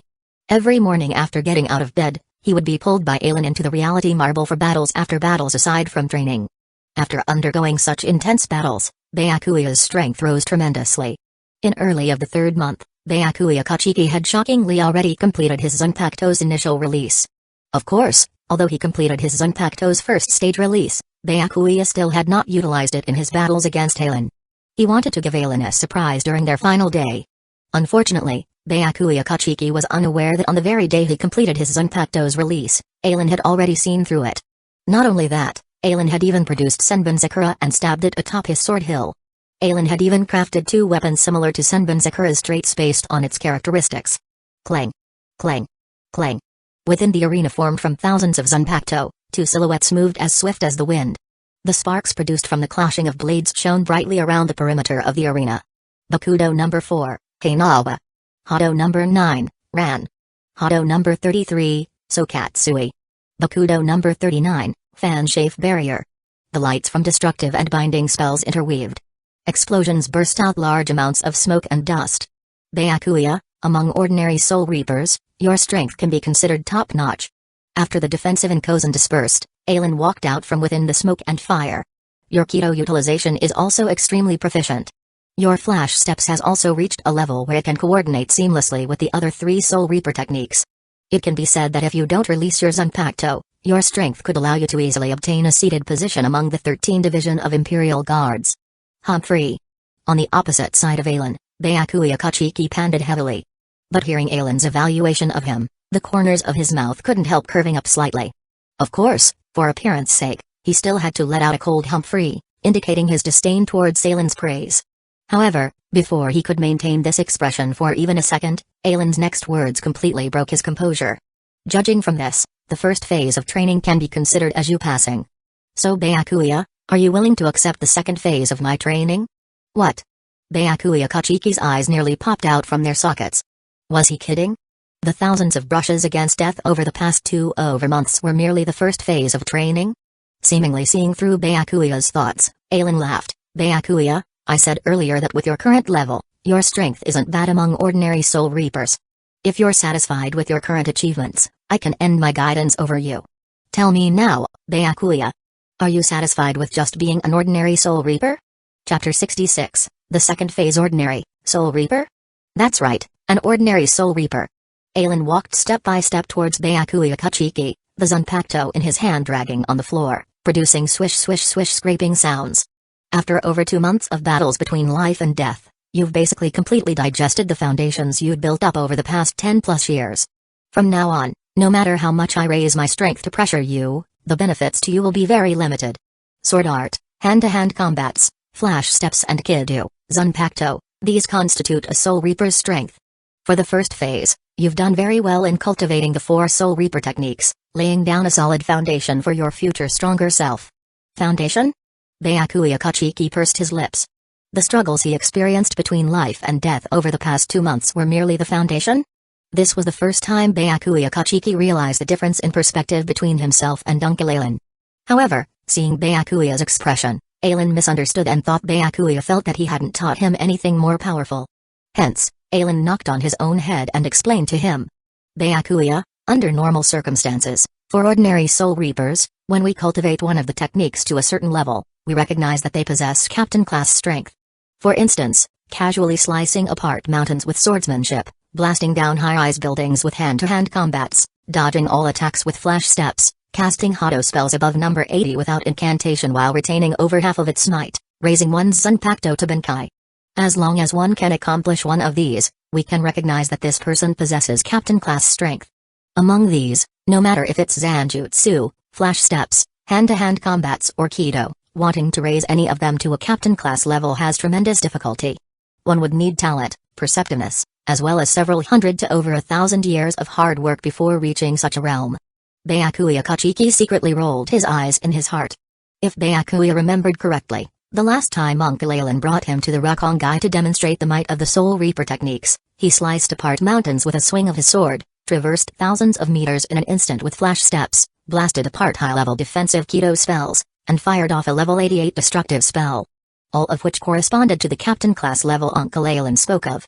Uncle Alan looked to only be in his 50s. To accomplish in a few short decades what others needed several hundred to over 1,000 years of hard work, was Uncle Alan boasting about himself? In comparison, utilizing Jinzan to give birth to one's Zanpakuto and complete its initial release is much simpler. Of course, no matter if it was Alan or Byakuya Kachiki, they both knew that this simplicity was still relative. The Soul Society had existed for tens of millions of years. In its near 2,000 years since Captain Commander Genri Shigakuni Yamamoto founded the 13 Division of Imperial Guards, even if one counted the number of powerful figures who reached a captain-class level, it wouldn't break 100. Among the captains of the 13 divisions, some belonged to the group who only cultivated their Zanpakuto to Benkai. Captains like Rojiro Aturbashi of the 3rd Division, Shinji Hirako of the 5th Division, Love Kawa of the 7th Division, Kensai Muguruma of the 9th Division, Ishin Shiba of the 10th Division, they're all this kind of people. They rely heavily on their Zanpakuto for their strength. Once they encounter opponents with abilities that counter their Zanpakuto, the probability of them losing is very big. Byakuya Kachiki was somewhat puzzled. These were the captains of the 13 divisions, standing at the apex of the Siriitai's might. But from Uncle Alan's tone, Byakuya could still feel that Uncle Alan looked down quite a bit on the people he just mentioned. However, listening to Alan evaluate these captains, Byakuya Kachiki actually felt that Uncle Alan made sense. Perhaps for the people singled out by Uncle Alan, Bunkai represented the greatest boost to their strength from their Zanpakuto's abilities. But for Byakuya, who had the 4 Soul Reaper techniques cultivated to a certain level under Uncle Alan, the greatest boost Bunkai brought to him was probably the 5-10 times increase in spiritual pressure. The might of high-level Kido or powerful Zanjutsu, hand-to-hand combats, need not lose out to the destructive power after Zanpakuto Bunkai. Tremendous spiritual pressure coupled with formidable Soul Reaper techniques could let a Soul Reaper's strength rise to a truly horrifying degree. It was hardly an exaggeration to say it was double the strength. Byakuya, don't think that you didn't learn anything from me over the past 2 months with countless battles between life and death. You've already integrated the 4 Soul Reaper techniques into your instincts, laying down the foundation for you to raise the 4 Soul Reaper techniques to captain class in the future. Throughout Sairai's history, all who cultivated the 4 Soul Reaper techniques to captain class could complete their Zanpakuto's Bunkai. However, for captain class Soul Reapers who only completed their Zanpakuto's Bunchi, nearly none could cultivate the 4 Soul Reaper techniques to captain class. Do you know why this is so? Why? Alan flicked the Zanpakuto in his hand with a finger. Byakuya, to complete Zanpakuto Bunkai requires materializing one's Zanpakuto before making it submit to yourself. For Soul Reapers possessing Captain Class Soul Reaper techniques, completing Zanpakuto Bunkai isn't difficult at all. And those Soul Reapers who went through trials and tribulations to complete Bunkai, upon suddenly gaining tremendous power, would only seek to unlock more of their Zanpakuto's potential. Few would quietly devote themselves towards cultivating the Soul Reaper techniques. This is an issue with mindset. Of course, mixed among them are also those whose talents are lacking, unable to make much progress despite cultivating the Soul Reaper techniques for hundreds of years. I understand now. Byakuya Kachiki nodded. What about the training for the second phase, Uncle Alan? Oh? Didn't I say so earlier? A Soul Reaper's strength consists of the combination of Zanjutsu, flash steps, hand-to-hand combats, Kido and their Zanpakuto. The first phase was the training of an ordinary Soul Reaper, fusing the 4 Soul Reaper techniques into your instincts. Then the second phase is naturally developing and utilizing your Zanpakuto's abilities. Developing and utilizing my Zanpakuto's abilities. Byakuya Kachiki looked doubtfully at Alan. If he remembered correctly, Uncle Alan had intentionally or unintentionally instilled the notion that the 4 Soul Reaper techniques were superior to Zanpakuto on many occasions over the grueling 2 months of training. Why was he saying to train his Zanpakuto's abilities now? Slap. Feeling that Byakuya Kachiki's gaze towards him lacked some respect, Alan directly gave him a slap.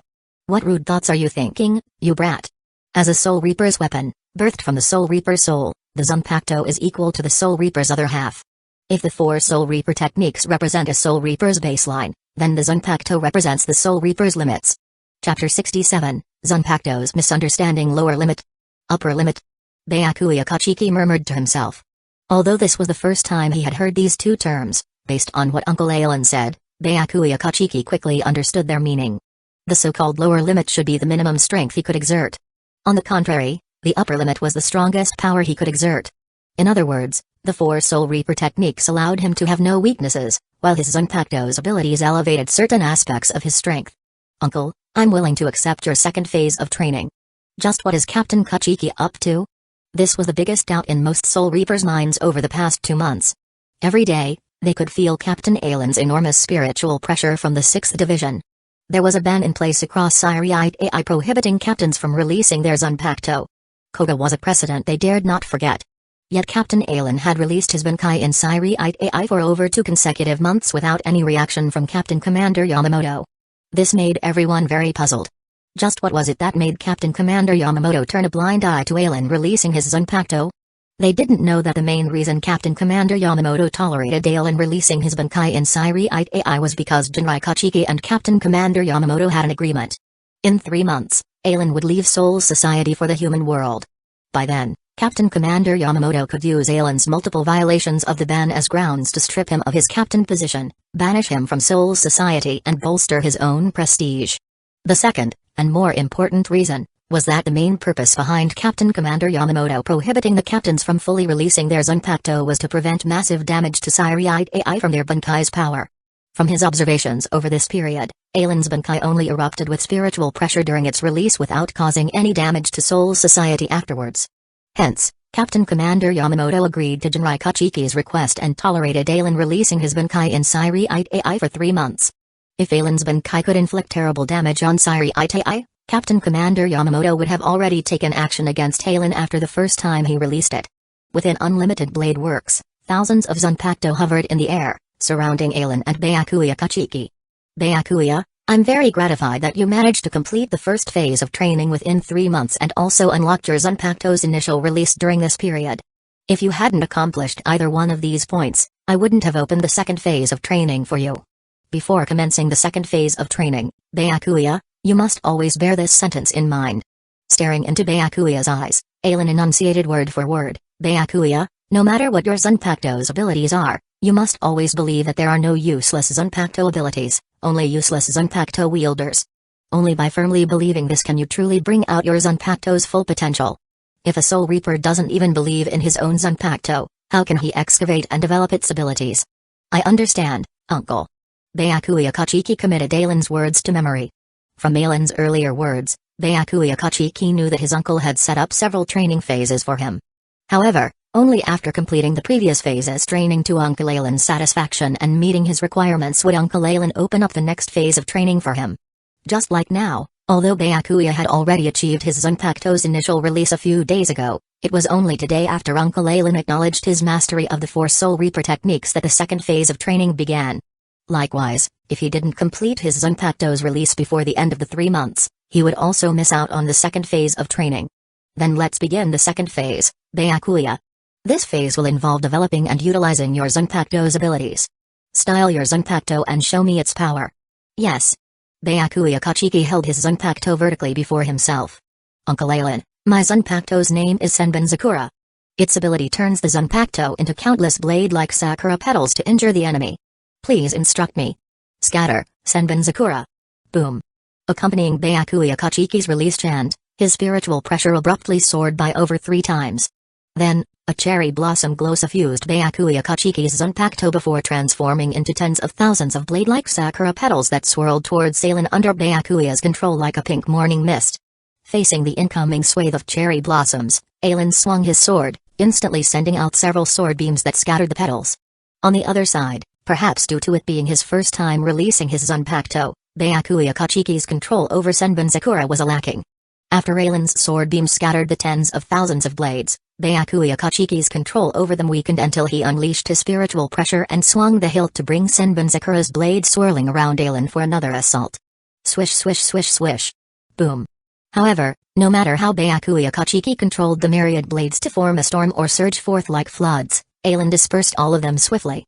The scattered blades posed no threat at all to Ailen. Damn it. Byakuya Kachiki erupted with spiritual power. Bursting out from the hilt in his hand were copious amounts of cherry blossom blades that joined the assault on Ailen amidst his wings. But, by the time Byakuya Kachiki exhausted his spiritual power, with the thousands of blades withdrawing back into the Zanpakuto's hilt and Senbon Sakura's initial release ending, he still hadn't made Ailen budge an inch. This dealt a huge blow to Byakuya Kachiki's confidence. He knew that with Uncle Ailen suppressing his strength to be on par with him, he could contend against Ailen for a period relying solely on the 4 Soul Reaper techniques. Yet after releasing his Zanpakuto and utilizing only its abilities, he couldn't even make Ailen move a single step. Were his Zanpakuto abilities too weak? Fortunately, before this thought could fully form in Byakuya's mind, he immediately recalled Uncle Ailen's earlier admonition. Hence, Byakuya Kachiki swiftly repeated in his heart, Senbon Sakura's abilities are the strongest. My inability to display Senbon Sakura's full might lies in my inadequate usage and development of it. After muttering this to himself several times, Byakuya Kachiki regained his calm before opening his eyes to look at Uncle Ailen again. Not bad, Byakuya. Your Zanpakuto's abilities are very powerful indeed. However, you had some misunderstandings about your Zanpakuto's abilities earlier.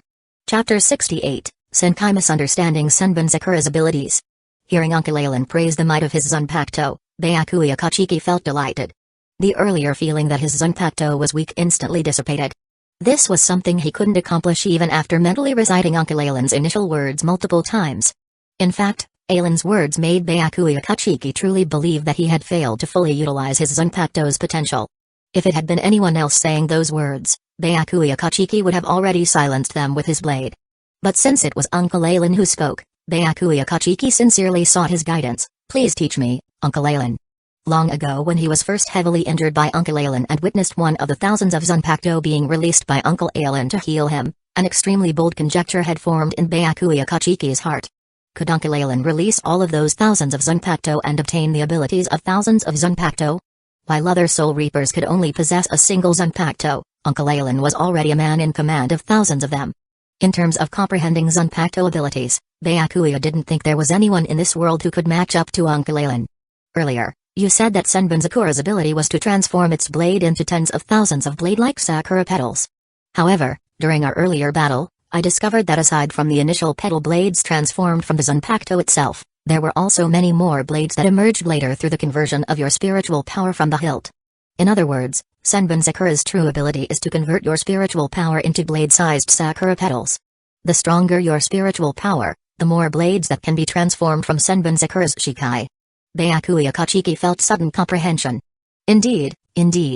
After releasing his Zanpakuto, he had used a move like Spiritual Power Burst, which clearly allowed him to sense his spiritual power transforming into even more blades. Byakuya, I have to say, your Zanpakuto's abilities are very powerful. However, your current spiritual power is too weak, severely hampering this formidable power. Senbin Sakura's might lies in attacks and defense through a sea-like density of blades. But with your present spiritual power, even after releasing Senbin Sakura, you would at most be able to reach tens of thousands of blades. That is completely insufficient to display Senbin Sakura's true power. After hearing Alan's words, Byakuya Kachiki couldn't help letting out a sigh. He raised his Zanpakuto before his eyes. I'm sorry, Senbin Sakura. With such a useless master like me, you are unable to bloom with your radiance. But believe me, I will diligently cultivate and strive to have your petals blanket all of Soul Society. Buzz. As though understanding Byakuya Kachiki's words, the Zanpakuto in his hands trembled slightly, as if in response to him.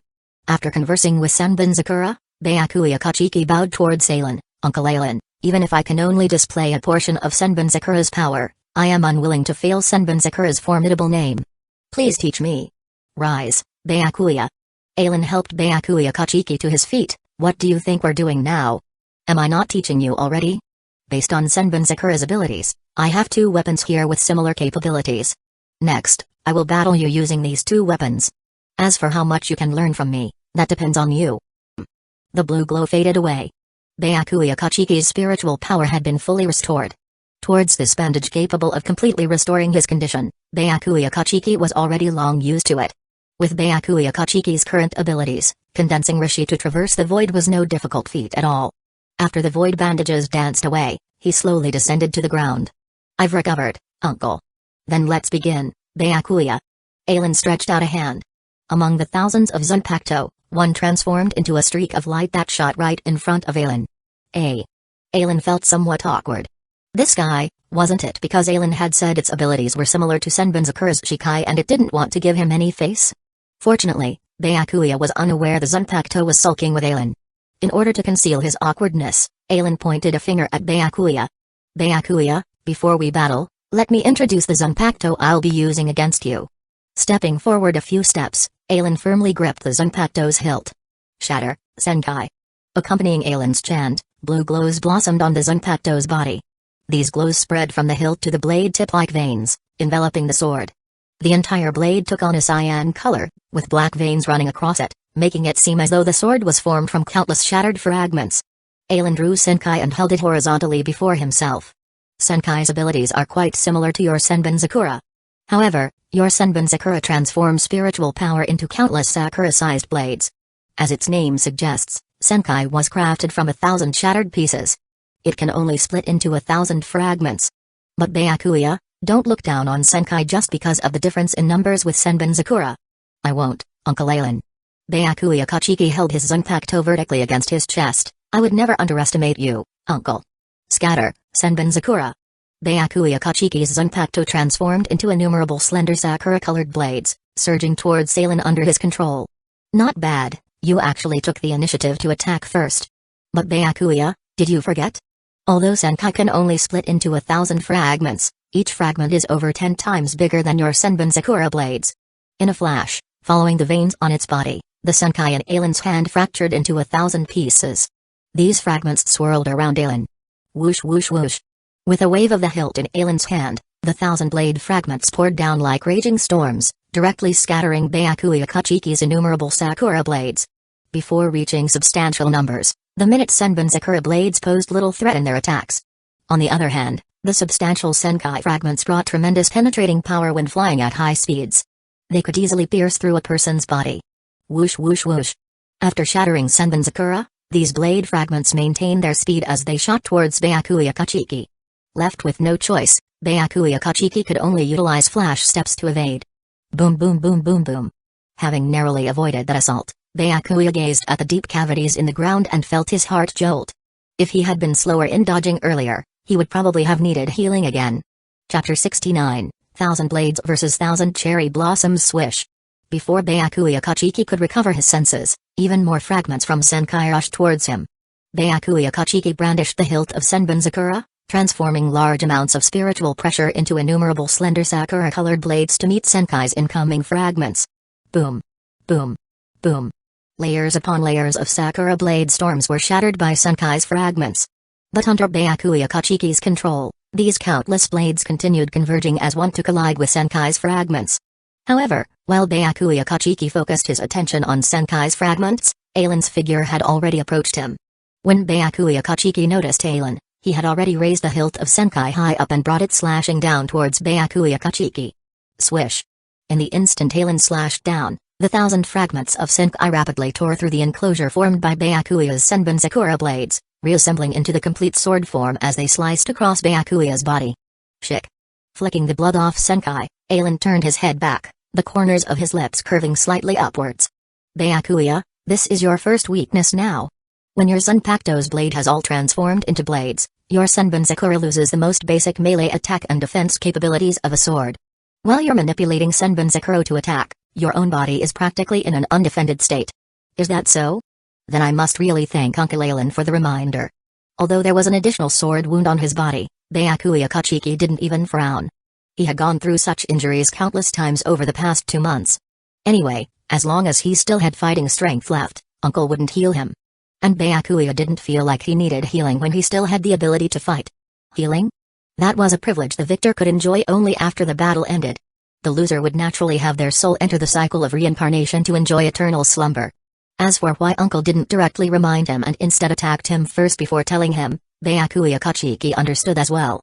After all, what Uncle Ailen adhered to was teaching without pain has little gain, pain leaves a lasting impression. Next, Byakuya Kachiki began manipulating those Senbonzakura blades that flew out to recoalesce them around the hilt, forming a new blade. Only, the sword form condensed from the countless minute blades wasn't stable. Accompanying Byakuya Kachiki's brandishes, there were still blades scattering everywhere. Ailen didn't continue attacking either, allowing Byakuya Kachiki to condense Senbonzakura's fragments into a sword form.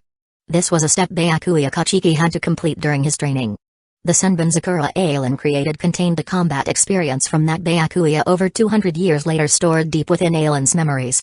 After Benkei, Byakuya had a move that could gather a massive amount of blades around the sword form to strengthen his slashing power, Shukai, Hakutukan. But due to Byakuya's lacking control in condensing Senbonzakura's billion over blades into a sword form after Benkei, he could not gather all the blades released from his Benkai onto the sword in his hand. He could only gather the remaining blades behind him to form wings that increased his charging speed. If Byakuya practiced this move from now, then the might of his Benkai's Shukai, Hakutukan which had no wings could possibly rise by several times in the future. I've kept you waiting, Uncle Ailen. After who knew how long, Byakuya Kachiki finally completed the means of stably condensing Senbonzakura's blades into a sword form and once again invited Ailen to battle. Oh? Not bad. Ailen looked at the Zanpakuto in Byakuya Kachiki's hands. The blade was still emanating a cherry blossom glow. Then come. After speaking, Ailen flash-stepped right in front of Byakuya, brandishing Senkai to slash at Byakuya. Clang. Clang. Clang. Sparks flew as the clashing sounds of Senkai and Senbonzakura resounded within the arena. Each collision would send some sakura-colored blades flying amidst the sparks. This was because Byakuya Kachiki's control over condensing Senbonzakura's blades into a sword form still wasn't adept enough. Each clash would shatter off a portion of Senbonzakura's blades. However, gathering tens of thousands of blades into a sword form evidently boosted Byakuya Kachiki's slashing power tremendously during each swing. At least initially in Shikai, Byakuya could only be suppressed by Ailen whose strength was restricted. After recondensing Senbonzakura's released blades into a sword form, he could now block Ailen's restricted attacks. As their battle progressed, Byakuya's control over condensing the blades into a sword form continuously strengthened.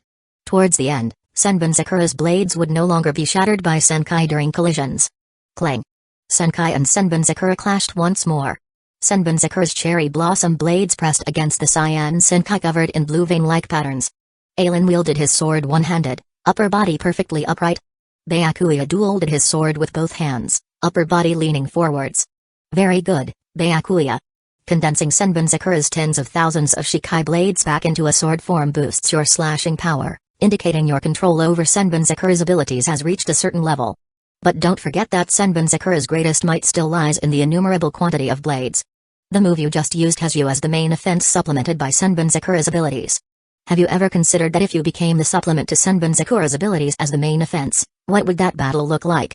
Ailen grinned before shockingly, the vein patterns connecting the fragments on Senkai's blade suddenly fractured at the intersection with Senbonzakure's blades, making it seem as though Senbonzakure had cut through Senkai. However, this Senkai that was sliced into two sections swiftly recovered into a complete form after passing through Senbonzakure's blades. It continued slashing down at Byakuya. Shick. Hey, not bad Byakuya, much smarter now. After recovering again under the void bandage's effects, Byakuya Kachiki went looking for Ailen to continue training for the second phase. Only this time, Byakuya had evidently learned a new move. Scatter, Senbonzakure. Accompanying Byakuya's release incantation, his Zanpakuto transformed into innumerable slender sakura-colored blades swirling about.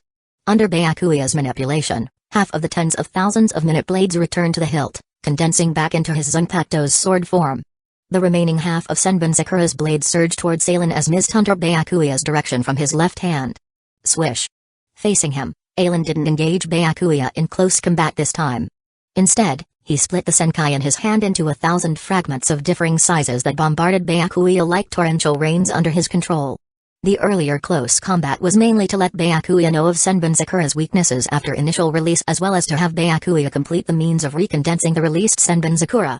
Now was the time Ailen taught Byakuya the correct way to utilize Senbonzakure.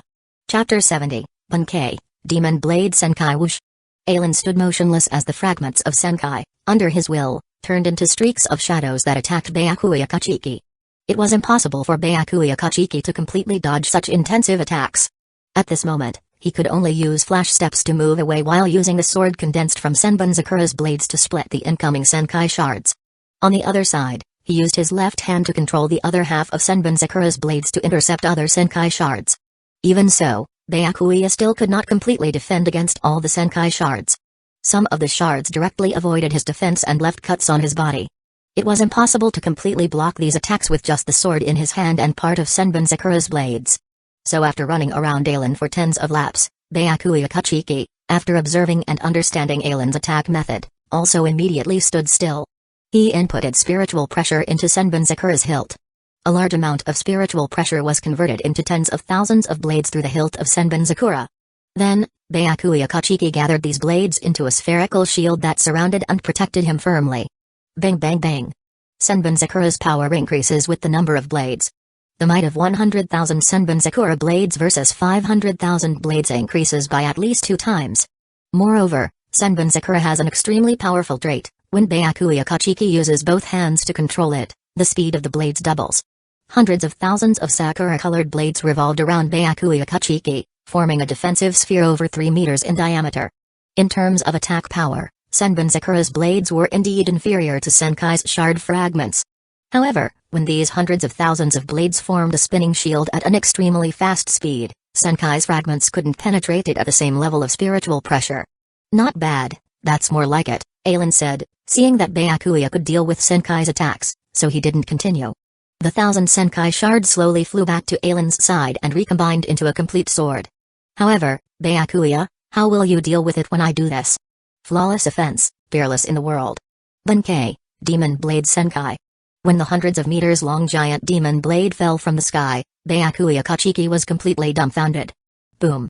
Ha ha ha, just kidding, don't be so petty, Byakuya, Ailen said. Inside Ailen's innate boundary, Byakuya Kachiki sat cross-legged on the ground with his back to Ailen, ignoring Ailen's apology completely. And Ailen was also paying for his own bad taste. They had agreed to train Shikai abilities, but he suddenly went Bunkai to bully Byakuya. What was that about? They were happily playing with small blades, then he brought out a 100-meter great blade. Was he not playing fair? Cough cough.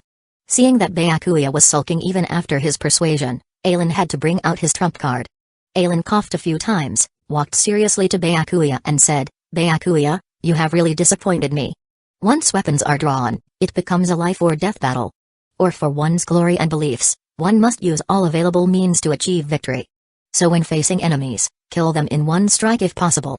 If that is not possible, then while ensuring one's own safety, gather as much intelligence on the enemy's abilities as possible and respond accordingly. At the beginning of our fight, you did well, probing Senkai Shard's attack speed and might equal spiritual pressure, and came up with the idea of spinning Senbon Sakura blades around yourself to counter Senkai's attacks. But your intelligence gathering on me was inadequate. You had no idea that I could even Bankai Senkai at equal spiritual pressure, leading you to near death. Didn't we agree earlier that I won't use spiritual pressure exceeding yours when fighting you, even for a Shinigami's 4 advanced techniques? I'll restrain them to levels equaling yours. Tell me, when I Bankai'd just now, did I exceed your spiritual pressure? After unlocking his true Zanpakuto Unlimited Blade Works, using other Zanpakutos only took 1/10 of Ailen's usual spiritual pressure expenditure. That was how Ailen could Bankai Senkai at the same pressure level as Byakuya Kachiki. You must remember today's lesson, or else when you meet similar opponents again, you may really die. Humphrey. Byakuya Kachiki let out a cold snort, but also knew that according to Uncle Ailen's words, he did not break his earlier promise. He retorted directly, your spiritual pressure before Bankai did not exceed mine, but after Bankai it definitely surpassed mine. Bang. Ouch. Hearing Byakuya Kachiki's words, Ailen immediately gave him a knock on the head. Are you an idiot, Byakuya? Did you forget that my Bankai is this very space? If what you said is true, that after I Bankai I can further unlock my Zanpakuto powers to continuously raise my spiritual pressure, how high would my pressure become with so many Zanpakutos fully released? Byakuya Kachiki, clutching his head, also came to his senses. Indeed, if every Zanpakuto Bankai could bring Ailen a 5-10-fold spiritual pressure increase, probably no one in the entire world would have spiritual pressure comparing to Ailen. According to Ailen's motto, a Shinigami's battle is a battle of spiritual pressure, Ailen equals invincible? That was clearly impossible. Alright, don't be angry anymore, Byakuya. Didn't I say I have 2 Zanpakutos with abilities similar to Senbon Sakura? You just witnessed Senkai, which can only split its blade into 1,000 fragments. Next, do you want to see how strong Senbon Sakura's abilities can become if your spiritual pressure is high enough? Byakuya Kachiki was conflicted. He didn't want to just forgive Ailen, but he also really wanted to see Ailen's other Zanpakuto similar to Senbon Sakura. Especially when Uncle said how powerful Senbon Sakura could become with enough of his spiritual pressure. Humphrey, it was you who begged me to watch, not that I wanted to see it myself. In the end, curiosity overwhelmed Byakuya's anger. He stood up and walked to Ailen's side. Hey, can't I figure you out well? Seeing Byakuya like this, Ailen just smiled. Bankai, memory style, golden sword Osmanthus. Boom. That day, Byakuya's eyes were filled with the boundless golden Osmanthus. Chapter 71, Dismissal Dong. Dong. Early in the quiet Syriite AI, the peace was suddenly awakened by a burst of alarm. However, from this alarm, everyone also knew that this was not an emergency alarm, it was just a summons to convene the 13 protection squad's captains for a meeting. In the Kachiki clan, when they heard this alarm, Jinrai's body shook slightly. This day had finally come. After walking out of the room, Jinrai Kachiki saw his youngest daughter and son-in-law waiting outside the door at a glance. Father-in-law. Father. Ailen and Haruko Kachiki respectfully bowed to Jinrai. Father-in-law, thank you for your tolerance and accommodation of your son-in-law over the years. Having lived together for 5 years, the Kachiki clan was the most familiar home to Ailen apart from the 2nd Division barracks. In addition, Jinrai's tolerance, Haruko's gentleness, and even Byakuya Kachiki's admiration, made Ailen feel the warmth of family. Especially Jinrai Kachiki. When Jinrai originally selected a husband for Haruko, it was to find someone who could support the Kachiki clan after his death. However, Ailen eventually went against his wishes and chose to accompany Haruko to the human world. And Jinrai also chose his daughter over the clan, allowing Ailen and Haruko to go to the human world to heal. One could imagine that after Ailen left, in order not to let the Kachiki clan elders gossip about Ailen and Haruko, Jinrai Kachiki had to take over as the head of the Kachiki clan and captain of the 6th Division again. For Jinrai, who was on his deathbed, this could only make his death came even sooner. But even so, he didn't say anything to Ailen and Haruko. Haruko, stay home and accompany Byakuya more. I'll accompany Ailen to the captain's meeting this time, Jinrai said. Yes, father. I wish you safety, father. After bowing to Jinrai again, Haruko returned home to accompany Byakuya for a while longer. Perhaps from today onwards, this would be the last time she could be with her family. Let's go. Yes, father-in-law. Following behind Jinrai, Aelin noticed for the first time that there was a hint of stumbling in Jinrai's footsteps. Sigh. Letting out a sigh, Aelin could only comfort himself in his heart. With himself joining the Kachiki clan, at least Haruko could live, and Byakuya was also growing faster than in his memories under his guidance. At least, father-in-law didn't have to endure the grief of losing his child twice. At least he was only going to the human world and wasn't dead yet. Over the past 3 months, the people in Siriate AI must have been able to estimate his strength. As such, even if he wasn't in Soul Society, if other nobles wanted to move against the Kachiki clan, they would have to consider whether they could withstand his retaliation. Amidst Aelin's chaotic thoughts, Jinrai, Kachiki and Aelin arrived at the 1st Division and entered the meeting room. Seeing the retired 6th Division captain after entering, the other captains all showed surprised expressions. It seemed that today's captains' meeting had something to do with the 6th Division. Dong. After all the captains arrived, Captain Commander Yamamoto tapped his cane on the ground. 6th Division Captain, Aelin Kachiki. Captain Commander. Hearing Captain Commander Yamamoto calling him, Aelin walked out from the ranks and stood in the center of the meeting room. Humphrey.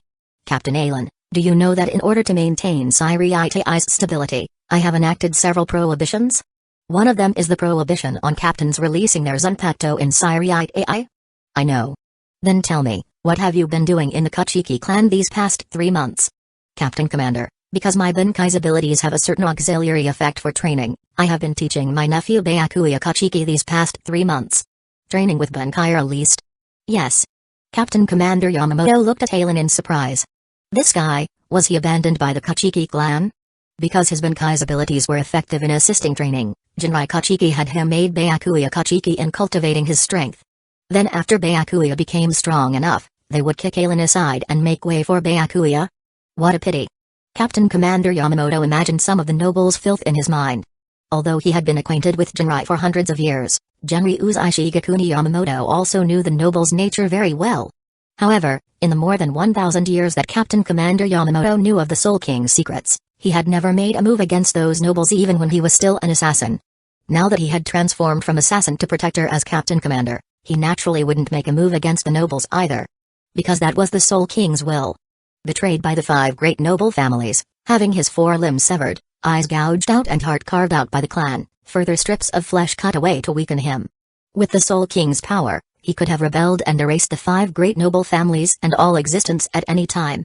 But in the face of such mutilation, the Soul King did not resist at all. So everyone knew that all this was the Soul King's own will. The foundation of Soul Society was built upon sin. The nobles were the greatest source of sin in Soul Society. It was when Genryu's Ishigakuni Yamamoto formed the 13th Division of Imperial Guards and massacred almost the entire Soul Society before he managed to contain the spread of the nobles' sins in Siriate AI under the name of protection. However, Genryu's Ishigakuni Yamamoto also felt that since the Soul King did not resist, he must have seen some kind of future and chosen to let those people push the world towards that future. It's good that you admitted it. Criminal Aelin. You violated the Siriate AI prohibition on captains releasing their Zanpakuto in Siriate AI and stubbornly persisted despite the Kachiki clan lord's repeated deterrence, knowingly committing a crime. Hereby, in my capacity as Captain Commander of the 13 Protection Squads, I strip you of your position as 6th Division Captain. Do you accept the ruling? What? Captain Commander Yamamoto's words shocked all the captains present. Oh my, this is really... Shun Sakuraku lightly pulled down on his straw hat, glancing at Old Man Yama and Old Man Kachiki from the corner of his eye, not giving his opinion. Retsuo Hana's smiling face twitched slightly, her hands wrapped under her wide sleeves and clasped tightly. What a pity. She had wanted to test her strength after these years of cultivation and see if she had reached a level where that man from many years ago would be pleasantly surprised instead of unconsciously lowering his strength to match hers. As for the other captains, they were also shocked. One had to know that the captains of the 13th Division of Imperial Guards were already standing at the pinnacle in Siriate AI. Since the founding of the 13th Division of Imperial Guards, only captains who died in battle or retired had their positions removed. There had never been a captain who was outright dismissed. Chapter 72, Farewell. However, today, Aelin would become the first captain to be dismissed. In a sense, it was also nailing Aelin to the pillar of shame for the captains. With Aelin's powerful strength, would he willingly have his status and position stripped away? Thinking of this, several captains had already placed their hands on the Zanpakutos at their waists. If Aelin resisted, they would release their Zanpakutos at the first moment. Otherwise, based on the spiritual pressure they had sensed from Captain Aelin these past days, I'm afraid not many of the captains present could fight against Alan. However, beyond their expectations, in the face of Captain Commander Yamamoto's verdict, Alan did not object. Captain Commander, accepting punishment for violating prohibitions is only right. What's more, you've already given me 3 months to correct myself. I fully accept the punishment you have given me. Alright. Upon hearing Alan say such words, everyone knew that this was just an act. A play that started directing 3 months ago. It was just that they didn't know what roles Yamamoto, Jinrai Kachiki and Alan had taken on in this affair. The only person in the room who probably knew Alan's intentions was 2nd Division Captain Yoruichi Shioin. This guy is quite upright. After Alan acknowledged Captain Commander Yamamoto's verdict, this captain's meeting soon came to an end. Next, under the other captain's witness, Alan took off his captain's hari and Jinrai Kachiki retook his position as 6th Division Captain. Father, Byakuya, take care of yourselves. At the Kachiki clan gates, Haruko Kachiki hugged Jinrai Kachiki and Byakuya Kachiki before wiping away the tears at the corners of her eyes and returning to Alan's side. Byakuya, remember that if the Kachiki clan or 6th Division encounters anything too difficult to resolve in the future, come find us in the human world through the Kachiki clan Senkaiman. Don't try to tough it out alone. Father-in-law, when you're free, come to the human world more often to visit Haruko. When this little guy Byakuya can stand on his own, father-in-law should just come live with us in the human world. Alan's words made Jinrai a little moved. But soon he shook his head. Let's talk about this in the future. Jinrai felt that his time limit was probably within the next 10 years. While under Alan's 3 months of guidance, Byakuya's strength had grown tremendously. He now had the power to serve as 6th Division Vice Captain. However, for Byakuya to complete his Bankai training and inherit his position as 6th Division Captain, he needed at least 10 more years. That meant Jinrai almost definitely wouldn't live to see that day. Don't worry. When my time comes, I'll have Captain Shioin pass you a message to come give Byakuya a hand. Alan didn't want to talk about life and death with Jinrai now and make Haruko sadder. Seeing the skies darkening, he bid farewell to Jinrai and Byakuya. Time is running short, so we'll be going now, father-in-law, Byakuya. Travel safely. Oh? Captain Shioin, 3rd Seat Hurahara, you're here so early. When Alan brought Haruko to Kisukurahara's underground base with flash steps, he immediately sensed the two's spiritual pressure. Ha, after I saw you accept Old Man Yama's verdict at the captain's meeting without any complaint, I knew you were anxious. As soon as we left the 1st Division, I went to drag this guy out from his bed. Shioin Yoruichi pointed at Kisukurahara as she spoke. Alan followed her hand and almost jumped in fright. That messy bedhead, the dark panda eye circles, his entire body emanating a decadent aura, this was Kisukurahara? Ah, in order to make great giga eyes for Miss Kachiki and Captain Alan, I've hardly slept well these past 2 months. Hurahara yawned lazily. Oh? Alan was puzzled. 3rd Seat Hurahara, does it require so much time just to make a giga eye? What's more, I'm no longer 6th Division Captain. Just call me by name. If Alan remembered correctly, when the 13th Division of Imperial Guards and Hukomundo Rankars fought in his memory, the Shinigamis led by 10th Division Captain Toshiro Hitsugaya seemed to be directly using giga eyes in the human world. Could it be that giga eye production technology had made breakthrough advancements over the past 200 years, allowing giga eyes tailored for Shinigamis to be produced immediately when needed? No, if it's just ordinary giga eyes, I can mass produce them here. Hearing Alan doubt his abilities, Kisukurahara reflexively retorted. However, those kinds of giga eyes can only be used by Shinigamis stationed in the human world for a period of time. The giga eyes prepared for Mr. Alan and Miss Kachiki are meant for permanent residency in the human world. Thus, these 2 giga eyes need 100% compatibility with your souls. Like so, you two can directly live a lifetime in the human world without needing giga eye replacements. Come, let me bring you to see your new bodies. After speaking, Hurahara brought the 3 before 2 stone pillars. After inputting some spiritual pressure on the side, a rotating blue portal formed between the pillars. This is a Senkaiman? Alan was surprised. It wasn't his first time seeing a Senkaiman. He had used the Kachiki clan's personal Senkaiman several times. However, the Senkaiman before Alan now was clearly different from the Senkaimans used by the 13th Division of Imperial Guards and Kachiki clan. Hurahara, your Senkaiman seems different from what I've seen. Are you sure this thing is safe? Oh? So even Captain Alan noticed, huh? Hurahara feigned surprise. Although Alan had told him not to address him as Captain, Hurahara didn't seem to have heard, still calling him Captain Alan. The Senkaiman used by the 13th Division of Imperial Guards was left behind in Soul Society and Human World by the Soul King since Genesis as a safe access tunnel connecting both worlds. My Senkaiman here was created after analyzing the Garganta used by Hollows. Compared to the 13th Division of Imperial Guards' Senkaiman, the risk is indeed slightly higher. Seeing the distance indicated between Urahara's thumb and index finger, Aelin sneered internally. To think this guy Urahara understood fingertip universe. However, for us, that bit of risk is probably smaller than an ordinary Shinigami facing a low-level hollow.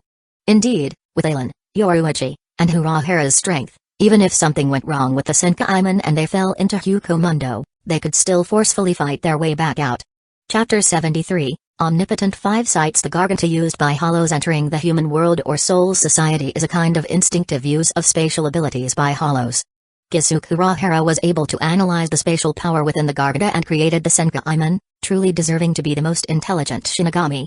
Because the Senkaiman created by Kisuke Urahara belonged to smuggling, there were no safety guarantees. It was very likely to encounter spatial storms or time distortions like the Kotatsu while passing through the spatial tunnel.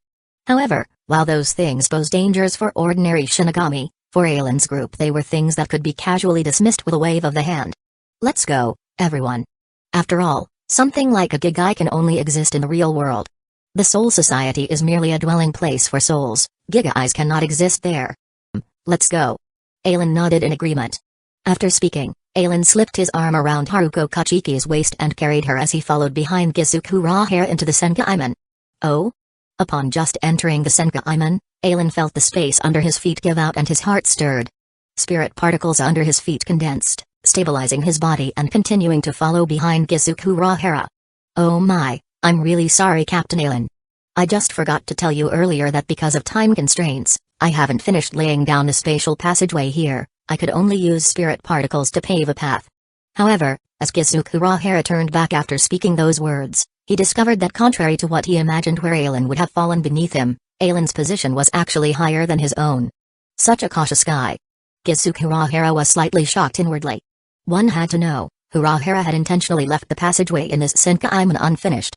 On one hand, he was trying to play a trick on Aelin. It was also meant as another test of Aelin.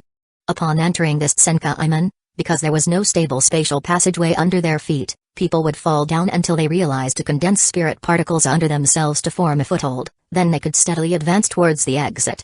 Kisuke Urahara knew this well, which was why he immediately condensed spirit particles under his feet to stand right after entering the Garganta.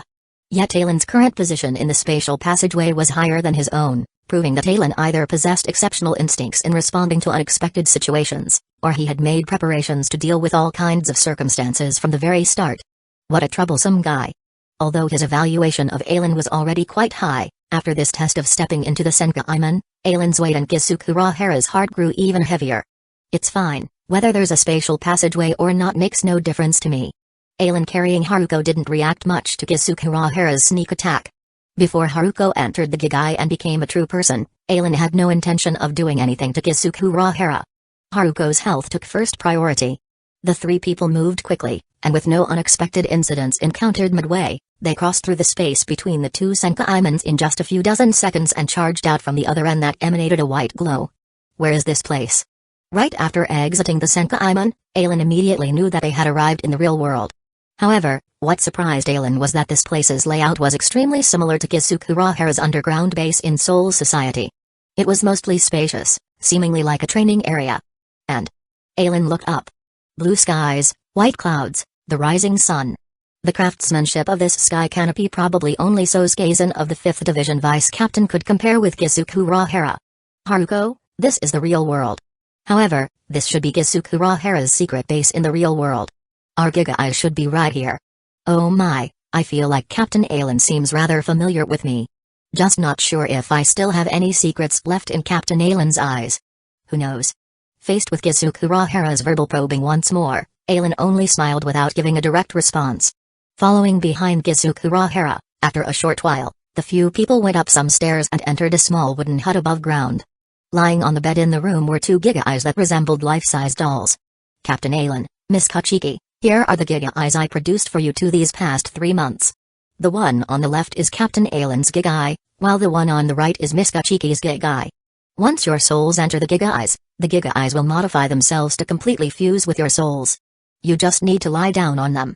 Although Haruko was only a step away from possessing a body that could completely cure the symptoms of her soul's deterioration, She didn't immediately enter the Gigai and instead looked at Ailin. Haruko wasn't stupid.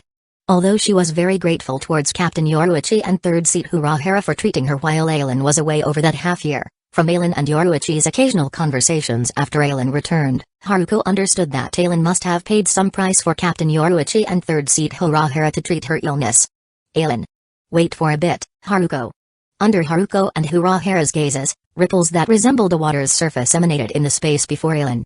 A Zanpakuto hilt flew out from amidst the ripples and was caught in Ailin's hand. Bunchi, omnipotent 5 sights.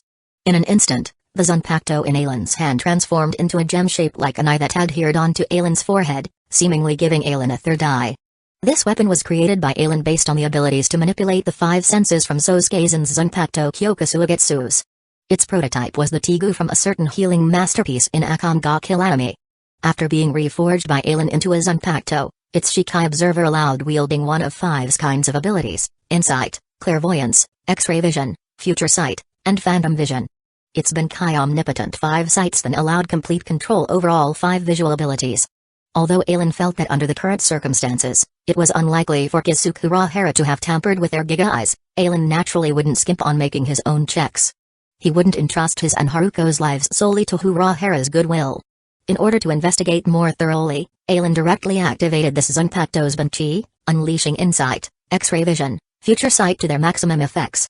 Seeing the faint glows within Ailin's pupils, Kisuke Urahara understood that this was Ailin using his Zanpakuto abilities to inspect the Giga Eyes. Fortunately, after seeing how cautious Ailin was when stepping through the Senkaiman earlier, the 2 Giga Eyes Kisuke Urahara took out were completely untouched. Ailin's gaze swept over the 2 Giga Eyes several times before indeed not discovering any contingencies left behind by Kisuke Urahara. Only then did he give Haruko a nod. Chapter 74, The Human World. Haruko, I'll enter first to try it out. If there are no issues, you can enter the Gigai after, Ailin said. Although he had used omnipotent 5 sights and not discovered any problems with the 2 Giga Eyes, Ailin still wanted to play it safe and try it first before letting Haruko use it. Kisuke Urahara's Zanpakuto Beniime was one of the first captain-class Zanpakutos that Ailin had created. From Beniime, Ailin had absorbed over 200 years of Kisuke Urahara's future battle experience. Although this didn't make Ailin as smart as Kisuke Urahara, it allowed Ailin to understand Urahara's battle tactics to a certain degree. Even if Urahara had left seals in the Gigai that could escape Aizen's notice, with over 200 years more experience than the current Urahara, Ailin was confident he could break them using Kido. When Ailin's soul entered the Gigai on the left, the doll-like Gigai quickly took on Ailin's appearance. The red floral windflower scarf, 2 hairpins drawing the stars, his clothes changed into an elegant black and wine-red interwoven chingpao. Opening his eyes, Ailin climbed out of bed and moved his hands and feet around. Compared to my Shinigami state, my strength, speed and defenses have weakened to the extreme, just ordinary human level. My reaction speed to external stimuli has also been affected. But my spiritual pressure hasn't decreased at all. If I have to fight in this Gigai, then Kido is least affected while Zanjutsu, flash steps and hand-to-hand combats are almost useless. At least there are no signs of tampering in the Gigai. At this point, Ailin nodded at Haruko Kachiki. Alright, it's good. You can enter now, Haruko. Within 3 seconds of Haruko entering the Gigai, it had taken on Haruko Kachiki's appearance. How do you feel? Seeing Haruko open her eyes, Ailin hurriedly helped her up from the bed and asked in concern. Although I still feel a little weak, it's like after sitting down to rest when tired and my strength will slowly recover. I feel much more relaxed, Haruko described her feelings. Of course that's how it is. Kisuke Urahara squinted his eyes and smiled. Miss Kachiki, from now on you are a true human. The weakness in your soul will continuously be nourished by your body until your soul fully recovers and you become a normal human. Thank you Urahara, Ailin smiled at Urahara and said. With Haruko's condition resolved for now, the knot in Ailin's heart finally relaxed. I won't say anything more. If there's anything you need my help with in the future, just say it. Oh right, Urahara. Since we'll be living in the human world from now on, no need to stand on ceremony. Can you lend me some of this year's circulating money? Kisuke Urahara. In the end, Urahara couldn't withstand Ailin's soft and hard pleading, and could only lend Ailin several rooms and the underground base here. Then he hurriedly left through the Senkaiman back to Soul Society. If he stayed any longer, he was worried he might lose his other assets in the human world. Haruko, from now on, here is our home, Ailin said after Kisuke left. He spent some time cleaning up the few rooms before slowly walking outside with Haruko. Look Haruko, here, here and here. I'm planning to enclose them with walls and make a yard. Here, I plan to dig a small pond and build a pavilion over it. Here, I'll plant some cherry blossom trees." As they walked, Aelin described to Haruko his plans to transform these rooms into a beautiful home. Only when he saw Haruko getting somewhat tired did Aelin bring her back to the room to rest on the bed. Although Haruko now had a physical body that could slowly restore her soul had been suppressed by Aelin for 5 years after all. Her recovery wouldn't happen so quickly in a short time. After Haruko fell asleep, Aelin left the bedroom and set up a defensive barrier keto around a house called Mirror Door before starting to explore the vicinity. Kusagakure had chosen this base in the human world at a remote and sparsely populated area, mainly for convenience in conducting experiments and research. In Soul Society, Haruko was a young miss of one of the 5 great noble clans, the Kachiki clan, living in riches and eating the finest delicacies, with people waiting on her for every need. Now in the human world without the backing of the Kachikas, Aelin had to work hard for their survival. So he had to first exchange the assets left behind by Kusagakure for food they could eat, then think of ways to earn money. If he brought Haruko away from Soul Society only to let her suffer, Aelin would never forgive himself. Bakudo number 55, Impeding Toe Pursuit Sparrow. As Aelin chanted, a ring of spiritual pressure emanated outwards from him. Very quickly, the circumstances within a few dozen li all around were reflected in Aelin's mind. Perhaps because of the wars, the human world's population density wasn't high during this period. Within 20 kilometers of Aelin, there were only 2 villages exceeding 100 people. All other scattered residents added together didn't exceed 2,000. Sigh, endless wars, the economy and technology cannot develop. Which of those warlord leaders can compare their lives to the Kachiki clan during this era? I cannot manage other places, but to let Haruko live comfortably, I have to ensure the villagers nearby do not suffer from wars. For now, I should make contact with these people first and see if they are interested to migrate here. After all, without using keto now, I don't have the ability to protect such a vast area. After making his plans, Aelin spent the time when Haruko was asleep visiting those villages and scattered residents, asking if they were willing to migrate over. To build confidence in these people that he could protect them, Aelin also demonstrated some of his swordsmanship. Although his constitution was greatly weakened by the body, Aelin's boundary as a sword master wasn't something he could fake. His slashes carved a deep gorge dozens of meters into a small hill in the distance. And so, upon witnessing Aelin's valor, those people quickly and respectfully said they would move to the place Aelin designated. Of course, since it was nearing the autumn harvest, Aelin also allowed them to move after they finished harvesting their crops.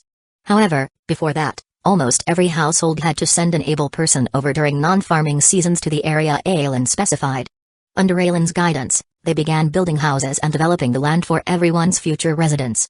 Chapter 75, Ill Tidings. These people who were forcibly coerced by Aelin to relocate were extremely afraid of him.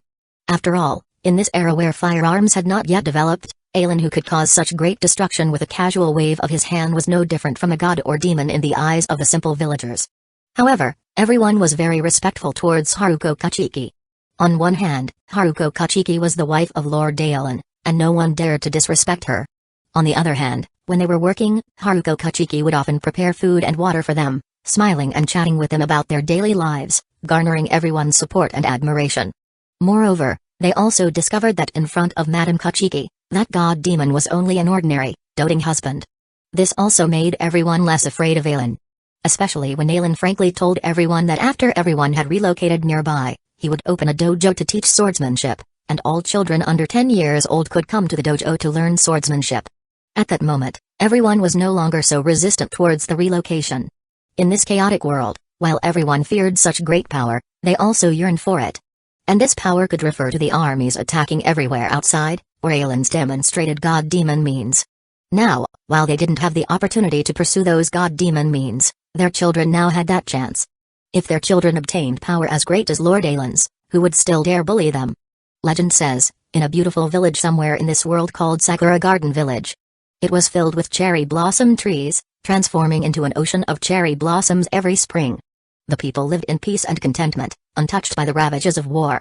Everyone who visited this village was moved by the thick atmosphere of life here, wanting to reside here long term. Some people wanted to bring their families back home and move them all to Sakura Garden Village, but sadly, after they left Sakura Garden Village and wanted to return, they could no longer find the way back no matter what. On a horse carriage filled with goods, an old man was smiling as he told stories to a few children. This was a merchant troupe. Although wars still raged all over the world now, The people of various major powers had also started noticing the shortage in resources. Thus, they kept raising the purchase prices for certain resources. Under such circumstances, to obtain more wealth, these merchant troops emerged. They traveled south and north, buying low and selling high, reaping tremendous profits. To a certain extent, the experiences of these merchant troops were no less than those nobles and warlord armies. Moreover, every place they arrived, there would be rulers who wanted to purchase news about other places from these merchant troop members. The legend this old man had just described was one that started circulating 5 years ago. Moreover, the more it was passed on, the more fantastical it became. Like how a certain ruler coveted Sakura Garden Village's bountiful harvests initially and sent thousands of soldiers to demand tributes, yet in the end only dozens of soldiers escaped with their lives while the rest were all killed by the villagers. And according to these surviving soldiers, those villagers were very powerful. Just sending out groups of children, each person could fight over 10 enemies. What was even more terrifying was that there was a devil there. With a casual wave of his hand, he could completely massacre groups of soldiers. It was also after that battle that everyone started treating Sakura Garden Village as a legend. Because after that, besides occasional news of people who claimed to have been to Sakura Garden Village, no one else could find the location of Sakura Garden Village anymore. Wow, village chief, do you know where this legendary Sakura Garden Village is? Ha ha ha, of course I know. Look. The old man sitting in the carriage pointed towards a mountain in the distance. According to the circulating information, Sakura Garden Village is inside those mountains. Back then, I was also someone who truly entered Sakura Garden Village. How is this possible? In the direction the old man was pointing, Aelin, who had just ended a day of teaching, stared at the black butterfly perched on his finger, shocked beyond belief. It had been 6 years since Aelin and Haruko Kachiki came to the real world. To allow Haruko to continue living a life not inferior to what she had in Soul Society, Aelin established Sakura Garden Village. During this time, because the news that Sakura Garden Village was developing well leaked out, it attracted some powers to attack them. Whenever it was groups of just dozens or hundreds, Aelin would have the teenagers who had trained at his dojo for a period of time deal with them. When there were thousands, Aelin personally took action to drive them away. Later on, when Aelin grew tired of these disturbances, he set up a barrier outside Sakura Garden Village that could make ordinary people unconsciously overlook the existence of the village, finally restoring peace. What's wrong? Aelin? Haruko Kachiki walked into the yard and saw Aelin's abnormal expression, hurriedly going to his side and asked caringly. Over these 6 years, Haruko's soul had fully recovered and her body was no longer frail. I just received a message from Byakuya through a hell butterfly saying father-in-law is critically ill and probably can't last a few more days. How can that be? Haruko Kachiki's body shook as her eyes reddened. Father was still hale and hearty when we left. I also find it strange. In Aelin's estimates, father-in-law Jinrai Kachiki should have been able to endure for about 10 more years. Yet now after just 6 years he couldn't hold on. There must have been some matter Aelin was unaware of. Haruko, I'll leave a few swords here to protect you and head to Soul Society to take a look. Don't leave the dojo before I return. Even if you need to head out, bring along those weapons, understand? Go on, help me apologize to father on my behalf too. Haruko Kachiki wiped the tears from the corner of her eyes and hugged Aelin. Now that Haruko's soul and body were completely fused, even if her soul left her body, there would still be a chain of fate linking both. Unless she died, her soul could not enter Soul Society in spirit form. After gently patting Haruko's back a few times, Aelin consoled, I will. Moreover, Aelin remembered that 200 years later, Kusagakure had allowed human Orihime Minoe and normal souls Ryu Ishita and Sato Yasudara to enter Soul Society before. After he arrived in Soul Society, he would ask Kusagakure about it. If Kusagakure could accomplish it now, Aelin would ask him to bring Haruko Kachiki to Soul Society as well. However, before confirming whether Kusagakure could do it, Aelin didn't want to raise Haruko's expectations excessively. Otherwise, if Kusagukure's side couldn't do it, it would only make Haruko sadder.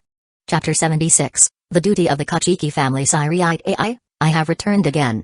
In Kusagukure's underground base, Aelin walked out from the blue spatial vortex between two pillars. Without deliberately concealing his spiritual pressure, he hurried towards the Kachiki family manor. After all, as a captain dismissed by the captain commander of the 13th Division of Imperial Guards, Aelin's Zanpakuto had been reclaimed by the 13th Division of Imperial Guards. On the surface, without a Zanpakuto, Aelin could not pass through the Kachiki family's Senkaiman to enter Soul Society. Of course, those in the know understood that Aelin's ability was sword creation. As long as Aelin returned the Zanpakuto, no one would truly verify whether that sword was the one Aelin created or Aelin's true Zanpakuto. Even if they wanted to verify it, without the abilities of Blade God Etsunomiya or Akaibai Osub, they would not be able to know the Zanpakuto's name. However, on the surface, Aelin still needed to give the Captain Commander some face. Uncle Aelin. After sensing Aelin's spiritual pressure approaching, Byakuya Kachiki left Jinrai Kachiki's bedside and came to the main gate to welcome him. Byakuya, how is father-in-law doing? Seeing the current Byakuya, Aelin felt a bit dazed. Another 6 years had passed, and Byakuya had grown up. The Byakuya Kachiki standing before Aelin now, except for the captain's Hori, looked almost identical to the noble model from Aelin's memory. Captain Unohana said that grandfather's time has come. Aelin's heart sank. Time has come, this was not a good phrase, whether in the living world or soul society. Jinrai Kachiki possessed captain-level spiritual pressure and had a lifespan of 500 years. Currently, Jinrai Kachiki was also approaching the end of his lifespan. Byakuya, according to our observations before we left last time, grandfather should have had 10 more years of life remaining. How is it that only 6 years have passed, and he can no longer hold on? As they entered the Kachiki family manor, Aelin asked Byakuya. Not long ago, grandfather went to the living world to carry out a mission and was ambushed and seriously injured. Although his injuries healed under Captain Unohana's treatment, this severe injury greatly consumed what little time he had left. Upon approaching the bed where Jinrai Kachiki lay, the space in front of Aelin began to ripple. Seeing this scene, a glimmer of hope arose in Byakuya's heart. If Uncle Aelin used the abilities of that Zanpakuto, perhaps he could completely heal grandfather. Fall in love with him, void bandages. Under Byakuya's expectant gaze, a ring of fluttering bandages lifted Jinrai Kachiki into the air. The protruding dots on the bandages emitted a green glow, and under this green light, Jinrai Kachiki's injuries, even his Shyakusho, began to completely recover. After a dozen seconds, the glow of the void bandages dissipated, and under Aelin's control, Jinrai Kachiki was gently lowered onto the bed. Jinrai's eyelids fluttered, and he opened his eyes. After seeing the familiar surroundings, he asked in confusion, "What happened? Am I not dead yet? Grandfather, your son-in-law happened to have a healing-type Zanpakuto and has restored your current physical condition to its optimal state at this time." But at this point, Aelin shook his head. The ability of void bandages was to restore an object to its original state. Jinrai Kachiki's injury had already brought his remaining lifespan to an end. The optimal state that void bandages could restore him to was the original appearance of his soul at this moment. When it was time for Jinrai Kachiki to die, he would still die. After all, his original state now was that of a dying man whose life had already reached its end.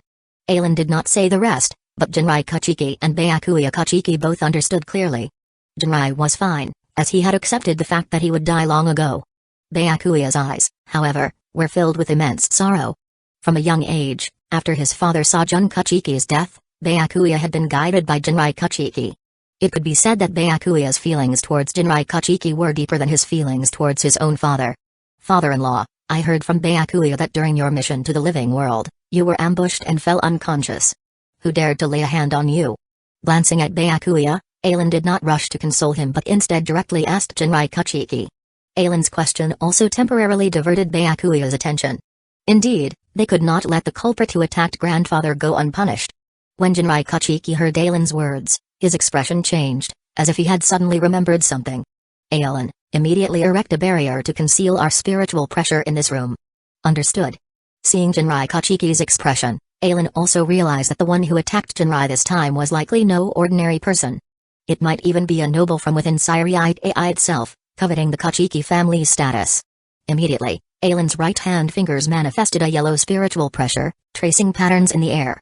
A faint yellow light screen then enveloped the room. Defensive barrier, mirror door. "It's done, father-in-law." After the barrier was established, Jinrai Kachiki visibly relaxed. Then, he struggled a few times, and Aelin quickly came forward to support the old Kachiki and help him sit up. "Aelin, Byakuya, remember what I'm about to say in your hearts. This is the origin of the 5 great noble families of Siriite, as well as the destiny our Kachiki family bears. More than 2 million years ago, the world was in chaos. Aelin and Byakuya listened intently as Jinrai Kachiki recounted to them the origins of the 5 great noble families and the secrets behind the formation of the 3 realms. It was Byakuya's first time hearing these secrets. As for Aelin, in his previous life, through anime and some information, he already knew more than Jinrai Kachiki. But at this moment, hearing the descriptions passed down from Jinrai Kachiki, An eyewitness from one of the 5 great noble families, he also learned more detailed information. Our Kachiki family has always believed that with the Soul King's power, if he wanted to rebel, there is no existence in this world that could resist the Soul King. This world must also be the world the Soul King desires. Therefore, we must follow the Soul King's will, guide the noble families in the right direction, and become a model for the nobles, in order to maintain the peace and stability of Soul Society. Protecting the Soul Society created by the Soul King and upholding and enforcing the rules of Soul Society, this is the duty of our Kachiki family. Cough, cough. After speaking so many secrets in one breath, Jinrai Kachiki also appeared somewhat fatigued, covering his mouth as he coughed a few times. Father-in-law, did you tell us all this because it is related to the ambush you encountered this time? Correct. Jinrai Kachiki glanced at his palm, already stained red with fresh blood. This time, I originally intended to visit you and Haruko on my way to carry out a mission in the living world. However, in the process of searching for you two, I discovered. What? Ailen's heart shook. Jinrai Kachiki's reason for going to the living world to carry out a mission was actually to make a detour to visit Ailen and Haruko? If Haruko knew about this, how heartbroken would she be? However, Ailen quickly suppressed his unease and continued listening to Jinrai Kachiki's account of what happened. On my way to find you two, I happened to come across some humans. They were neither Shinigami nor Quincy's, but they possessed the power to exterminate hollows. I was very curious at the time and inquired about it. From their mouths, I learned that they called their power Fulbering. I exchanged blows with a few of them and found that, based on the nature of their power, it leaned more towards hollows than Shinigami. At that time, since I was in a hurry to go and see you two, I did not linger. I only intended to report their existence to Siriate AI before immediately leaving. But when I was about to send a message, I was ambushed by the enemy. Due to my advanced age and the severe injuries from the ambush, I did not choose to fight back. I immediately returned to Siriate AI through the Kachiki family's Senkaiman. Ailen frowned. So you're saying, grandfather, you didn't see the person who attacked you? Contrary to Ailen's expectations, Jinrai Kachiki shook his head. No, I saw them. Although it has been many years, as the heir of one of the 5 great noble families, I would not mistake them. The heir of one of the 5 great families? Byakuya abruptly stood up, furious. Grandfather, the one who attacked you, was it someone from the Shiba family? Yes, the Shiba family seems to have been targeted by the other 4 great noble families all this time. Now that the Tsunayashiro family is extinct and the Shioing family has that cat demon, the Shiba family dares not retaliate, so they set their sights on grandfather instead. I'll go to the 10th division right away, find out where the Shiba family's main branch has relocated, and then lead the 6th division to attack their doorstep and avenge grandfather. Calm down, Byakuya. Ailen pulled back Byakuya, who was about to rush out. Compared to the clueless Byakuya, Ailen knew more about the situation. He also did not believe that the one who attacked Jinrai Kachiki was the heir of the Shiba family. Among the 5 great noble families of Soul Society, the Shiba family had always wanted to expose the sins of the other 5 great noble families, who wished to betray the Soul King, and make them accept the punishment they deserved. As a result, the Shiba family had been targeted openly and covertly by the other 4 great noble families. By now, the Shiba family had already been forced to leave Siriate AI and could only settle in Rakongai. It was only in this generation that the Shiba family's branch member, Ishin Shiba, became a genius, allowing the Shiba family to re-enter Siriate AI. The Shiba family's main branch had no intention of entering Siriate AI. It was only because the next generation's wife was a Shinigami that she followed them into the 13th Division of Imperial Guards. Most importantly, Ailen did not believe that someone from the Shiba family would attack Jinrai Kachiki. Cough, cough. No, it's not the Shiba family. Jinrai Kachiki's words made Byakuya calm down somewhat. Grandfather, if it's not the Shiba family, could it be the Shioing family? But aside from that cat demon, I haven't heard of the Shioing family having an heir as the next head of the family. Chapter 77, The Attacker. It must be the Tsunayashiro family. These words were spoken by Ailen. Although it was a question, Ailen's tone was that of a statement. What? Byakuya was stunned. That can't be, uncle. Wasn't the Tsunayashiro family wiped out more than 20 years ago? It was the Tsunayashiro family.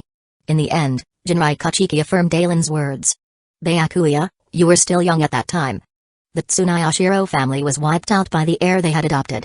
In other words, although the Tsunayashiro family was wiped out, that heir who inherited the Tsunayashiro name is still alive. This. In the Soul Society, a name equates to power. If someone inherited the Tsunayashiro surname, correspondingly, the position and power represented by the Tsunayashiro family still existed. Even if there was only one person left, The Tsunayashiro family was still one of the 5 great noble families. Damn it. Father-in-law, if it's the current head of the Tsunayashiro family, he should recognize you, right? Why would he attack you? Regarding this point, I have a few guesses in my heart. After saying so much, Jinrai Kachiki was also somewhat fatigued. After resting for a while, he slowly began speaking. As the 5 great noble families who betrayed the Soul King together, we all believe that if the Soul King wanted to take revenge, we would calmly face it and let the Soul King punish us as we deserved. Only the Tsunayashiro family feared the Soul King yet coveted his power. Thus, during these more than 200 million years, they devised ways to cut off the Soul King's legs, sever his arms, gouge out his eyes, and remove his internal organs, step by step weakening the Soul King's power. On the other hand, it seems they have researched the Soul King's power to a certain extent and have begun to collect the Soul King's power scattered throughout the world, intending to absorb the Soul King's power for themselves. It was also because of this that on the day the Tsunayashiro family was wiped out, the Shioing family and our Kachiki family did not intervene. After all, in our view, the Tsunayashiro family had already gone mad. This time, the Tsunayashiro family heir attacked me, possibly with the power of those Fullbringers derived from the Soul King. I suspect that the reason he wiped out all members of the Tsunayashiro family within Siriite AI was because he discovered the Soul King's power left in the living world and wanted to leave Siriite AI quietly to secretly go to the living world and collect the Soul King's power. In the future, the Tsunayashiro family may become a great scourge to Siriite AI. Byakuya, with your current strength, you may not be able to handle the turmoil the Tsunayashiro family could stir up in the Soul Society in the future. Therefore, I plan to pass on the Kachiki family's generational mission to your uncle. I hope you can understand. Wait. Aelin was somewhat confused. Jinrai Kachiki had been speaking properly just now, but suddenly he wanted Aelin to take over as the head of the Kachiki family? Father-in-law, you should have confidence in Byakuya. When Byakuya was his current age, my strength wasn't even 1/3 of what Byakuya has now. This was a fact. Aelin entered the Shino Academy at 10 years old, joined the 2nd Division at 16, and only began to take off after cultivating his Zanpakuto at 4 to 6.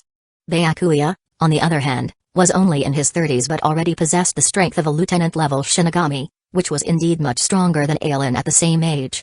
If possible, I do hope that Byakuya can bear the responsibility of the Kachiki family. But currently, Byakuya has not even completed cultivating his Banchi, and only you can uphold the honor of the Kachiki family. As for Haruko, upon mentioning his daughter, Jinrai Kachiki fell silent. Over the years, perhaps the best thing he had done was to find the best husband for his daughter. The affection between Aelin and Haruko Kachiki was so deep that even Jinrai Kachiki envied it at times. The more familiar he became with the two, the more he could see the depth of their feelings. It was only a pity that in the end, he had to personally separate his daughter and son-in-law. I believe Haruko will understand. Father-in-law, you're asking too much of me. Aelin shook his head and refused directly. I cannot let Haruko stay alone in the living world. This time, if it weren't for your ambush and Haruko's worry for you, I would not have come to see you. Let me say something unpleasant, I only care about you because I care about Haruko. Initially, a major reason I agreed to marry Haruko was that I had feelings for her. So, as long as Haruko is in the living world for a single day, I will not return to the Soul Society. You. Cough. Stunned by Aelin's blunt response, Jinrai Kachiki's eyes bulged, and his hand pointing at Aelin trembled as he coughed continuously. Only Byakuya stood there with his mouth open, not knowing what to say. Take over and lead the Kachiki family himself? But grandfather was right, without even having completed Bankai cultivation, how could he bear the weight of the Kachiki family? And it would be too unfair to his aunt if his uncle took over as the head of the Kachiki family. Father-in-law, please don't get so agitated. Isn't it just a matter of Bankai? Looking at your current condition, you should still be able to hold on for 3 to 5 days. Here's what I suggest, you rest within this barrier for these 3 days, and leave Byakuya to me. 3 days later, I'll return to you ahead of the Kachiki family capable of using Bankai. Seeing Jinrai Kachiki becoming so agitated, Aelin hurriedly stepped forward to comfort him. He had spoken somewhat excessively just now, and he was afraid of angering Jinrai Kachiki to the point of death. Otherwise, no matter Byakuya Kachiki or Haruko Kachiki, they might have objections against him. Huh? With Aelin's words, both Byakuya Kachiki and Jinrai Kachiki were stunned. Hey, Aelin, I didn't mishear, did you? You mean you can make Byakuya learn Bankai within 3 days? Correct. If Byakuya's training in recent years hasn't slacked off, the chances are very high. 6 years ago, when Aelin left Siriite AI, He had used his Bankai to put Byakuya through 3 months of intense, life-and-death training, allowing Byakuya to integrate the Shinigami's 4 combat techniques into his instincts. Over these 6 years, as long as Byakuya had diligently trained every day, his strength should have nearly reached the top tier just below the captain level. Combined with the spiritual pressure amplification brought by his Shikai Zanpakuto, even if he encountered true captains, as long as the captains didn't use their Bankai, it would still be debatable whether they could defeat Byakuya. But what if Byakuya fails to complete his Bankai cultivation within 3 days? Jinrai Kachiki seemed to regain his vitality, staring intently at Aelin and speaking word by word. Aelin, I'll give you 3 days. 3 days later, if Byakuya has not completed his Bankai cultivation, you must become the head of the Kachiki family and bear the responsibility. Alright, I accept. If Byakuya has not cultivated his Bankai in 3 days, I will take over the responsibility of the Kachiki family until Byakuya completes his Bankai cultivation, and then pass the responsibility to him. My word is given. My word is given. After making this agreement with Jinrai Kachiki, Aelin pulled Byakuya Kachiki away from Jinrai's bedroom and headed toward the 2nd division. To help Byakuya complete his Bankai cultivation before Jinrai-Kachiki's impending demise, they would need the assistance of Kusagakure Hara. Only Kusagakure Hara's invention, the Tenshintai, could help Byakuya achieve the materialization of his Zanpakuto spirit in advance. As for whether Byakuya could complete his Bankai within 3 days, Aelin was not worried. After all, even if Byakuya failed to complete his Bankai cultivation this time, the Zanpakuto's rampage would only be a trivial matter that Aelin could easily suppress without harming Byakuya. At that point, at most Aelin would spend another 3 months giving Byakuya a life and death special training. He did not believe that after his training, Byakuya would still be unable to defeat Senbon Sakura and achieve Bankai. In other words, from the very beginning when Aelin made the bet with Jinrai Kachiki, even if Aelin lost in the end, he would only temporarily serve as the head of the Kachiki family for 3 months before placing that burden on Byakuya. You may win, but with my 4 dual kings and 2 pair kings, I will never lose. Cough, cough, cough. After Aelin and Byakuya left, Jinrai Kachiki slowly lay down on the bed. Then, he stretched out his finger and lightly tapped the wall a few times. Tap, tap, tap. Lord Jinrai. The person kneeling before Jinrai Kachiki possessed considerable spiritual pressure, but he was not wearing a Shinigami's Shyakusho. In other words, this person was not a Shinigami. In fact, although the 13 court guard squads were the strongest defensive force within Siriite AI, it did not mean that the other noble families had no private soldiers. Just like the guards using Bakuto blades employed by the Kasamioji family. They possessed spiritual pressure and could defeat hollows with their fists, but since they were not Shinigami, they did not have Zanpakuto. These were the private armed forces belonging solely to the noble families. Morikawa, you must immediately go to the living world through the Senkaiman and find our young lady. 3 days later, I will send you a message. Based on the information, you will inform me that Aelin is to become the head of the Kachiki family. Yes, Lord Jinrai. After hearing Jinrai Kachiki's orders, the man instantly vanished from Jinrai's sick room, leaving only the closed-eyed Jinrai Kachiki suppressing the grief in his heart. As the young lady of the Kachiki family, Jinrai Kachiki knew that Haruko would understand why he would convey such a message to her. If it weren't for the Tsunayashiro family's sneak attack, Jinrai Kachiki felt the Kachiki family could have waited a few more years to let Byakuya mature properly. But since they had discovered that the Tsunayashiro family had abandoned the Soul Society and continued to collect the Soul King's power in the living world, Jinrai Kachiki believed the Kachiki family had to step up and fulfill their mission to prevent potential harm the current Tsunayashiro family head might cause to the Soul Society. Given 100 years, Byakuya might suffice, but now, only Aelin could support the Kachiki family. Jinrai Kachiki knew that as long as Morikawa conveyed the message to Haruko, for the sake of the Kachiki family, she would know what to do. Haruko, this life, I have wronged you. Chapter 78, Seeing Soifun Again Swish. Using flash steps to follow behind Aelin, Byakuya Kachiki's heart was filled with both sadness over his grandfather's impending death and a desire for greater strength. If he had attained captain-level strength earlier, taking over the responsibilities of the Kachiki family and the 6th division from his grandfather could have retired and enjoyed his later years at home in peace. Thinking of this, Byakuya Kachiki couldn't help but take a deep look at his uncle Aelin in front of him. A few years ago, when Uncle Aelin and Aunt Haruko were still with the Kachiki family, everyone was the most relaxed and happiest. Unfortunately, later on, Aunt Haruko developed health problems, and to treat her, Uncle Aelin resolutely gave up his position as the captain of the 6th division and took her to the living world. Seeing Uncle Aelin's current appearance, it seemed that Aunt Haruko's body had mostly recovered. From grandfather's perspective, Uncle Alan had undoubtedly fallen short in his duties. But from Aunt Haruko's perspective, Byakuya felt that Uncle Alan had done nothing wrong. These complicated emotions made Byakuya feel very conflicted. Heaving a deep sigh, he quickened his pace and asked, "Uncle, where are you taking me?" "We'll go to the second division first and find 2 people." Over these years, Alan had not been in contact with Kusagakure and others. But to Alan, since he already owed Kusagakure a favor, it was almost as if he had been tied to Kusagukure's war chariot, so owing him a few more favors didn't matter. After all, Alan didn't dislike the current world and had no desire to change it. "Who are you looking for?" "The captain of the 2nd Division, Yaruichi Shioin, and the 3rd seat of the 2nd Division, Kusagakure."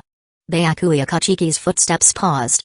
Just a moment ago, he had suspected that the person who attacked his grandfather was someone from the Shioin family, and now he was going to seek their help. Was that appropriate? "Don't daze out, Byakuya." Alan's speed didn't slow. "To help you complete your Benkai training within 3 days, we need their assistance. If you dare let me down, you'll see how I'll deal with you 3 days later." Hearing Alan's words, Byakuya instinctively shuddered.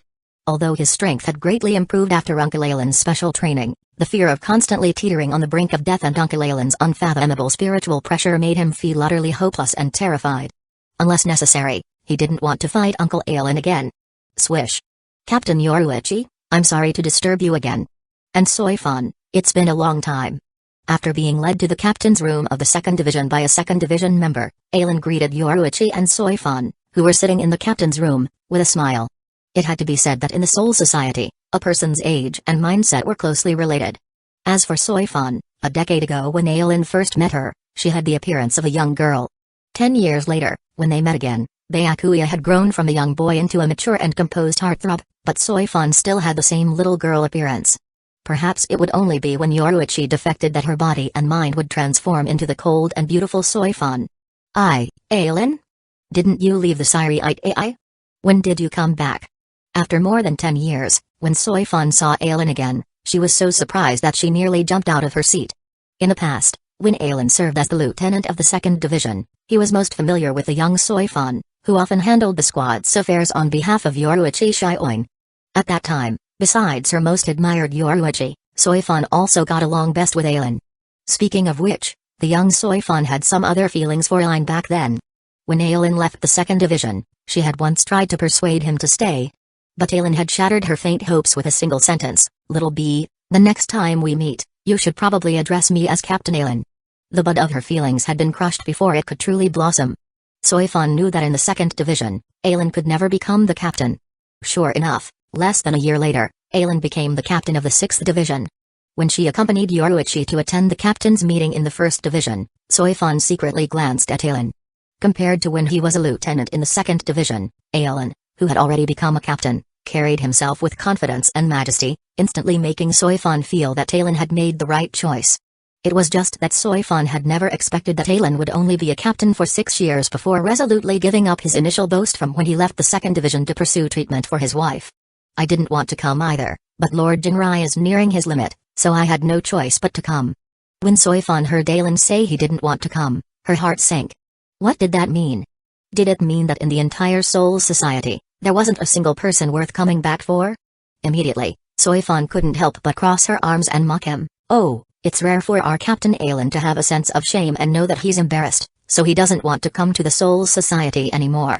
Huh? Alan looked at Soifan with confusion and incomprehension. "Little B, what does my coming or not coming to the Soul Society have to do with shame? Also, how have I been embarrassed? You'd better tell me quickly so I can pay more attention and avoid being laughed at again without knowing the reason." When Soifan said those words, she had already begun to regret them. However, upon realizing that Alan had no other thoughts and was actually asking her about what he had done that was embarrassing, her heart lightened. At the same time, for some inexplicable reason, through her conversation with Alan, Soifan found herself regaining some of the feelings she had when she used to work with Alan. She then arrogantly tossed her head back. Hey, who was it that told me when he was leaving the 2nd Division that the next time we met, I should address him as Captain Alan? Now, if I dare to call you Captain Alan, would you dare respond?" Seeing Soifan's arrogant demeanor, Alan smiled. How many years had it been since he had seen these attributes he used to love the most? It was just a pity that Soifan's voice actress wasn't Rikujimiya, and she didn't have the consecutive kill technique, otherwise he... Shaking his head, Aelin tossed aside those out-of-place thoughts from his mind and dramatically slapped his forehead. I made a mistake. Soifan, when I became the captain of the 6th Division, I should have worn the captain's hori and flaunted it at the gate of the 2nd Division for a few days, so you could have called me Captain Aelin a few more times. Humphrey. Soifan let out a cold snort and stopped talking. Since Aelin had come to the 2nd Division to see Yoruichi, he must have had some urgent business. If she delayed him any further, it wouldn't be good. Aelin, you brought the young Master Byakuya to see me, so you must want to. Ah, it's just as you think, Captain Yoruichi. Aelin shrugged. As you may know, Lord Jinrai was ambushed in the living world this time, and Captain Unohana said Lord Jinrai may only have a few days left. The old man has devoted his life to the Kachiki family, and what he can't let go of the most is the Kachiki family. To allow Lord Jinrai to pass on more peacefully, I promised him that within 3 days I would return a grandson to him who has achieved Bankai. So, I have no choice but to seek the help of Captain Yoruichi and Hirahara. Ha ha ha, Aelin, Hirahara was right, you really are a mysterious guy. As for Aelin's request, Yoruichi Shioin didn't say much more, only laughing heartily. At the same time, Yoruichi Shioin was also inwardly startled. Previously, when Aelin had approached Yoruichi and Gisuke Hirahara for Haruko Kachiki's sake, the two of them had speculated that Aelin might have possessed some means to monitor the entire Soul Society. Otherwise, based solely on the outward strength Gisuke Hirahara had displayed, who would know that Hirahara's greatest strength lay in invention and research. Moreover, this time Aelin had directly brought the young Master Byakuya to see her, even saying he would return a grandson capable of Bankai to Lord Jinrai within 3 days, his goal directly pointing to Gisuke Hirahara's previous invention, the Tenshintai. Only the Tenshintai could possibly allow someone to complete Bankai training within 3 days. Yoruichi Shioin remembered that when Hirahara had invented and created the Tenshintai, it seemed to have been around the time when Aelin had challenged former Vice Captain Omida. Yoruichi speculated that shortly after joining the 2nd Division, Aelin had completed the cultivation of his Zanpakuto, but perhaps due to insufficient strength, the first Zanpakuto Aelin created had the ability of observation. After realizing this, Yoruichi Shioin and Gisuke Hirahara felt that the things they had exposed over the past 30 years seemed quite substantial. However, Hirahara had also told Yoruichi that Aelin's ability might have some flaws. For example, the last time Hirahara had created an artificial body for Haruko Kachiki, he had done so in the living world. When Hirahara brought Aelin and Haruko before the artificial body, Aelin couldn't determine whether there were any problems with it until he released a new Zanpakuto and used some kind of investigative ability to confirm that it hadn't been tampered with before entering it. But Aelin, although our relationship is good, you still haven't returned the favor from when we helped you treat Lady Haruko Kachiki last time. This time, what are you prepared to offer to make us help you? Well, Captain Yoruichi, we're also familiar with each other. Aelin was joking around with Yoruichi here, but on the other side, Byakuya couldn't sit still anymore. You demon cat, if you want to request our help, it's me you should be talking to. Whatever demand you have, just tell me directly. I believe that with my status as the future head of the Kachiki family, I should be able to compensate you for this request. Yoruichi Shioin and Aelin were caught off guard by Byakuya's sudden interruption, leaving them at a loss for words. The conversation they were having was not on the same frequency as what Byakuya had heard. Young Master Byakuya, it's not that I look down on you. What the Kachiki family possesses, the Shioin family also has. What the Kachiki family doesn't have, the Shioin family also doesn't have. What do you think you could use to sway me into helping you, your Bankai? Yoruichi Shioin had a smile on her face, but the words she spoke were colder than the winter snow to Byakuya. From a personal level, Yoruichi still thought highly of Byakuya. But on a family level, there were unsavory things between the 5 great noble families, and they were not united. Chapter 79, You Are Too Weak, Senbon Sakura. Regarding the act of betraying the Soul King, each family had its own thoughts. For example, the Tsunayashiro family wanted to steal the Soul King's power and take his place. The Shiba family wanted to lay everything bare before the world, allowing the world to judge this group of traitors. The Kachiki family wanted to maintain the existing order and preserve the world the Soul King had envisioned. The Shioin family, which commanded the God-given armaments, was the family with the strongest private armed force among the 5 great noble families. Yoruichi did not evaluate how the previous family heads had positioned the Shioin family. But ever since she took over the position of the head of the Shioin family, her philosophy had been to prepare for all external changes. Moreover, Byakuya Kachiki's strength. It wasn't that she looked down on Byakuya, but with his talents and the abilities of his Zanpakuto, Yoruichi felt that for Byakuya to return this favor, he would need at least 300 to 400 more years of cultivation. You demon cat. Alright, Byakuya, sit down. Pressing Byakuya down to sit beside him, Aelin laughed. I'm still an uncle-in-law here, so how can I let my nephew repay the debt? Yoruichi, I don't care much about many things, and I don't pursue many things either. But for everything I care about and possess, I cherish it deeply and don't want to lose it. In a sense, as long as the people I care about are doing well, I don't really care about the state of the world. On the contrary, if the changes in this world pose a threat to the people I care about, I will spare no cost to stop it. Byakuya and Soifun were puzzled by these words, but Yoruichi, who knew the secrets of the Soul King, understood that Talon was frankly telling her that he had no intention of interfering with what she and Urahara were doing. Of course, since I owe Yoruichi a favor, as long as Yoruichi speaks up, anything I can do, I will definitely not refuse. This time, asking Yoruichi and third seat Urahara for attention would that count as a captain-level favor? A captain-level favor? Yes, as long as the enemy's strength does not exceed the captain level, I'll be there whenever you call. Alright, you've convinced me. Yoruichi stretched lazily and stood up. Soifun, I'll continue to entrust you with the squad's duties here. Let's go, Aelin and young Byakuya. I'll take you to find Urahara. Oh, Captain Aelin, you really are a rare guest. And this must be the future head of the Kachiki family, Lord Byakuya, right? Although surprised that someone could secretly establish such a large underground training ground within the Siri Itai, Byakuya already had a few hints of the aloof poker-faced demeanor he would later develop, so Kisuke Urahara was bound to be disappointed. Because he couldn't see any surprise on Byakuya's face at this creation of his.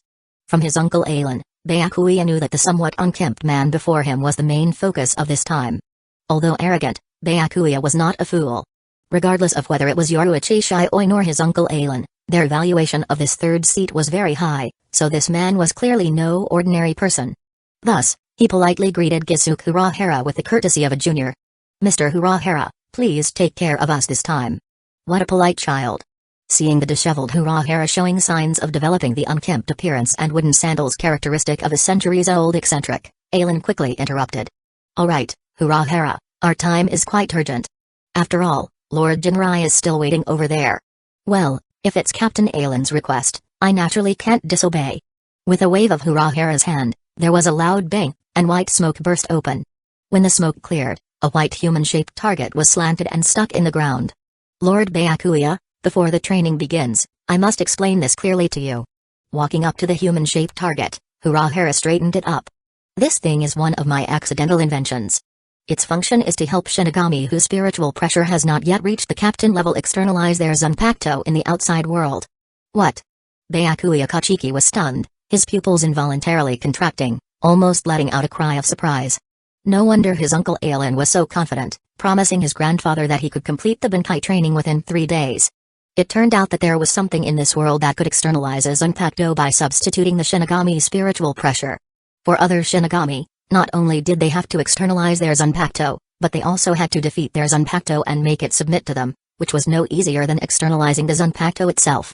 But for Byakuya, who had grown up through Aelin's thousands of life and death training sessions, as long as he could externalize his Zanpakuto, everything else would not be a problem. Seeing Byakuya's shocked expression, the corners of Urahara's mouth also curled up slightly. He didn't know when it started, but he had developed a liking for seeing people's surprised and admiring expressions at his inventions. Of course, since it's an accidental product, this Tenshintai also has a slight flaw. Saying this, Urahara held his thumb and index finger apart to indicate a minuscule distance. What flaw? Heh, since the spiritual pressure that externalizes the Zanpakuto is provided by the Tenshintai, it's best to complete the Bankai training and make the Zanpakuto submit within 3 days. If it exceeds 3 days, a Zanpakuto that has not been nurtured by its master's spiritual pressure for a long time will go out of control.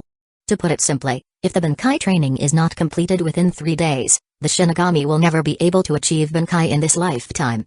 Lord Byakuya, now that you know this flaw, do you still insist on using this Tenshintai? Never able to achieve Bankai? Byakuya's eyes narrowed slightly. No wonder. If this Tenshintai didn't have such a major flaw, this third seat Urahara would have become a well-known figure in the Siriite AI long ago. Without answering Urahara's question, Byakuya simply stepped forward, drew his Zanpakuto, and stabbed it into the Tenshintai beside Urahara. He used his actions to answer Urahara's question from earlier. Swoosh. Oh, Lord Byakuya is quite decisive. Urahara instantly appeared beside Aelin, patting down non-existent dust on his clothes. Seeing this scene, Byakuya's gaze tightened slightly. Indeed, not bad for someone his uncle had taken notice of. His instantaneous movement alone showed he was no ordinary person. However, in the next moment, Byakuya no longer had spare attention to observe Urahara. Because, the externalized Senbonzakura had appeared. Clad in a pink long robe and wearing a helmet with long whiskers, beneath the helmet was a ferocious mask. At first glance, it resembled a noble samurai. Senbonzakura. Seeing Senbonzakura in reality for the first time, Byakuya Kachiki felt a moment of disorientation. However, he quickly adjusted his mindset. What he needed to do now was to defeat the Senbonzakura before him and make it submit to him, assisting him in completing the cultivation of his Zanpakuto's Bankai. Scatter, Senbonzakura. Boom. Two pillars of spiritual pressure shot into the sky, accompanied by a sky filled with scattered cherry blossoms. Oh? Young Byakuya's strength is quite formidable. Outside the battlefield between Byakuya and Senbonzakura, Ailen, Yoruichi, and Urahara stood watching. Ever since witnessing Ailen's demonstration of Shakuran, the hot-tempered Byakuya had undergone a significant change. Faced with Yoruichi's taunts and mockery, Byakuya rarely responded and only focused on his cultivation. This meant that Yoruichi had not had much interaction with Byakuya for nearly 10 years. Her understanding of Byakuya was still largely based on what she knew from 10 years ago. For a Shinigami, 10 years was not a long time. But judging from the strength Byakuya was now displaying, he had already exceeded Yoruichi's expectations of him. Yes, Byakuya has worked hard. Yoruichi's praise of Byakuya was affirmed by Ailen's nod. Indeed, not everyone had the courage to accept Ailen's 3-month special training. Thousands of times on the brink of death, the fear. Thousands of times exhausting all efforts, only to return in defeat, the helplessness. Thousands of times growing, yet not narrowing the gap between them in the slightest, the bewilderment. And facing a profoundly powerful existence for an extended period, the despair. Who could endure all that? It could be said that after experiencing Ailen's 3 months of hellish training, Byakuya had been transformed. With the same abilities, Senbonzakura was actually suppressed by Byakuya. Who would believe it if it was said out loud? Shinigami nurtured their Zanpakuto, entered their inner world, conversed with their Zanpakuto, learned the Zanpakuto's name, and learned to use the Zanpakuto's abilities from the Zanpakuto itself. In some ways, the Zanpakuto could be considered the teacher of the Shinigami. But this battle made Yoruichi and Urahara open their eyes wide. Byakuya used certain abilities of Senbonzakura more smoothly than Senbonzakura itself. It was as if the positions of the two had been reversed, with Senbonzakura being the one learning. A large amount of cherry blossoms formed a rotating sphere over 2 meters wide around Byakuya, deflecting the incoming sword strikes from Senbonzakura. Sensing the attacking power of these numerous sword strikes, a hint of disappointment flashed across Byakuya's eyes. Ever since learning how to condense Senbonzakura's sword strikes into a sword body during his battle with his uncle Ailen, Byakuya had developed several more techniques to unleash Senbonzakura's full power. This time, in his battle with Senbonzakura, Byakuya had high hopes of finding the flaws in his techniques through their exchange and researching how to improve them together. But Senbonzakura's performance was simply too disappointing for Byakuya. Its techniques were rigid, only commanding Senbonzakura's sword strikes to flutter and attack. This was very similar to how Byakuya himself had been during his initial battles with his uncle Ailen. You are too weak, Senbonzakura. In your Shikai state, using all your sword strikes for attacks leaves you vulnerable on defense. With such flaws, you are wide open to my attacks. Saying this, Byakuya's thoughts stirred, and the rotating pink sphere transformed into a raging cherry blossom tornado, completely enveloping and shredding Senbonzakura's incoming sword strikes. Chapter 80, Byakuya begins to understand Senbonzakura's Bankai. Then, a small part of the blades from the swirling dragon separated and formed a pink dragon that rushed at Senbonzakura. Facing Byakuya's attack, on the hilt of Senbonzakura's sword, a large number of cherry-colored blades sprouted out like a waterfall and rushed at the pink dragon. However, Senbonzakura's straightforward attack was far inferior compared to Byakuya's accelerated swirling storm dragon. Boom! Senbonzakura's waterfall of blades was directly shattered by Byakuya's pink dragon, carrying immense might as it swept Senbonzakura back dozens of meters. Swish! Only after the pink dragon dispersed did blood spurt out from all over Senbonzakura's body, spraying quite a distance. Senbonzakura's body swayed a few times before collapsing to the ground. Huh? Is that it? Seeing Senbonzakura collapse like that, Kusagakure and Yoruichi were extremely surprised and exchanged glances, able to see the astonishment in each other's eyes. That was too fast. Although no one besides Kusagakure had used the Tenshintai before, from the time Byakuya inserted his Zanpakuto into the Tenshintai to when Senbonzakura was defeated by Byakuya, it hadn't even been 10 minutes. How could Urahara and Yoruichi not be shocked? The tension tie was something Kizuku Urahara had invented, so he was clear on its pros and cons, which he had deliberately created. For Zanpakuto, following a powerful master was their instinct. Only by making them submit could they completely hand over their power to their master and assist them in achieving Bunkai. Using the tension tie meant that the Shinigami's spiritual pressure was insufficient to materialize their Zanpakuto. Shinigami who wanted to take shortcuts without proper cultivation would undoubtedly be looked down upon by their Zanpakuto. Zanpakuto materialized through the tension tie would have even higher requirements when fighting the Shinigami compared to in the inner world. However, Yoruichi and Urahara never expected that Byakuya's development of Senbonzakura's Shikai abilities would be above Senbonzakura's original form. In the earlier fight, both Byakuya and Senbonzakura had released their Zanpakuto, and the sky filled with cherry blossoms was basically over for Senbonzakura in one strike without any chance to fight back. To reach this level, Captain Alan must have given Byakuya special training. Urahara thought of Alan's abilities, as well as the 3 months of special training Alan had given Byakuya 6 years ago, and understood in his heart. Probably only someone who creates swords would understand his Zanpakuto's abilities to this extent, even surpassing the Zanpakuto itself. This was also probably why after being defeated by Byakuya, Senbonzakura did not get up to continue fighting Byakuya. Clearly, Senbonzakura felt Byakuya was qualified to make it submit. However, Byakuya's thoughts were the complete opposite. Huff. Huff. Numerous cherry-colored blades fluttered around Byakuya, and he did not relax his vigilance even though Senbonzakura no longer had the will to fight. Slowly walking up to Senbonzakura, Byakuya's eyes were ice-cold. Get up, Senbonzakura. My Senbonzakura is unbending, and was called very powerful by Uncle Alan. Your performance just now was far too weak, and extremely disappointing. Get up and continue fighting me, show me your true power. Just now I held back and didn't inflict much damage on you. Now, it's no longer me needing your submission to complete my Bunkai training, but you must gain my approval before I will allow you to share in the glory of the strongest Senbonzakura. I, Byakuya Kachiki, do not need trash. Following Byakuya Kachiki's icy words, Senbonzakura, who was lying on the ground, slowly got up. I will follow your orders, Lord Byakuya. I will exert all my strength to gain your approval. Kneeling on one knee before Byakuya, Senbonzakura first expressed his loyalty before jumping back to pull away from Byakuya. Holding his Zanpakuto upside down, Senbonzakura then let go, and the Zanpakuto in his hand instantly dropped to the ground. Bunkai, Senbonzakura Kagei Oshi. Boom. Massive spiritual pressure rose from Senbonzakura, and the huge spiritual pressure turned the surrounding ground into its own spatial realm. The moment the blade touched the ground was like a water surface, rippling out circles of spatial ripples that completely swallowed Senbonzakura. In the next moment, with Senbonzakura's body at the center, hundreds of giant blades formed from Senbonzakura's spiritual pressure rose from the ground like solemn guards, standing in columns on either side of Senbonzakura. Then, these giant blades turned into countless tiny blade petals, rushing at Byakuya under Senbonzakura's command. If Senbonzakura's Shikai was a tub-sized group of blade petals, after Bunkai, the number of Senbonzakura's blades had reached a lake-like scale. There was a 100-fold increase in the amount of spiritual pressure transformed into blades. In Shikai, Byakuya's spiritual pressure could transform into tens of thousands of tiny blades through Senbonzakura's hilt, but in Bunkai, the number of Senbonzakura's blades reached billions. The increase in quantity was nearly 10,000 times. Such a vast number of blades was also sufficient to make up for the lack in attack power of Senbonzakura's individual blades. It could be said that Senbonzakura in Bunkai was its strongest state, with nearly a 100-fold increase in might compared to Shikai.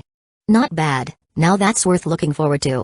Although in terms of quantity of blades, Byakuya's Shikai and Senbonzakura's Bunkai differed by 1,000 miles, Byakuya's fighting spirit was even higher. It was as if the advantage didn't lie with Senbonzakura right now, but with him, Byakuya Kachiki. Amazing, as expected of the Kachiki family's young master. Now that the Zanpakuto had submitted, it signified that Byakuya had the qualifications to train in Bunkai. All that was left was to fuse his spiritual pressure with Senbonzakura's original spiritual pressure and achieve unity between the Shinigamis and Zanpakuto's spiritual pressure to complete Bunkai training. However, the prideful Byakuya actually looked down on Senbonzakura's performance as too weak and rejected its submission, utterly shattering Urahara and Yoruichi's perceptions. For Shinigami, successfully training their Bunkai was such a rare opportunity. Any Shinigami capable of Bunkai would not be weak, regardless of the Zanpakuto's abilities. Yet Byakuya had refused. He refused. Not only that, he even wanted to test Senbonzakura instead. Plainly stating that if Senbonzakura could not gain his approval, he would rather not have it. Because he, Byakuya Kuchiki, had no need for trash. What arrogance! Captain Alan, do you think Byakuya has the strength to defeat Senbonzakure's Bankai? Seeing the intertwining tidal waves of cherry blossoms before him, Kusagakure suddenly asked Alan. Urahara, your question has stumped me. Alan shook his head with a smile. If I had stayed in Soul Society all these years and constantly supervised Byakuya's training, Byakuya defeating Senbonzakure now would be no problem at all. Alan's words were extremely arrogant, as if he didn't care about Senbonzakure at all. But on this point, neither Kusagakure nor Yoruichi disagreed. To them, a Zanpakuto's abilities were ultimately still just abilities. Take Yoruichi for example. Although she had a Zanpakuto, because she had developed Shunko that exceeded her Zanpakuto's Banchi, she no longer used her Zanpakuto, yet no one viewed Yoruichi's strength as inferior. However, I've laid a solid foundation for Byakuya. As long as Byakuya hasn't been slacking off, with Senbonzakure's current level, it shouldn't pose too big of a problem for him. It just depends on what Byakuya intends to do. If he goes all out, defeating Senbonzakure isn't difficult. If he only wants to deal with Senbonzakure's Bankai using his Shikai abilities, the difficulty increases exponentially. Huff. Huff. Byakuya brandished the hilt in his hand, constantly keeping the Senbonzakure blades around him spinning to enhance their attacking power. It was precisely because of the attack power increase from the high rotation speed that allowed Byakuya to repeatedly block Senbonzakure's assaults. However, even with Byakuya bringing Senbonzakure's Shikai to its limits, when faced with over 10,000 times more blades, he was still somewhat overwhelmed. Thus, under Senbonzakure's tidal waves of cherry blossoms, Byakuya could only use flash steps to dodge while keeping his Senbonzakure blade swirling at high speeds in a storm pattern, otherwise he could be engulfed by the billions of blades at any time. Not bad. Although somewhat disheveled, a smile appeared on Byakuya Kuchiki's face. If even Senbonzakure's Bankai could not pressure him to this extent, Byakuya would have truly doubted Senbonzakure's capabilities. But Senbonzakure, like Uncle Alan said, your abilities are powerful, but your application is far too crude. Although acknowledging Senbonzakure's abilities, Byakuya looked down on how it used its abilities completely. White Emperor Sword. Following Byakuya's low shout, the blade storm that had been swirling around him instantly surged onto Senbonzakure's hilt, condensing into a sword exuding a cherry-colored radiance. Outside this sword body, a visible whirlwind still swirled around it. Oh? Seeing Byakuya's move, not only Yoruichi, even Kusagakure cried out in surprise, and Alan inhaled sharply. The White Emperor Sword was something Alan had taught Byakuya based on the ultimate move Byakuya would have after Benkei, Shukai, Hakutukan, White Emperor Sword, to have Byakuya cultivated himself during Shikai. However, compared to 6 years ago, the might of Byakuya's White Emperor Sword had risen by a level now. 6 years ago, Byakuya's White Emperor Sword was condensing all of his Shikai's blades into the sword to enhance his slashing power. Now, not only were all the blades condensed into the sword body, the condensed blades were still spinning at high speeds. The whirlwind swirling around the pink Senbonzakure sword body was formed by the countless high-speed spinning Senbonzakure blades. Whoosh! Wielding the White Emperor Sword, Byakuya slashed out. The whirlwind around the sword formed a powerful wind slash, cleaving the incoming sea of cherry blossoms into two. Chapter 81, White Emperor / Boom. Boom. Byakuya's battle with Senbonzakure continued underground in Kusagakure's secret base. The surging waves of cherry blossom blades were shattered again and again. Every time Byakuya swung his White Emperor Sword, the whirlwind around the sword would turn into a powerful slash, breaking through Senbonzakure's tidal waves. However, even more waves would follow to overwhelm Byakuya's attacks. The surrounding hills in the underground base had been damaged by their fierce fight, reduced to countless rubble. The ground was also littered with hundreds of slash marks of varying sizes. This battle had been going on for 2 days. After using the White Emperor Sword, Byakuya had reversed his disadvantage and could now compete with Senbonzakure's Bankai. However, his attacks were still not strong enough to cleave through the billions of blade petals in one strike. Neither could Senbonzakure's waves instantly deflect Byakuya's slashes. Their battle had reached a stalemate. If not for Kusagakure's considerable binding spell prowess that contained the spiritual pressure waves of their fight within the underground base, things could have gotten out of hand. At this point, Byakuya and Senbonzakure's battle resembled Ichigo Kurosaki's later fight with Byakuya 200 years later. Byakuya was using extremely fast flash steps to circle Senbonzakure, occasionally swinging the White Emperor Sword to disperse the incoming waves of cherry blossoms, before launching powerful slashes at Senbonzakure. Senbonzakure, fighting with full power, waved his hands to double the speed of his blade petals. He split them into two groups, one swirling around himself as a defense barrier, the other coiling after Byakuya like a massive python to attack. If they continued this deadlock, unless one side's spiritual pressure gave out first, the fight could drag on for another 2 to 3 days. After all, neither Byakuya nor Senbon currently possessed any ultimate moves that could instantly take out the other. Byakuya's strongest White Emperor sword could not break through Senbon's billions of blade defense. And Senbon's attacks would be blown away by Byakuya's White Emperor sword, unable to harm Byakuya effectively. While the two sides battled intensely, Aelin and the other two spectators were nearly falling asleep after watching for 2 days straight. No matter how fierce a fight, watching the same thing repetitively for 2 days would cause visual fatigue for anyone. Aelin yawned and shook his head. Byakuya, I really don't want to interrupt your fighting passion, but I have to remind you, your grandfather doesn't have much time left. If you want to make him happy earlier, hurry up and settle this. Or do you plan to only show him your completed Bankai training after he's gone? Hearing Aelin's words, Byakuya's fiery fighting spirit was doused. That's right, his main purpose for coming here was to complete his Bankai training so his grandfather could entrust the Kachiki family to him with peace of mind. Yet what was he doing now? After Senbon had conceded on the first day, he had actually looked down on Senbon as too weak and demanded its full power to gain his approval. And now? Even after Senbon had gone all out, he still couldn't defeat it after 2 days. Byakuya, you know I promised the old master that if you didn't complete your Bankai training this time, I would give you another lesson on Bankai training. When Aelin's words sounded in Byakuya's ears, he shuddered involuntarily, nearly getting hit by Senbon wave. He frantically flickered several times with flash steps at full strength before breaking free of Senbon entanglement. Byakuya Kachiki now looked at Senbon not with eagerness, but complete indifference, as if nothing in this world deserved to enter his eyes. After witnessing Aelin's vast strength, the insignificant Senbon was merely a puddle. You've done well, Senbon. I acknowledge you are qualified to be my Zanpakuto. Next, I will go all out. I hope you can survive my attacks. Otherwise, I'll have to spend more time restoring you before completing my Bankai training. After speaking, Byakuya Kachiki raised his cherry-colored Zanpakuto high up and chanted a Kido incantation. Way of Destruction number 58, Orchid Sky. An enormous Kido tornado fused with the whirlwind created by the high-speed spinning blades around Byakuya Kachiki's Zanpakuto. Cherry blossom petals fell from his sword and mixed into the giant dragon twister, dyeing the entire tornado cherry pink. White Emperor, / Boom. Following Byakuya's roar, the massive cherry-colored dragon twister on Senbon hilt was turned into a heaven-reaching pink slash by his powerful sword technique, cleaving Senbon billions of cherry blossoms into two with irresistible might. Not good. Kusagakure never expected Byakuya to possess a move similar to Yoruichi. However, Yoruichi combined Kido and hand-to-hand combats to create Shunko. Byakuya had fused Kido, swordsmanship, and his Zanpakuto's abilities to develop this powerful slashing technique. After breaking through Senbon, although weakened, this slash still flew towards the edge of the underground base. Uraharu's barrier could conceal the spiritual pressure of the battle, but it couldn't block Byakuya's attack. If this slash broke through the barrier and blasted apart the underground base, Kusagakure secret base that he had built up over a long time would be exposed and abandoned, possibly even drawing the Captain Commander's wrath. After all, any secret research was a potential threat to Soul Society's stability in the Captain Commander's eyes. As long as it stayed hidden, everything was fine.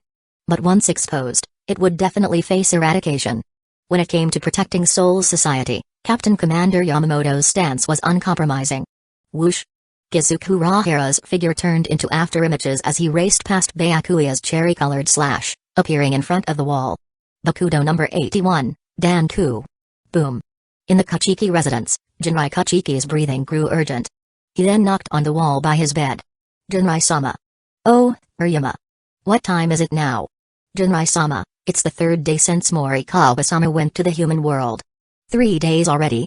No wonder I feel like I can't hold on much longer. Jinrai Kachiki sighed softly. What about Aelin and Byakuya? Have they returned? They haven't returned yet, Jinrai-sama.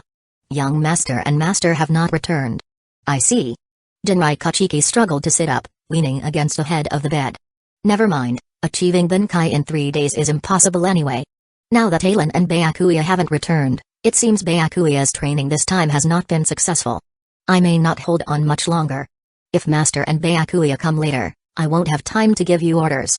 Uryama, go and inform Morikawa now, let him tell Haruko that I have decided to appoint Aelin as the 28th head of the Kachiki family. Lastly, ask Morikawa to tell Haruko on my behalf, that in this lifetime, I regret everything I've done to her. Hurry. Yes, Jinrai-sama. Hahaha, sorry Urahara. I didn't expect Byakuya's final explosive power to reach that level. Also, your Tenkai is too fragile, isn't it? In the underground base, Ailen apologized with a smile to Kisuke Urahara, though his words seemed to mock Urahara while praising Byakuya Kachiki. After all, Ailen remembered that Sosuke-san's Tenkai in Hugomundo only restricted the release of the top 4 Espada. Based on Ailen's estimate, the top 4 Espada had the strength of Captain-class Shinigami. Byakuya's final slash had at most the power of a Captain's Bankai.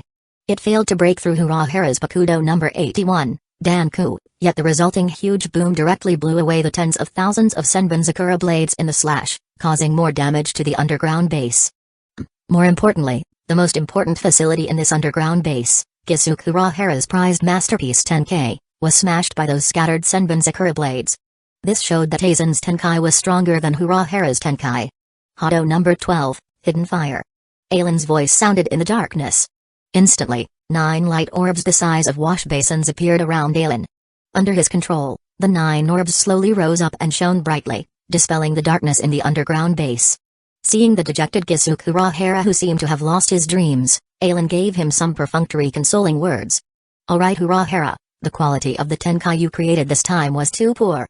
It couldn't even withstand the scattered blades of the insignificant Senbonzakura. Next time, remember to add a defensive barrier.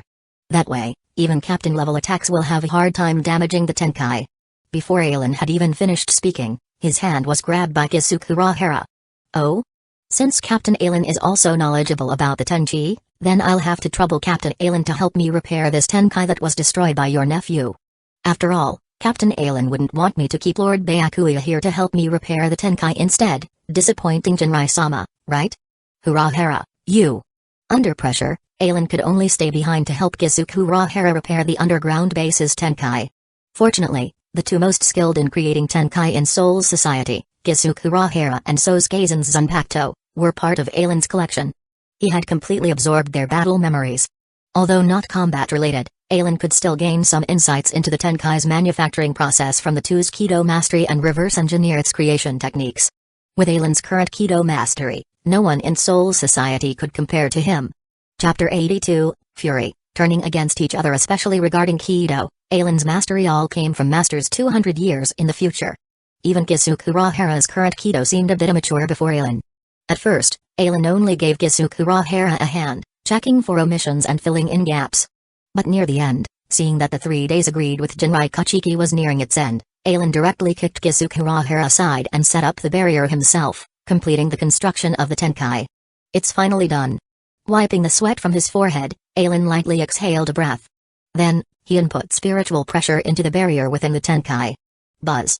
In an instant, the clearly visible soil and gravel in the underground base's sky illuminated by the sun orbs instantly turned into blue skies and white clouds. Even with a little wind in the underground base, the white clouds in the sky would slowly drift along with it. Amazing. Even Kisuke Urahara had to admit that compared to his proud Kido skills, they were still lacking before Ailen. How on earth did the sky cultivate to this level? In Kisuke Urahara's heart, his evaluation of Ailen's abilities rose another level. The 4 Shinigami combat skills, sword art, hand-to-hand combats, flash steps and Kido. Practicing Kido was unlike the other 3. Whether hand-to-hand combats, swordsmanship, or flash steps, the training venue requirements were not high. An open space was sufficient for self-training. But Kido was different. Especially high-level Kido caused immense damage when used. Using it once would cause massive damage to the surroundings. To train a Kido spell to the point of dispelling its incantation, it had to be practiced over 1,000 times to familiarize oneself with its spiritual particle construction. Being able to construct such a precise and vast Kido barrier, Kisuke Urahara estimated that even if Ailen dispelled the incantations of Kido number 90 and above, they would still retain at least 1/3 of their might. Even in the Spiritual Arts Academy, students only practiced low-level Kido below number 30. Occasionally, a few slightly higher-numbered Kido would require teacher supervision before use. Otherwise, with the massive Spiritual Arts Academy, it would have long been destroyed by students practicing Kido. Kisuke Urahara's accomplishments in Kido were also thanks to his Zanpakuto, Beniime. Kisuke Urahara's Benkei, Cannon by Rocky Beniime Aim, could reconstruct anything it touched. This spacious underground base was reconstructed by Kusagakure husbandry, with unmatched concealment and utility. Practicing Kido here, no matter the damage caused, Kusagakure could completely restore the damaged environment. After being threatened by Alan, Kusagakure and Yoruichi had gathered quite a bit of intelligence on Alan. Kusagakure believed Alan's true Bankai was likely an extremely powerful auxiliary cultivation ability. Just looking at Byakuya's performance these past 2 days, his sword art, hand-to-hand combats, flash steps and Kido were not inferior to some captain-level experts at all. Yet Byakuya had only received 3 months of guidance from Alan. Alan, who could activate his Bankai anytime, his true strength would be even more shocking. Anyway, no matter how confident Kusagakure was in himself, he didn't think he had much chance of winning against Alan. The unknown was always frightening. Based on existing information, the Zanpakuto Alan had used included Saga, which could swing wind slashes, Kusagakure, which controlled lightning and thunder, heaven-piercing sword which shone brilliantly when killing Koga, and omnipotent 5 sights which was used to inspect Haruko's Gegai. It seemed that no matter the situation, Captain Alan could take out a Zanpakuto to break through it. It was also because of this unknown that Kusagakure and Yoruichi chose to help Alan to gain his favor. Now it seemed that because of this favor, the distrust between them seemed less than before, and everyone was getting along quite well. Tired to death. Stretching lazily, Alan moved all the joints in his body. Hurrah, hurry and inspect it. If there are no issues, I'll be taking Byakuya away. No problems. Or rather, as expected of Captain Alan. I cannot compare. Then we'll not disturb you further. It's quite late. If the old master suddenly changes his mind, my guilt would be great. Farewell. Farewell. Father-in-law, we're back. Rushing for time, Alan directly carried Byakuya to the Kachiki residence. After entering Jinrai Kachiki's bedroom, Alan tossed Byakuya down and said to the old master leaning against the headboard, "Inspect it, father-in-law. Byakuya has completed his Bankai training, he now has the qualifications to take on the Kachiki family's responsibilities, right?" "What?" Hearing Alan's words, Jinrai Kachiki immediately looked towards Byakuya. "Byakuya, is what your uncle said true?" Byakuya had just climbed up from the floor and tidied his clothes. Seeing his grandfather looking at him, Byakuya Kachiki instantly adjusted his demeanor, kneeling before Jinrai Kachiki. All these years, Byakuya had been nurtured by Jinrai Kachiki as the Kachiki family successor. If nothing else, he grasped the etiquette of nobles tightly. "It's true, grandfather. With Uncle Alan's help, I've completed my Zanpakuto's Bankai training." Good. Receiving Byakuya's confirmation, Jinrai Kachiki was instantly elated. He was nearing the end of his life. What he was most reluctant to part with was the Kachiki family's mission, and his only grandson, Byakuya Kachiki. But by heaven's grace, he had found a good son-in-law for the Kachiki family. Now that Byakuya had completed his Zanpakuto's Bankai training, it meant Byakuya had the qualifications to be the Kachiki family head and 6th Division captain. At this moment, even if Jinrai Kachiki died immediately, he would have no regrets. However, Jinrai had only just become happy when he suddenly recalled something. Not good. What's wrong? Father-in-law, Byakuya has completed his Bankai training, what could be not good about this? Seeing Jinrai's drastic change in expression, Alan hurriedly sat by the bedside to comfort him, but his hand was instantly grabbed by Jinrai Kachiki. "Alan, I've wronged you." "Father-in-law, what are you saying? You've never done anything excessive to me, why say you've wronged me? Don't overthink this. Look, Byakuya has grown up, Haruko is also under my care. You can rest at ease." "No." Jinrai Kachiki tightly squeezed Alan's hand, staring at Alan with bulging eyes. "Alan, I need you to promise me, the one who hurt you, wronged you, is me, Jinrai Kachiki, not the Kachiki family." "Father-in-law, just what are you talking about?" At this time, not just Alan, even Byakuya Kachiki could tell something was off with his grandfather. "That's right, grandfather. What have you done that you have to say this to Uncle Alan?" "That's right, father-in-law. What have you done? Please tell me directly." At this moment, Alan's expression had already darkened. "As for who hurt me, whether it's you father-in-law or the Kachiki family, I'll judge for myself." Sigh. Not getting a response from Alan, a flash of disappointment appeared in Jinrai Kachiki's eyes. At the same time, he regretted not trusting Alan and Byakuya more, leading him to make such a huge mistake. What was he thinking? Just because Alan said as long as Haruko remains in the human world, it's impossible for me to return to Soul Society, he actually thought of forcing his daughter to commit suicide in order to keep Alan in the Kachiki family? From Alan's actions these past years, Jinrai Kachiki knew Alan truly loved Haruko. If he blamed Haruko's death on the Kachiki family, Jinrai Kachiki could only hope Ailen would look at Byakuya's status and not annihilate the Kachiki family. Otherwise. I'm sorry, Ailen. Previously, I was muddle-headed and sent someone to bring Haruko a message. Boom. Jinrai Kachiki, damn you. After many years, Ailen's vast spiritual pressure erupted within the Siriite AI once more. Accompanying it was his voice filled with hatred and killing intent. This left those in Siriite AI familiar with the Kachiki family and Ailen confused about what exactly happened with the Kachiki family. Glancing at Byakuya blocking his path to Jinrai Kachiki, Ailen restrained his killing intent slightly. Humphrey. Ailen raised his hand and pulled off the 2 hairpins in his hair, instantly tearing them off. Next, he violently ripped off the red windflower light veil around his neck and tossed them before Jinrai Kachiki. Jinrai Kachiki, my relationship with the Kachiki family only existed because Haruko was the Kachiki family's young miss. I also treated the Kachiki family as my own family. But from now on, Haruko is just my wife, no longer some Kachiki family's young miss. In the future, we will have no ties with the Kachiki family whatsoever. You'd better pray Haruko is fine. Otherwise, it will be a battle to the death between us. After speaking, Ailen directly drew Byakuya's Zanpakuto from his waist and channeled spiritual pressure into the hilt, stabbing towards the space before him. Instantly, ripples appeared in space before him, and the wooden doors opened. This was the interdimensional gateway controlled by the Kachiki family. The key was the hilt of the Kachiki family head's Zanpakuto. After Jinrai Kachiki fell ill, this interdimensional gateway had been controlled by Byakuya. Throwing Byakuya's Zanpakuto to the ground, Ailen stepped into the interdimensional gateway and flew swiftly towards the human world.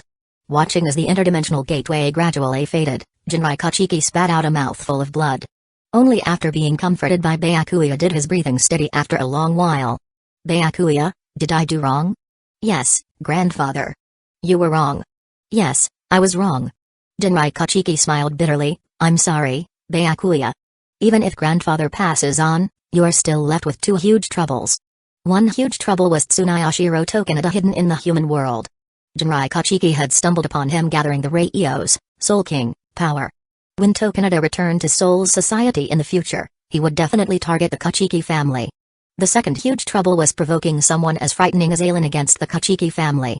Chapter 83, Alice Synthesis 30. Sure enough, the more at ease Jinrai Kachiki felt when Ailen was the Kachiki family's son-in-law, the more fearful he now felt. Especially with Ailen's furious spiritual pressure eruption just now being much stronger than 6 years ago. Carefully thinking back, it seemed only when Haruko was sick and in order to prevent her condition from worsening further did Ailen's spiritual pressure stop growing. Now, grandfather can only hope Morikawa's actions are slower on Auntie's side, otherwise. Byakuya Kachiki remained silent. Perhaps in all of Soul Society, only he knew how truly powerful his uncle was. Anyone who had entered his uncle's space would not dare challenge his uncle again. That feeling was like challenging an entire world alone, the deepest despair. Sakura Garden Village. Ever since Ailen had left, Haruko Kachiki followed Ailen's instructions to never leave the manor grounds. She even gave the children learning swordsmanship a few days off, letting them return home to find their mothers. No matter day or night, she held the 2 Zanpakuto in her embrace. Because that was what Ailen had told her to do. 1 day, 2 days. On the evening of the 3rd day, there was a knock on the dojo gates. Who is it? Other than the children learning swordsmanship, the villagers would only come here to pay taxes. These past few days, the children were on holiday. It wasn't time to collect taxes either. So who was knocking on the door? Outside the gates, Morikawa had knocked for a long time before he heard the young Miss's voice. He said, Miss Haruko, I am Jinrai Kachiki's retainer, Morikawa Kaorio. I bear Lord Jinrai's orders to pass on a message to Miss Haruko. Oh? Father wants to give me a message? Holding 2 Zanpakuto, Haruko Kachiki came to the gates and opened them. Glancing at the man's attire, she confirmed his identity. After all, she was the Kachiki family's young miss. Although she never trained in combat, she knew the family had private forces independent of the 6th Division. Miss Haruko. Seeing Haruko Kachiki, Morikawa knelt on one knee before her. Morikawa, how is father now? Miss Haruko, Lord Jinrai has regained consciousness under Master Ailen's treatment. I see, that's good then. Hearing her father had awakened, Haruko couldn't help patting her chest in relief. As expected, as long as Ailen was present, there was nothing he couldn't accomplish. However, Lord Jinrai's injuries this time have shortened his remaining time. Captain Unohana said Lord Jinrai doesn't have much time left. I see. Haruko Kachiki couldn't help feeling sad. But 6 years ago already, Ailen had told her that her father only had around 10 more years left. So when she bid her father farewell 6 years ago, she had already treated it as the last time. She could still accept this now. Oh right. Morikawa, you said father left me a message? What does he want to tell me? This is... Morikawa Kaorio hesitated. Having followed Lord Jinrai for over 200 years as the Kachiki family's private forces, his understanding of Lord Jinrai was deeper than most. He could guess why Lord Jinrai wanted him to pass this message to Lady Haruko. In the end, his loyalty to the Kachiki family made Morikawa speak. Miss Haruko, Lord Jinrai said he has decided for Master Aelin to be the Kachiki family's 28th head. Furthermore, in this lifetime, Lord Jinrai said he has wronged you. After relaying the words, Morikawa lowered his head all the way to the ground. Hearing the message from her father, Haruko Kachiki frowned. Her father decided for Aelin to be the Kachiki family's 28th head? Wasn't that already determined when Aelin married her? In the entire Kachiki family, Byakuya was still too young. Only Aelin could support the Kachiki family. That was also why her father invited Aelin to marry into the Kachiki family in the first place. Why was her father reiterating this now? Haruko Kachiki didn't know Aelin had given up being the Kachiki family successor in order to heal her in the human world. However, with Haruko Kachiki's wisdom, she quickly guessed her father's intention from his last sentence. Father, you really are. Shaking her head, Haruko Kachiki said to Morikawa, I'm sorry, Morikawa. I'm afraid I'll have to disappoint father. Please return and tell father that if he doesn't want to thoroughly anger Aelin, he should bring those thoughts of his into his next reincarnation. Aelin did not grow up in the Kachiki family. Those so-called noble glories mean nothing to him. This is... Morikawa was stunned. This was different from what he and Lord Jinrai predicted. Shouldn't Miss Haruko commit suicide for the Kachiki family's sake? To not restrain Master Aelin in the human world? Thus, Morikawa raised his head and slowly repeated Lord Jinrai's last sentence, enunciating each word clearly. Miss Haruko, Lord Jinrai said, he has wronged you in this lifetime. Morikawa, I'm sorry, but Aelin is most important to me now. Being scared by Morikawa, Haruko Kachiki retreated several steps but still met his gaze. I've made Aelin sad for me once already. I won't make him sad a second time. Then for the Kachiki family's sake, I have no choice but to offend you. Clang. Morikawa stood up and drew his sword at his waist. Miss Haruko, I humbly request that you depart. Having said that, Morikawa raised his sword and slashed at Haruko Kachiki. Ah! Seeing this, Haruko Kachiki cried out in fright, her face white. She hugged the two Zanpakuto tightly to her chest. She never imagined that after she refused to commit suicide, Morikawa Kaorio would attack her. Could this be her father's order as well? Aelin. In her despair, Haruko Kachiki suddenly recalled Aelin's instructions for her to bring the Zanpakuto he left behind wherever she went. Could it be? Thinking so, Haruko clenched her teeth. She wanted to draw one of the Zanpakuto in her embrace. But Morikawa's attack was already nearing her. An ordinary person like Haruko with no cultivation, how could she be faster than Morikawa? Since Lord Jinrai trusted him with his mission to the human world, Morikawa's strength had to be top-notch even among the Kachiki family's forces. He would not be inferior to the 13 court guard squad-seated officers. Boom. Just then, powerful spiritual pressure erupted from the Zanpakuto in Haruko's embrace. The golden spiritual pressure directly blasted Morikawa back. Which dares attack Mistress Haruko? An icy female voice sounded by Morikawa's ears. This voice also made Haruko look towards the Zanpakuto in her arms. Because if she wasn't mistaken, the speaker was one of these two Zanpakuto. Under Morikawa and Haruko's gazes, golden light shone from one of the two Zanpakuto in Haruko's arms. It converged beside Haruko into the form of a girl. This girl had long golden hair and cute features, but her expression was icy. Beneath the blue cloak, she wore golden armor. A golden straight sword hung at her waist. The Integrity Knights, Alice Synthesis 30, follows Master's orders to protect Mistress Haruko. The fool who dares attack my lady, I will bring down Master's fury as punishment for your foolish actions. This is... Alice's transformation from Zanpakuto to humanoid stunned both Haruko Kachiki and Morikawa Kaorio. Seeing this, two names instantly surfaced in their minds. Koga, Muramasa. Koga was the outstanding talent Jinrai Kachiki noticed and planned to recruit into the Kachiki family through marriage with Haruko to inherit the family.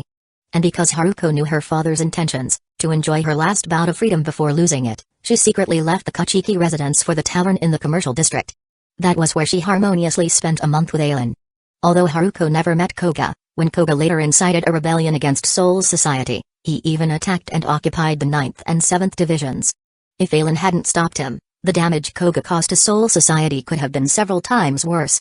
As the mastermind behind the rebellion, Koga's abilities were learned by all in the end. That was the terrifying power to manifest Zanpakuto spirits and control them to attack their Shinigami masters. As long as Koga's Zanpakuto invaded the opponent's inner world, their Zanpakuto would be influenced and launch a dramatic revolt against them. No wonder Aelin told her to keep these two Zanpakuto no matter where she went. This was how Aelin protected her. Morikawa's expression was much heavier. As a Kachiki family retainer, how could Morikawa not know Master Aelin's Zanpakuto ability was sword creation?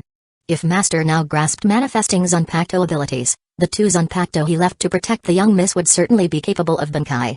Now, it wasn't about whether he could kill Haruko for the Kachiki family anymore, but whether he could survive under this Zanpakuto girl. Clang.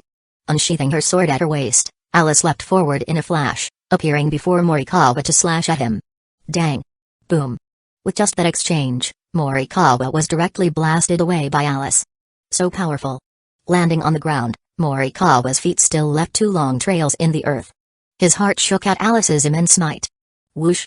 Having blasted Morikawa far away from Haruko, Alice swiftly pursued to attack him. Mistress Haruko's side still had Phanasiosynthesis 2 guarding her, no need to worry about her safety. Now, she would bring down Master Aelin's fury on this fool who dared attack the mistress. Boom. Boom. Boom. Under Alice's fierce barrage, Morikawa didn't even have the slightest ability to resist. All he could do was raise his sword to block while being blasted everywhere by Alice's overwhelming might. No good, if this continues I'll die. Morikawa's entire body was covered in abrasions, blood seeping from the corner of his lips from the powerful vibration impacts. Bakudo number 30, piercing triple flash beam. Thus, while being blasted away again by Alice, instead of stabilizing himself, Morikawa stretched out a hand towards Alice and activated the 30th binding spell.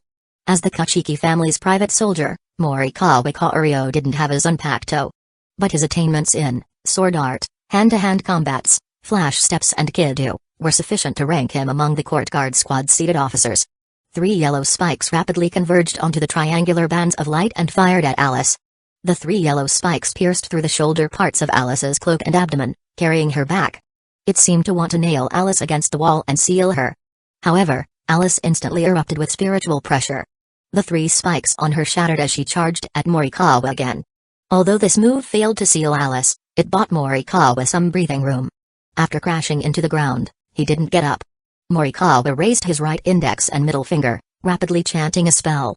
Flesh mask, all phenomena, fluttering wings. The one crowned with the name of mankind. Carriage of thunder, bridge of a spinning wheel. With light, divide this into 6. Bakudo number 61, 6 rods prison of light.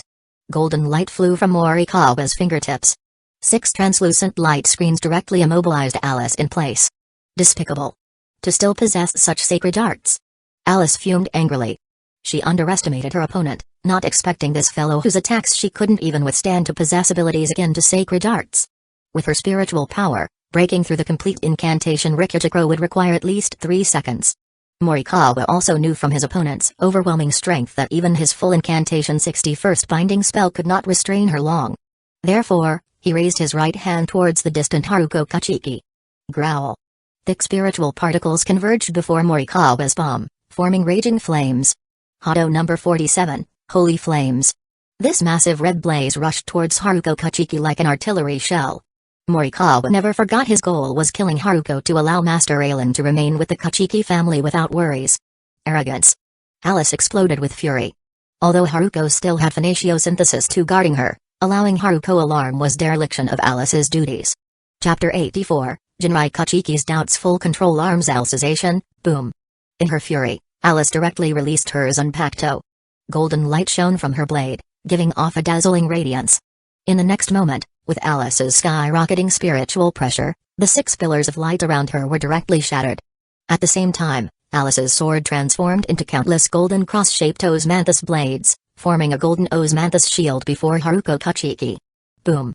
The raging flames of Hado number 47, holy flames, collided with the osmanthus blades, causing a deafening explosion that woke the villagers of Sakura Garden Village.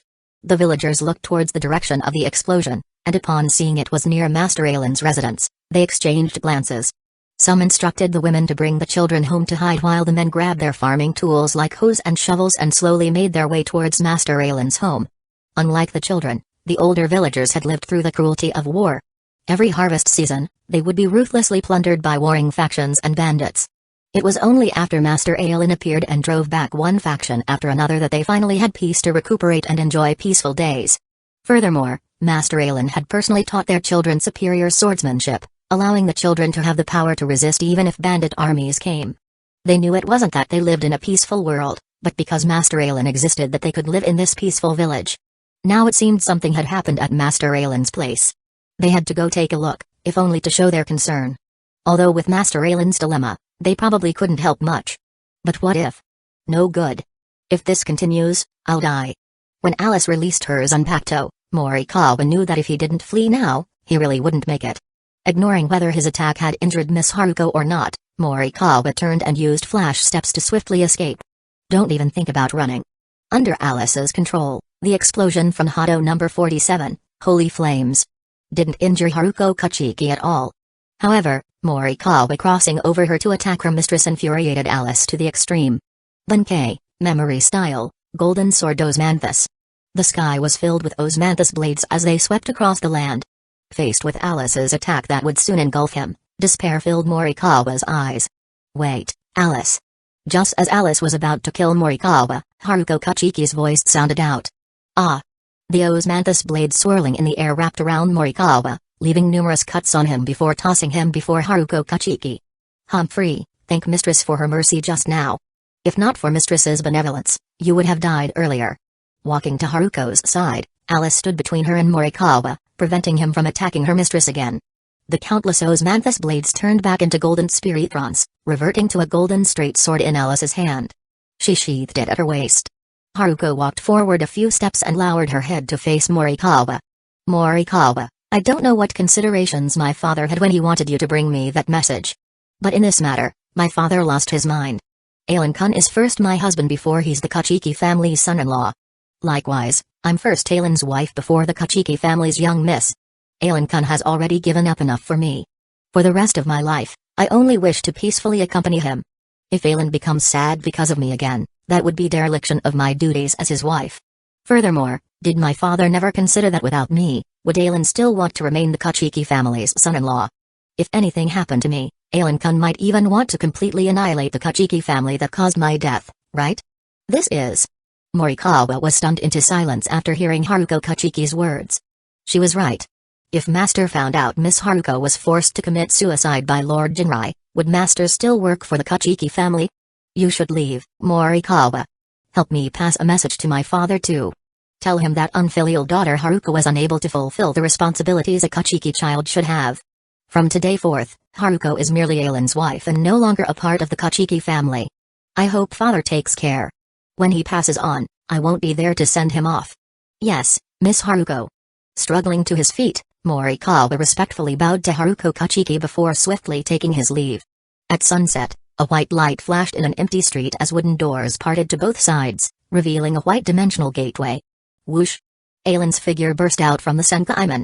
Without any hesitation, he immediately activated Bakudo number 58, Chase Sparrow. Vast spiritual pressure spread outwards with Aelin at the center. In that instant, all Shinigami, Quincy, Fullbringers, and Hollows within a 20 km radius instantly sensed Aelin's abyssal, hellish spiritual pressure. Fortunately, after detecting Haruko's spiritual pressure, Aelin reined in his spiritual pressure as he rushed towards Sakura Garden Village. In the next few days, almost no Hollows would encroach within a 30 km radius. The 13 Court Guard Squad's members stationed in the living world would enjoy a period of leisure. Whoosh! Landing outside the dojo gates, although the villagers had already cleaned up most traces of the earlier fight, Aelin could still perceive the basic strength of those involved from the lingering spiritrons in the air. It was good he left those two Zanpakuto to protect Haruko before entering Soul Society. The Kachiki family. I'm home. Welcome home, Aelin. Pushing open the dojo gates, seeing Haruko with her hands folded over her belly, smiling as she welcomed him, Aelin stepped forward and wrapped her in his embrace. Did I scare you? I've been keeping Alice and Finatio with me like you told me, Aelin. Haruko gently patted Aelin's back, soothing his emotions. Sorry for scaring you. It's fine now. It won't happen again. I've already made things clear with them. From now on, I'm just Aelin-kun's wife. No longer the Kachiki family's young miss. Thank you, Haruko. It's I who should be thanking you. That day, Aelin and Haruko's affection for each other deepened greatly. Especially after Aelin grasped the golden Osmanthus sword and heard Haruko's words to Morikawa, he couldn't help but smile. As expected, in this world, meeting someone whose soul and values resonated so completely with his own was truly blissful. I see. So Aelin also possesses the ability to manifest his Zanpakuto and even left two Bankai-capable Zanpakuto to protect Haruko. Soul Society, Sairei Kachiki family residence. After hearing Morikawa's account, Jinrai Kachiki let out a sigh. As expected, when one nears the end of their time, they lose their mind. If Aelin hadn't made preparations at Haruko's side this time, the Kachiki family might have already faced his wrath. Fortunately, things hadn't developed to the worst possible outcome. After dismissing Morikawa, Jinrai looked at Byakuya kneeling before him. Currently, Byakuya's face had practically lost all expression.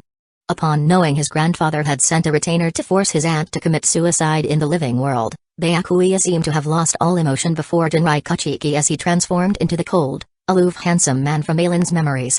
Even so, traces of alarm flashed through Byakuya's eyes now. Able to manifest his Zanpakuto? Byakuya remembered the thousands of Zanpakuto in his uncle's Bankai 6 years ago. If all of those could be manifested, just his uncle alone could probably upend the entire Soul King Palace with his strength. No wonder other than when his aunt seemed to face danger causing his uncle's anxious rage, Byakuya always felt his uncle regarded everything very calmly. Indeed. With such invincible power, his uncle alone was equal to the Soul King Palace's forces. They almost turned the strongest individual against the Kachiki family. Byakuya, do you blame your grandfather? No. Everything grandfather did was for the Kachiki family's sake. Sigh. Hearing Byakuya's reply, Jinrai let out a sigh. He knew with the loss of his daughter and son-in-law, he had also lost his last kin. The current Byakuya only saw him as the Kachiki family head, not his grandmother anymore. Byakuya, although your aunt and uncle have stated they no longer have ties with the Kachiki family, I hope that after I pass on, you can make the entire Kachiki family remember that you, Byakuya Kachiki, still have an aunt and uncle. Even if they return one day to annihilate the Kachikas, you cannot strip them of the Kachiki name. Because that debt is what I owe them, what the Kachiki family owes them. Seeing Byakuya's expression twitch before he slowly nodded, Jinrai felt endless bitterness in his heart. After Byakuya left, Jinrai walked alone to the window, raising his head to gaze at the pinnacle of Soul Society. Soul King, was it your will influencing me to do this?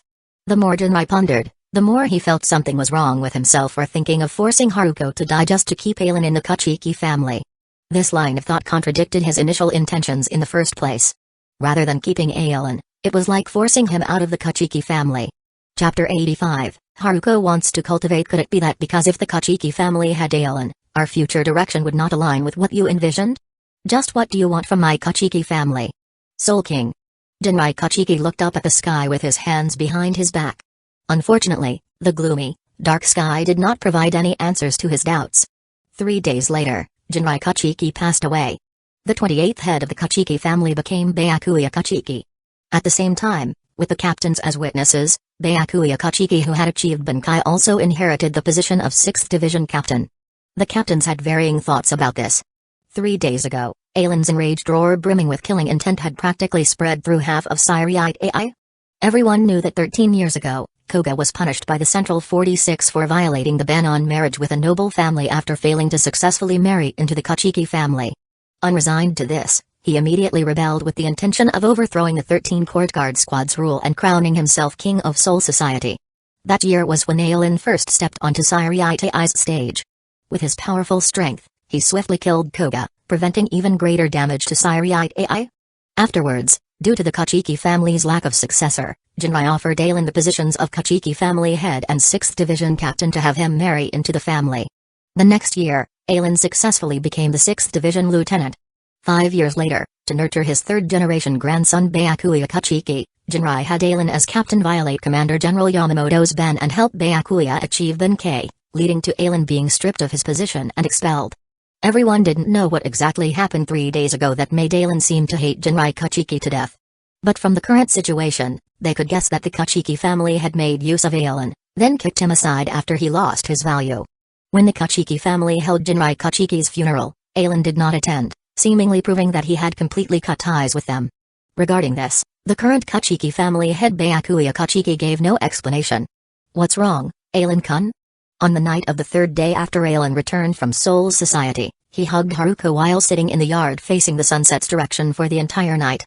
Based on Ailen's observations while healing Jinrai Kachiki, his time limit should be tonight. Are you blaming me, Haruko? Why would I blame you?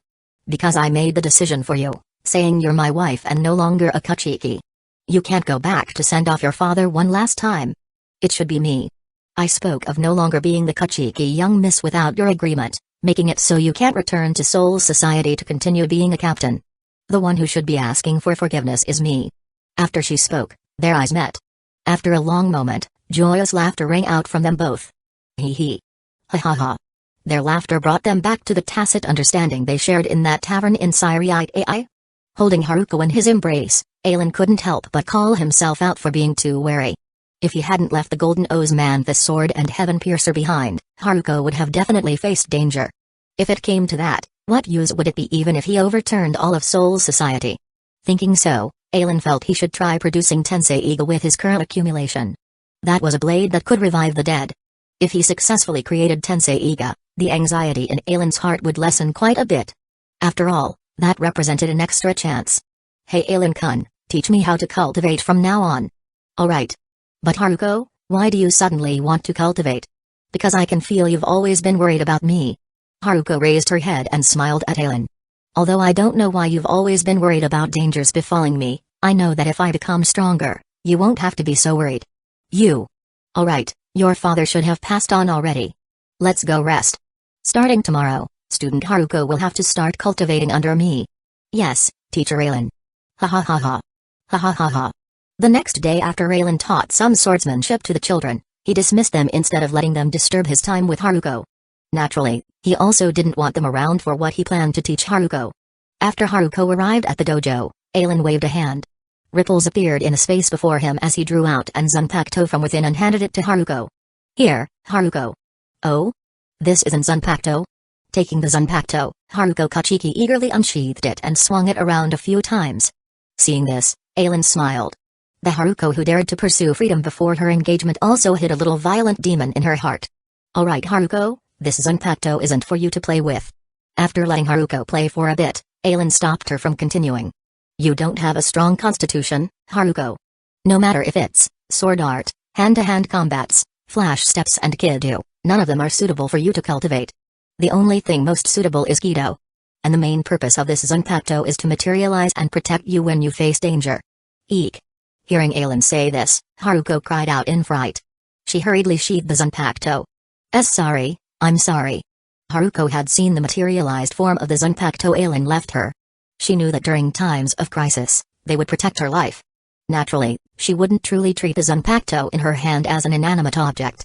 Her name is Alice Synthesis 30. Just call her Alice. Ah, apologies Miss Alice. The Zanpakuto in Haruko's hand vibrated a few times in response. Ailen, is Miss Alice here the same one who saved me last time? It's her. After Haruko voiced the desire to cultivate, Ailen decided to give her an Zanpakuto to protect her safety. After all, Haruko didn't have strong spiritual pressure. It was at most an 18th seats level. Even if she cultivated Kido, her accomplishments wouldn't be great. By Ailen's estimates, she would at most be on par with those discarded by the 13 court guard squads from the Spiritual Arts Academy and conscripted into the Expeditionary Force. Since she was starting cultivation, future battles would be inevitable. Ailen was prepared to give her a Zanpakuto with the strongest defenses to protect Haruko. Golden O's Manthus sword was not in his considerations. However, upon knowing Ailen's intention to choose a Zanpakuto guard for their mistress, Alice voluntarily stood out to request protecting Mistress Haruko. Previously, thinking her opponent was only at Morikawa's level, Alice was careless and left an opening for him to trap her. Although after Alice released her Golden O's Manthus sword, she instantly blocked Morikawa's attack on Haruko. Letting Haruko get frightened was already dereliction of duties to Alice. Thus, Alice promised Ailen that if he allowed her to protect Mistress Haruko, she could atone for her earlier mistakes. She guaranteed no repeat of last time. Ailen considered that Alice's strength was about the same as when she fought Benkai Ichigo Kurosaki 200 years in the future. For Alice, who was but a Zanpakuto, to possess such strength without a wielder was already not bad. Furthermore, like Senbon Sakura, the Golden O's Manthus sword excelled in both offense and defense. As Haruko's guard, she was about enough. After Haruko stuck the Zanpakuto at her waist, Ailen began guiding her in Kido. Haruko, you possess spiritual pressure. What you need to do now is sense the spiritrons in the air and absorb them into your body to congeal into spiritual power. Under Aylan's guidance, Haruko began her bumpy journey cultivating Kido. The living world spiritron density was a few times lower than in Soul Society. Naturally, the difficulty Haruko faced in learning Kido also increased exponentially. But Aylan was not rushed at all. At the very least, no one could threaten him before Aizen fully merged with the Hogyoku. Soul Society, Sairi Itai, 6th Division. The unseated Shinigami of 6th Division recently felt the atmosphere within the division had become rather bizarre. Generally, the atmosphere tended to be rather cheerful in the division. Everyone would chat and joke around, helping strengthen relationships between division members. Especially when Captain Aylan led them. Relations with the members then were almost familial, receiving immense respect from everyone. However, not long ago, practically everyone sensed Captain Aylan's spiritual pressure and furious roar brimming with grief and killing intent. Back then, they still didn't know why. But when the new 6th Division captain took office, they understood the reason for Aylan's earlier actions. Sigh, the methods of the Kachiki family are simply chilling. One Shinigami shook his head with a sigh. What a pity for Captain Aylan. That's right. Beside this 6th Division member, a few other members echoed his sentiments. Soul Society was where human souls went after death. Few were born here through marriage. Most cases involved groups of souls who had lost their living memories, forming families based on relative ages to determine familial rights and obligations. For the denizens of Soul Society, as long as they shared the same surname, adopted children had the same status as blood-related children. Even for nobles, if they adopted a child and gave them the family name, those children would have the same rights to inherit the family. Chapter 86, The Will of the Soul King. When Captain Aylan married into the Kachiki family, he also took on the Kachiki name. And everyone knew that if not for Captain Aylan's support over the past years, the Kachiki family, which was facing a generational gap, would have surely encountered the biggest crisis in its history. Back then, everyone thought that Captain Aylan would become the next head of the Kachiki family. But who would have thought? Why was Byakuya Kachiki's strength so powerful? Everyone who knew the inside story also knew that the main reason was that Captain Aylan had used Benkai to assist Byakuya Kachiki in his cultivation for 3 months in the Kachiki family, allowing Byakuya Kachiki to undergo a magnificent transformation. Upon entering the 6th Division, he already possessed strength not inferior to Vice Captain Jinjiro Shirogane, becoming the new 3rd seat of the 6th Division. But who knew that afterwards, the Kachiki family sold out Captain Aylan for violating Commander General Yamamoto's ban through long-term assistance. This led to Aylan being stripped of his post and banished from Sairi Ai. 6 years later, which was now, when Lord Jinrai Kachiki's end was nearing, Captain Aylan still came to visit him. According to informed sources, Captain Aylan brought young Master Byakuya Kachiki away for 3 days. When Byakuya returned 3 days later, he had successfully attained Benkai. One could say that Captain Aylan had given everything for the Kachiki family. But what did he obtain in the end? He obtained nothing. The 28th head of the Kachiki family was Byakuya Kachiki. The new captain of 6th Division was still Byakuya Kachiki. The members of 6th Division felt extremely indignant for Captain Aylan. Unfortunately, their status was low and strength lacking. They were also not nobles. Regarding this extremely unfair treatment of Captain Aylan, they could do nothing. Just when everyone was sympathizing with Captain Aylan, a sharp-eyed member saw Captain Harry-clad Byakuya Kachiki arriving. He quickly signaled to everyone with his eyes. Instantly, the members tidied themselves into a line and stood at attention. When Byakuya arrived, they bowed neatly in unison. Captain Kachiki. Only after Byakuya Kachiki and Jinjiro Shirogane had walked far away did they return to their previous casual state and continue speaking up for Captain Aylan. Captain Kachiki, those members were ignorantly spouting nonsense just now.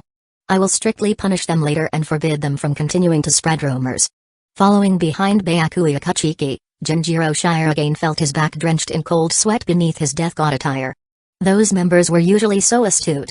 How did they become idiots these days?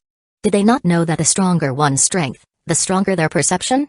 At the distance between them and those Shinigami, even Jinjiro Shirogane could hear the members' words clearly.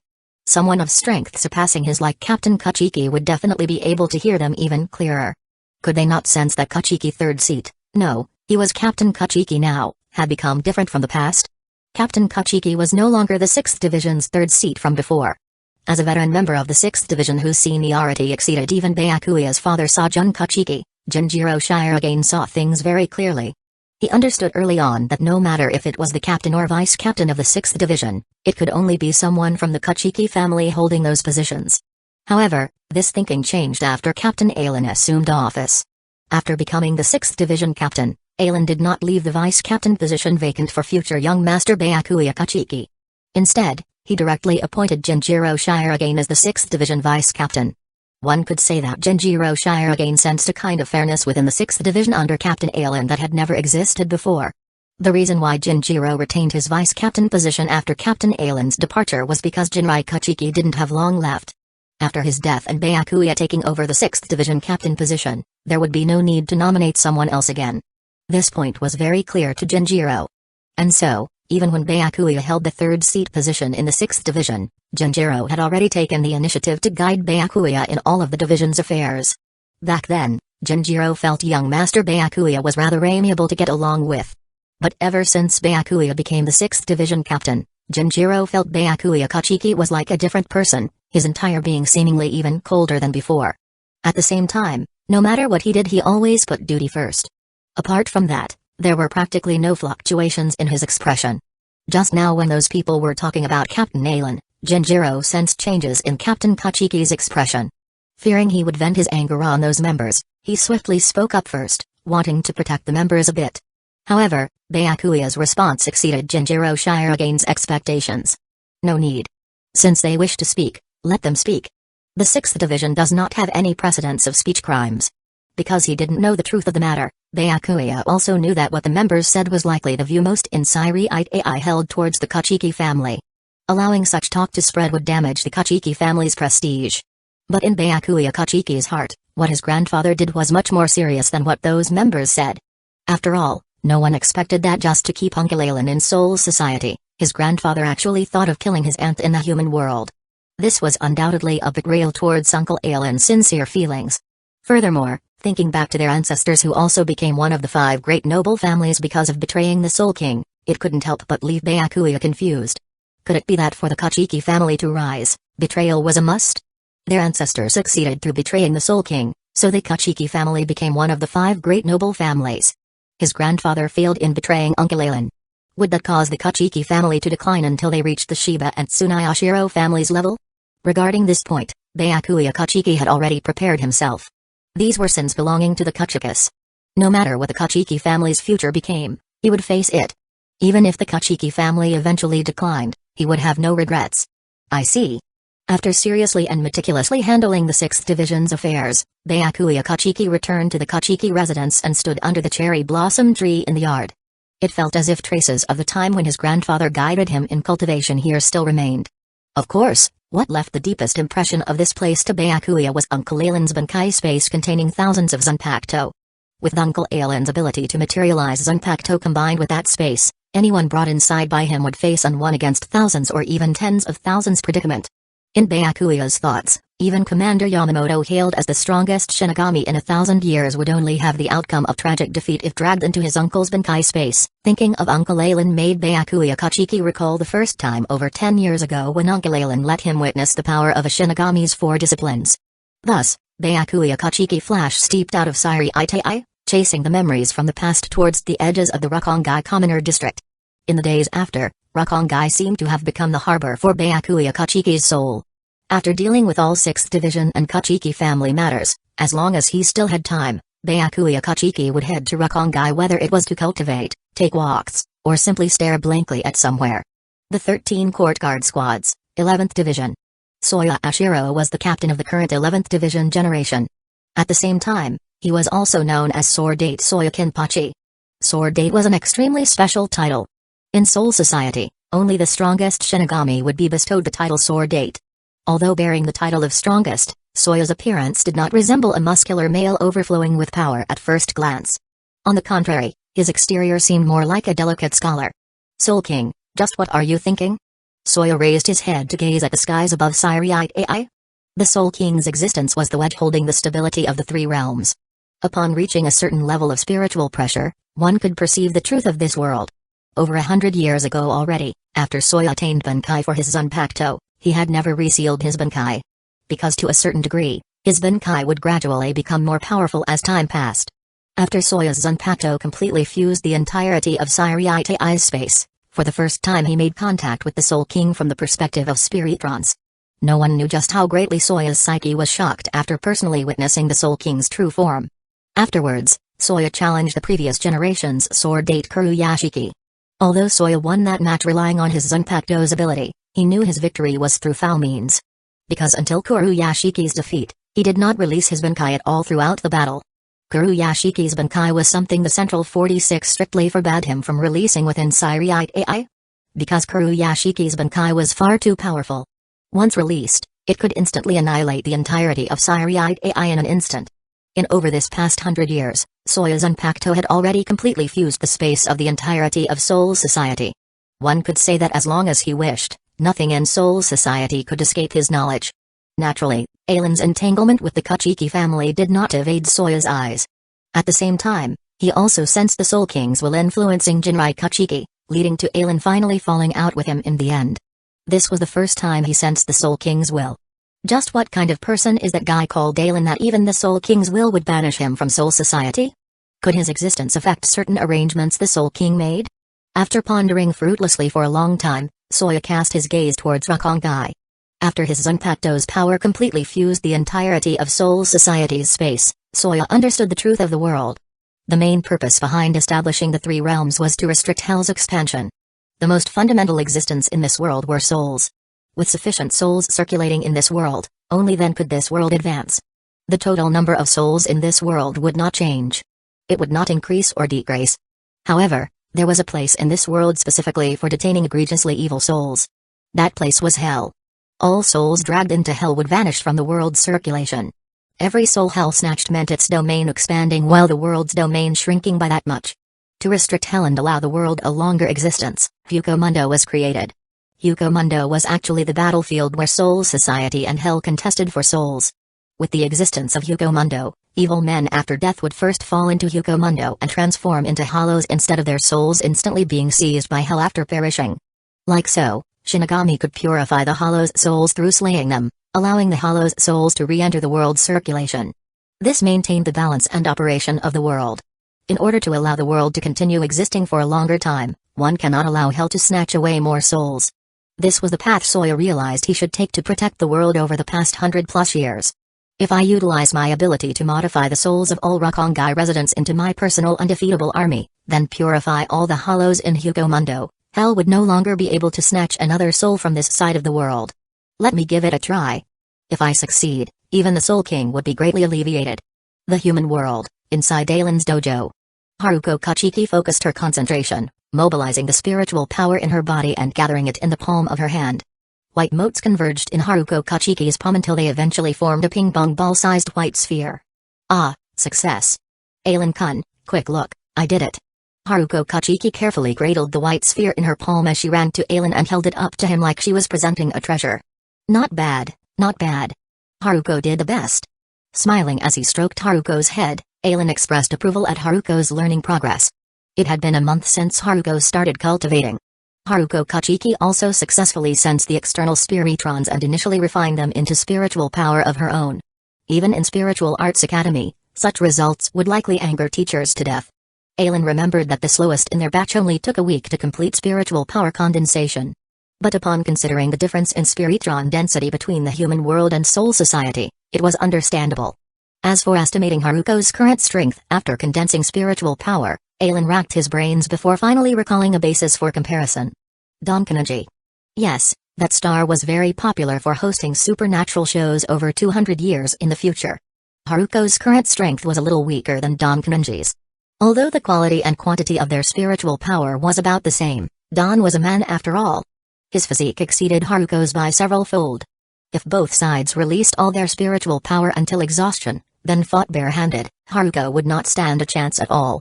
Alright, now that Haruko has completed spiritual power condensation, we'll start learning Kido today. So-called Kido means using spiritrons as construction components to arrange them in certain structures, transforming the spiritrons into other substances to achieve effects like attacking, binding, obstruction and such on the enemy. For now, let's start learning the first Kido. Hado number 1, Sho. Chapter 87, The Pursuit of the Soul King. Inside the dojo, Ailin patiently taught Haruko how to arrange spiritual power, how to chant incantations, and finally how to release Kido. After Haruko had completely memorized all of this, only then did she begin practicing Kido under Ailin's supervision. During the process of Haruko depleting and recovering her spiritual power, Aelin would sink his mind into his inner world, starting to forge new weapons. With the foundation of several thousand Zanpakuto abilities, forging weapons from other worlds was not too difficult for Aelin. After all, the Unlimited Blade Works originally contained the elements of all swords. Aelin had templates for thousands of abilities and the prototypes from his memories of anime in his previous life. Wanting to forge these weapons was a very simple matter for Aelin. However, the most important thing for Aelin in forging these weapons was to absorb the combat experience of the weapons masters to improve himself. Therefore, sympathetic growth from experience, reconstructing accumulated years was the greatest difficulty Aelin faced in producing weapons. If it was the weapons of protagonists or important supporting characters, it was fairly simple for Aelin. He only needed to extract memories of the anime from his mind, then add a bit of his own supplementation to complete them. The most difficult to forge were instead the weapons of those with less screen time, but very outstanding weapon abilities. If Aelin wanted to sympathize with growth experiences for the weapons of these people, he had to construct a fanfiction anime in his mind with that character as the protagonist. Furthermore, he had to sincerely approve of that fanfiction anime before he could instill the character's growth experiences into the weapon. After all, if the weapons produced by Aelin lacked the combat memories of their masters, even if Aelin used Muramasa's ability to have them materialize, their strength would still be far from comparing to the Zanpakuto who originally possessed memories. Moreover, to Aelin, the combat experience from other worlds was much more important than the pure weapon abilities. If one could say that the combat memories from thousands of Shinigami allowed Aelin to truly cultivate the 4 Shinigami disciplines to the pinnacle of Shinigami, then the combat skills contained within the weapons of these other worlds served as the staircase allowing Aelin to break through the limits of Shinigami and advance to an even higher level of technique. With the conclusion of yet another fanfiction anime, Aelin closed his eyes.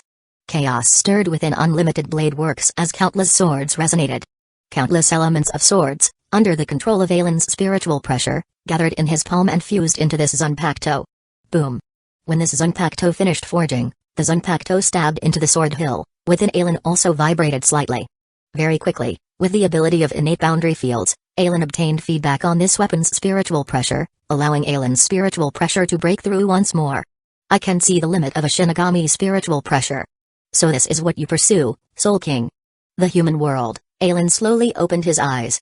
With a breakthrough in spiritual pressure, even in the human world Aelin could vaguely perceive the mutilated man sealed within the yellow crystal through the connections between spiritrons. That was the strongest, greatest, and most selfless creator of the Shinigami world, the Soul King. Upon seeing the Soul King, Aelin naturally also sensed a strand of the Soul King's will. With the memories in his mind, after connecting with this strand of will, Aelin finally understood just what the Soul King pursued. Over 2 million years ago when the 5 great noble families betrayed the Soul King, through his ability to see into the future, he knew of the world that would come after his betrayal by the 5 great noble families. Thus, the Soul King did not resist the betrayal of the 5 great noble families and allowed himself to be sealed by them.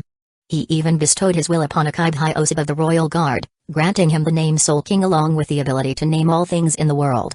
The Soul King had a Kaib name him Soul King and designated himself as the linchpin stabilizing the 3 realms.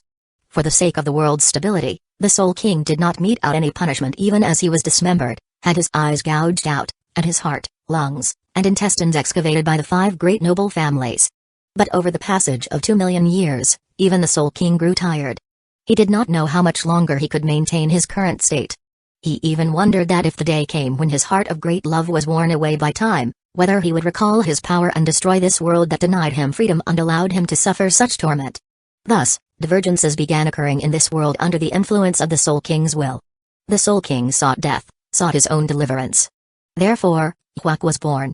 However, if the Soul King died and obtained deliverance, this world would collapse.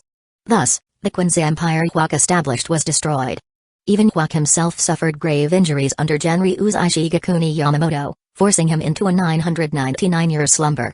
Afterwards, all who made contact with the Soul King after reaching a certain level of spiritual pressure would make their own choices.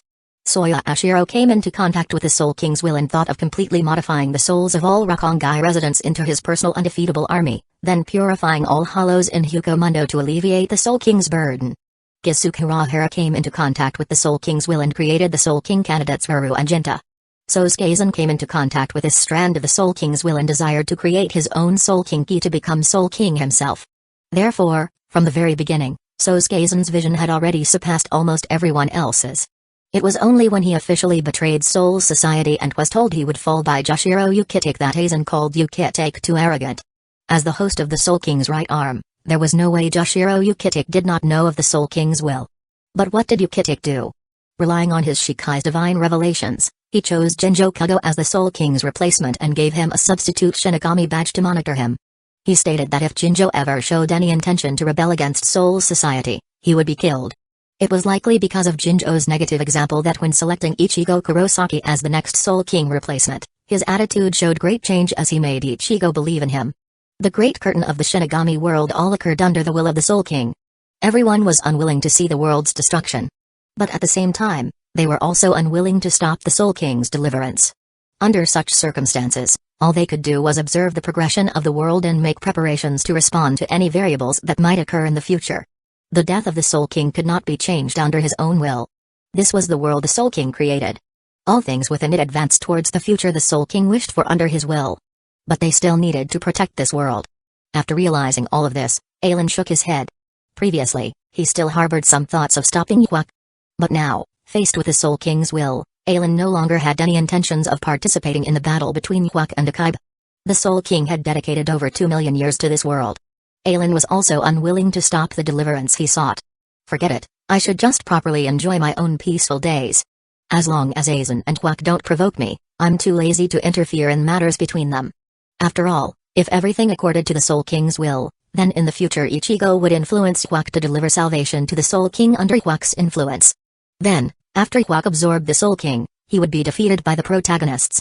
In the end, Akiba would turn him into the new Soul King to become the new linchpin stabilizing the 3 realms after defeating him. Ah, I'm going crazy. Within the 2nd division, Yoruichi Shioin laid sprawled on the office desk like a pile of mud. The sight of her made her wish she could kill Kusagakure. Some time ago, Aelin fell out for some reason with the Kachiki family. Yoruichi sought Byakuya Kachiki several times for information regarding this matter but failed to learn anything from Byakuya's mouth. Thus, Kusagakure felt that if Aelin truly now opposed the Kachiki family, it was likely he would attack them. When that time came, they would become enemies with Aelin. To raise her strength, Kusagakure had been bringing her to a secret base to cultivate every day recently, urging her to work on evolving Shunko.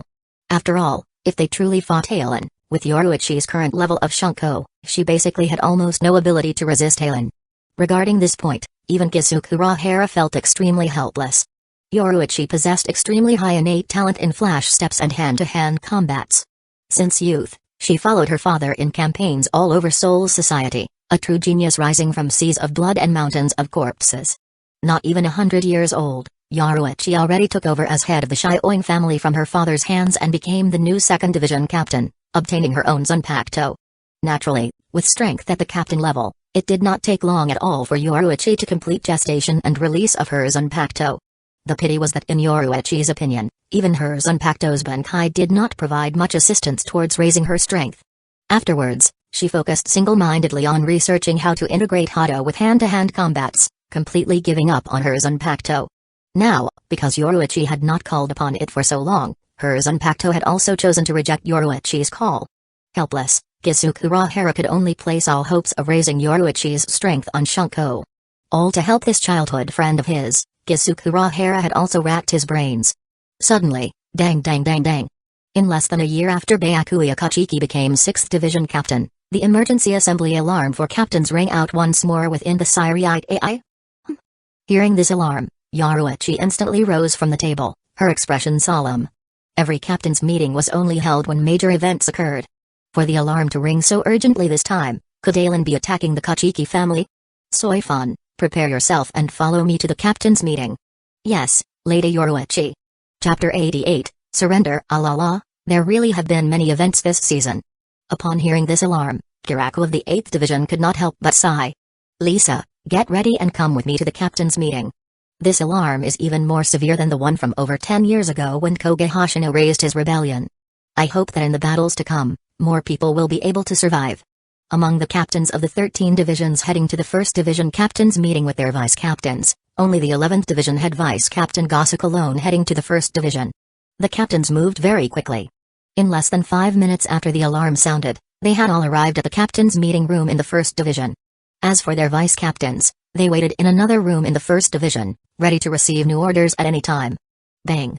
Inside the captain's meeting room, Genryu's Ishigakuni Yamamoto heavily struck the ground with his cane, the sound of the cane striking the floor causing the captain's expressions to become solemn. At this time, apart from the 11 captains standing on either side of Commander Yamamoto, there was one more captain standing right in the center of the captain's meeting room. It seemed he had the aura of one facing off against 12. The 11th Division Captain of the 13th Division of Imperial Guards, Kenpachi Soya Ashiro. Alright, now that all captains are in position, Captain Ashiro, you may now confess the crimes you have committed. What? The crimes Captain Soya Kenpachi has committed? Hearing Commander Yamamoto's words, everyone who knew Soya lifted their heads to look at him. Kenpachi signified the strongest Shinigami in Soul Society. At the same time, it was also the title of every generation's 11th Division Captain. Soya Ashiro became the 8th Kenpachi after battling the previous Kenpachi, Kuruyashiki Kenpachi, with over 200 Shinigami witnessing. Although everyone knew Kuruyashiki did not use his full strength in that battle, given the circumstances then, even if Kuruyashiki used Bunkai, it would likely still end in mutual destruction for both parties. To all who knew Soya Ashiro, his strength was unquestionable. However, what they did not understand was exactly what crimes Soya Kenpachi had committed for Commander Yamamoto to summon everyone here to listen. Were they supposed to take this as a warning? Under the gazes of the captains, Soya Ashiro slowly said, actually I don't feel like I have committed any crime. We are Shinigami, and our duty is to purify the hollows that result from human souls falling in the world of the living. So I thought, why don't I modify the souls of all the souls in the Rakongai into my personal invincible army, sending my entire army into Hukomundo to completely annihilate all the hollows there. Hiss. Hearing Soya Ashiro's words, the captains present could not help but sharply inhale. The captains who knew of Soya Ashiro's abilities knew he had the power to accomplish this. As for the other captains unaware of Soya Ashiro's abilities, his tone also shocked them. They didn't expect this effeminate-looking Soya Ashiro to actually harbor such frightening thoughts. Purifying the entirety of Hukomundo? What kind of ruthless man would think this way? Moreover, his troops to purify Hukomundo were actually composed of all the souls in Rakongai? The number of hollows in Hukomundo was no less than the number of souls in Soul Society. No wonder Commander Yamamoto publicly summoned them here to set an example with Soya Kenpachi's crimes. Although the Shinigami lived in Soul Society, they knew Rakongai was the true foundation of Soul Society. Because compared to the hollows in Hukomundo, the residents of Rakongai as well as the hollows were all existences used by Shinigami to maintain the stability of the world. Whether it was the mass annihilation of hollows or souls, it would prompt investigation from the 12th Division, then decisions would be made according to the results about whether to send more Shinigami troops to attack Hukomundo and kill more hollows, or decide how many Rakongai residents to kill in order to restore the world's balance. Soya Ashiro actually wanted to turn all of Rakongai's residents into his personal army. This was truly frightening. If he really did so but failed to completely annihilate Hukomundo's hollows before the destruction of the world losing its balance, then the consequences would be unimaginable. Thinking thus, several captains looked at Soya Ashiro without the slightest friendliness. So in the end, why did you not carry this out? Hearing the commander say this, everyone also became extremely curious. Soya Ashiro had such ambitions, so why did he not continue? Not only did he not do it, he instead confessed everything to the commander. Just what was he trying to do? They believed that if Soya Ashiro did not confess, then absolutely no one would have imagined he harbored such thoughts. If that were the case, then Soya Ashiro would still be the 11th Division Captain instead of a criminal plotting grievous sins.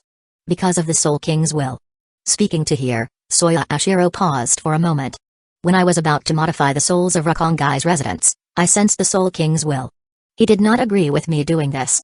Therefore, I came to confess everything to Commander Yamamoto. I see. So it was the Soul King's will. The 8th Division Captain, Shun Sakuraku, let out a sigh and lowered the rim of his hat. At the same time, captains with strong enough spiritual pressure to sense the Soul King like Captain Retsuano Hana of 4th Division and Captain Giryo Hikaifun of 12th Division also had subtle reactions internally. Joshiro Yukitik touched the area over his chest, lost in some unknown thoughts. As for the other captains, firstly, they didn't have the noble background, and secondly, their spiritual pressure had yet to reach the degree capable of sensing the Soul King's existence. To them, all of Soul Society revered the Soul King. Perhaps only the Soul King could have made Soya Ashiro expose his own crimes. Bang! The sound of Commander Yamamoto's cane once more drew back the captain's attention. Alright. With the testimonies of all the captains present as well as the Soul King himself, Soya Ashiro has willingly confessed to his intended crimes of modifying all of Rakongai's residents into his personal army. Captain Yoruichi Shioin of 2nd Division, Captain Kensai Mugaruma of 9th Division. Here, Commander. Hearing Commander Yamamoto's summons, Yaruichi Shioin and Kensai Mugaruma instantly stepped forth from the rows of captains to stand in the middle of the meeting room. I order you to escort the felon Soya Ashiro to the Central 46 Compound's trial room to accept the judgment of Central 46. Yes, Commander. After Yoruichi Shioin and Kensai Mugaruma escorted Soya Ashiro away, silence filled the meeting room. Being able to make the Soul King personally intervene, one could say Soya Ashiro was unprecedented in this. However, Soya Ashiro's respect towards the Soul King was also truthful and genuine. Otherwise, after the Soul King disapproved of his actions, he would not have directly confessed and surrendered. Instead, he would have concealed everything. This was an act of supreme arrogance. Alright. Next, we shall proceed to the next matter of this meeting. There's still more? The captains present were extremely surprised. Although the crisis Soya Ashiro triggered this time had the potential to reach an apocalyptic degree, with the Soul King disagreeing with his actions, he also stopped his plot, did he not? Do not think randomly. The next captain's meeting still relates to Soya Ashiro but is not an ill matter. The 11th Division is a combat division, ready to receive battle orders at any time. Especially during this period, great disturbances have occurred within Rakongai, leading to a sharp increase of hollows entering Soul Society after death. The eyes of 6th Division Captain Byakuya Kachiki fluttered slightly. He only went to Rakongai to vent his feelings, occasionally acting to practice his Shinigami skills. He did nothing major. Therefore, the increased appearances of hollows in Rakongai should be unrelated to him. At this moment, Byakuya completely forgot that hollows was a creature relying purely on instinct to hunt. They would frequently descend wherever spiritual pressure appeared to devour souls containing spiritual power. With Byakuya's current level of spiritual pressure, even just lingering in Rakongai for a period of time could lure hollows from Huko Mundo over based on instinct alone. Not to mention he went out wandering almost every day. Under such circumstances, the 11th Division cannot be without a captain to lead them to Rakongai to fight. Hearing this, the various captains understood. So Commander Yamamoto wanted to select a new 11th Division captain. Does anyone have any recommendations? The captains present looked at one another before first considering if there were any captain-level powerhouses in their own divisions, then thinking over who they knew that possessed the power to take on an 11th Division captain position. Unfortunately, after pondering for a long time, no one could think of a suitable candidate. Oh my. Since everyone has no recommendations, why don't we directly promote 11th Division Vice Captain Gosuke to the 9th generation Kenpachi?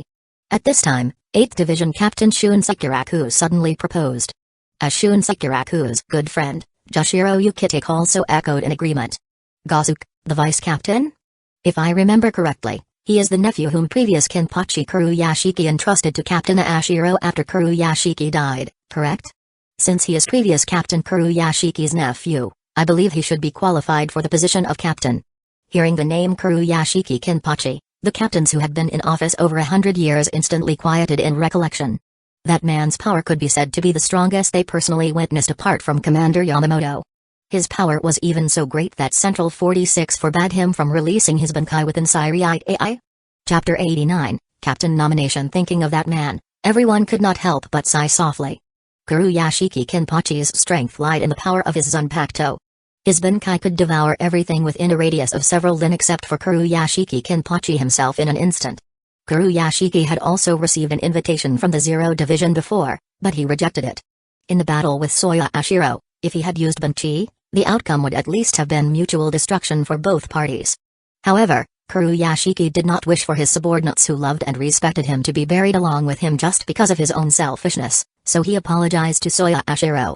Kuruyashiki also told Soya Ashiro that the title Kenpachi was the title for the strongest Shinigami in Soul Society. In a Kenpachi's challenge, one must go all out, but because he did not want to implicate his subordinates, he went against the challenge tradition of Kenpachi by not letting Soya Ashiro see his Bankai, and asked for Soya Ashiro's forgiveness.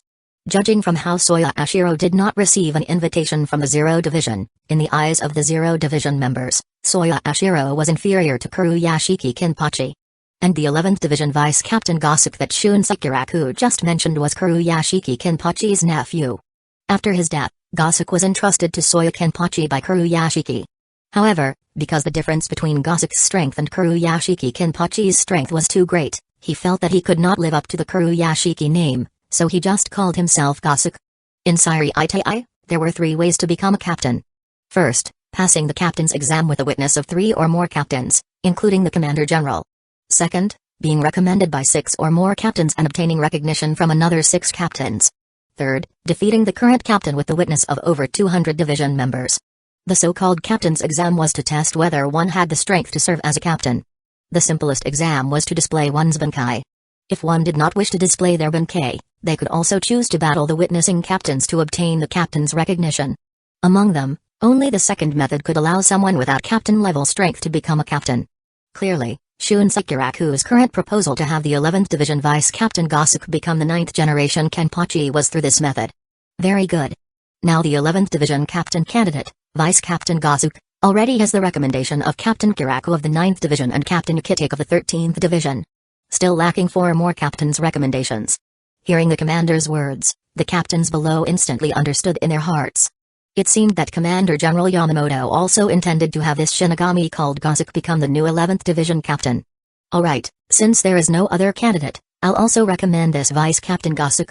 The 12th Division captain, Garyo Hikaifune, chimed in with a grin. Kuru Yashiki Kenpachi that man obtained the qualification he wanted, yet ultimately chose to give up.